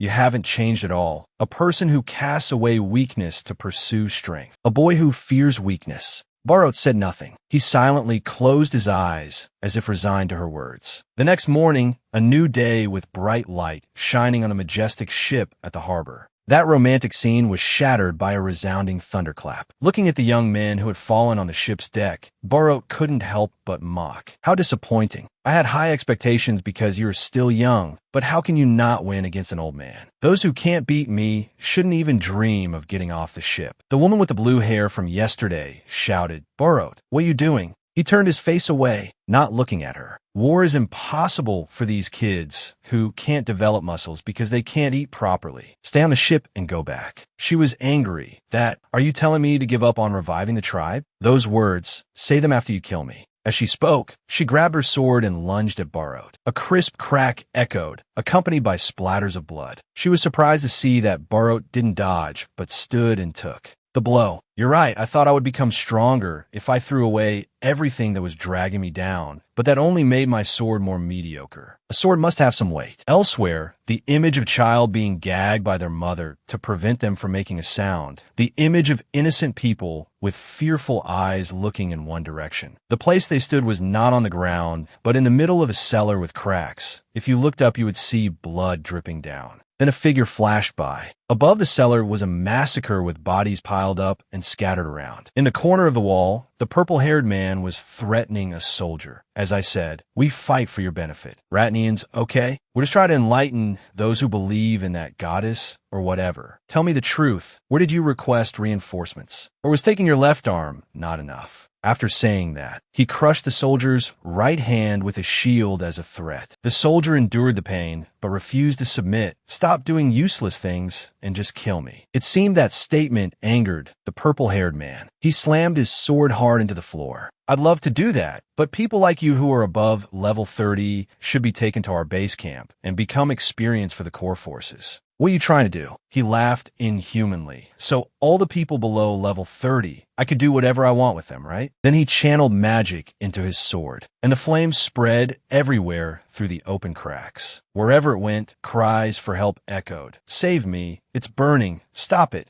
Did you think I didn't realize you were hiding under the floor? I can smell you, the smell of experience. While he was excitedly off his guard, suddenly some object flew past him. It was one of his puppets. It was hit by the door and flew straight into the wall. No blood splattered. Instead, it was like black. Mist dissipating. He frowned and looked back. Far away at the door, a tall, imposing figure. People whose corpses even disappear when they die. Huh? That's great. It was Burrowed. He drew the Gigan from his back. Gigan is the sword given to the best. Warrior of Vantera. Like the soul of a Vantarian warrior, could she really give it to someone who abandoned his tribe? On the ship, the young men of the tribe were extremely dissatisfied and constantly protested this new chieftain's action. At this rate, perhaps Gigan will never return to our tribe. But the woman was unshaken. I believe so, but what he holds is not Gigan. It is the rise and fall of the tribe. There's no way he would abandon the responsibility given to him to become stronger. Because it has become so, Gigan is no longer a symbol of a Vantarian warrior, but a symbol of the world's strongest. Back to Burrowed, he had defeated the small fries and was now holding Gigan to the purple-haired man's neck. Being held like that, the man was repeatedly surprised. Me, impossible. How can your level be 109? Without letting him finish, Burrowed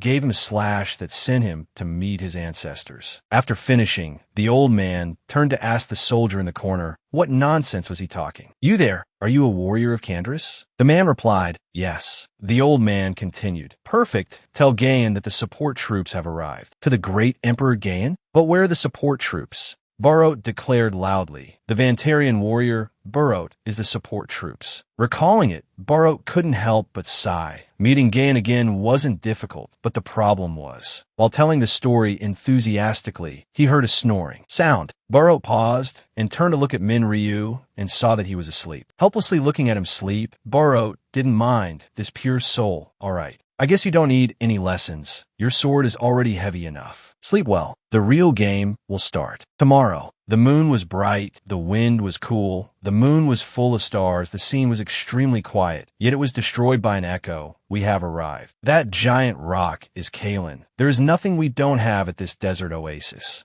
The dark-skinned guide walked ahead, constantly laughing and talking cheerfully. Usually the guide fee depends on the number of people, but today is a special day. Everyone go in a group. We will give everyone a discount. Behind him was a group of strangely dressed people, each with a different style that didn't match. The scene changes to a rather gloomy place. Barot crossed his arms and declared, "Today, he and I will kill the guys called angels." Min Ryu, standing beside him, was a bit bewildered. Barot asked, "Any questions?" Min Ryu immediately raised his hand. "Me, since when was it decided that I would follow?" Barot turned to answer from the very beginning. "Then can't we just close the dungeon gate first?" Mon retorted, "Impossible. If you close the dungeon gate, all the entities inside will come out. If something goes wrong, the gate could teleport to a place with people. Moreover, since the door that Sir Barot created was destroyed, you'll have to solve the problem." Min Ryu was speechless after hearing that. Barot turned to look at him as if implying, "It's all thanks to some fool." Min Ryu, not accepting it, pointed at him and retorted, "You told me to do it, remember?" Later, Mon, Elza, and Pole saw them off, talking as they walked. "Anyway, there are limitations to blocking that gate, and it's also something we have to do." Mon bowed from behind, while Elza and Pole waved goodbye. "We will clean the house for you, sir. I will continue to train. Have a safe trip." Min Ryu also waved back to say goodbye to them. Barot, next to him, asked curiously, "Do these people know you are from another world?" Min Ryu replied, "No. The better they are as people, the less I want them to know." Elsewhere, a sharp object pierced through something that looked rather strange. Barot then pulled the sharp object out.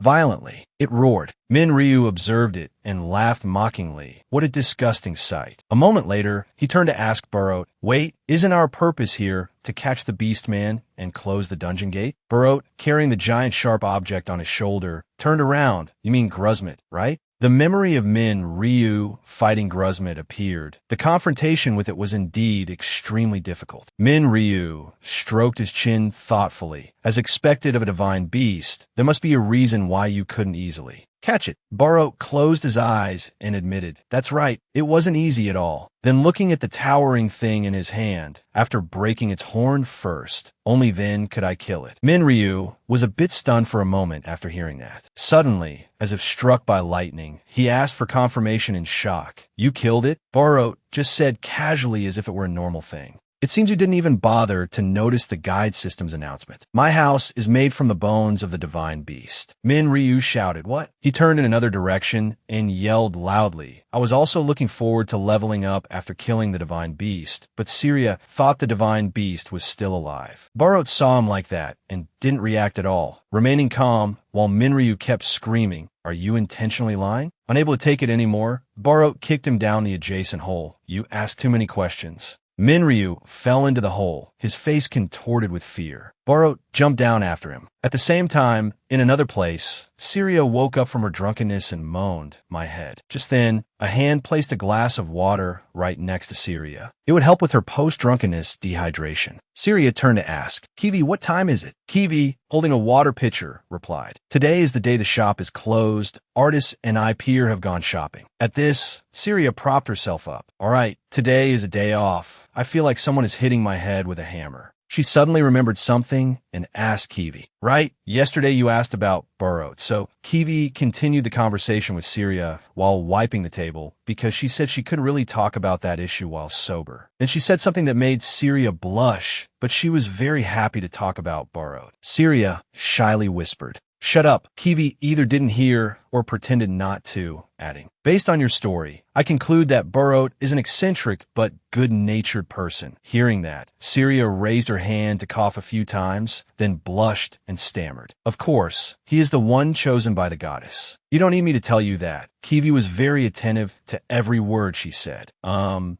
your perspective, you're not curious about Barot, but about what kind of person left with Falato." Hearing that, Kiwi looked away and fell silent for a long time. Then she smiled, a smile with a warm sunbeam. "You're right." Hearing that answer, Syria just smiled lightly and sighed. At this time in the city, Artists and Ipeer were returning from shopping. Ipeer chatted with Artists as they walked. "I don't think someone as strong as Sir Barot would think too much." Artists cheerfully continued the conversation with her. "Somehow he's also like Han-Bin. They'll get along just fine." Ipeer frowned and said, "Now that you mention it, Han-Bin is always alone getting into strange situations, like going to jail or playing the role of a father." She sighed, carrying a pile of things. "Thanks to that, the two of us are always left behind." Artist comforted her. "Well, we're weaker than him, so this is unavoidable." He smiled gently and said to Ipeer, But I peer, your growth rate is truly amazing. Soon you'll be stronger than me. I peer scratched her head and laughed. That's because you helped me, so I could create a dragon core. Artist gently told her again. You're the one who did the difficult things yourself. But he smiled warmly at Ipeer. I'd be very happy if I could help. I feel safe because you're here. Artist uttered a sentence that made Ipeer's whole face turn red. Thank you,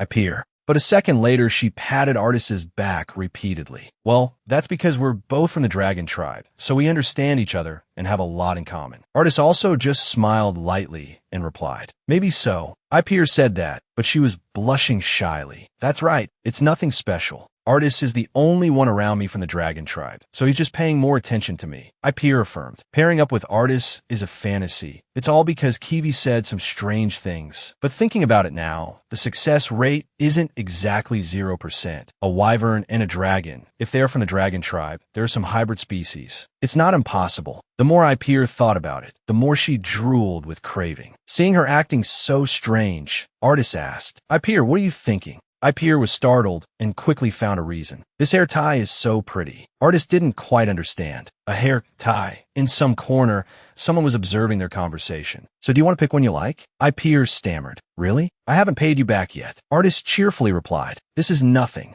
That person suddenly jumped out and hugged Artis very intimately, startling him. Found Artis. Artis asked in confusion. Who are you? CG's eyes sparkled as she said cheerfully. I thought you were at the Oasis, but who knew we'd meet here? Ipeer, who was choosing a hair tie, saw the two of them chatting happily in front of her and froze. Are you a guest at the Oasis? I'm quite busy, so CG kept clinging to him. You're so handsome. Oh my God. Artis replied with an embarrassed laugh. Thank you. The more Ipeer looked, the more she found CG an eyesore. Can you hold my things for me? Artis was flustered. Hey. CG whined at him. It's too heavy. CG can't hold it. Artis awkwardly refused her. This isn't my work time, and I'm with someone else. So, CG asked curiously. Someone else? She pointed at the person sulking and walking ahead. Isn't she already walking ahead? Artis was startled and turned to call. Ipeer. Ipeer was currently sulking, walking and saying. Artis easily grants a girl's wish. Of course, he needs to do that to maintain his popular position among girls. She angrily peeked, opened her eyes to see Artis's reaction, but that had nothing to do with her. Ipeer turned back to look for the two of them, but they were nowhere to be seen. She was surprised and looked left and right for them. At the same time, in a distant corner, the younger brother observed through binoculars and reported. Things are going even more smoothly than predicted. On the other end of the line was another person. It's so smooth that I even think we're falling into a trap. Hearing this, Richard just said, that's just a useless worry. The targets don't even know we're pursuing them. There are 3 more people with him. Be careful not to be discovered until the next order. Richard ordered, silently take care of that group. The older brother next to him heard and looked annoyed. Then he called Bella again. Bella, what's the situation there? Richard asked, have you found target? Bella, carrying a man, smiled smugly. I wonder. She looked at the tower and said, I'll know the answer as soon as I get in there. Hearing that, Richard replied, understood. Remember to approach them carefully. Then he called CG again. CG, answer me. CG was currently restraining someone else, completely unable to hear anyone calling her name. William, seeing that CG wasn't answering, just glanced over and said, if it's her, she's probably too busy playing to remember the plan or anything else, but at least the risk of her failing is non-existent. Hearing that, Richard pondered for a moment, then continued with his plan. Then we will follow the trail of the Vantirian warrior as planned. At this moment, high above, an arrow was aimed forward, preparing to shoot someone. From now on, take care of your target. The younger brother drew the bowstring and aimed carefully. The first one, whoosh, the arrow shot out as fast as lightning. The younger brother gave a wicked smile. Taken down, at that moment, the arrow hit Ipeer. Scene changed to an alley. CG and Artis were now in a rather scary place. Artis, carrying the items, followed CG and asked her, we've been going down for a while now. Where's your dormitory? He was flustered and worried. I have to go back soon. CG then spoke up. My bad, she giggled. The dormitory was a lie. Saying that, CG pressed Artis against the wall. She trapped him there. Her face showed an extremely perverted expression. Sorry, it's been a long time since I've seen a man like you. What makes Artis so special? Artis looked at her with disgust, feeling that something was not right. What's wrong with her? Something strange. He stopped her. You should stop. Just then, 2 other people appeared and shouted loudly. That guy, what are you two doing? The tall, middle-aged man pointed at them and scolded, "Do you two really see us as trash just because we live in the slums?" Seeing this, the man next to him hurriedly stopped him. "Wait, isn't that artists? This isn't a place for tourists. Go back, okay?" CG now turned her attention to the two men, looking at them with a malicious smile. Right as she walked over to the two men, Artist noticed the drop bag of items. CG now went to the two men, bent down, and glanced at them. The tall man panicked and shouted, "What?" The man next to him just advised gently, "We're just saying this isn't a good place. Go back." CG not only didn't listen, but also chased them away. "Go away." Artist now picked up the wanted poster to look at it and was surprised. The suspect in the assassination of the Elf King is Han-Bin. The Elf King is dead. He held the wanted poster, his heart in turmoil, stunned on the spot. When we left the Elf Kingdom, the king was still alive, and Rondell even witnessed it. Artist's eyes were fixed on the wanted poster, not noticing what was happening before him. There's no way the Elf Kingdom would see us as suspects. There must be a hidden story. Only now did he notice CG, but by this time the two men had been dealt with by her. CG hates muscular guys. CG turned around, this time changed, no longer the girly girl from before, but a ruthless killer. "So, you all will take care of Artist, right?" Blood splattered as the man collapsed, dead right in front of Artist. He saw the scene, and his face turned pale. Artist regained his composure and asked, "Who are you?" CG then raised her wand and blew some bubbles. Bubbles flew everywhere. She struck a cheerful pose and introduced herself. "I'm a magical girl, CG. I'm 14 years old this year." CG lifted her wand, tilting her head slightly. "Oh, by the way, what were you all saying? Special envoy of the Fairy Alliance?" Artist then drew his weapon to fight. The Fairy Alliance. That's the Fairy Alliance led by Holian. While Artist was thinking, a bubble flew towards a wooden barrel. So that means, when the bubble touched and burst, it created a destructive force that could destroy everything. Seeing that scene, Artist was shocked to the point of turning pale. Realizing the danger of the bubbles, he immediately swung his staff, creating fire to burn all the bubbles. CG just stood still, observing everything through the gap in the flames.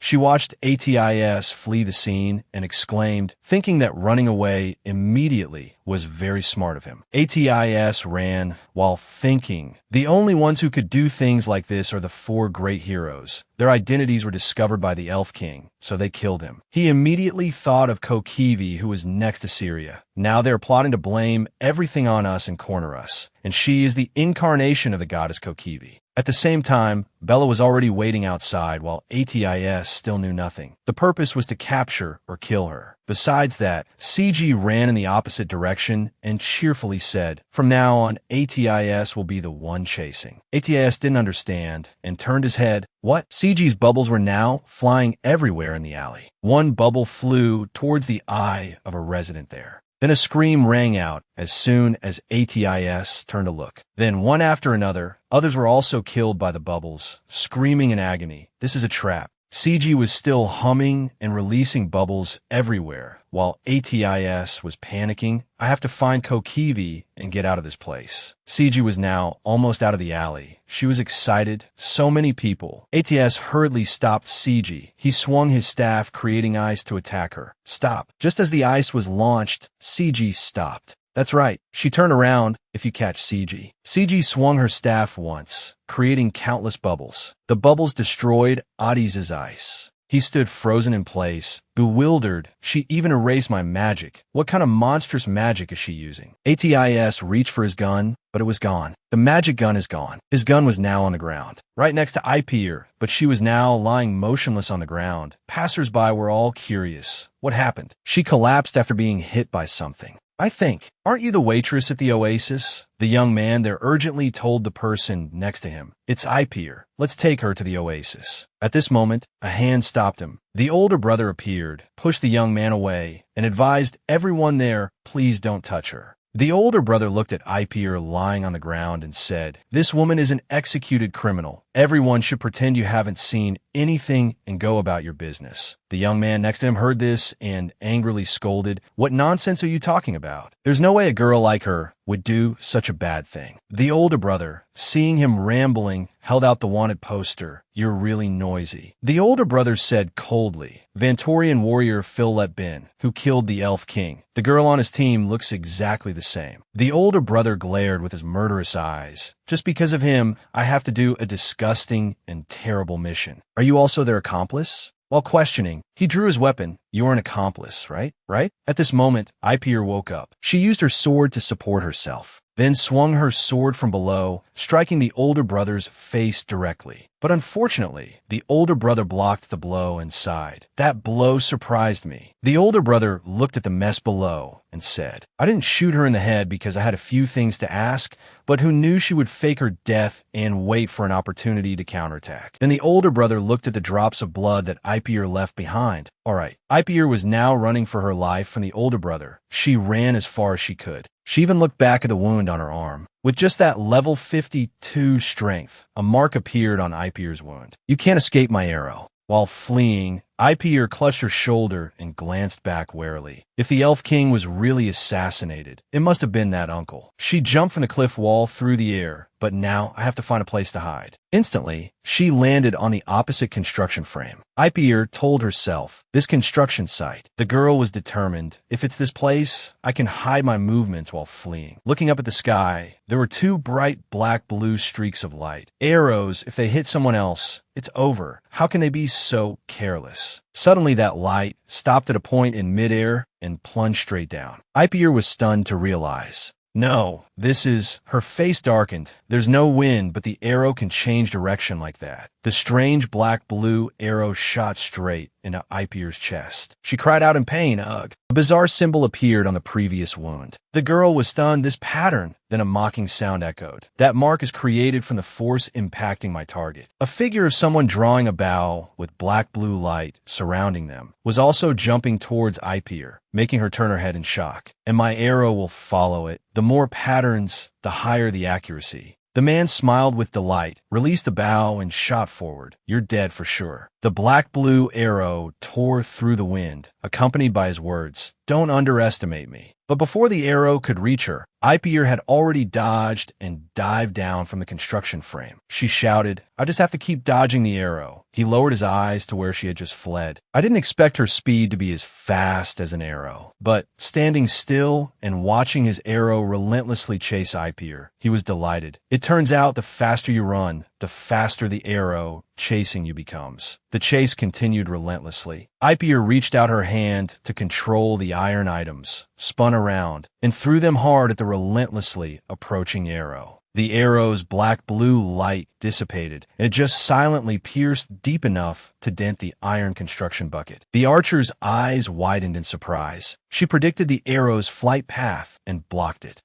Blue rays of light were constantly accumulating behind Ipier. She said grimly, I used to live by hiding in the forest. This isn't the first time I've encountered an archer like you. Suddenly she lunged forward, shouting, don't look down on a genius girl like me. Take a kick from me. His eyes widened, but he quickly reacted and blocked the kick of Ipier. The man blocked Ipier's kick with twin swords crafted from the bow's body. He mocked, maybe you should be a little less arrogant. His eyes shone with a mesmerizing yellow light. At the same time, a strange light flashed in the sky. He arrogantly asserted, a true hunter is always prepared for all situations. His black-blue arrow once again flew towards Ipier. This time it hit the pattern symbol that appeared, causing both him and her to be thrown back. She leaned back, looking at the arrow stuck in her shoulder, and suddenly realized the first arrow, he swung. His blade like a grim reaper, smiling sinisterly. Farewell, self-proclaimed genius girl. If a hungry beast is hit, it won't know what to do and will eat anything to satisfy. It's hunger. There's no good or bad. They don't distinguish between justice and injustice. I'm a dragon. The dragon hunters approached the trapped dragon that was sparking. It was an immature fire dragon, not yet able to speak human language or transform into a human. Looking at the immature fire dragon's wings, the person continued, it will be hunted by humans or killed by monsters. I will end it for you. The female knight was decisive, solemn as she raised her sword. Atis fell behind him. He was stunned. The magic gun is gone. Why at a time like this? He waved his hand to cast a spell, thinking to himself, at least I can block the attack with my magic. Atas shouted loudly, looking at the people around. Run! Screams rang out. But when he ran to the other side, he couldn't help but be surprised. This was the market, a bustling place with people constantly buying and selling. Artist hesitated. There are too many people. He began to struggle internally. Using fire-type magic here is too risky if I don't find her soon. Suddenly, he saw the pink-haired woman who was chasing him earlier, playing with soap bubbles with a child in the market, making the child exclaim in delight. The child's eyes lit up with excitement, raising its tiny hands to catch the colorful soap bubble that was slowly descending towards it. When the soap bubble was only a few millimeters from touching the child's finger, Artist rushed forward and hugged the child tightly. Large and small round-shaped wounds also appeared on his body from the bursting soap bubbles. A sound of pained growling and tiny splatters of blood. CG let out a surprised "Oh."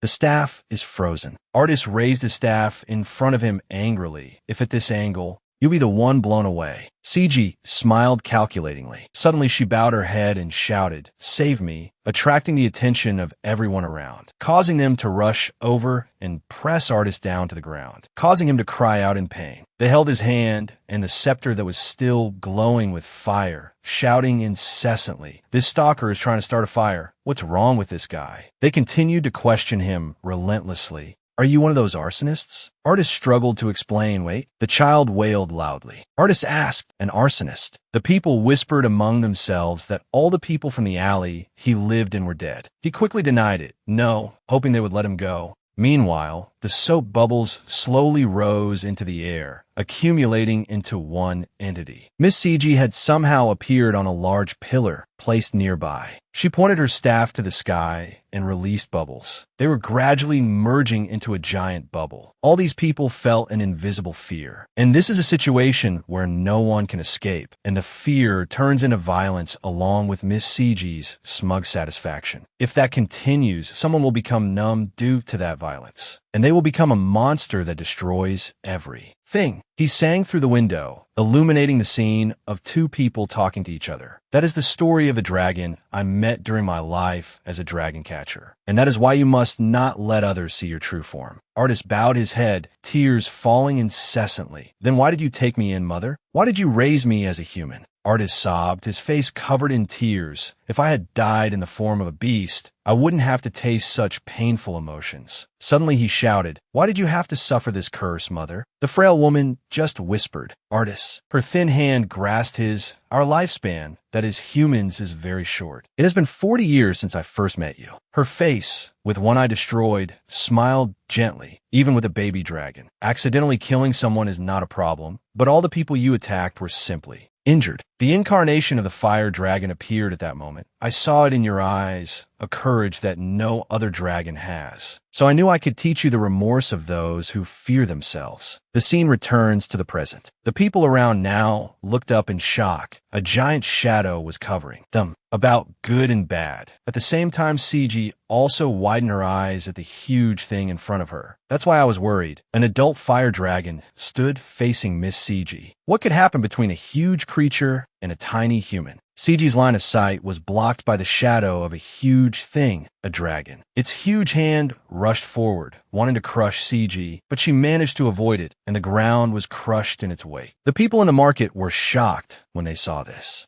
Scene, the dragon wheezed, carrying sparks. Its body was huge. It tilted its head back and roared out blazing fire. It was dozens of times larger. Under its feet were the people in the market running in panic, constantly screaming, "It's a dragon." They kept pushing and shoving each other. "Go, don't push, has it seen us yet? Why is there a dragon here? Don't push, don't push, don't push me." In the chaos, the child from before, being too small, fell to the ground crying, "Mommy." "That's enough." A deep, majestic voice rang out, causing the chaotic crowd to fall silent and stop. The dragon's red eyes glowed. It stopped breathing fire and turned its head to command, "Form a line and slowly leave here." They gulped, "Yes, sir," and obeyed without question. CG, who had been silent until now, spoke up, "I don't remember hearing about a dragon among the targets." The dragon was the incarnation of Artis. He narrowed his dragon eyes, listening to CG's rambling. So that means you were quite careful in hiding your identity, huh? So I can't believe you would reveal your true identity this easily. CG floated inside the giant soap bubble, which brought her to the ground very gently. Was it to protect the humans? You're such a blockhead, you know that? Artis, in his fire dragon form, thought to himself, can she create a defensive shield with her bubbles, as well as use them to attack? But how can she cast such terrifying magic so quickly? Miss CG smiled smugly again, raising her scepter-wielding arm to cast a magic circle. Do you really think those people will be grateful for your help? They will only quickly try to kill you.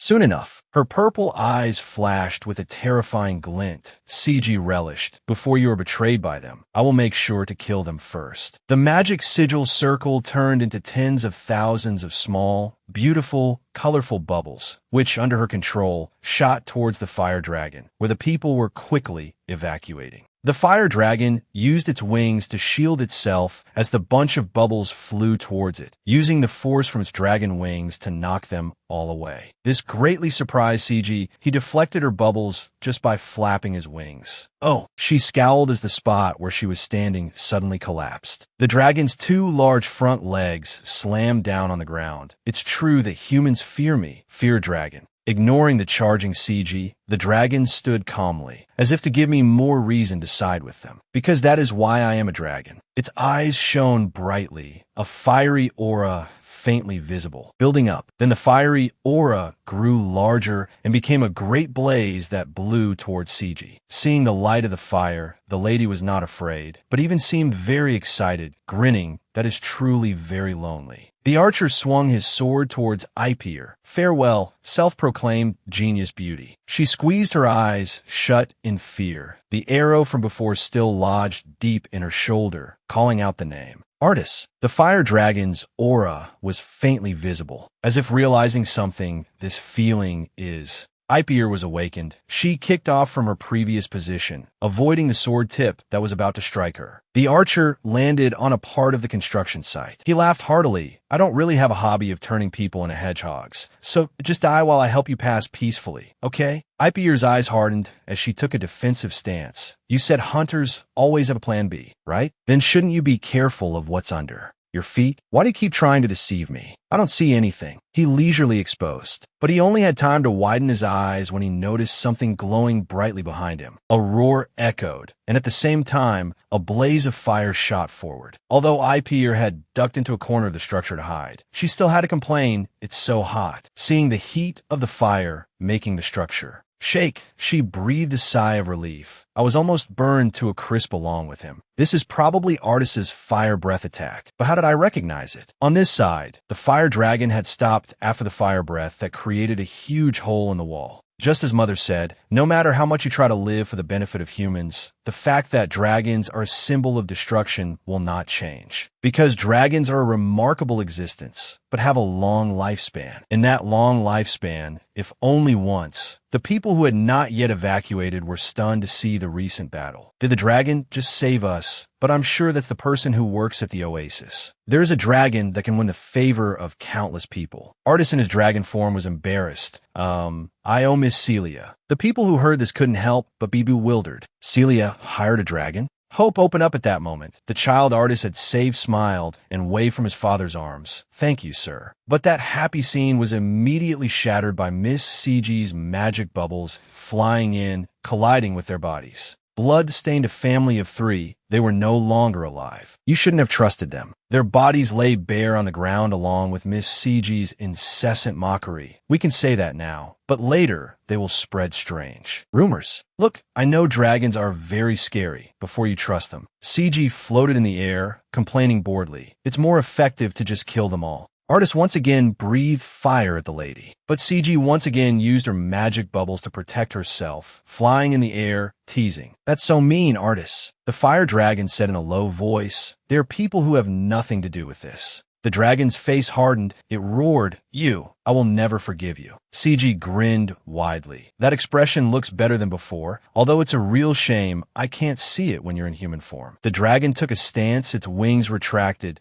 Such a flimsy thing as bubble magic. Unknowingly, CG's magic bubbles had pierced several parts of both wings. Artist was stunned. "What? Her magic level has increased." CG grinned. "That's right. That's the expression I wanted to see. I bet you feel shocked when things don't go as you wish, don't you? I'm sure you thought I was someone you could take on." At the same time, the two large dragon wings enveloped her magic shield bubble. CG was also very clever in exposing artists. "Once you've evacuated the people and returned to your true form, you can beat me, right?" Even though the bubble was being squeezed tightly by the fire dragon, CG still had time to joke, "But you're so stiff." She was smug and arrogant. "CG's level is 93. Isn't that fun? Little level 80 lizard." The fire dragon suddenly realized she's a person from another world. Suddenly a collar made of magic bubbles appeared, wrapping tightly around the fire dragon's neck. Artis in his fire dragon form glanced at the light radiating from the collar on his neck. A memory surfaced. "Artis, where did you learn that stubbornness from?" "From Mother, of course." The haggard woman looked out the window. "You don't need to learn Mother's demureness too. So promise Mother." She looked at Artis and instructed, "Go travel, go all over the world, meet other people, and don't be lazy in learning new things. No matter what happens, remember to make friends." Artis had returned to human form at some point, one arm holding a yellow object that was glowing with a dazzling light caught him. "With those who stand by your side." It was Ipier who ran from the construction site to catch his body. Ipier was firm. "Artis is very kind. Have you learned from your mistake this time? You must never follow a strange girl." Lying in Ipier's arms, Artis blushed with embarrassment. "Thank you." CG angrily watched the recent scene, as if about to do something else. In that base, Bela sat on a chair, asking with a sinister smile, "You're the master of the oasis, aren't you? I realized that all the information about this place points to you." She continued to add, "Because that guy spoke so proudly about it, but rest assured I didn't kill him." Bela shifted her focus to the short-haired girl who always stood by Syria, her gaze cold from beginning to end, and asked, "But who is the girl who has been glaring at me since before?" Syria explained softly, "Because of the danger of the neighbors here." She continued, "So she is my bodyguard. Please forgive me if she makes you feel uncomfortable." The bodyguard, hearing her master say this, still looked very wary. Bela exclaimed, "Ah, so that's it." Syria, now holding a piece of paper, confirmed with Bela, "So the information you want to ask about is this man, Minryu, right?" Bela replied, "My comrades are already looking for him." Her eyes glinted sinisterly as she said, "The person I'm looking for is the woman named Kiwi." Hearing this, Syria's bodyguard, who is actually Kiwi, showed a flicker of panic on her face. Syria slammed the paper with Minryu's photo and information onto the table, making a request, "But in this place, information is power. Can you give me something too?" Before she could finish her sentence, Bela clenched her fist and slammed it on the table. She was fierce, starting to use her magical power, threatening back. "Excuse me, but I didn't bring any money. Would sparing your life be worth money?" Syria didn't answer her question, repeating, "Kiwi, right?" Hearing this, the bodyguard standing beside her turned pale, her face filled with panic. But Syria continued, "Bodyguard, can you find the woman named Kiwi for me?" The lady tilted her head towards the bodyguard, her face cunning as she made an enticing offer. "Find her comrades too. I will give you a special reward." The lady Kiwi grinned, immediately accepting the order understood. With that, she turned and left. Bela couldn't help but exclaim in praise, "The service here is good." Kiwi, in her role as Syria's bodyguard, thought as she walked, considering the situation, "I'm sure Gayan and Zenobia sent them here. If it's those people who are always cautious with their decisions, then this group won't be easy to deal with." She resolved to herself, "I must find them quickly and return to the oasis." Behind her, Bela spoke, "Thank you." She thought that finding Kiwi and her comrades was indeed troublesome, but you see, it would be a problem if someone else helped them. She continued, "I had no way of finding out who that person was, but thanks to you, I found out easily." The face of Syria opposite her could not hide her bewilderment. Bela then cast a spell, pointing her hand forward. She said, "Kiwi's incarnation." This statement made Kiwi turn her head back.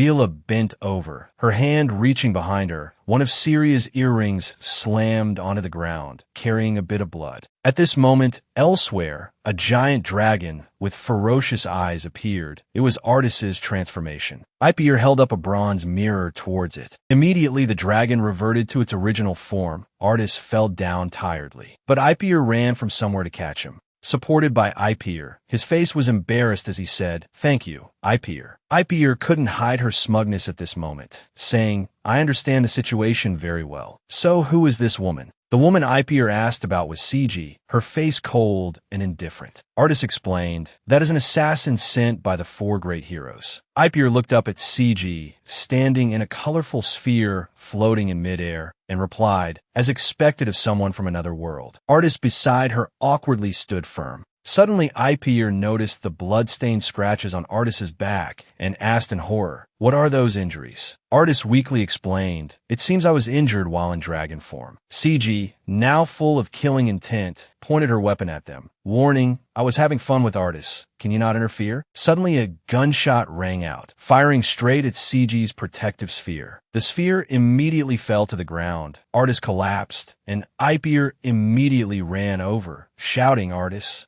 He struggled to get up, his hand readying his gun, persuading Ipier, "Run while I hold her off, Ipier." Ipier seemed to disagree, replying, "What are you talking about? Are you telling me to run away by myself?" CG's face was now full of killing intent. She said sinisterly, "Artis, what are we playing at?" He paid no mind, continuing to aim carefully at her, and continued speaking to Ipier. "That woman is level 93. This move won't last long," he said with a serious face. "At least you can escape, and then tell Minryu and Kiwi, I'm sorry for asking you to do such a difficult thing, Ipier." He continued, "But only you, who runs very fast, can do this." The ice Artis shot out had begun to crack. Soon it shattered into pieces. CG broke free, putting her hands on her hips and cursing, "You bastards." She pointed her weapon forward where there was no one left, saying, "So you want to play hide and seek, is that it? Fine." Her face couldn't hide her cruelty as she spoke, but CG likes playing hide and seek even more.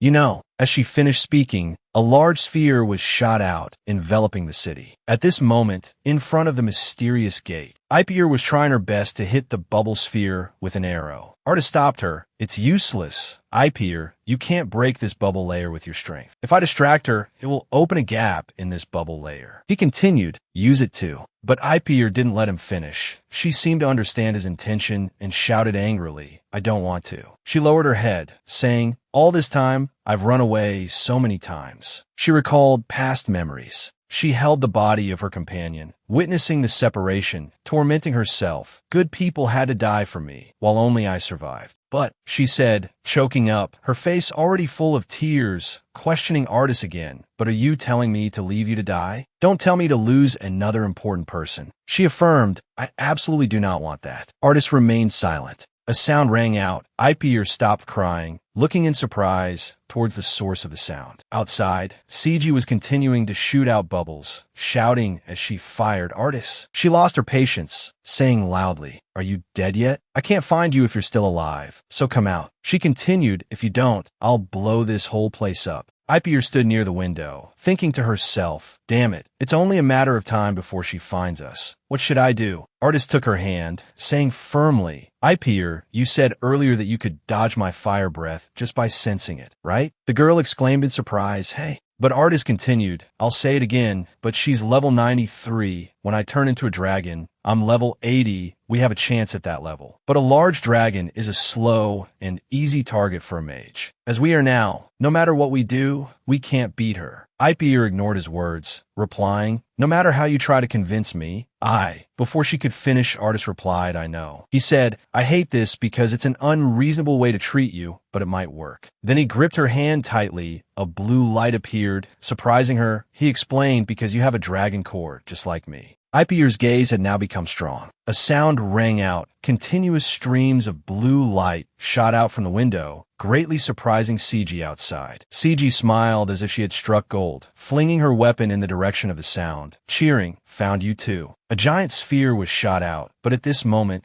the blue energy had enveloped the entire oasis. It swept everywhere, shooting up into the sky, shooting horizontally and vertically through space like small tornadoes. CG seemed stunned by this scene. She no longer had her confident demeanor from before, her eyes showing that she seemed to have understood something. From where Artis and Ipier were hiding, a stream of energy shot straight into the sky, flashing like blue lightning. Artis explained, because dragons have long lifespans. At this point, Artis closed his eyes, seemingly exhausted. He explained, so, to level up a dragon, the amount of life force I need is 10 times, even 20 times that of a wyvern. He had told her the amount of life force I have collected in my dragon core to level up. He requested, I'll give it all to you. At this moment, after receiving Artis's power, Ipier seemed to have transformed into a different person. She was strong and proud, holding her weapon, her eyes filled with fighting spirit, while Artis collapsed, curled up beside her. After receiving Artis's power, Ipier quickly leveled up to a level 62 magic swordsman. CG's eyes couldn't hide her hatred. She thought to herself, I wonder what they just did. But it's just a few more levels. It's quite interesting that she can do that in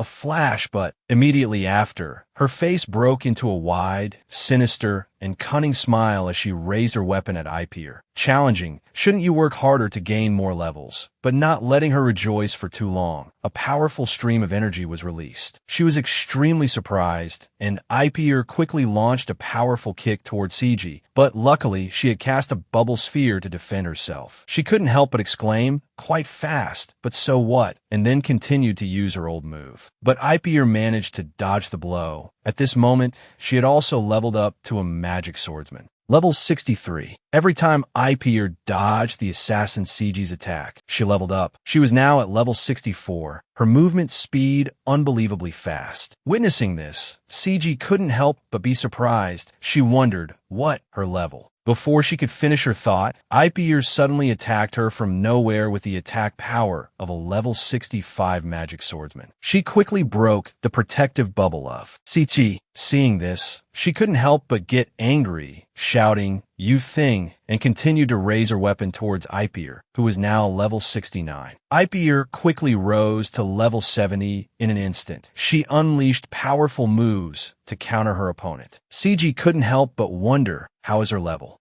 But just a second later, an extremely large stream of power was aimed straight at CG, forcing her to retreat and doubt herself. Did I misread her level? The continuous chain of attacks rained down on CG's protective sphere. The entire oasis now seemed to be shaken by the terrifying, stormy power. CG still couldn't help but wonder, is her level really increasing over time, my god? But suddenly at this moment, a counterattack was directed at Ipier. CG quickly regained her composure. She thought, don't mess with me. But Ipier suddenly rushed in front of her, CG's hand still holding her weapon, ready to strike back. She shouted, what the hell are you? And continuously shot out a giant, powerfully spinning sphere that rushed forward. But Ipier was not scared at all and quickly raised her leg, building momentum to retaliate. Immediately after, a great pressure continuously erupted from the side. Ipier continuously unleashed lightning attacks that shot towards the walls, forming powerful linked circles, continuously firing back all around. At this moment, a stream of power suddenly rushed from somewhere, shooting up into the sky as if to envelop the entire city space. Ipier was now standing in front of CG's protective sphere, her body covered in a stream of blue light energy, her two hands holding two swords as if ready to unleash powerful blows. This made CG inside unable to help but feel scared. She covered her face with her hands, saying, I don't know what you and Artis did. She continued her speculation, but I know for a fact that you have now exceeded your limits. Hearing this, Ipier clenched her teeth, her eyes shining with determination and burning hatred. CG continued to provoke, but what does that change? The truth is you're slowly dying while fighting. Then she continued, as if to sow discord, is it really worth it to trade for that guy? At this moment, Artis seemed to have recovered. His eyes looked weakly towards them. He spoke up to stop her. No, you can't fight like that. He silently called her name, Ipier. But out here, Ipier was still standing high up, using her sword to continuously strike powerful blows down to the ground, as if setting up a giant formation to trap the assassin within it. Dust flew thick on the ground. CG stood securely in her protective circle, covering her face with her hand, saying to Ipier, what an idiot. Don't you know that boys get sick of girls like them? CG's words made Ipier waver. Furthermore, at this moment, a giant sphere from CG had enveloped Ipier. She knew she couldn't dodge it in midair, and she didn't have enough time to change back into wyvern form. CG on the ground, seeing that her move was effective, continued to raise her weapon towards Ipier, a wide, provocative, and smug smile on her face. But who knows, maybe he'll pay attention to you after you die. But what no one expected was that at this moment, in the sky, some mysterious power exploded and shattered CG's bubble layer right from his center. Artists inside the house witnessed this scene and couldn't hide his surprise. The familiar blue stream of power was aimed straight at the bubble. Artist at this moment couldn't hide his happiness, smiling with satisfaction. In contrast to her triumphant look from before, CG was now extremely bewildered. She kept repeating, "What the hell are you?" Ipier didn't answer, immediately launching an attack. She was now a level 85 magic swordsman, the lightning energy supporting her like two wings lifting her into the air. Her two hands held two swords firmly, now ready to deliver fatal blows. She looked at her, responding to the earlier provocation with a determined gaze. "I'm not fighting for Artist to notice me. I'm fighting so I can be by his side." With that, she continued to rain down streams of powerful attacks. This made CG furious. She roared, "You're as persistent as a leech. So stupid." She continued, "You don't even know you're being used," and sacrificing everything for him, all for the sake of love. Ignoring those words, Ipier remained determined and powerfully charged down, the streams of power continuously colliding. CG couldn't hide her sinister expression, continuing to try to sow discord. "He will surely cast you aside because you are too scary. I mean, you'll only end up being betrayed." But the sword in Ipier's hand continued to swing, the slashes continuously coming down powerfully. They continuously shot straight towards CG's sphere, and Ipier had now successfully landed. She continuously unleashed slashes at CG, causing the bubble sphere to shatter into pieces. She powerfully retorted to the earlier words, "That's probably your story, not mine." CG calmly replied, "That's right, that is my story." She turned around, her face full of cunning, and continued, "So there won't be a happy ending because you can't beat me." Ipier turned her back to her, her hands still holding the swords firmly, and replied, "I know that with my level, it's impossible." The girl turned back, her eyes showing clear confidence, and continued, "But I am not alone." This left CG stunned. At this moment, Artist had recovered at some point. He quickly grabbed his gun and aimed a powerful golden fire shot. The spark of fire quickly shot towards CG's chest, leaving her no time to defend. Her face now couldn't hide the pain, but she still stubbornly provoked, "I swear all the good guys are extinct." But the sacred dragon flame quickly engulfed her. It flared up fiercely, burning her to ashes. It seemed all of Artist's strength had been poured into that fatal blow. He immediately dropped the gun to the ground. He sat tiredly on the ground, breathing a sigh of relief. "It's a good thing I learned to snipe." He finished saying, "For men," but immediately his head drooped. His whole body lay exhausted on the ground, blood from his back flowing profusely, soaking an area. Witnessing this scene, Ipier couldn't hide her worry. She ran to his side, frantically calling his name, Artist. She helped him up with all her strength, comforting him as well as herself. "Get up, we have to go back and get medicine." But at this moment, she too was exhausted. The two of them fell to the ground with a thud, completely spent. Facing the exhausted ATIS, she said with a choke in her voice, "ATIS, we finally did it. We need to brag to Kiwi and Min." As she spoke, tears began to stream down her dirt-covered face. She said to him, "ATIS, I'm sorry." The exhaustion made it impossible for her to keep her eyes open, but her mouth kept mumbling apologies. Just then, a pair of mysterious feet approached the two of them. At the other oasis, Syria was now sitting calmly on a chair. She had a pained expression, her hand clutching her neck. Blood flowed down, soaking her shirt. One of her earrings had fallen off at some point, and the sound of tired, heavy breathing echoed around. At this moment, Kiwi and Bella had rushed to fight each other. Bella, using her burly physique, lifted the table, preparing to bring it down on Kiwi. But she didn't flinch. She quickly used a staff to block in front of her. Bella didn't give up, continuing to press the iron axe towards her, her eyes demonic and fierce. Bella swung the axe blade towards Kiwi, but Kiwi, with her small and agile body, quickly dodged in time, but Bella didn't let go. She flashed a dangerous smile, her gaze sharp and provocative. I thought you would be much stronger since you were the incarnation of the goddess, but you are only level 80. Kiwi didn't answer her question, her cold eyes asking back, are you a person from another world? But suddenly a strong foot kicked accurately at her stomach, causing her to cry out in pain, her face contorting. She gasped in pain, but she quickly regained her composure, planting her foot on the ground as a support. Bella continued, but the situation is different from 20 years ago. She gave a wide, dangerous smile, continuing to hold the iron axe and swinging it, saying to Kiwi, you know, if I kill you, it will still count as a failed mission, so I'll cut off one of your legs so you can't. Run away. She swept the axe along the ground, as if to gain momentum. Kiwi bent her leg, preparing to counter. At that moment, her eyes suddenly flashed with mysterious purple beams of light. Bella, witnessing this, couldn't help but be surprised and terrified. Kiwi, taking advantage of that surprise, quickly dodged the devastating blow of the giant iron axe. The axe slammed hard into the ground, leaving Bella unable to react in time. At this moment,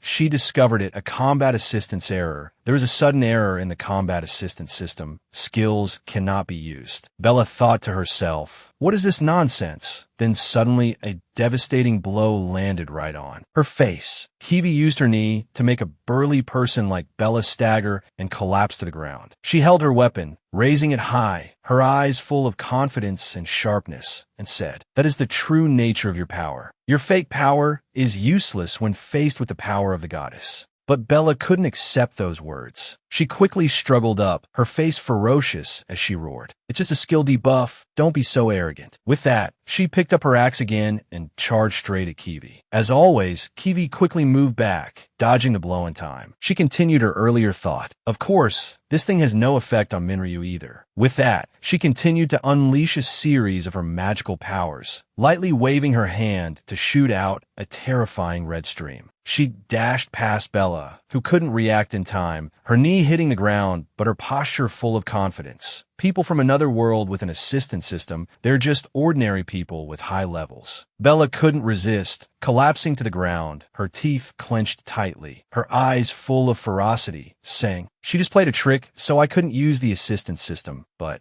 She looked towards Syria, who was also sitting on the ground, and continued to think. She fights an opponent from another world with a higher level as if her opponent were a child. Is this the incarnation of a goddess? At that moment, from behind, Kiwi slowly approached. Syria screamed in fear. Kiwi, hearing this, Kiwi looked over with fearful eyes. At that moment, a fierce attack aimed precisely at her, but luckily, she dodged in time. Her eyes were determined, thinking to herself, another guy from another world, but... Just then, a tall man suddenly appeared, standing in front of Bella. She exclaimed in surprise, Richard. Kiwi continued to think, considering he could land a precise slash on me, a user of divine power. He slightly tilted his face towards Bella, speaking as if to ask, Bella, are you hurt? Hearing this, she clutched her shoulder and replied angrily, forget it, it's nothing serious. More importantly, why are you here? The man named Richard replied coldly, don't I just need to capture her alive? The incarnation of the goddess. With that, he immediately rushed forward, causing Bella behind him to panic and shout, hey! He swung the powerful staff towards Kiwi, but she was lucky to defend in time. The two clashed, attacking continuously, evenly matched, streams of power intersecting, and blows raining down one after another. While defending and dodging, Kiwi thought to herself, I'm sure he can't use combat assistance, but he's using aura. She figured that, just like Minryu, his power was honed through training. Richard looked at her, raising his powerful sword to unleash his magical power. He said, incarnation of the goddess, if you truly wish for the best for Rana. But suddenly, Bella's voice cut in. Stop, which surprised them both greatly. She was now grabbing Syria's neck tightly, causing her to show extreme pain as she looked up at Kiwi. She said sinisterly, it wouldn't be hard for me to break this woman's neck without using my powers. So obediently let us capture you.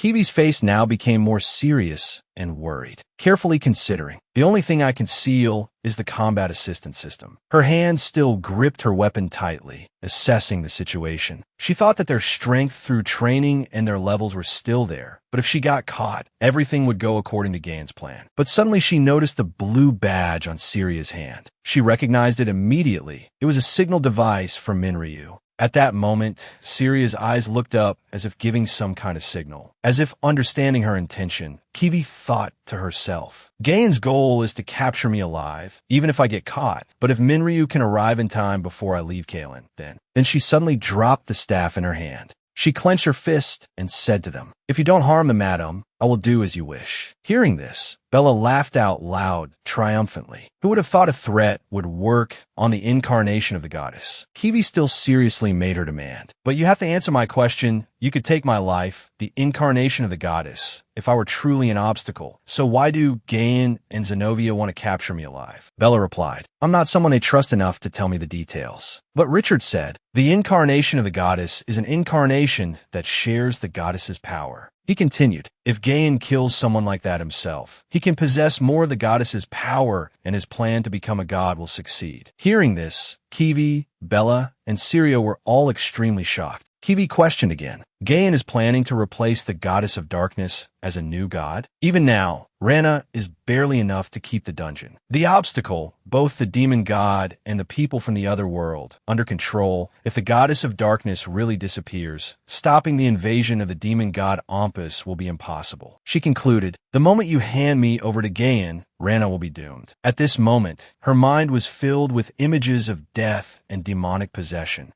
and ghosts. But contrary to her anxiety, Richard just replied gently, "Yes, just as you said." He raised his sword and continued, "But don't worry." He raised his sword high, preparing to strike, and said, "If you die, Gain's wish will not come true." But just as the sword was about to strike, it suddenly stopped, and both Syria and Bella panicked. Suddenly, a large explosion occurred on the upper floor of the tower. A voice said, "Koki." Elsewhere, a pair of mysterious feet stood up. The person said, "I have to go help quickly." With that, she collapsed, and the person next to her quickly caught her, reminding her, "Be careful." The man looked towards ETS, who was lying down to recover, and said, "Both of you are still being treated." Ipi buried her face and said, "Thanks for helping, but..." She looked up and explained, "If I don't go, Miss Kiwi will." Minryu then comforted her. "Don't worry, I don't know who Miss Kiwi is, but that guy won't be able to do anything to her." At Kiwi's location, she was trapped in a magic layer, and Richard was about to raise his sword. But suddenly a voice rang out, making them both pay attention. The crime of torturing and murdering 35 nomads,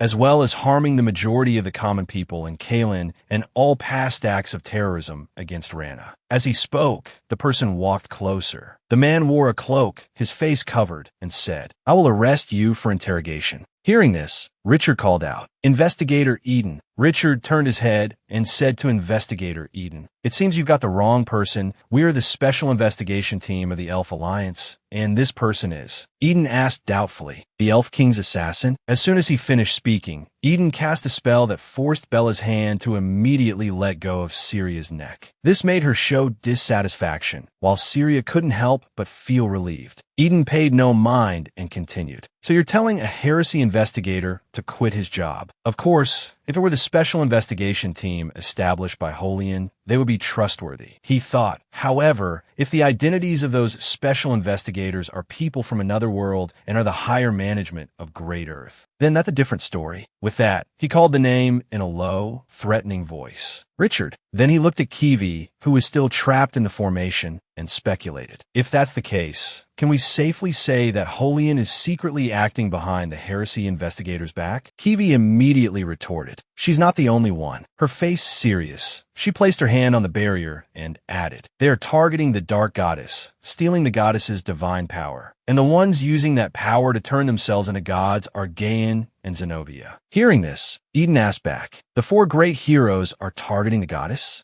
Who are you?" Hearing this, Kiwi confidently puffed out her chest and introduced herself. "I am Kiwi, the entity created to prevent their ulterior motives." Hearing this, Eden exclaimed, "The goddess's messenger." But he suddenly concluded, "So you're a crazy woman." Hearing this, Kiwi was so shocked her mouth fell open. "Well, what?" Eden explained, "If you were really the messenger, there's no way you would cooperate with that man." The man he was referring to was Minryu. At that moment, Kiwi's mind could only think of a young man from another world, meaty, foolish, and completely remarkable. She didn't know how to answer Eden's question, only able to mumble in response. Well, that is... but suddenly her eyes showed vigilance. Bella, from out of nowhere, ran behind Eden, swinging her axe blade viciously at him. She shouted, "Watch out!" But Eden didn't show any fear. He turned his back to her and calmly launched a counterattack that sent her flying backward. Her face was in pain. Eden said, "Who would believe the truth about the one controlling Great Earth and the story about targeting the goddess to become that person?" With that, Eden slowly took off his mask and calmly continued, "But if it's the four great heroes, it's not impossible." High above, Richard had already gathered momentum to jump up, aiming his sword precisely at Eden, but he calmly thought, "I'll have to tell the details of that story myself." At that moment, elsewhere, a small person was struggling to fight giant two-eyed monsters. It was baring its ugly teeth at the man. He knew that people from the other world cannot attack monsters. He added, "To be precise, those with the assistance system cannot attack monsters." At that moment, the monster charged, throwing a punch with all its might. It struck a powerful blow on the ground, causing dust to explode like a detonated bomb. The man was astonished. How can this be? The man refused to give in. He ran on the monster's endless long arms. He knew that because both the monsters and the people from the other world were sent by the demon god Applause, but he couldn't understand. So why do people from the other world have to die at the hands of these angels? That man, Ryu, closed his eyes and wondered why. But the monster wouldn't let go. It continued to bare its large teeth at him. Ryu then rushed forward powerfully, as if putting all his strength into the blow, striking the monster's head hard, leaving it unable to counterattack. It seemed that at this moment he had unleashed his full power. A red flame burned brightly. He landed gently on the ground. The monster seemed to be angered and lunged at him. But just in time, Ryu used his sword blade to land a precise slash on them. The sword in his hand shattered. Ryu breathed a sigh of relief. He turned to look at Sword King Burrot, who was carrying a double-bladed sword on his shoulder. The Sword King said to him, "So in the end, your Aura Sword's fate is to be broken, huh?" Ryu scratched his head. "That's the longest it could be maintained, and it's not like I can create an Aura Sword myself. Like you." Burrot just replied helplessly. "Humph," he continued to ask, "is it the number you hunted when your sword broke?" Ryu had already sat down, exhausted, and replied, "Yeah, but so what? It didn't even give me any experience points." Burrot explained, "Because experience points are not numbers, but the experiences themselves. That is proof that you've become a little more useful." Ryu smiled and replied, "Old man, I think I know why you don't have any disciples." But he didn't care, immediately giving an order. "Let's proceed to the next step. Focus the aura throughout your entire body." Before he could finish, Ryu shouted angrily, "Let me rest. I don't even remember how many angels I've killed since I got here." Hearing this, the Sword King just slowly replied, "Feel free to give up if you want. I was about to teach you an ultimate technique," but hearing the words ultimate technique, Ryu's eyes lit up. He immediately regained his spirit, slapped his hand on the old man's shoulder, and said with determination, "I'm still full of energy." The sky at this moment was covered in a blazing red color. Ryu sat in the darkness, cross-legged. He closed his eyes, thinking, "That's right, I forgot, but I'm still level 5. He remembered the ever-majestic Sword King Burrot, who was over level 200. Compared to that, Burrot's level is. But he suddenly thought, if I think about how the other heroes reached the same level as him, it makes me think about how to get stronger. Then he wondered again, but why does Burrot's name appear on the assistance system? The Sword King seemed to sense his lack of concentration and reminded him, "Kid, stop thinking about other things and focus on feeling the aura throughout your entire body." Hearing that, Ryu focused more and slowly asked back, "Is it like I'm emitting aura from my body? I think I'd understand if you explained it in a bit more detail." Burrot just ordered, "Extract it, then condense it." He still didn't understand and asked again, "What does that mean?" He squeezed his eyes shut even tighter, as if concentrating all his energy, but couldn't help but curse inwardly. His explanation is crap, but I suddenly feel hot. Suddenly, he opened his eyes wide, which were now blazing with firelight. A source of heat erupted like a mushroom cloud. Barot witnessed this, looked at Min Ryu, who was lying exhausted on the ground, and commented, as expected, a failure. Min Ryu became even more dissatisfied, sat up, and looked straight at Barot, shouting, "Is this some kind of self-destruction skill, or what?" The Sword King stood with his arms crossed, looking at him, and replied, "Since you're still intact, it seems it was worth doing. Try again." Hearing this, he clenched his fists and replied in a low, angry voice, "Are you trying to kill me?" But then he suddenly noticed a blue light emitting from his side. He wondered, "What is this?" He picked up the device in his hand and said, "This is the communication device Syria gave me. At this time, at Barot's house, is it really okay for us to decorate the house to our liking?" Elsa looked at Poyo with some hesitation. "He's only letting us stay here for a short time." Poyo, carrying a flower pot, replied heavily, "It's fine, no problem." Poyo put her hands on her hips and replied confidently, "People like this need a woman's touch to handle. I bet Sir Barot and Min Ryu will be surprised when they come back." Hearing Poyo say that, Elsa could only give a wry smile. She looked at the wall full of red flowers, with shimmering candlelight in the middle. Poyo hesitated and asked again, "Is it a bit too much?" Elsa agreed, "Yeah, I think so." But from behind, a loud voice rang out, "Whoa," which startled them both. They hurriedly rushed down the stairs, calling out in alarm. "Mon, what's wrong?" The one called Mon, holding a fireball, looked joyfully at the two of them. He said, "I finally did it." The two girls shouted, "Aura." The three of them hugged each other happily. Mon thought to himself, "Brad, please watch over us." At this moment, both of their eyes were welling up with tears. Poyo asked, "Why are you crying?" Elsa wiped the corner of her eye and asked back, "What about you?" Mon was silent, promising himself, "I will become stronger for your sake." There were footsteps in the distance. Elsa stood up happily and said, "It seems like they're back." Poyo also excitedly said to Mon, "Will they be surprised if you show them?" But Mon just thought, "But this is nothing compared to those two."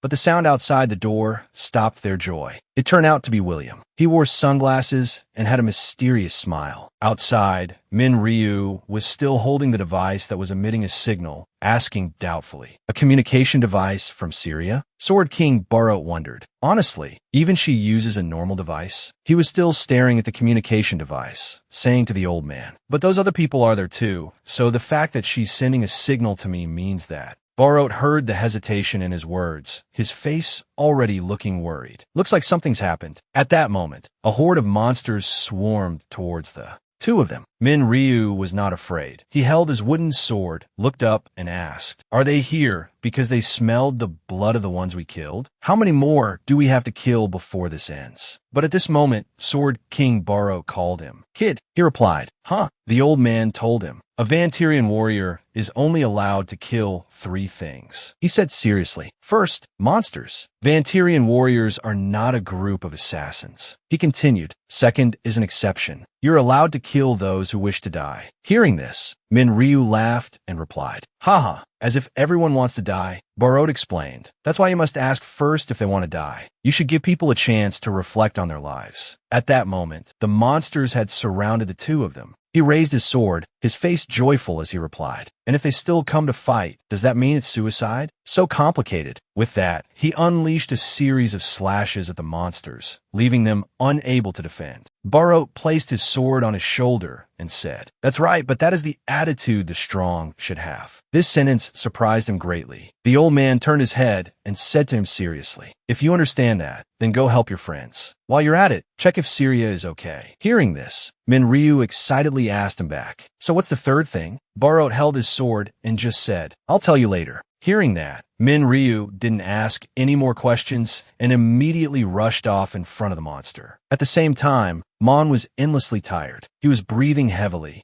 Poyo and Elsa behind him were trying to transfer power to him. The 3 of them sat on the grass carpet, their faces full of worry. A voice rang out, "Use everything you have and slowly heal him."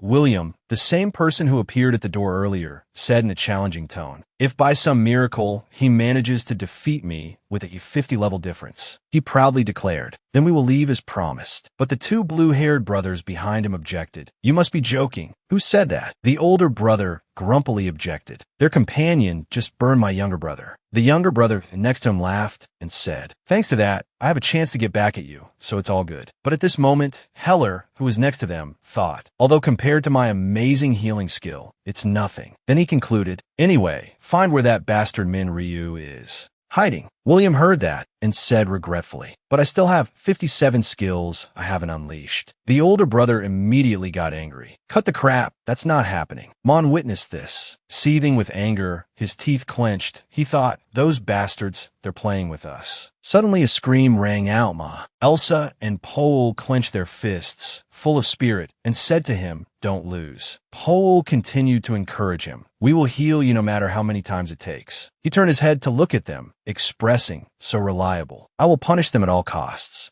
But at this moment, an arrow flew swiftly. It pierced straight into Pole's chest, blood quickly spreading across her shirt. The older brother said, "Can't complain about this, right?" The two brothers happily high-fived. The younger one praised, "What a genius." The older brother continued, "I bet a coin for every time that meathead lands a critical hit." It's a deal." At this moment, Elsa was extremely panicked. She used her power to heal Pole. She shouted worriedly, "Heal." Ma gritted his teeth in anger. He threw a powerful punch at William, but he dodged it, even challenging, "You should do better." With that, he confidently swung a slash at Ma, who couldn't react in time. Blood spurted out, and he continued to provoke, "Otherwise, it will look like I'm bullying you." Ma was filled with rage. He raised his sword and shouted, "How could you do this? We're all human." But as soon as the sword was slammed into the ground, William dodged, and the ground shattered into pieces. Ma looked at Pole, who was lying on the verge of death, and questioned, "How can you take human life so lightly?" But William still showed no remorse, continuously launching blows at Ma, calmly replying, "I'm the one who doesn't understand here. Your level is low. You can't even fight me on equal terms. Well, my level is high, so I can make you kneel." And indeed, at this moment, Ma had knelt down, seemingly unable to hold on any longer. William continued, "That's understandable. So why don't you use that power of yours?" Ma stood up resiliently despite the blood spitting from his mouth. He said, "You people don't understand. I am a hunter." He affirmed, "Power is only to be used to fight monsters." At the same time, he remembered his companions, the happy moments with Brad, and the two sisters Elsa and Pole. Thinking of that, it seemed all the power within him exploded. He roared, "To protect my friends and comrades." His eyes filled with hatred, his hand tightening on his weapon. But William just gently swung his sword, shattering the weapon in Ma's hand. He said arrogantly, "Then you should level up." He added, "No matter which world it is, the weak are the worst, you know?" At this moment, Ma's eyes had turned white, as if he had no strength left. Blood spurted out, and he collapsed on the grass, to Elsa's alarm. William sheathed his sword, looking at her challengingly. "Go on and heal him. It seems I have to teach you people a lesson." Elsa bowed her head in resentment.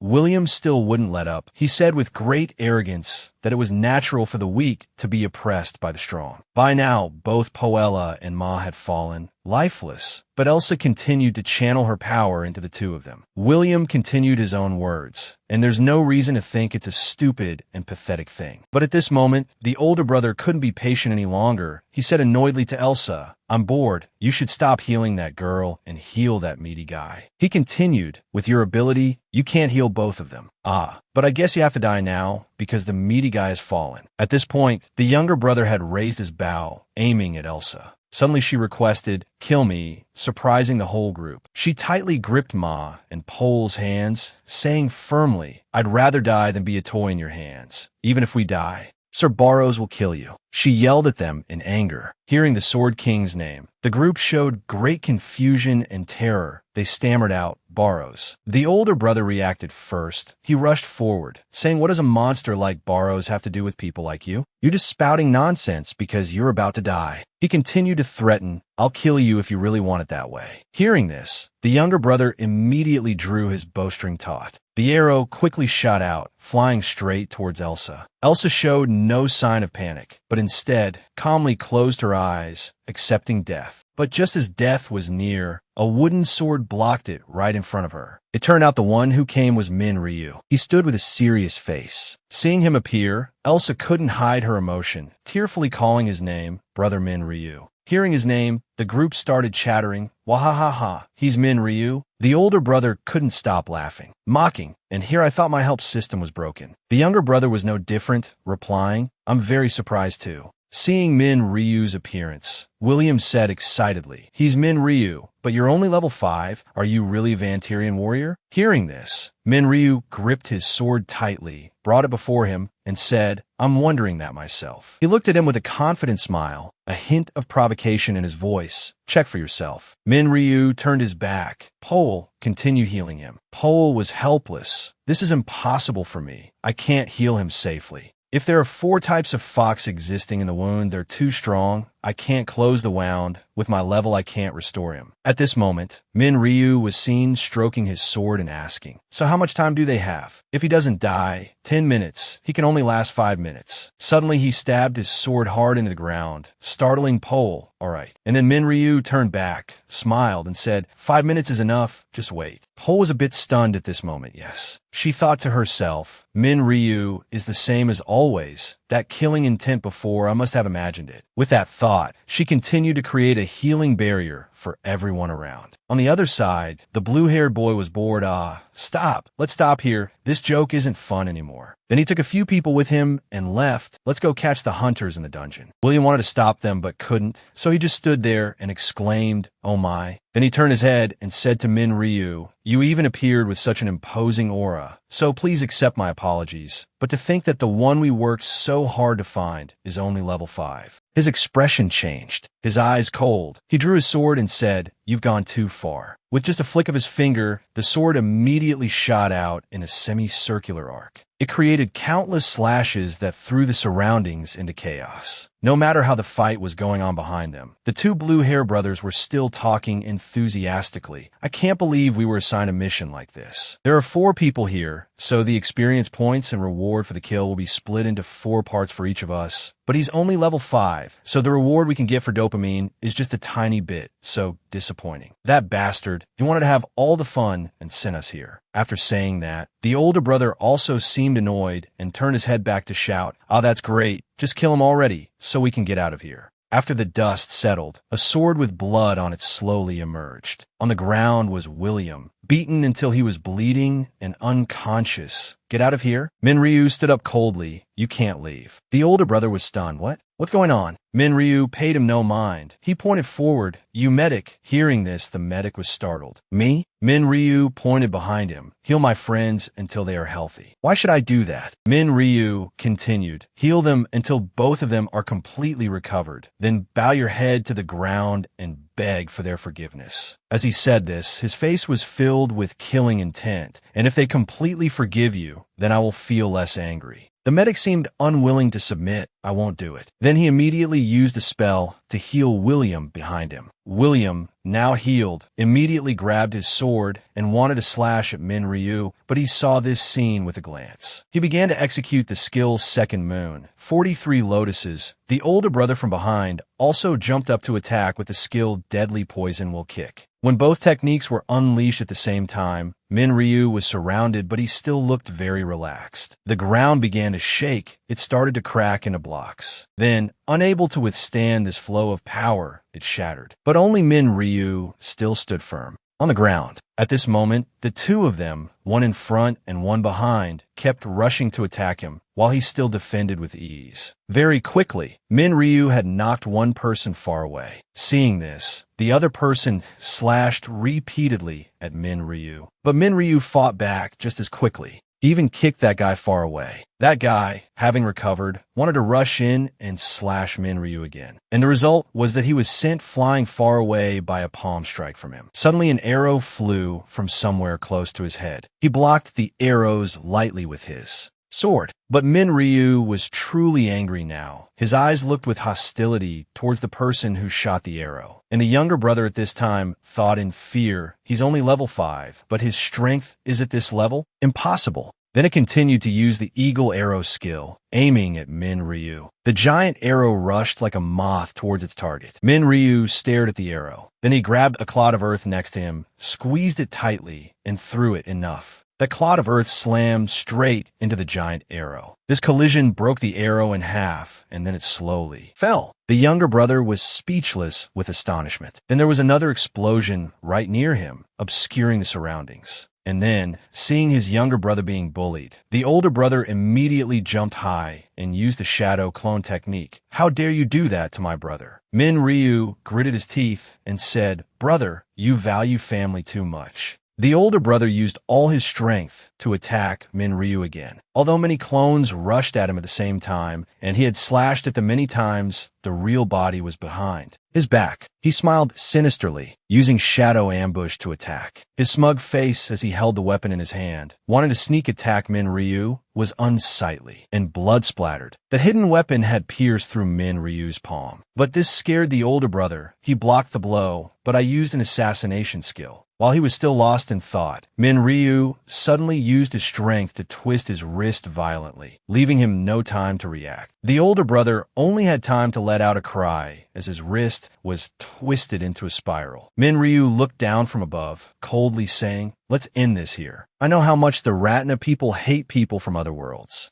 No, actually, I might not know exactly, as I could avoid it because I'm only level 5. But if that weren't the case, there would be times when I could do nothing but kill someone. Whether it's taking someone's life, or losing my own before I realize it, or maybe ending up being used by someone. Ryu was cold. "If you have a magic seal on you, I can ask a mage on my side to remove it." This means nothing when it leads to one entire side having to die, right? The older brother bowed his head and replied, "Are you saying you won't kill me if I surrender?" But he just sneered, "Ha ha, if it were 20 years ago, I might have believed you. But now it's too late." At this moment, green veins appeared on Ryu's arm, slowly spreading. Ryu frowned and thought, "Poison, I can't move my body because the toxin is solidifying." From a distance, dozens of arrows flew in again with an explanation. "This is a paralyzing poison that works by hardening the muscles. As long as you're a living being with blood flowing through your veins, you will be poisoned. It is especially effective on muscular guys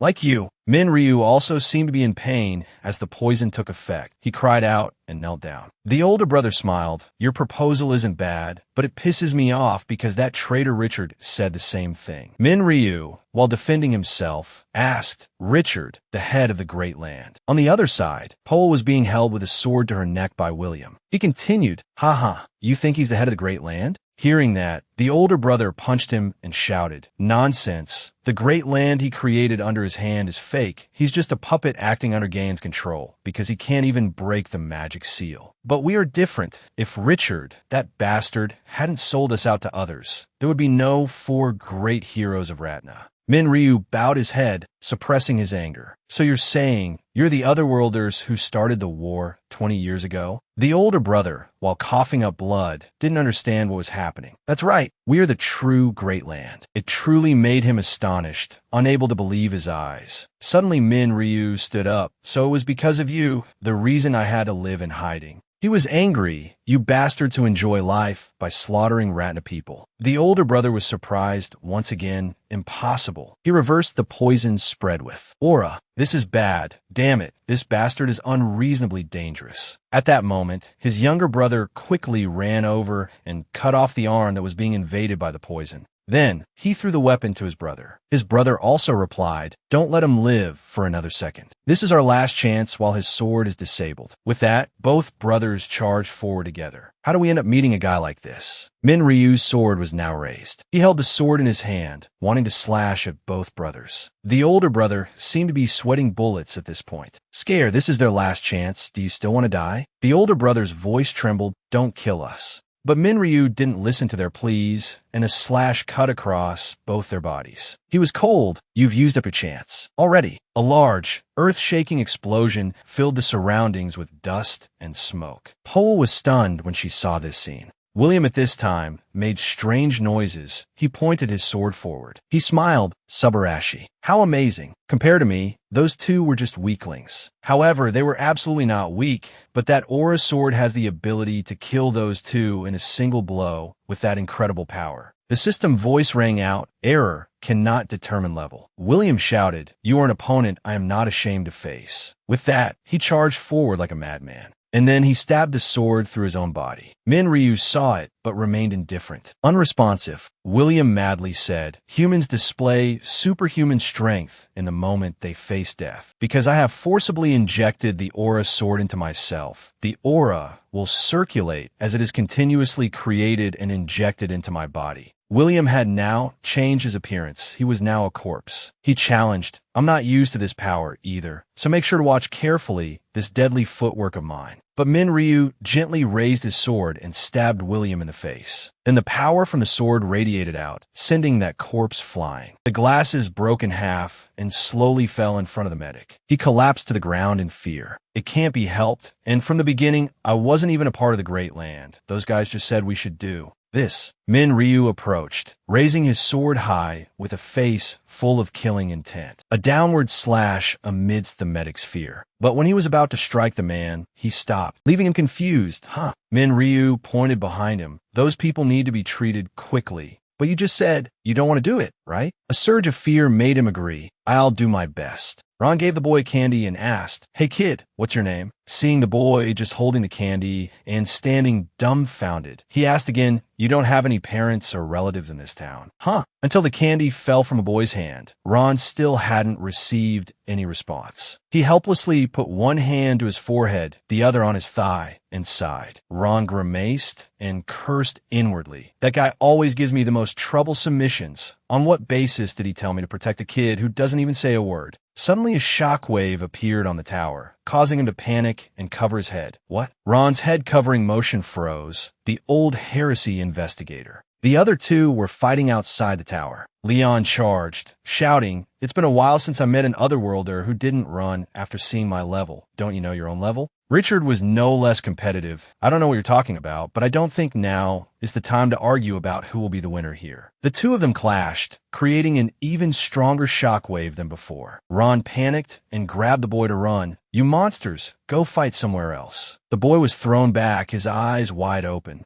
The crowd was fleeing in panic. That scene reminded the boy of an old memory. The tower also collapsed with that shockwave. On another side, Bila was in extreme panic. "It's over. Richard is level 125. The heresy investigator is level 140. Isn't the result already obvious? So what's the reason?" Kiwi pointed her spear at Bila. "That guy just now, his name is Richard, right? Why did he say he had to betray Gayan to save Rana?" Hearing such a question, Bila screamed, "I don't know either, because that bastard betrayed us first." Then she began to recount. He said he had made a deal with Gayan on the condition that Otherworlders be treated as fairly as Rana people. That if we surrendered, we would be released after being imprisoned, because not all people from Otherworlds wanted war, and we believed him. But the result was that we envied those who died fighting. In the dungeon on Catarine, even if Richard said it wasn't his intention. We rotted away in that place for 20 years. But why after all this time? Richard said indifferently, "My family was already all dead because of the Rana people." Upon learning that, Bila was extremely shocked. Her voice also began to tremble. "We couldn't possibly know what that bastard was thinking." Syria sharply realized the hidden meaning in the story, but compared to the crime of being an Otherworlder, I think being imprisoned is a lenient punishment. "Don't you think so?" Bila immediately shouted. "Don't give me that crap." She looked over angrily. "So what the hell were we supposed to do? The goddesses were the ones who branded us as demons." Bila continued to shout. "And it was also the Rana people who tried to destroy us." But Kiwi cut her off. "No." Kiwi immediately denied Bila's thought. "The goddesses never gave such orders. In fact, it's the opposite." Kiwi replied eloquently, "If you breathe like a Rana person, eat like a Rana person, then you will be considered a Rana person, and the goddesses will also accept all of you." Bila didn't believe what Kiwi said. Lies. Then what are the heresy investigators for? Kiwi explained, "The heresy investigators are a group that operates with the purpose of minimizing conflict between Rana people and Otherworlders." Bila immediately retorted, "Isn't that the same as arresting us once our identities are exposed?" The two, Heresy and Richard, were still fighting fiercely. "If we didn't surrender, we would have to fight against the Rana people, and the result would be one of the two sides falling. That is for the purpose of resocialization." Heresy landed a direct blow to Richard's face. "They only carry out disciplinary actions against Otherworlders who commit crimes." That one blow from him sent Richard crashing to the Ground, said Yagle. So why did a war break out in the first place? Just because of some strange rumors? Kiwi pondered. It's hard to say that it was a newly emerged rumor. It was something that was spread with a purpose. Heresy waved his hand. Gayan was the one behind that rumor. Richard struggled to get up from the pile of rubble. That's right, that disgusting Gayan, one of the heroes of the Rana people. His plan began 20 years ago. Richard pointed his sword at him. There's nothing easier than inciting people by blocking them with black and white logic, because hatred spreads like a plague. He charged again. This is also the endless cycle in the history of Earth. Wherever he went, heresy blocked him. So it really was a rumor that couldn't be extinguished by the Brotherhood. So it was intentional propaganda. Heresy blocked Richard's technique with one hand. If what you say is true, then what does an Otherworlder like you have to do with it? He slashed. Because I understand it all. Old stories flooded back into Richard's memory. The pain of human bones being ground and how tragic the end was. Blood splattered across Heresy's hair. He wiped the streak of blood from his face with his hand. So the hatred you created killed your own family. Is this your revenge? The sword in his hand was gripped even tighter. Only when the goddess's messenger dies will Gain's plan come to nothing, and the result will be to bring peace to Rana. Richard swung his sword hard over his head. If you want to prevent suffering, and if you wish for peace for Rana, then that one sword came down. Then get out of the way. Heresy looked behind himself and saw the boy and John hiding there. The two of them, one standing and one hiding. When the eyes of that boy and Richard met, a look of horror appeared on his face. Heresy gathered energy into his arm. Seems you've misunderstood something. Then he swung his arm and shattered that one slash of Richard, his eyes filled with killing intent. If the goddess's messenger appears, my mission is to protect her and follow her orders. Nothing else matters. Rana swung his sword forward. You mean the lives of Rana people don't matter until the goal is achieved? There's no difference between you, Gayan, or us. Heresy's fingers curled. That's a bit insulting. When the smoke cleared, the other two were being protected by a barrier, safe inside. I am a heresy investigator of the Brotherhood in the shadows, no matter what the situation. The debris of the tower was also lifted. Even if it's a mistake, I will not do anything evil under the name Kibriel. Then every place was covered by a barrier. Richard was astonished. He was fighting me while creating a protective barrier for the entire town, and he still looks this energetic. Heresy began to gather energy. Right after, his hands clapped together. No matter what excuse you make, your sins will not disappear. Spiritualist sealing skill, sinner's barrier. Spiritualist materialization skill, pillar of judgment. Leon used magic on the person in front of him. He growled, I will send you to the dark goddess. In the name of Kibriel, I punish your sins with death. Kiwi approached from behind. Stop. She looked at him and said seriously, if they die, Gayan and Zenobia will surely find out. There's no need to let them become aware of the situation here. Kiwi looked at the man tied up in front and continued. It would be more beneficial for us to capture them and extract more information about Gayan from them. This is the proposal your comrade compromised with me on. He looked at her in astonishment. Was it Bila's doing? Kiwi approached Leon. Your crime is grave. You caused damage to Rana and tried to assassinate the incarnation of the goddess. However, I believe it would be wiser to cooperate with each other instead of convicting you. Please consider which option is better. Leon frowned and thought. With the teachings of the dark goddess, in the name of Kibriel, your sins will be punished by... Kiwi suddenly shouted loudly. Wait, she stood blocking the way in front of Richard. Didn't you hear me? This is an order from the incarnation of the goddess. Stop. Leon questioned with a raised voice. If you are truly the incarnation of Kibriel, then why? Immediately Minryu rushed over from this side. What are you doing, you brat? As soon as he finished speaking, he delivered a powerful kick to the face of Leon. Richard saw it and was stunned. Minryu put his hand up to shield Kiwi and asked with concern. Kiwi, are you okay? Sorry for being late. He spoke up to explain. It's a bit busy down there. Anyway, leave everything here to me. Kiwi grabbed his hand. That's not the problem right now. Minryu turned his face to Leon and shouted loudly. Oi, Leon, you're supposed to be a high-level psychic. So what are you doing with the goddess's incarnation? He frowned at him and retorted. There's no way someone like you would be chosen as the companion for the goddess's incarnation. What did you use to threaten her? Minryu angrily brought his face close to him. Oh, now that you mention it, you're not an investigator, but a fraud. Huh? Leon gritted his teeth and said, let's fight to see who's right. Minryu immediately spoke up. This time, don't go easy on me, okay? Leon said decisively. Fine. Lucin immediately stopped the two of them. Please calm down. Ipier also added. From what I can see, you lost by a tiny margin, and Sir Leon is sulking because he wasn't chosen by the goddess. Minryu and Leon shouted in unison. I didn't lose. Shut up. Leon clicked his tongue. Minryu immediately realized something. Hey, Lucy scratched his head and laughed. Oh man, how embarrassing. You looked at artists and said cheerfully, I told you they would be shocked. Minryu was surprised. Hey, Leon remained calm and spoke up before I had to act like I killed him. That's why. He immediately understood and patted Lucy's head. This brat. If that was the case, you should have at least told me. The kid quickly explained, but communication in Ratna is useless anyway.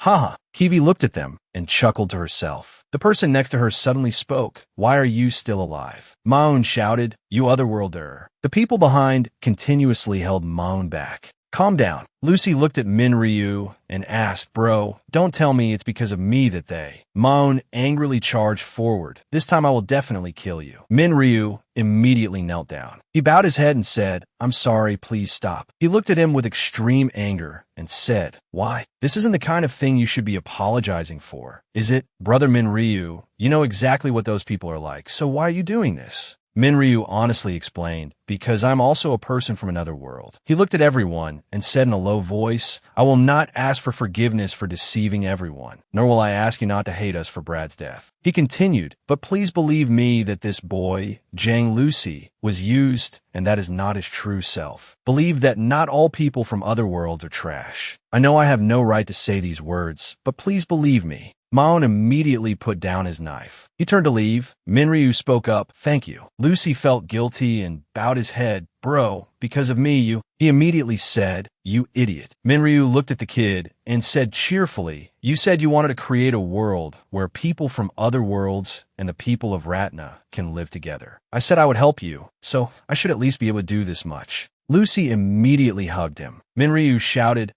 stop it, let go of me. Someone hiding behind the wall heard this and yelled, that guy is also from another world? You're full of excitement, smiled brightly, brother artist, and I took down a level 80 girl from another world. Minryu replied happily, oh, you both have gotten incredibly strong, as expected. Burning off energy by exercising is a good thing, isn't it? Kiwi cleared her throat. Ahem, I also took down an Otherworlder with my own hands, you know? Minryu bowed his head and sighed lightly. Well, the match itself was already unfair, wasn't it? Everyone was now happily talking to each other. They created an incredibly comfortable and warm atmosphere. Minryu looked at them and smiled. Richard was also very happy. The person sitting next to him suddenly spoke up, Brother Richard, if you can untie me, I can use magic, and... Richard immediately cut him off. Stop it. He looked forward and said calmly, there's no reason for us to fight them right now. I will pay for my sins. He shouted, don't be ridiculous. Then what was the point of me escaping from Actorin? Are you telling me to let myself be captured by the heresy's investigators? A strange kid suddenly stabbed him in the neck, causing him to groan in pain. Richard looked in astonishment at the person in front of him. That kid remained incredibly cold. Someone ran up from behind, hugged the kid, and shouted, what are you doing? The person next to Richard yelled, I should be the one to kill you. He collapsed to the ground, and a black aura poured out of his body. Leon immediately cast a spell. A voice came from above. The people of Actorin are here too? If most of them are dead, it's highly likely they have failed. Another voice spoke up, as if you had any expectations for that group. Anyway, we've already grasped their general location. A large magic circle appeared in the sky. So should we punish them? Kiwi was astonished when she saw it. The girl next to him looked worriedly at Maun. Maun, are you okay? He said tiredly, I feel so pathetic. He recalled past events. Brother Minryu knew that on that day, I was the one who... Through the spear, he knew I was the one who killed his friend, yet he always helped me. Maun frowned. Even so, I still can't forgive myself. The girl beside him shouted, Maun, you idiot. She slowly explained, if you owe them 2 lives, or even 3 lives, it means you are in debt. She looked at him and said resolutely, no matter what anyone says, a debt must be repaid. Those are definitely words that Brad would say. Maun smiled, I believe so too. He added confidently, I should not betray my savior, even if he is a person from another world. The sky turned black.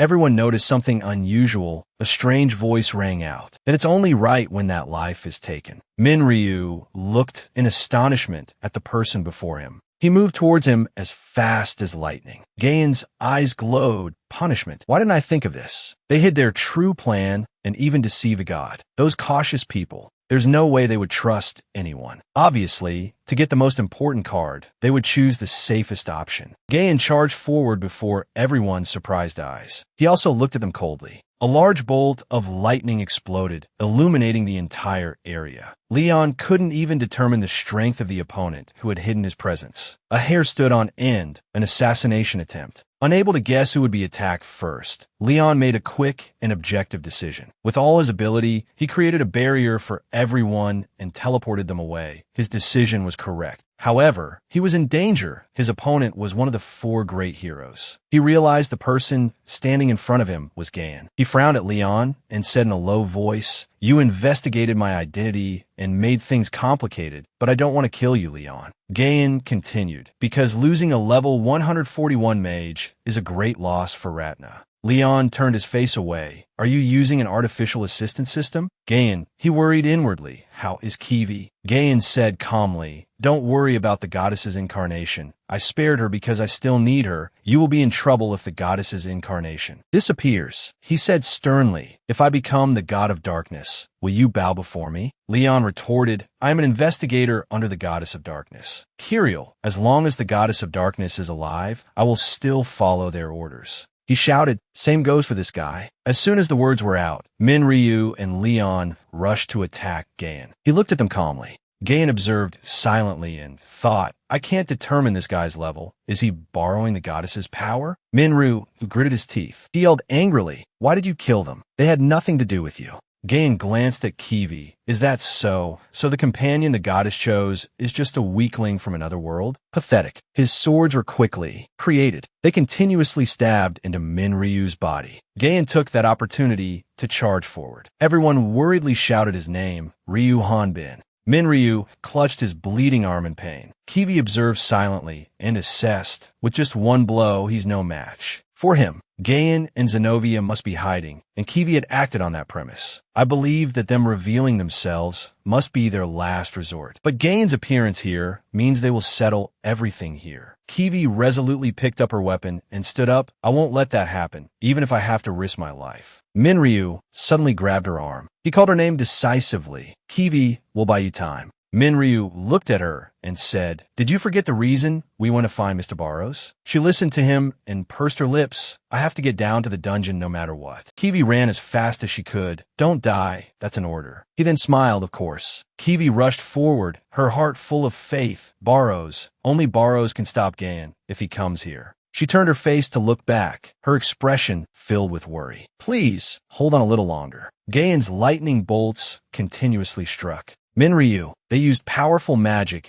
to forcefully push Leon and Ryu away. Kiwi now looked at them, her heart filled with fear. Gaen rushed to her and lifted Kiwi up. Nothing will change, even if you buy time. It's impossible even with the 2 of them. She gritted her teeth and looked at him. Then she looked back at Ryu on the ground. Then she looked at Leon, calling their names in her heart. Gaen said gravely, You're still worried about your companions at a time like this? Kiwi bit her lip tightly. Gaen, I'm sure that after you seal the goddess of darkness, you won't be able to return to the real world because you will absorb the divine power. He sighed lightly, so what? Gaen took off his mask, looked at her, and smiled. Because it's already complete, the plan to make it mine. Kiwi looked at him in horror. He has absorbed the divine power? How so fast? Impossible. Gain pulled down his glove, wanting to prove it to her. It's truly astonishingly strong. The blessing of Ombrows that Zenobia arranged. He began to use the divine power. Analyzing the goddess's power was quite easy, but there was something missing from the divine power I absorbed. Gain placed his hand on Kiwi's forehead. The knowledge and information to control this immense divine power. Kirill sealed them into the form of a human and let it escape. His eyes changed. I came here to take the key. As soon as he finished speaking, the divine power was drawn out from her body. Kiwi screamed. The sky darkened, and everything fell into a silent atmosphere. Leon spoke up. The sky suddenly darkened. Something's wrong. The elf beside him worried. Kiwi. Everyone in the city was in a panic. Priestess, the darkness is... What the hell happened to Miss Kiwi? The old woman hiding behind the door said worriedly. This darkness is not the kind of power of the goddess of darkness. But Sir Leon said, something bad must have happened to the goddess. She closed her eyelids. This has never happened before. Ratna is a world protected by the balance of power of the six goddesses. The moment the cruel darkness breaks the balance, a spatial rift will appear in the sky of Ratna, and demon gods will invade through it. A crack appeared in the sky, for which monsters flew out. They attacked and tore the people apart. Kiwi cried out in pain. Stop it. That's enough, Gayan. He spoke with excitement. The power of darkness is not something a human can control. Kiwi struggled to utter. If the rifts get bigger, you really won't be able to go back. She continued firmly. Is this the Ratna you want to build? Can't you hear the cries of the innocent? Gayan's face gradually shattered. I can hear quite clearly. He said in a low voice. But did the goddesses ever listen? The desperate cries of the dying people, unable to fight the monsters. The despair of those who lost their loved ones to the Otherworlders. Those who sharpened their blades with the purpose of revenge. Gayan showed her the scene before her and continued. But in the end, what remained with them was anger because they were ignored. He pushed her away and began to absorb the god's power. All that despair is the reason I must become a god. Gayan looked down at Kiwi. This pain won't last long. She looked at him coldly and spoke. Gayan, no matter how much you try to steal the divine power and try to control it, Kiwi tiredly tried to get up. Things will never go your way. Gayan just looked at her and smiled. As expected, a familiar figure appeared before his eyes. I knew the messenger would try to persuade you, Barot. He stepped out of a space gate. I was wondering why so many space gates were appearing, but it seems a familiar face is behind it. Barot looked at Gayan and commented. But looking at your state right now, it seems you didn't come here just to say hello. Gayan's eyes changed. Kiwi whispered deliriously. This aura is, thank goodness. Gayan gradually moved forward. He approached the Sword King and said, Barot, come with me. He continued, I already know that you have less than 4 months left. He closed his eyes and smiled. You still remember? What an honor. Gayan held out his hand. If you continue like this, all the experience, skills, and power you have gained will become useless. It's all because life and death are decided by the goddesses. What meaning does that have in this world? He said decisively. Zenobia resisted that. But if it's you, I'm willing to share this divine power with you. Barot recalled Gayan's image from the past. At that time, he had said, let's save Ratna together. We can change the present. He frowned and replied in a low voice. If you have the power to do that, is that right? Ryu, having regained his senses, spoke up strongly. That's enough nonsense. People have already died because of what you've done, yet you speak as if they were righteous sacrifices. You try to stand up, you're like a stupid kid going through puberty. What the hell are you talking about saving the world? Minryu thought of everyone and continued. There are people in this world who are willing to sacrifice themselves before letting anyone else be sacrificed. There are people who fight while protecting others, even though they are living while hiding their identities, and even though they can't protect anyone. They always have a smile on their faces and try their best. As soon as he finished, Minryu quickly rushed forward. There are many people better than a bastard like you in this world. Gayan replied coldly. Well said. He immediately grabbed his weapon and pointed it straight at his face. For an Otherworlder who will be blind in the future. Barot on this side also rushed forward and kicked Minryu in the stomach. In pain, his eyes rolled back as he lay motionless on the spot. He looked at him happily and laughed loudly. Barot spoke fiercely. The act of rushing towards an enemy one dislikes. Does it remind you of ourselves back then? Gayan asked, confused. What are you trying to say? That guy is an Otherworlder sent by Omplows. He has no emotions and is just spouting some fantasy. He looked at Minryu and said in a low voice. His aura And I haven't even released my aura. Gain suddenly realized something. No way. You mean that guy was releasing the aura this whole time? Minryu coughed loudly in pain. Burrow, you old bastard. Behind them, Kiwi was being carried away by Lucin. The kid's skill is shadow form, which can hide a person's presence, but it's interrupted when interacting with others. Gain immediately summoned his divine power and attacked towards Lucin. I didn't expect there to be another little mouse. Suddenly, a familiar energy enveloped him. It was the Sword King's aura. He looked at Gain and said, "What's so fun about chasing a rookie? I'll be the last one to chase you." He frowned in disappointment and said, "In the end, is that your answer?"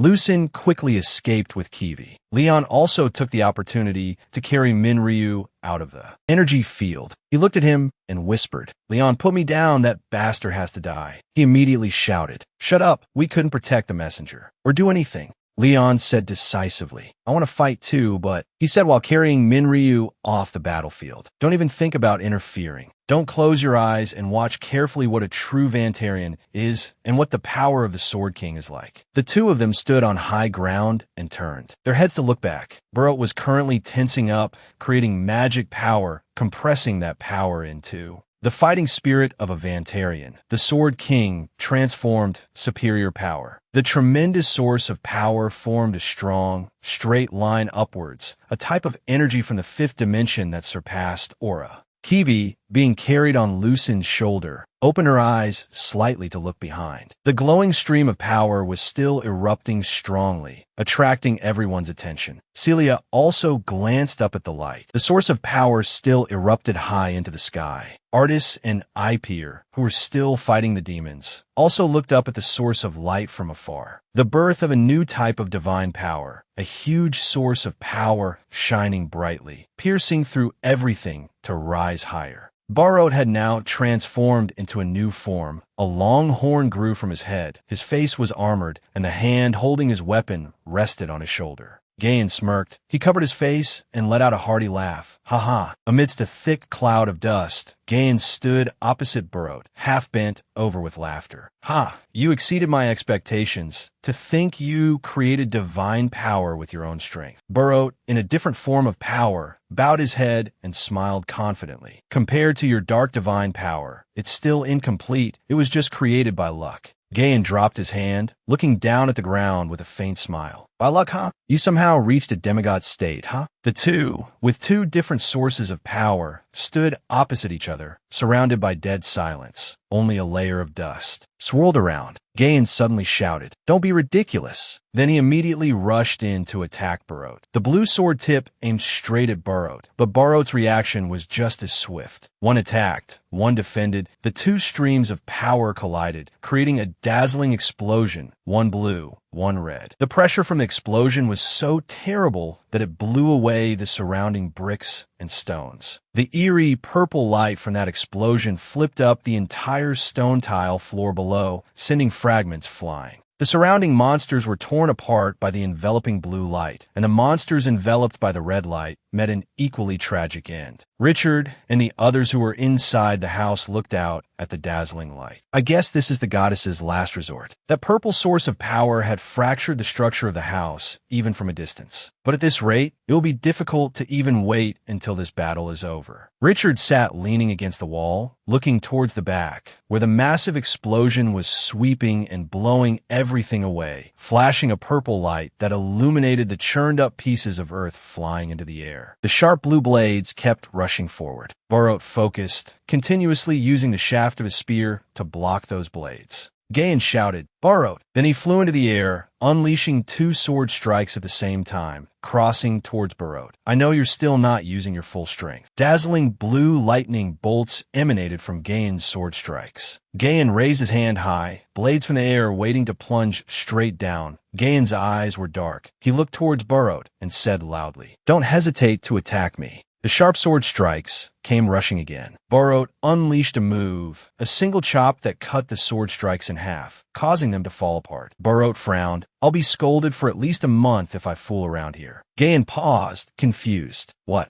Barot swung his spear in a circle, instantly creating a powerful gust of wind that pulled in Gayan, who was hovering in the air. Barot's entire body was still blazing with a brilliant red power. The spear path was powerful. Barot was extremely focused, transforming the shape of his aura. Spear, the sharp, blazing red spearhead was aimed upwards by Barot, stabbing straight towards Gayan. A bright light flashed, followed by a raging gale. The powerful red energy rushed forward like a tornado. Gayan put his hand out in a defensive stance before the spearhead stabbing straight at him. The strong wind felt like it wanted to tear everything apart. Gayan, in midair, launched a counterattack. The blue source of power blocked the red gale, creating a deafening explosion. The dust cleared. Gayan vaguely saw the spear, blazing with a red flame, now stuck in the ground, which was now just a deep crater. Suddenly, from behind, Barot was ready to attack, who knows since when. Barot raised his hand. A blade was formed. It was the cross-palm technique. Barot's eyes shone brightly. He powerfully slashed down in front of him. A dazzling red cross-shaped stream of power descended straight towards Gayan. The strong light enveloped Gayan from behind. He turned his head to glance behind him. Barot attacked from above with a giant, glowing cross. The ground below was momentarily imprinted with a dazzling cross of blazing red light. Another terrible explosion occurred. Fire engulfed everything. The force of the explosion caused the shelter tower, far away, to shake violently. Inside, everyone panicked, screaming and praying before the bricks falling on them. Shrill screams mixed with pleas, "Oh, six goddesses, please have mercy." ATS shouted reassuringly, "Everyone calm down. You'll be safe here." Behind two people supporting the unconscious Kiwi, someone called out loudly, "Miss Kiwi." Bella, holding an axe, shouted in annoyance, "If you people don't shut up, I'll throw you out for the angels to devour." The people cowered in fear, bowing their heads. One person looked up at Bella and said, "Just a moment ago, she was defeated by the angels." Hearing this, Bella snapped, "Who said that? Do you want to die?" Syria's eyes widened as she looked into the distance, remembering what Barot had told her before. If there is a great earthquake, that is not the end. The surrounding space was pitch black, filled with the scattered ruins of the stone walls that once encircled the Tower of Refuge. The water from the sea will disappear, and the surface beneath, a place previously unseen, will be revealed. Syria looked up, her face full of worry, lost in thought. Then a giant sand wave will come crashing down. A sand wave, so high it seemed to touch the sky, was rushing powerfully towards the tower. Syria remembered talking to Barot as a child. She gestured with her hand and asked, "Will the sand wave be bigger than you?" Barot sat properly with his arms crossed and nodded, "Bigger than that." "What if you compare it to a house?" Barot admitted, "Bigger than that too." Syria was still curious. "What if I run slower than it?" "You will die." "Yes." That giant sand wave was now looming over the tower. Syria's thoughts now wondered, "Then what will you do, Barot?" At that moment, a blue sphere suddenly appeared at the top of the tower, followed by a red light that shot straight into the sphere that I will cut it apart. Minryu appeared powerfully, holding his sword with a determined gaze fixed forward, alongside Leon, who was hovering with his fists aimed forward, a layer of mist surrounding them. Leon looked at Minryu and warned, "Don't be reckless. Your arm was just stitched up." Minryu gritted his teeth. "Damn it. Am I supposed to just sit and watch?" Leon calmly looked into the distance. What other choice is there? Both of them have surpassed the limits of a human. The power gained from diligent, arduous training has turned into divine power. A human who has nearly reached the realm of a god through their own strength. Barot transformed powerfully, surrounded by a brilliant, blazing red source of power. The other one used schemes to steal the power of a god, also a human who has reached near the domain of a god. Gayan was also protected by layers of swords, emitting small sparks of lightning from his power source. Of his own, Minryu turned to Leon and admitted, "I know they are not on a level we can interfere with. That's why we must at least deal with Gayan's trash." The two stood on the roof of the fortress, in a ready stance for battle. Surrounding them were swarms of angels, circling and climbing up from below to attack. And in the distance, an explosion from Barot and Gayan's battle flashed, its pressure radiating out in a large circle. Inside, under the magnificent, splendid chandeliers, the luxurious palace hall buzzed with the sounds of a party. Holian was happily chatting with two people in front of him. Zenobia, dressed like a witch, was showing off her talent for conjuring objects, which greatly surprised Emin and made another person immediately take notes in a notebook they were holding. The towering palace in the distance sparkled with brilliant yellow lights, while above, fireworks exploded joyfully, illuminating a corner of the sky. Burot, having left the palace and walked some distance, loosened his tie with a humph. Suddenly, he looked up, a little surprised, and Gayan stood on the balcony, lonely under the starry sky, taking swigs from a wine bottle, making Burot exclaim, "Unexpected. I thought you were already used to these big events." By now, Gayan glanced back, faintly surprised. Burot, just getting some fresh air. The two stood next to each other on the balcony. Gayan looked at the shirtless, arms crossed Burot and judged. "Huh? Don't tell me you've been walking around like that this whole time." Burot replied, "Noble attire doesn't suit me." Gayan was exasperated. "Please think about how others see you."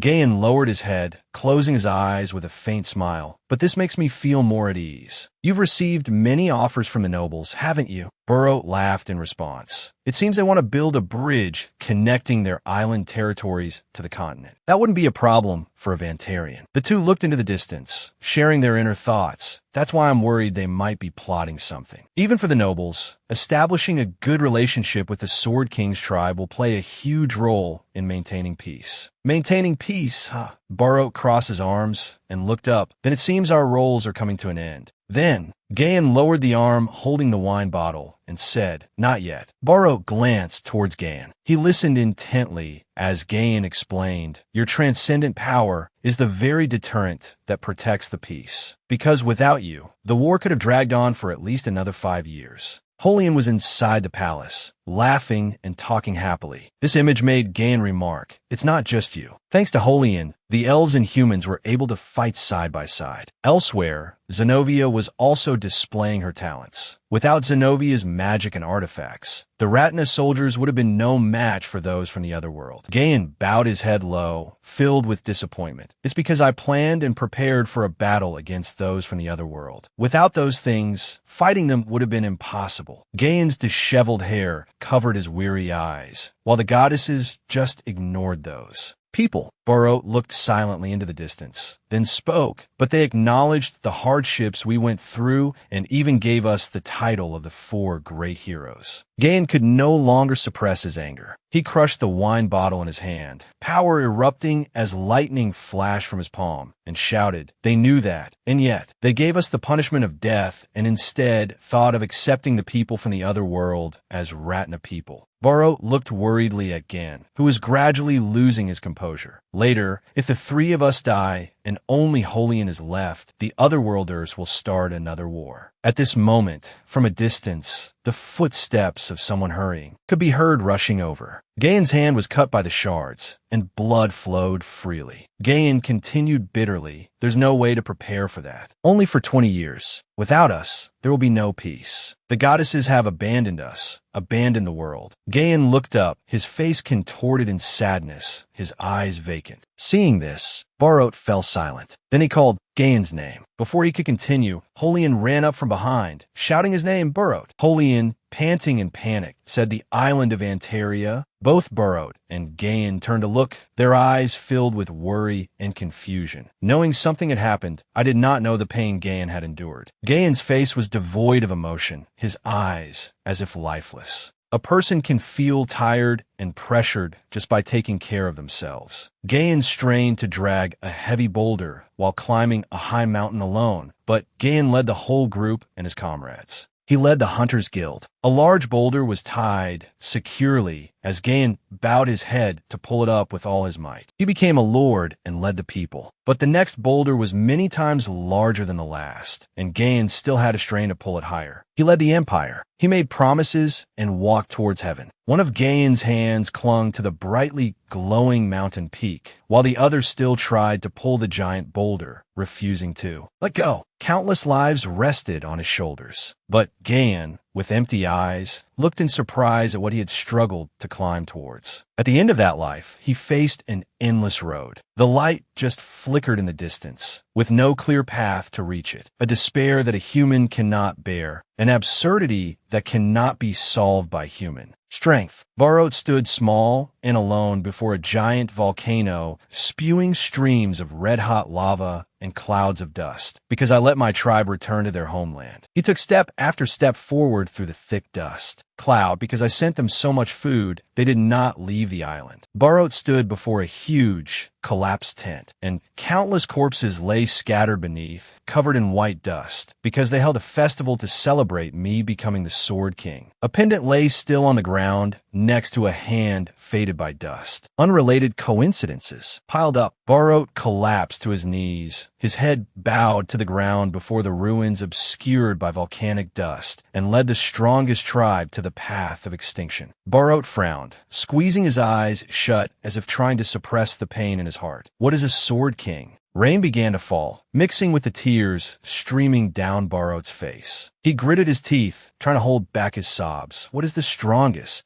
Barot screamed. He shouted loudly in the rain, amidst the most desperate scene of his tribe. A bitter and painful scream echoed as the sky continued to pour down rain. A light flashed. The sky was torn apart, and two great streams of power intertwined, shooting upwards. The explosion was so large it emitted a blinding light, unleashing a force that blew everything away. Barot was pushed back, planting his spear into the ground to support his body. He frowned and spat out a mouthful of blood, wondering, is this my limit? Suddenly, something below made him open his eyes wide and look down. He was being held tightly by countless hands. They pleaded desperately, Barot, save us, goddess. A pitch-black bolt of lightning struck down, and the ground exploded upwards. Gayan stood in a ready stance and roared. The reward for saving the world is despair. That is the current wish of the world. He shouted and thrust his fist forward. To stand by and watch a disaster happen means the goddesses are incompetent. Gayan unleashed his attack on Barot, pitch-black blades tearing through the air towards him. Barot knelt, trying to block the blades rushing at him with his spear, while Gayan, still furious, cursed relentlessly. But you still, even while regretting it. What? A blade struck Barot's head, and he fell backward. The horn on his head shattered into many pieces. He asked back why. Because I understand. Gayan stopped, panting, his eyes still black and lifeless, and a part of his face had also cracked. He heard Barot continue. That pain. Barot's hand tightened on his spear. Because I regret it. That night, he looked up. One of his injured eyes was bleeding and could not open properly, and his body was marked with various deep cuts that I didn't tell you. Gayan frowned, lowered his head, and bit his lip tightly. Then he gritted his teeth and turned his head to one side. Then he immediately raised his hand to unleash another attack. Barot also held his spear firmly and charged towards Gayan, a red light enveloping his spear. Under the sun, the two clashed with two terrifying streams of power. If people spread rumors that Vantarian warriors don't wear clothes, it's your fault. People from the continent love to spread rumors, so that could really happen. For a moment, an image of the two of them in the past, clashing in a contest of skill, reappeared. You didn't listen to the team leader from the very beginning, did you? Who's the team leader? If you act like my master, I'll kill you. The young, passionate Barot and Gayan confronted each other. Then let's do this. The sky changed color, and nothing could be seen around them as the two immense powers collided. The winner can do as they please. The two teenagers walked cheerfully side by side, and the other immediately agreed. Sounds good. Sharp sword strikes slashed back and forth continuously. Minryu had cut the angels into many different pieces. He flew forward, and behind him, the body parts of the angels fell like leaves. Minryu turned towards Leon and roared, "It's not going to end like this. Leon, give me a hand." An angel with its mouth wide open was attacking towards Minryu. Leon, on his side, was also frowning, raising his hands to control his power, and could only remind Minryu, take care of yourself. I'm in a tough spot here too. Behind Minryu, he had just cut another angel in half. This is much more tiring than when I was sealed. Is the world's recovery rate slower because the goddess can't fulfill her duties? Leon used his hands to create a cube of water, trapping the angel flying towards him inside. Suddenly, the angel in the cube was sucked into a glowing hole, and then many other angels suffered the same fate, being sucked into a small slit of light and disappearing. Minryu flew towards the roof where Leon was standing. He looked up at the vanished angels and said with a smile, "What kind of move was that? See, you could have finished them off in one blow." Lan, also bewildered, denied it. No. He looked up confused. I didn't do that. A giant cross-shaped light tore the sky apart, glowing so brightly that both Minryu and Leon had to raise their hands to shield their eyes. Minryu raised his hand, his eyes narrowed. He squinted and wondered. Borot, the sunset sky was quiet and vast. Under the harsh sun, standing in the middle of a desolate, lifeless land, both Gayan and Borot had thrust their weapons through each other's bodies. Shards of power shattered and flew around. The two of them, Gayan, his face cracked and broken beyond recognition, said to Borot, "This is the worst-case scenario." Borot, his body drenched in blood, also grunted in agreement. Until the very end, we couldn't decide who was the strongest. Gayan lowered his head, his sword still piercing Borot's chest. "You madman, you're still thinking about that while you're about to die?" With those words, Gayan let go of his sword and collapsed, kneeling on the ground, admitting to Borot, "You won." Borot also knelt down opposite Gayan, using his spear to support his weight. Gayan continued, "Because you fought with your own strength." Under the bright sun, Borot lowered his spear, bowing his head. "There's no such thing as a fair fight in this world. The method doesn't matter." Gayan bowed his head, the broken fragments on his face flying away, unable to hide his exhaustion. "Gur, Borot, when your tribe was facing extinction, how did you not feel despair?" Borot chuckled lightly, blood trickling from the corner of his mouth. "I was no different." He recalled the moment he knelt and collapsed before the despair of his tribe, continuing, "Just like you, I knelt before despair. The only difference was, at that moment, from under a large tarp, a child's hands reached out. There was still a glimmer of light in the darkness." Borot was extremely surprised to see the survivors of his tribe. "Even though my tribe is extinct, its history will live on as long as someone continues it." Borot looked up at the sky, turning red. "But nothing ever truly disappears. Perhaps it was because I realized that truth that I obtained. Divine power." Gayan clenched his fist as he listened to what Borot said. "You just believed it wasn't a problem, while you also believed the problem was no longer there." Borot looked at Gayan thoughtfully and affirmed, "You know it well too, don't you? That darkness is just a shadow, but light is what exists." The sun gradually set as the two talked to each other. Gayan bowed his head, his disheveled hair covering most of his face. Looking up, Gayan's face was no longer intact as he continued, "Ah, am I allowed to accept that?" A not-so-unfamiliar voice rang out. Gayan looked up in surprise, his blood-stained face turning towards Borot. A hand pierced through Borot's chest, causing him to spit out a mouthful of blood, accompanied by a reminder, "Think of those who died for you. If you give up now, their sacrifices will become meaningless. This world cannot be without you." Zenobia appeared from behind, attacking Borot. She smiled triumphantly. Borot could only glance back slightly and whisper, "Zenobia." Zenobia pulled her hand out. A spray of blood erupted, and Borot fell. She said coldly, "Gayan isn't the only one who received divine power." Borot lay in a pool of blood. Zenobia placed a hand on Gayan's shoulder. "Look, Gayan, you ended up getting unnecessarily injured. Let me use my divine power to give you first aid." Thanks to Zenobia's divine power, Gayan's wounds gradually healed, and his face slowly returned to normal. Suddenly, Gayan grabbed Zenobia's arm tightly. Gayan turned his head and glared at Zenobia, gritting his teeth. "Zenobia, I believe I told you not to interfere in my business with Borot." Zenobia also narrowed her eyes and frowned back. She helped the pained Gayan to his feet. Gayan grunted. Zenobia sighed.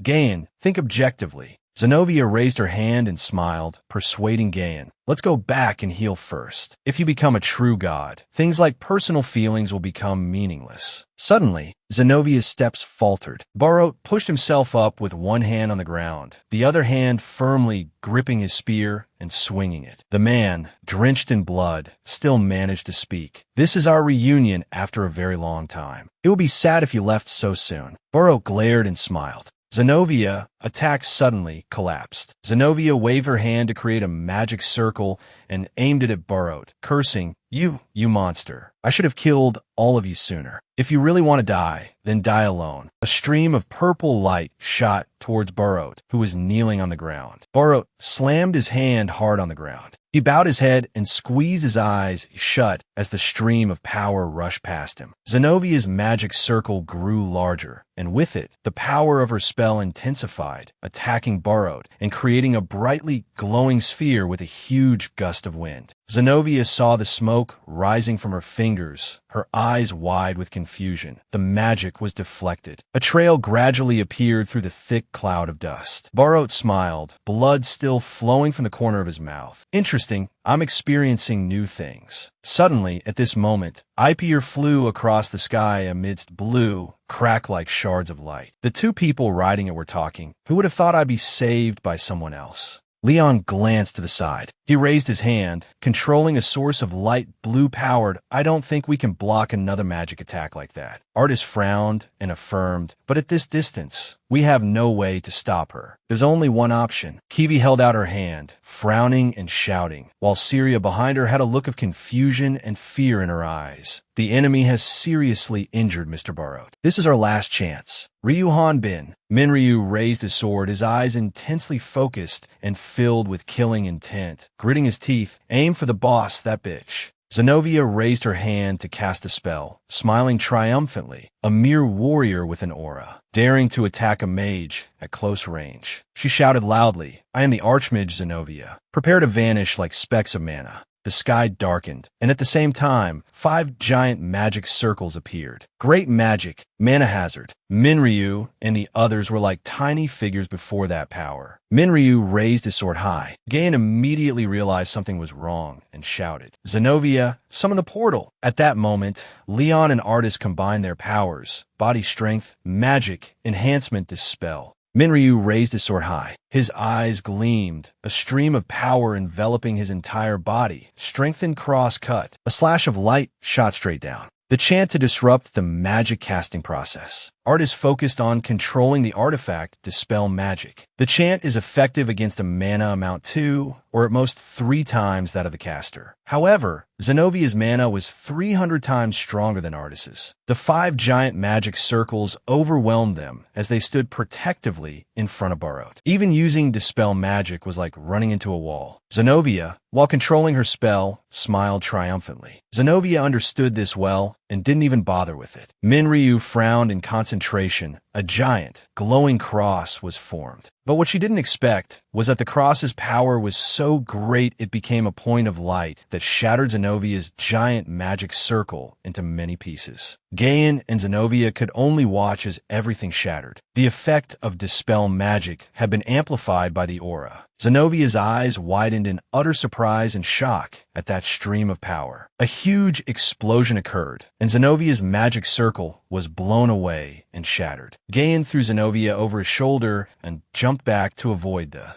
attack. Zenobia was devastated, her eyes wide with disbelief. My magic was dispelled by a mere common spell. Zenobia had used most of her mana on the spatial teleportation spell and now lacked the ability to defend against physical attacks. Gaian knew this, frowned, and calmly instructed, let's retreat, Zenobia. Activate this spatial teleportation. Now, Minryu had no intention of letting them go. In an instant, he was right behind them, raising his sword to strike. Gaian glanced back, reacting instantly. Already, Gaian thought with some surprise, but he quickly gritted his teeth and focused, summoning his power. His hand emitted small blue sparks of lightning, and space was torn open. Gaian threw Zenobia behind him and blocked Minryu's sword strike with his hand. The collision between the two created a spark that shot out lightning bolts. Gaian blocked with his sword, focusing and saying, Ugh, is this what people from another world are like? Rushing at their opponents when they are at their weakest. Minryu, furious, clenched his jaw and questioned, Back, the ones who just fought 2-on-1 are saying this? If you got the guts, fight me. Zenovia's legs were severed. She lay on the sand, utterly enraged, thinking, How dare you? How dare you? How dare you make me fall to the ground? Zenobia raised her hand to attack again. She created a magic circle aimed at Gaian and Minryu, who were fighting, cursing, you trash. Suddenly, a bullet flew straight towards Zenovia's head, piercing through the magic circle and causing it to explode, creating a small blast. Zenobia frowned at the bullet that had just been blocked by her magic, which was revealed after the dust settled. She wondered what From a distance, Artist was kneeling on one leg to steady his rifle, the barrel emitting a thin wisp of smoke through the dust. He frowned, concentrating his aim, thinking to himself, I can't believe that even with so little mana left, her defensive ability is still so strong. But this is still enough to disrupt her magic. Artist fired another shot, the tip of the gun flashing. Gayan cut the bullet in half with his sword and called out to Zenobia. He shouted loudly, We've achieved our goal. No need to linger here. Don't waste any more time. Zenobia's teeth clenched tightly.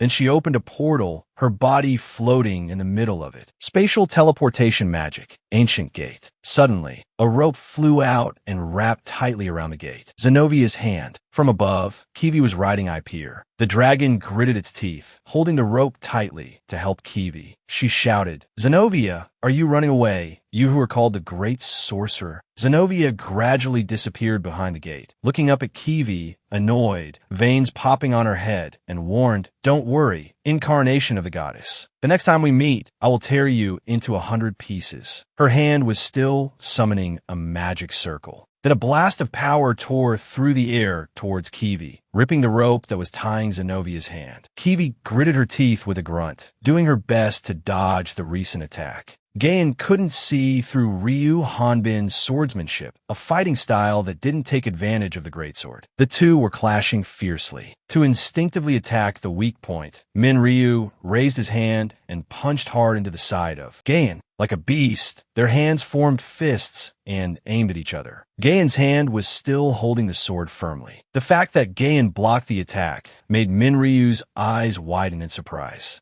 As if just like a beast, attacking by instinct, avoiding fatal blows by instinct, Ryu was stunned as he saw Gayan's aura surround him, making all his movements predictable and creating an opportunity for Gayan. Gayan jumped back, retreating towards the gate while Ryu had yet to react. Launching a feint to retreat, Gayan's body moved back into the gate, looking at Ryu and thinking, if I return after fully recovering my divine power, I can easily handle an obstacle of this size. What did you see in this guy, Burrow? Ryu's hand gripped Gayan's forearm tightly. Gayan's sword was still pierced through his abdomen. Ryu said, It's not over yet. Gayan's eyes widened in shock, as if seeing an illusion. The person before him suddenly transformed into Burrowed, raising his sword hide. I told you we should find out who the winner is. Ryu, filled with killing intent, shouted loudly, Let's fight to the death, you bastard. Then, with a single stroke, Ryu's sword swung down, severing Gayan's arm. Gayan gritted his teeth in pain with a grunt, thinking to himself, this guy. Looking at Ryu's blazing eyes as he gritted his teeth and slashed down, he thought with awe, dangerous.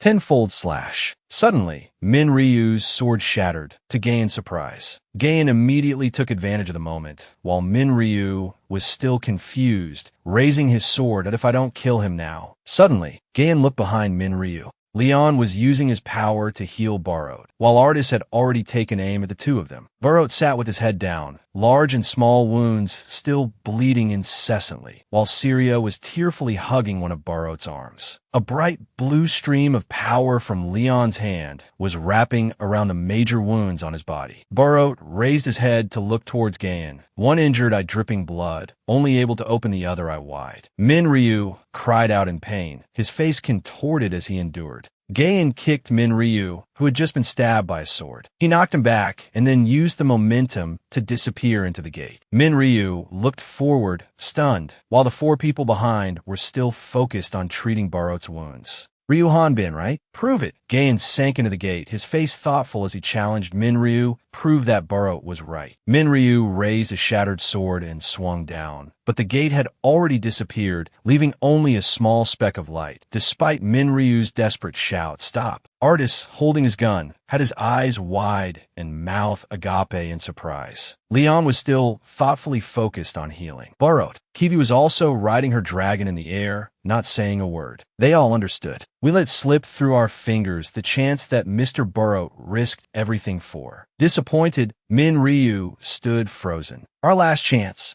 Ryu stood and roared in frustration. It's really over. The outer layer of his iron arm shattered, and the sword crumbled further. At this moment, a spear flew in an arc towards Ryu. The spear plunged straight into the ground, just a short distance from Ryu. Away. Minryu turned his head to look at Barot's spear. Barot strained to stand up, his arm raised from the effort of throwing the spear to Minryu, and advised, "If I were your enemy, I would have killed you 60 times already, kid." Leon hung his head in exhaustion, while Syria was still whimpering. "Why do you look so worried? It's not over yet." After hearing that, Minryu was somewhat surprised, his mouth and eyes wide open. "Barot." Syria fearfully pulled his arm. "Barot, lie still. You need to be treated immediately." Leon's healing spell suddenly disappeared. Syria panicked and shouted, "Why did you stop? His wounds are still there." Leon bowed his head, feeling helpless that it's too late, Mr. Barot. His words left everyone stunned. There's no point in healing anymore. Both Kiwi and Ipir were stunned, Leon's every word piercing their minds. He's only alive now because he's using the last of his aura to stop the bleeding, but there isn't much aura left. Watching the blood flow endlessly from the Sword King's body, my remaining time is not long. Syria seemed to be hypnotizing herself, saying, "Lies, it's a lie." Then he looked at Minryu again, but there is another problem. It's Gain and Zenobia, the power they use. Barot continued, "It's similar to the Guideline system of the Otherworlders." Minryu seemed to realize something. The blessing of Ombrows. Ipir's whole body trembled. "Don't tell me. Once Barot dies, they'll get experience points?" Artis's expression wasn't good either that's possible. If so, Gain and Zenovia's levels will increase. Up. Barot used his aura to create a sword. He took everything we had today just to make them retreat. If they level up, no one will be able to stop them. Although his body was covered in wounds, the Sword King still stood tall. But that won't happen if the finishing blow on me is delivered by someone else. Minryu stood frozen. Syria refused to believe it was true. "What are you saying? It's not what I think it is, right?" The Sword King looked straight at him. The third instance where a Valtran warrior is permitted to strike down another is... Minryu didn't expect him to be so determined. A battle between true warriors. There's no time left. He still couldn't accept Barot's words. Kiwi spread her arms to block the space between them. "That I can't accept this method." In contrast to her fierce opposition, he seemed much calmer. "Miss Kiwi, I believe you know this is the only way. To save Latna." Kiwi clenched her collar. "Even so, you don't understand. Her body is small, but she has unimaginable strength. How much Minryu has blamed himself, the pain he has had to endure. And now you're telling him to take your life." Kiwi focused her aura into her spear, that I'll be the one to do it in his place. But Minryu just smiled and stepped in front of her. "Thank you, Kiwi, but Barot knows as well." Minryu gripped his weapon. Garhan, Zenovia, and the Otherworlders can all become obsessed with killing. His eyes showed his determination. "Even so, he still told me to do this, because a true warrior knows what he fights for when he holds his sword." Barot smiled. "Thank you." Leon hurriedly restrained the overly agitated Syria. "Don't. Let me go. Let go." She looked at the warrior's back, which remained straight despite the passing years. "Syria, you always loved to hear my stories when you were little, all the stories about myself and the history of Valterra." She bit down hard on Leon's shoulder, tears streaming endlessly. "You are the last proof of the Valtran tribe. You still haven't heard the whole story." Syria choked out, "I don't remember anything either, so please tell me everything again." Her image was exactly like when she was a small child, crying just like this. "Tell me how the Sword King became the strongest under the heavens." Barot's gaze softened. "Now I understand." He recalled a memory from long ago, when Syria was just a tiny girl, always running after him. Why is death so frightening? That is also the reason. Barot looked at her and smiled. The immortal Sword King. He ran forward madly, ignoring Syria's desperate screams. Barot. Minryu also brought his sword forward. Everyone shared the same thought. The Sword King will not disappear. Kiwi closed her eyes. The sunset light now felt strangely cold. Now the Sword King's aura had completely vanished. There was no longer any light in his eyes. Barot's voice was very weak. "You survived that terrible darkness, didn't you?" He remembered the moment when he was just a newborn. "Yes, that's right, you are." Barot lightly touched Minryu's shoulder. "The strongest one left, it's up to you." He caught Barot as he collapsed. Sword King. In this moment, everyone burst into tears. Syria was perhaps the saddest of all. Artist patted Ipir's head to comfort it. Minryu dazedly felt each drop of blood run down his arm. Kiwi touched his back, her tears falling ceaselessly. "I'm sorry." Her voice was choked with sobs that I'm truly sorry. Minryu tilted his head back to look at the sky, unable to hold back his own tears. Achievement, Slayer of the Sword King Burrowed. Sword King Burrowed has been killed. 641,450,130 experience has been acquired. The brilliant yellow system message appeared in the dark frame. The required experience has been met. You have leveled up. 20 minutes in some poor village. Everyone's faces were filled with confusion. That was the time it took for the light to disappear into the chaotic darkness that enveloped the entire world. Around them, many people had fallen to the ground, unable to rise again. At the same time, a white monster angel was born in the pre-world. Because of it, 4% of the population of the Latina continent died or went missing. Zenobia also had to wipe away her tears. The death of the Sword King was known by everyone. Everywhere, live images of Zenobia crying for the Sword King were broadcast. People also buzzed with discussion about this news, and the fear of the approaching apocalypse spread throughout the world. The man next to Zenobia listened to the news in silence, his right arm a long, blood-soaked tentacle. Now there's no turning back. His face hardened as he thought that it can't be stopped. Holian collapsed by the edge of the bed.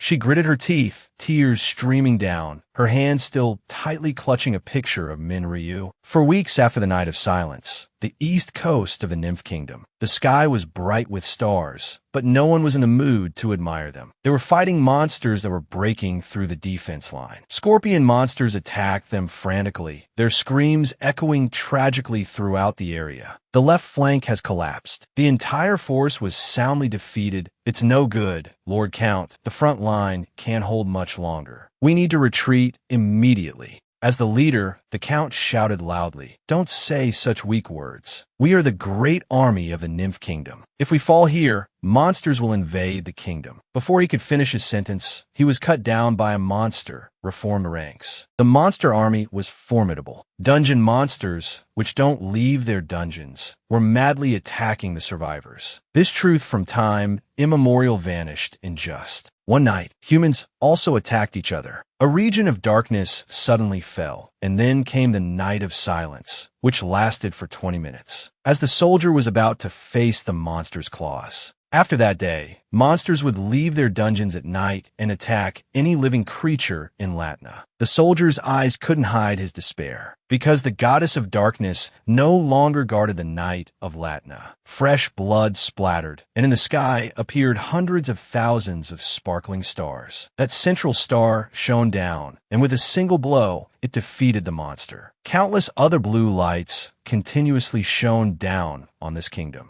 Everyone was surprised as the monsters were destroyed upon contact with this strange light. Everyone rejoiced when they saw Holian shooting down arrows of hope. That blessing enveloped all the survivors, causing their wounds to heal. She was the center of the vast sky, and everyone cheered her name, Holian, but they paid no mind to the person lying in a pool of blood behind them. That person was gone forever, their eyes unclosed. Looking at the scene before her, Holian felt incredibly sad. This tragedy cannot be allowed to continue. In a lavish kingdom, Holian's narration continued to echo. This will only lead to more soldiers' deaths. We lack capable hunters to go into the dungeons. She still hasn't been able to identify all the newly formed dungeons. All of this stems from the Night of Silence, and it is urgent to investigate the Otherworlder related to that person. She looked at the king, who was embracing beautiful women on his left and right, and pleaded, "I beg you to allow the investigation of the Otherworld Minryu, Your Majesty." He frowned. "Nonsense. Haven't we already sent forces to deal with that Otherworlder?" The 18th king of the Nymph Kingdom looked at her.